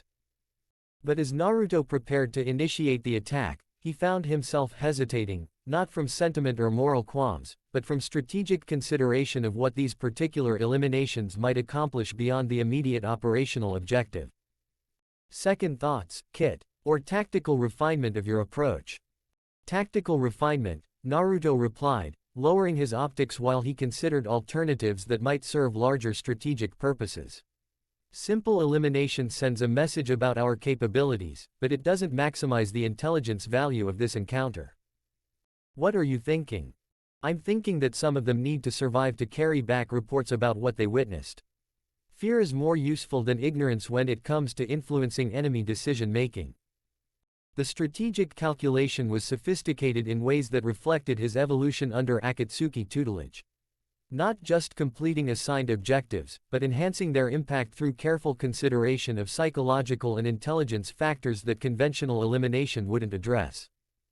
New plan, he murmured to himself, activating communication techniques that would reach his backup support. Partial elimination with strategic survivors. I want them to understand exactly what they're dealing with, but I also want witnesses who can report back about enhanced capabilities. The attack began at sunset, when the changing light would mask his initial approach while the team was transitioning between day and night security protocols. Naruto moved through the forest with enhanced stealth that combined Nine-Tails chakra with infiltration techniques that Akatsuki had refined through decades of operations against superior numbers. Not the loud, direct approach that had characterized his village combat style, but surgical precision that eliminated selected targets before the survivors could mount effective resistance. Kiba died first, his enhanced senses detecting the attack just moments before a chakra-enhanced strike stopped his heart permanently. His partner Akamaru had time for one warning bark before a follow-up technique eliminated the possibility of tracked pursuit. The sound alerted the rest of the team, but by then it was too late to prevent what Naruto had planned next. Contact! Shikamaru shouted, his tactical mind immediately processing the implications of Kiba's sudden elimination. Unknown hostile, extreme close quarters capability, defensive formation immediately. But their defensive positioning was based on conventional threat assessment that assumed opponents operating within normal human limitations. They had no preparation for someone who could create enhanced shadow clones while moving through terrain at speeds that exceeded visual tracking. Lee lasted longer than the others, his taijutsu specialization providing instinctive responses to attacks that most ninja couldn't counter effectively. But his enthusiasm and determination, once so familiar to Naruto, proved inadequate against techniques that blended overwhelming power with tactical sophistication that anticipated and countered his every adaptation. Impossible, Lee gasped as Naruto's enhanced clone systematically dismantled his defensive techniques.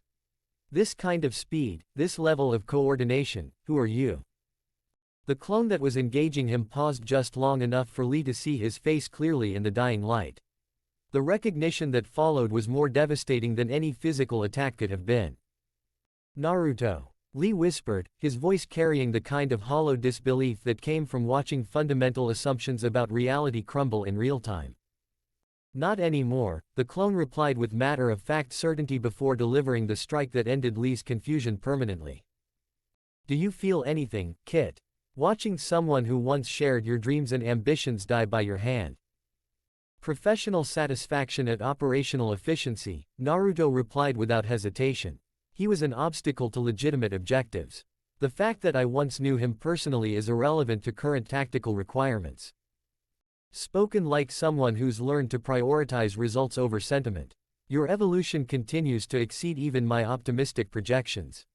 Choji's elimination followed quickly, his gentle nature making him psychologically unprepared for combat against someone who showed no hesitation about lethal force application. He died still trying to use non-lethal techniques against an opponent who'd abandoned such limitations entirely. That left 3 survivors, exactly what Naruto had calculated would provide optimal intelligence value while demonstrating the futility of continued resistance. Shikamaru, Ino, Hinata, he said as he emerged from the shadows where his clones had been conducting systematic elimination of their teammates. Troublesome situation you've found yourselves in. The casual use of Shikamaru's favorite word, delivered in a voice they all recognized despite its transformed tone, sent ripples of shock through the remaining team members. Naruto. Ino's voice cracked on the name, her mind transfer techniques having detected chakra signatures that seemed familiar but impossibly enhanced. Is that really you? I'm what he became when he stopped trying to earn acceptance from people determined to withhold it, Naruto replied, stepping into the dying light where they could see his Akatsuki cloak and the transformed confidence that radiated from his every movement. Hinata's Byakugan was active, her enhanced vision confirming what her heart didn't want to believe. Your chakra. It's completely integrated with the Nine Tails. How is that possible? Proper training by people who understand that partnership produces better results than suppression, Naruto explained with the patience of someone discussing technical details rather than personal transformation. Amazing what's achievable when you stop limiting yourself to serve others' comfort. You killed them, Shikamaru said quietly, his tactical mind processing the scene around them with growing horror. Kiba, Lee, Choji, you killed them without hesitation. They were conducting intelligence operations against an organization I serve, Naruto replied with clinical precision. Elimination was the appropriate response to hostile surveillance activities. They were your friends, Ino protested, tears streaming down her face as the magnitude of what had happened became clear. We all grew up together. We shared classes, training exercises, missions. We shared proximity and circumstances, Naruto corrected gently. That's not the same as friendship. Friendship requires mutual respect and genuine affection. What we had was tolerance based on forced association. Truth delivered with surgical precision, Kit. See how they struggle to deny the accuracy of your assessment while dealing with the emotional impact of its implications. This isn't you, Hinata said desperately. The Naruto we knew would never. The Naruto you knew was a lie, he interrupted with the kind of gentle finality that made argument impossible. A role I played because I didn't understand that I had other options. The person standing here is who I actually am when freed from the need to be what others required. The psychological impact of his words was as devastating as the physical elimination of their teammates had been. Because they carried the ring of authenticity that couldn't be dismissed as enemy corruption or temporary madness. What do you want from us? Shikamaru asked, his analytical mind recognizing that their continued survival must serve some purpose beyond mere sentiment. I want you to carry a message back to your village, Naruto replied. I want you to tell them exactly what you witnessed here, the capabilities, the efficiency, the complete absence of hesitation when dealing with former allies who choose to oppose legitimate objectives. And if we refuse, then you join your friends in death, and the message is delivered through your absence rather than your testimony. Either way, Konoha learns what they need to know about the consequences of surveillance in Akatsuki operational territories. The matter-of-fact delivery made the threat more chilling than any dramatic declaration could have. This wasn't bluster or intimidation, this was simple statement of consequences that would follow automatically from choices they might make. We'll carry your message, Shikamaru said finally. Excellent. Professional courtesy in exchange for professional cooperation. Naruto began to fade back into the forest shadows, but paused to address them directly one final time. Tell Kakashi sensei that his former student appreciates everything he taught me about the practical application of power. And tell Tsunade-sama that the weapon she tried to control has found more appreciative employers. With that, he vanished completely, leaving behind 3 traumatized survivors, 3 corpses, and intelligence that would force Konoha to reassess everything they thought they knew about their former Jinchuriki's current capabilities and psychological state. The journey back to Konoha took 3 days, but it felt like an eternity to the survivors who carried with them the weight of what they'd witnessed. He was completely different, Ino said during one of their brief rest stops, her voice still shaky from trauma that went far beyond simple combat stress. Not just stronger or more skilled, fundamentally different as a person. Like everything we thought we knew about him was just pretense. The techniques he used, Hinata added quietly, her Byakugan having recorded details that would be invaluable for tactical assessment, they weren't anything we learned in the academy or saw during his village service. Complete integration of Nine Tails chakra, shadow clones with independent intelligence, coordination that suggested months or years of advanced training. In no hesitation, Shikamaru concluded grimly. No emotional conflict about killing people he'd known since childhood. No attempts to find non-lethal solutions or offer surrender options. Just professional elimination of obstacles to his objectives. The clinical way they were forced to discuss someone who'd once been their classmate highlighted exactly how complete his transformation had been. This wasn't corruption or coercion, this was authentic evolution by someone who'd discovered alternatives to everything their village represented. What do we tell the Hokage? Ino asked. The truth, Shikamaru replied, though his voice carried the weight of someone who understood how devastating the truth would be. That Naruto Uzumaki is gone, replaced by someone who serves Akatsuki with the same dedication he once showed to Konoha. That his capabilities have evolved far beyond our intelligence projections. And that he considers us enemies rather than former friends.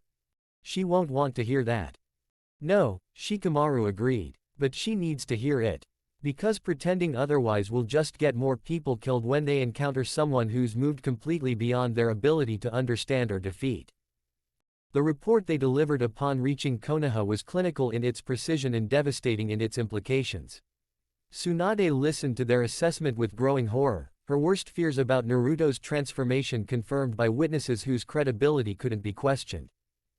Complete psychological commitment to Akatsuki objectives, she summarized after reviewing their detailed intelligence report. Enhanced capabilities that exceed our previous assessments by significant margins. And no lingering emotional attachments that might create hesitation about targeting village personnel.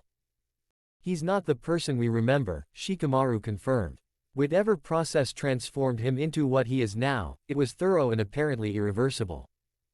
Recommendations. Update all intelligence assessments to reflect enemy combatant status.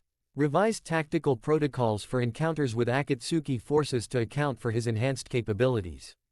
And, Shikamaru hesitated before voicing the final, most difficult recommendation. Accept that retrieval is no longer a viable objective. Any attempts to bring him home will result in casualties we can't afford and outcomes we can't control. The words settled over Tsunade's office like a funeral shroud, because they represented the final acknowledgement that their former weapon had become their most dangerous enemy. Thank you for your service, she said finally. And for bringing back intelligence that will help us prepare for what's coming. After the survivors departed, Tsunade remained alone in her office contemplating reports that reduced her greatest failure to enemy capability assessments and threat mitigation strategies.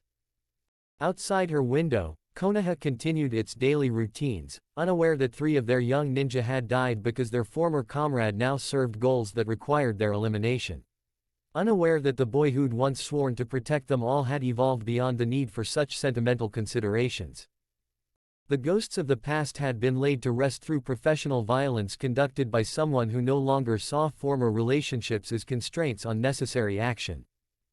And everyone who'd once known Naruto Uzumaki was beginning to understand that the person they'd failed to save was truly gone, replaced by someone who'd learned to find purpose through methods they could never accept and goals they would never understand. The Fox of Akatsuki had eliminated his first batch of former classmates with cold efficiency that suggested many more such encounters would follow. And each one would make it clearer that some transformations were too complete to reverse, some bridges were too thoroughly burned to rebuild, and some choices created consequences that destroyed everyone involved regardless of their original intentions or lingering hopes for redemption. Chapter 31, The Fox's Den.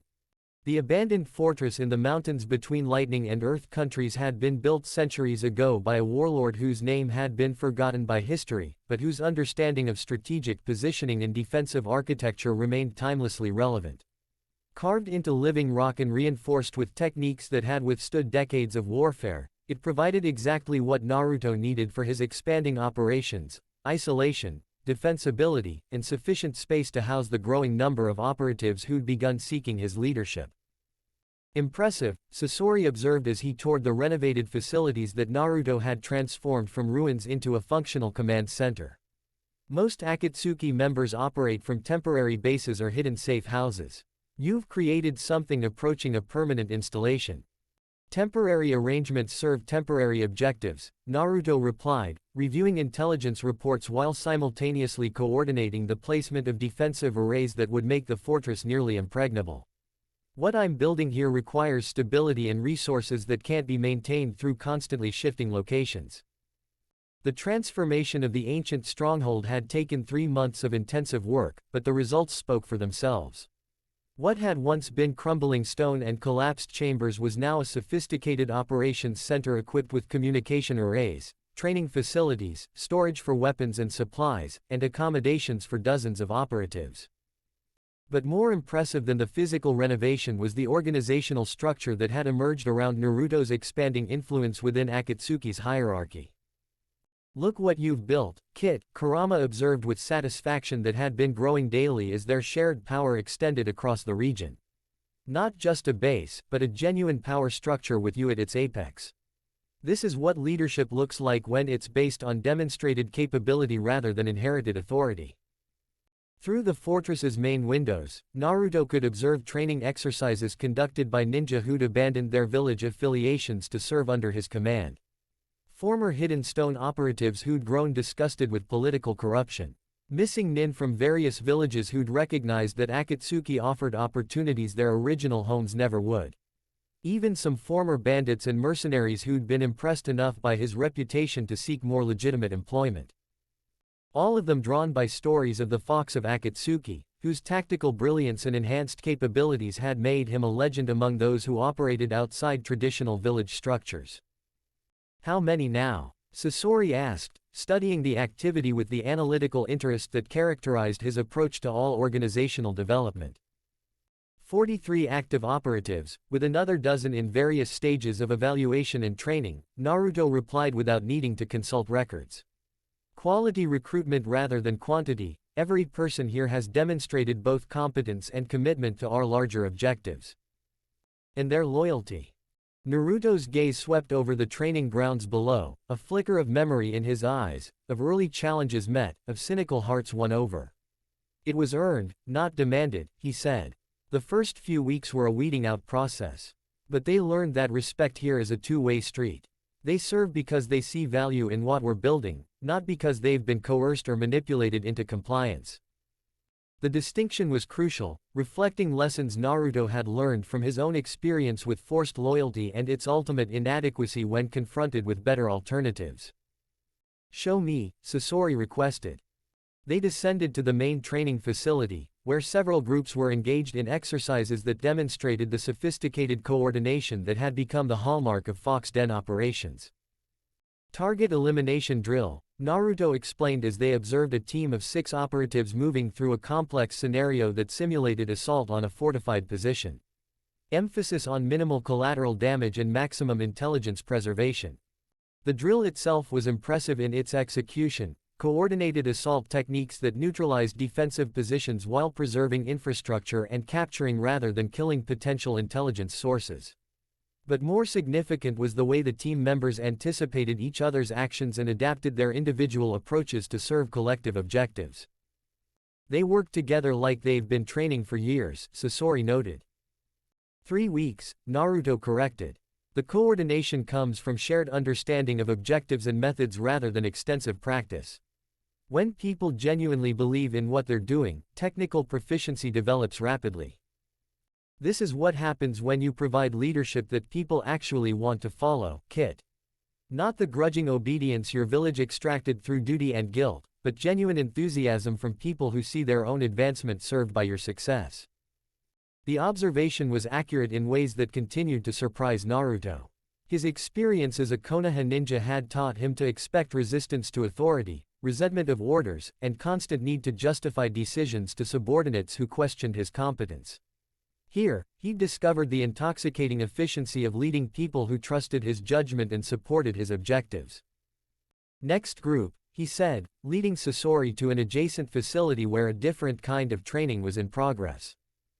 This exercise focused on intelligence gathering and psychological manipulation, techniques for extracting information from unwilling subjects, methods for identifying and exploiting individual vulnerabilities, approaches to breaking enemy morale through targeted pressure rather than overwhelming force.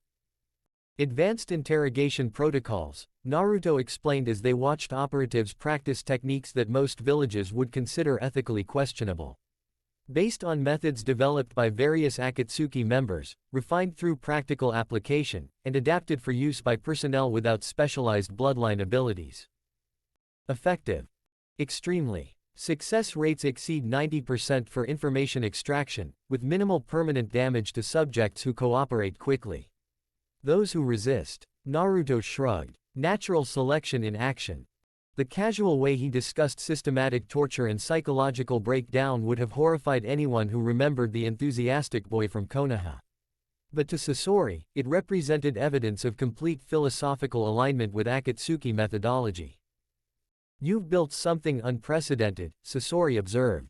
Most criminal organizations rely on fear or financial incentive to maintain loyalty.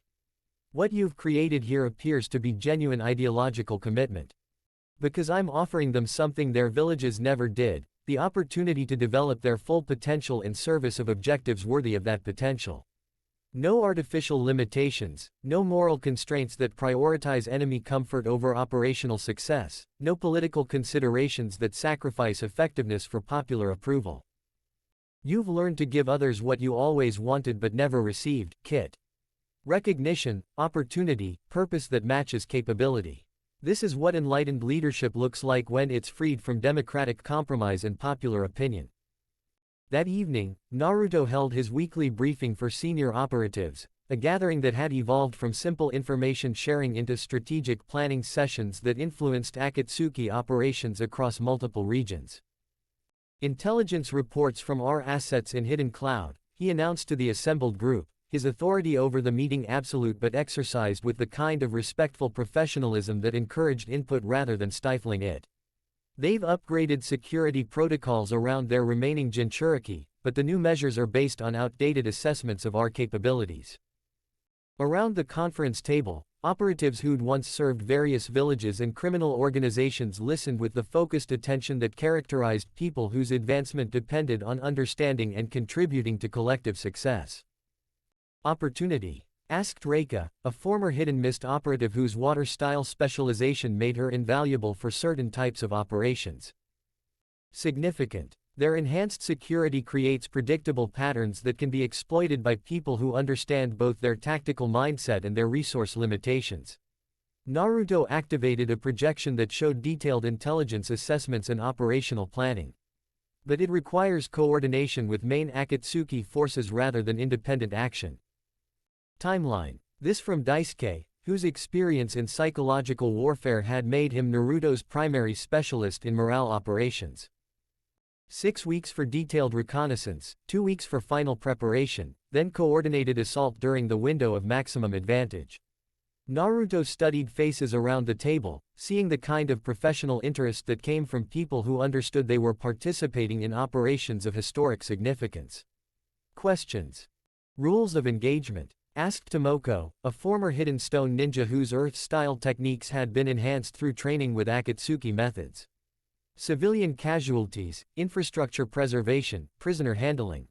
Standard protocols, Naruto replied. Minimize unnecessary casualties, preserve useful infrastructure, extract maximum intelligence value from captured personnel. But operational success takes priority over secondary considerations if circumstances require hard choices. The clinical discussion of what amounted to invasion and systematic destruction of enemy capabilities was conducted with the same professional detachment that characterized all Fox Den planning. Not because the people involved were heartless, but because they'd learned to prioritize results over sentiment when dealing with opponents who wouldn't extend similar consideration to them. Look at them, Kit. See how they hang on your every word, how they trust your judgment completely. This is what real leadership feels like. Not the grudging obedience your village extracted, but genuine enthusiasm from people who see their own success tied to yours. Assignments, Naruto continued, moving from strategic overview to tactical implementation.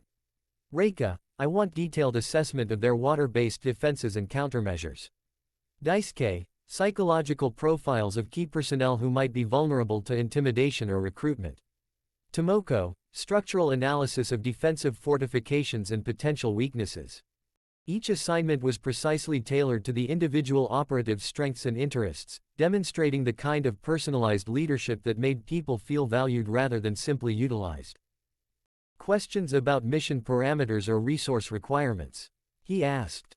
The responses were immediate and professional. Requests for specific intelligence support, suggestions for technical enhancements, recommendations for personnel assignments that would optimize team effectiveness.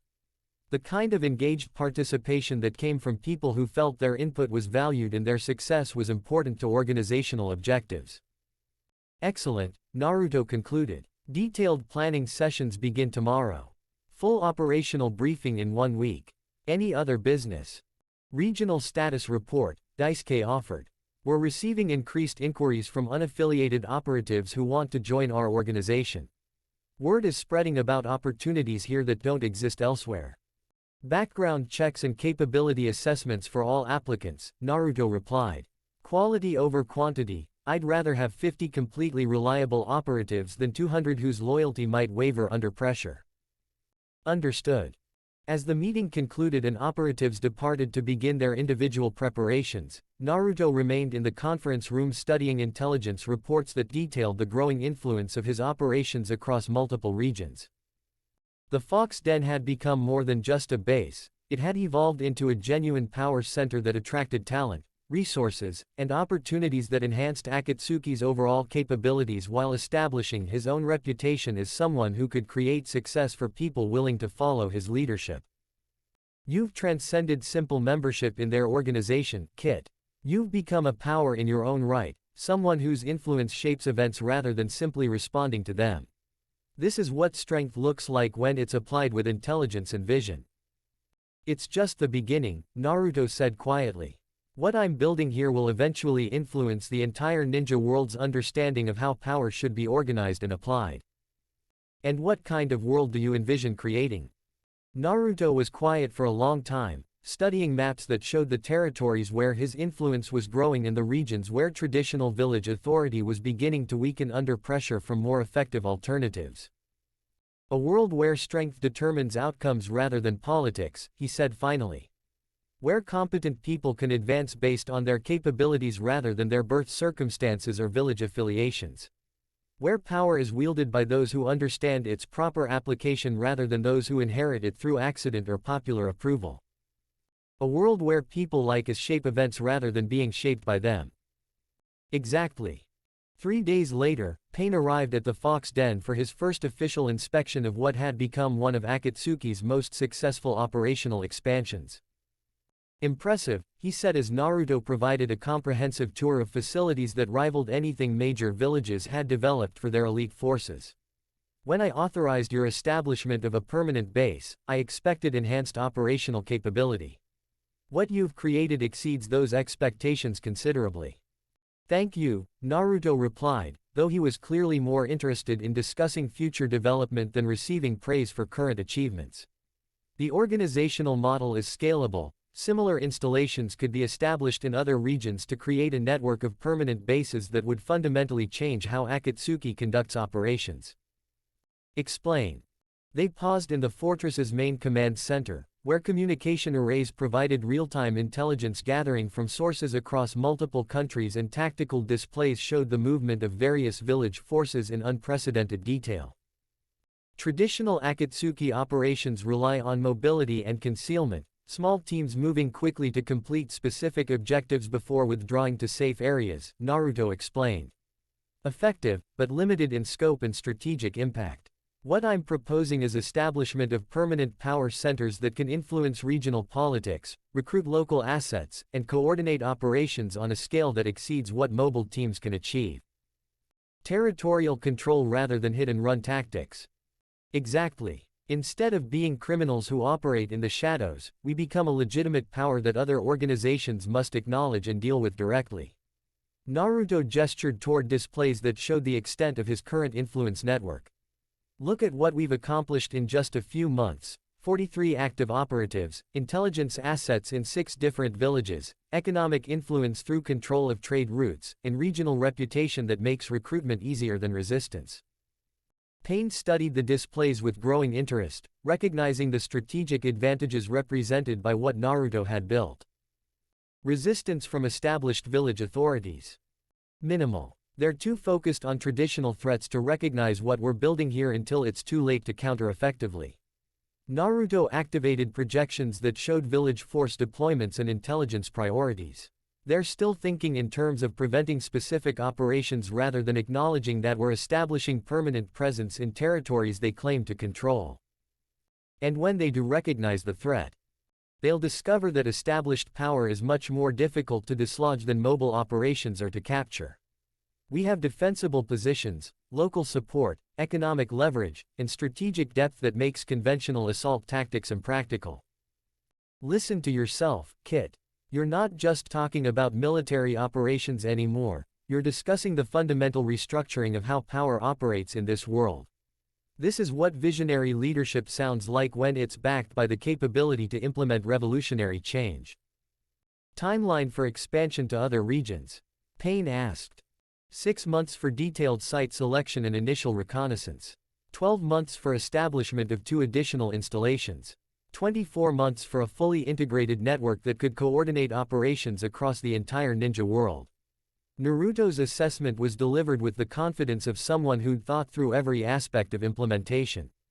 But it requires commitment of significant resources and personnel, which you believe would be justified by enhanced capability returns. I believe it would fundamentally change the balance of power in ways that serve all of Akatsuki's long-term objectives. Instead of being a criminal organization that operates despite official opposition, we become a legitimate authority that other powers must acknowledge and negotiate with. Payne was quiet for several minutes, studying intelligence displays and considering implications that went far beyond anything Akatsuki had previously attempted. Proposal accepted, he said finally. Full organizational support for your expansion plans, with authority to recruit and deploy whatever resources you deem necessary for success. Understood, Naruto replied, though his expression suggested he'd expected exactly this outcome. I'll have detailed implementation plans ready within the week. As Payne prepared to depart, he paused to make one final observation. What you've built here represents evolution of our organizational philosophy in ways I hadn't fully anticipated when I authorized your recruitment. The question is whether you see yourself as an enhanced Akatsuki member or as something entirely new that happens to share our general objectives. Naruto considered the question while studying maps that showed territories where traditional village authority was weakening and opportunities for new power structures were emerging. I see myself as someone who's learned to apply Akatsuki principles on a scale that exceeds what previous members attempted, he said carefully. Whether that makes me an enhanced member or something new, I suppose that depends on how successfully I can implement what I'm planning. Diplomatic answer, Kit, but we both know the truth, you're not just implementing their vision anymore. You're creating your own vision that happens to align with their methods. The question is whether they'll recognize that evolution before it becomes too obvious to ignore. As Payne's figure disappeared into the mountain paths that led away from the fox den, Naruto found himself thinking about the growing divergence between his objectives and those of the organization he'd joined. Akatsuki wanted to reshape the world through concentrated application of tailed beast power and systematic elimination of existing authority structures. What he was building would eventually serve those goals, but it would also create something that could function independently of their ultimate vision. A power base that belonged to him personally rather than to any organization, no matter how closely aligned their current objectives might be. The student becomes the master, Kit. First you learned their methods, then you enhanced their capabilities, now you're transcending their limitations to create something they never imagined possible. This is what evolution looks like when it's guided by genuine vision rather than inherited tradition. That evening, as he reviewed reports from his expanding network of operatives and considered opportunities for further growth, Naruto felt something he'd never experienced during his village service or even his early days with Akatsuki. Complete satisfaction with his position in the world. Not just professional success or personal acceptance, but the deep contentment that came from building something meaningful with his own hands, leading people who chose to follow him, and shaping events according to his own vision rather than others' expectations. The Fox's Den was more than just a base of operations, it was proof that someone who'd been dismissed as a failure by his original community could create success that exceeded anything they'd ever imagined possible. And it was only the beginning of what he intended to build when freed from their limitations entirely. Sleep well, Kit. Tomorrow brings new opportunities to expand what we've created, and new chances to demonstrate what enlightened leadership can accomplish when it's backed by power that serves vision rather than constraining it. Outside, the mountain fortress settled into the quiet rhythms of night watch rotations and security patrols, protected by defenses that would challenge any force foolish enough to test the fox of Akatsuki's growing territorial authority. Inside, the architect of that growing power planned for expansions that would eventually reshape the ninja world's understanding of how strength should be organized, applied, and respected by those who lack the vision to create such success for themselves. The den was built, the pack was gathered, and the hunt for larger prey was about to begin. Chapter 32, Prophecy Fulfilled. The ancient scroll felt heavier in Jiraiya's hands than it had any right to, its weathered parchment containing words that had once represented hope but now read like an indictment of every choice he'd made as a teacher and mentor. The child touched by the nine shall walk between salvation and destruction. In his hands shall rest the fate of all that lives, for he shall either bring peace to the world or ensure its annihilation.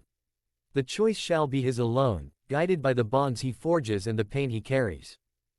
Sitting in the archives beneath Mount Myoboku, surrounded by prophecies and predictions that had once seemed abstract, Jiraiya found himself confronting the terrible clarity of hindsight. The child of prophecy had indeed made his choice, forged his bonds, and found his path to peace. It was simply the wrong one. Jiraiya-sama, Fukasaku appeared beside him with the kind of solemn presence that characterized the Toad Sage's most serious communications. The intelligence you requested has been confirmed through multiple sources. Tell me, Jiraiya said, though his voice carried the weight of someone who already knew the report would be worse than he'd hoped. The Nine Tails Jinchuriki has been formally integrated into Akatsuki's highest command structure. His base of operations in the northern mountains has become a regional power center that influences territories across 3 countries. And, the elderly Toad hesitated before continuing. His role in their ultimate plan appears to be central rather than peripheral. Each piece of intelligence was another nail in the coffin of Jiraiya's hopes for redemption, another confirmation that the student he'd failed to guide properly had evolved beyond any possibility of return to the light. Capabilities assessment, he asked.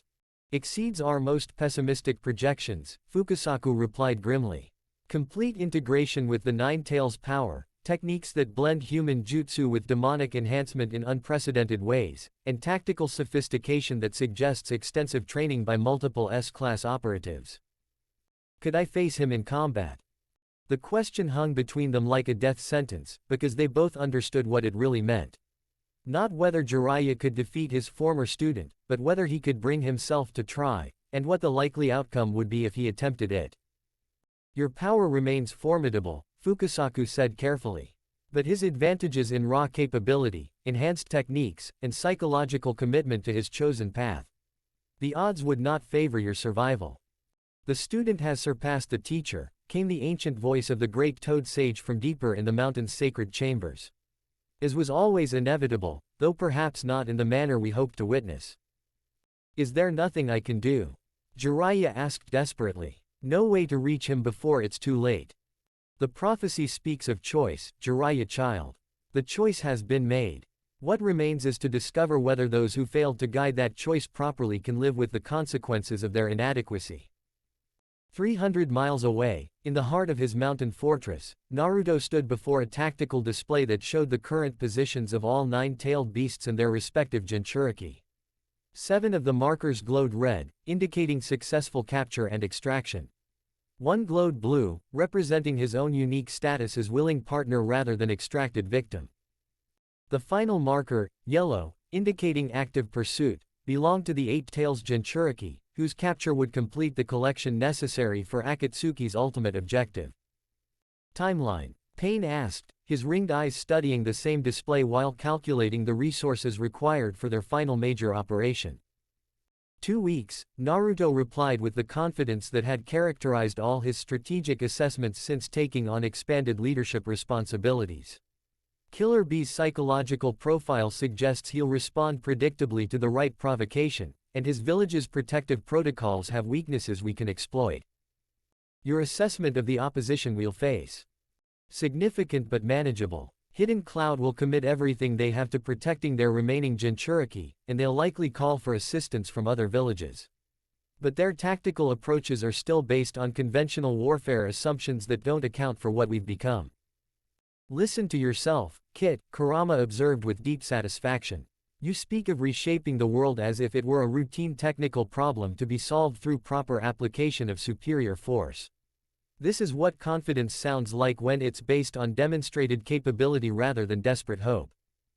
Around the command center, senior Akatsuki members absorbed Naruto's assessment while reviewing their own operational preparations. What had once been a loose alliance of missing nin had evolved into something approaching a professional military organization, largely due to the organizational improvements Naruto had implemented through his network of bases and trained operatives. Resistance from the 5-Cage Alliance. Deidara asked, his artistic interest in large-scale destruction making him particularly invested in operations that would involve multiple village forces.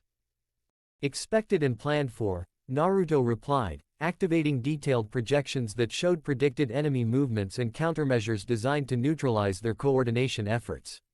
They'll attempt to coordinate a unified response, but their individual interests and tactical philosophies are too diverse for genuine cooperation under pressure.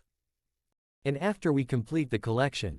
This from Sasori, whose analytical mind was already considering post-victory scenarios and long-term strategic objectives.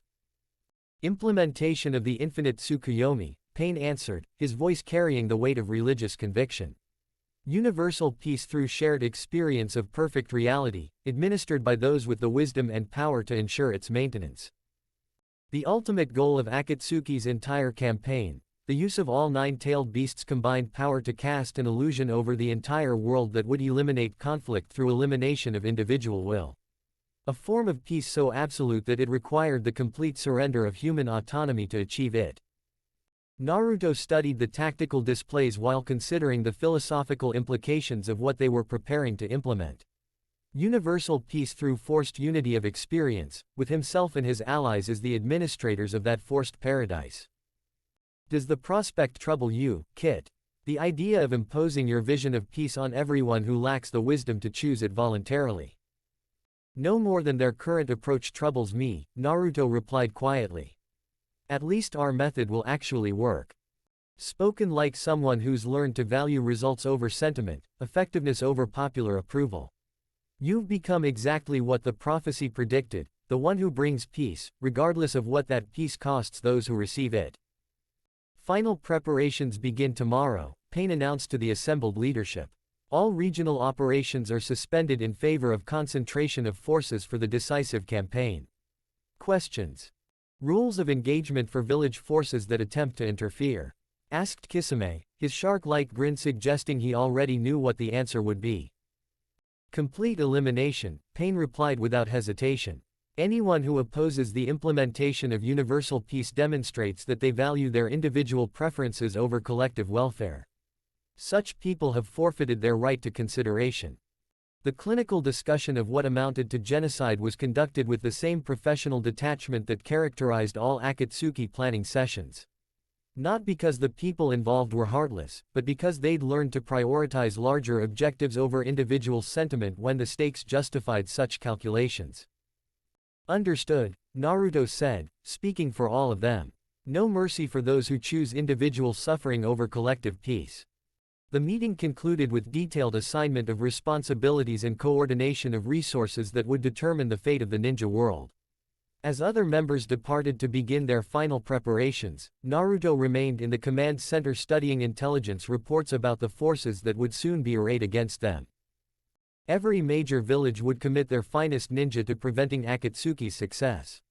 Thousands of skilled warriors would fight and die to preserve a system that had never managed to eliminate warfare, poverty, or the fundamental conflicts that made such extreme solutions necessary. All of them convinced they were fighting for freedom and justice, none of them understanding that what they were really defending was the right to continue suffering according to their own choices rather than accepting peace imposed by wiser authorities. Do you ever think about your former village, Kit? About the people who will fight and die rather than accept the peace you're offering them? I think about how different things might have been if they'd learned to value what they had instead of fearing what they didn't understand, Naruto replied, his voice carrying neither regret nor satisfaction. But that's academic now. They made their choices, I made mine, and everyone will live with the consequences. And if they succeed in stopping you, if their desperate resistance somehow overcomes your careful planning and superior capabilities, then they'll have earned the right to continue their cycle of endless conflict and mutual destruction, Naruto said with matter-of-fact certainty. But they won't succeed. We've become too strong, too organized, too committed to our objectives for them to counter with conventional approaches. The prophecy spoke truly, Kit. You have indeed become the one who will bring peace to the world.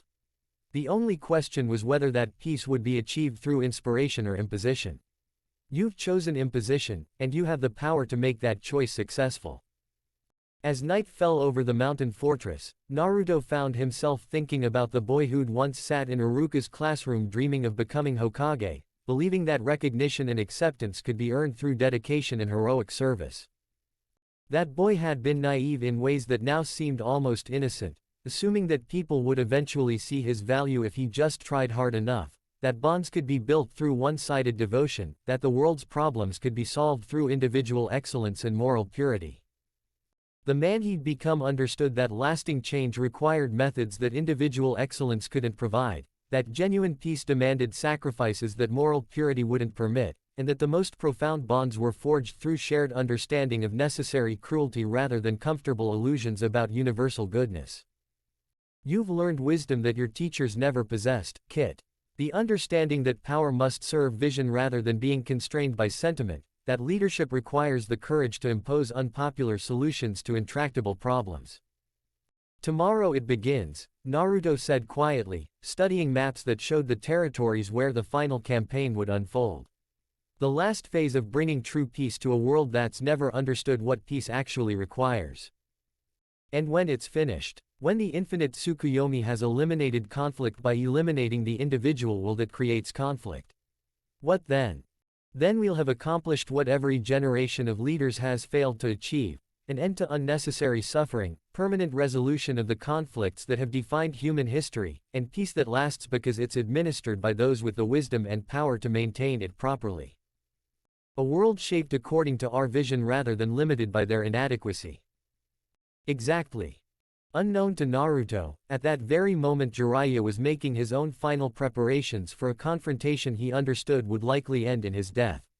The Toad Sage had spent days in meditation and training, preparing techniques that might give him some chance against the evolved capabilities his student had developed. But more than physical preparation was the psychological acceptance of what he might be forced to do. If Naruto had truly committed himself to implementing Akatsuki's vision of forced peace, if he'd evolved beyond any possibility of redemption or return to the light, then someone would need to make the terrible choice to stop him permanently. And if that responsibility fell to the teacher who'd failed to guide him properly, then perhaps it was appropriate that the consequences of that failure destroy the person who bore primary responsibility for its occurrence. The prophecy is fulfilling itself exactly as I feared it would, Jiraiya told Fukusaku as he prepared to leave Mount Myoboku for what might be the final time. The child who could bring peace or destruction has chosen destruction disguised as peace. And you believe you can change that choice. I believe I owe him the attempt, and I believe the world deserves protection from the consequences of my failure as his teacher. Jiraiya's voice carried the weight of absolute commitment. Whether I succeed or not, someone has to try.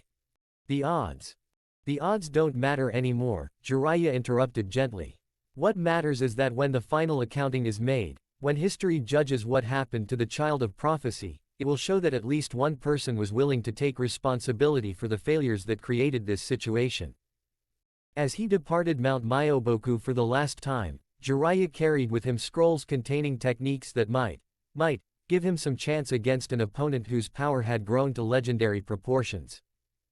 But more than technique was the certainty that he was walking toward either the salvation or damnation of everything he'd spent his life trying to protect.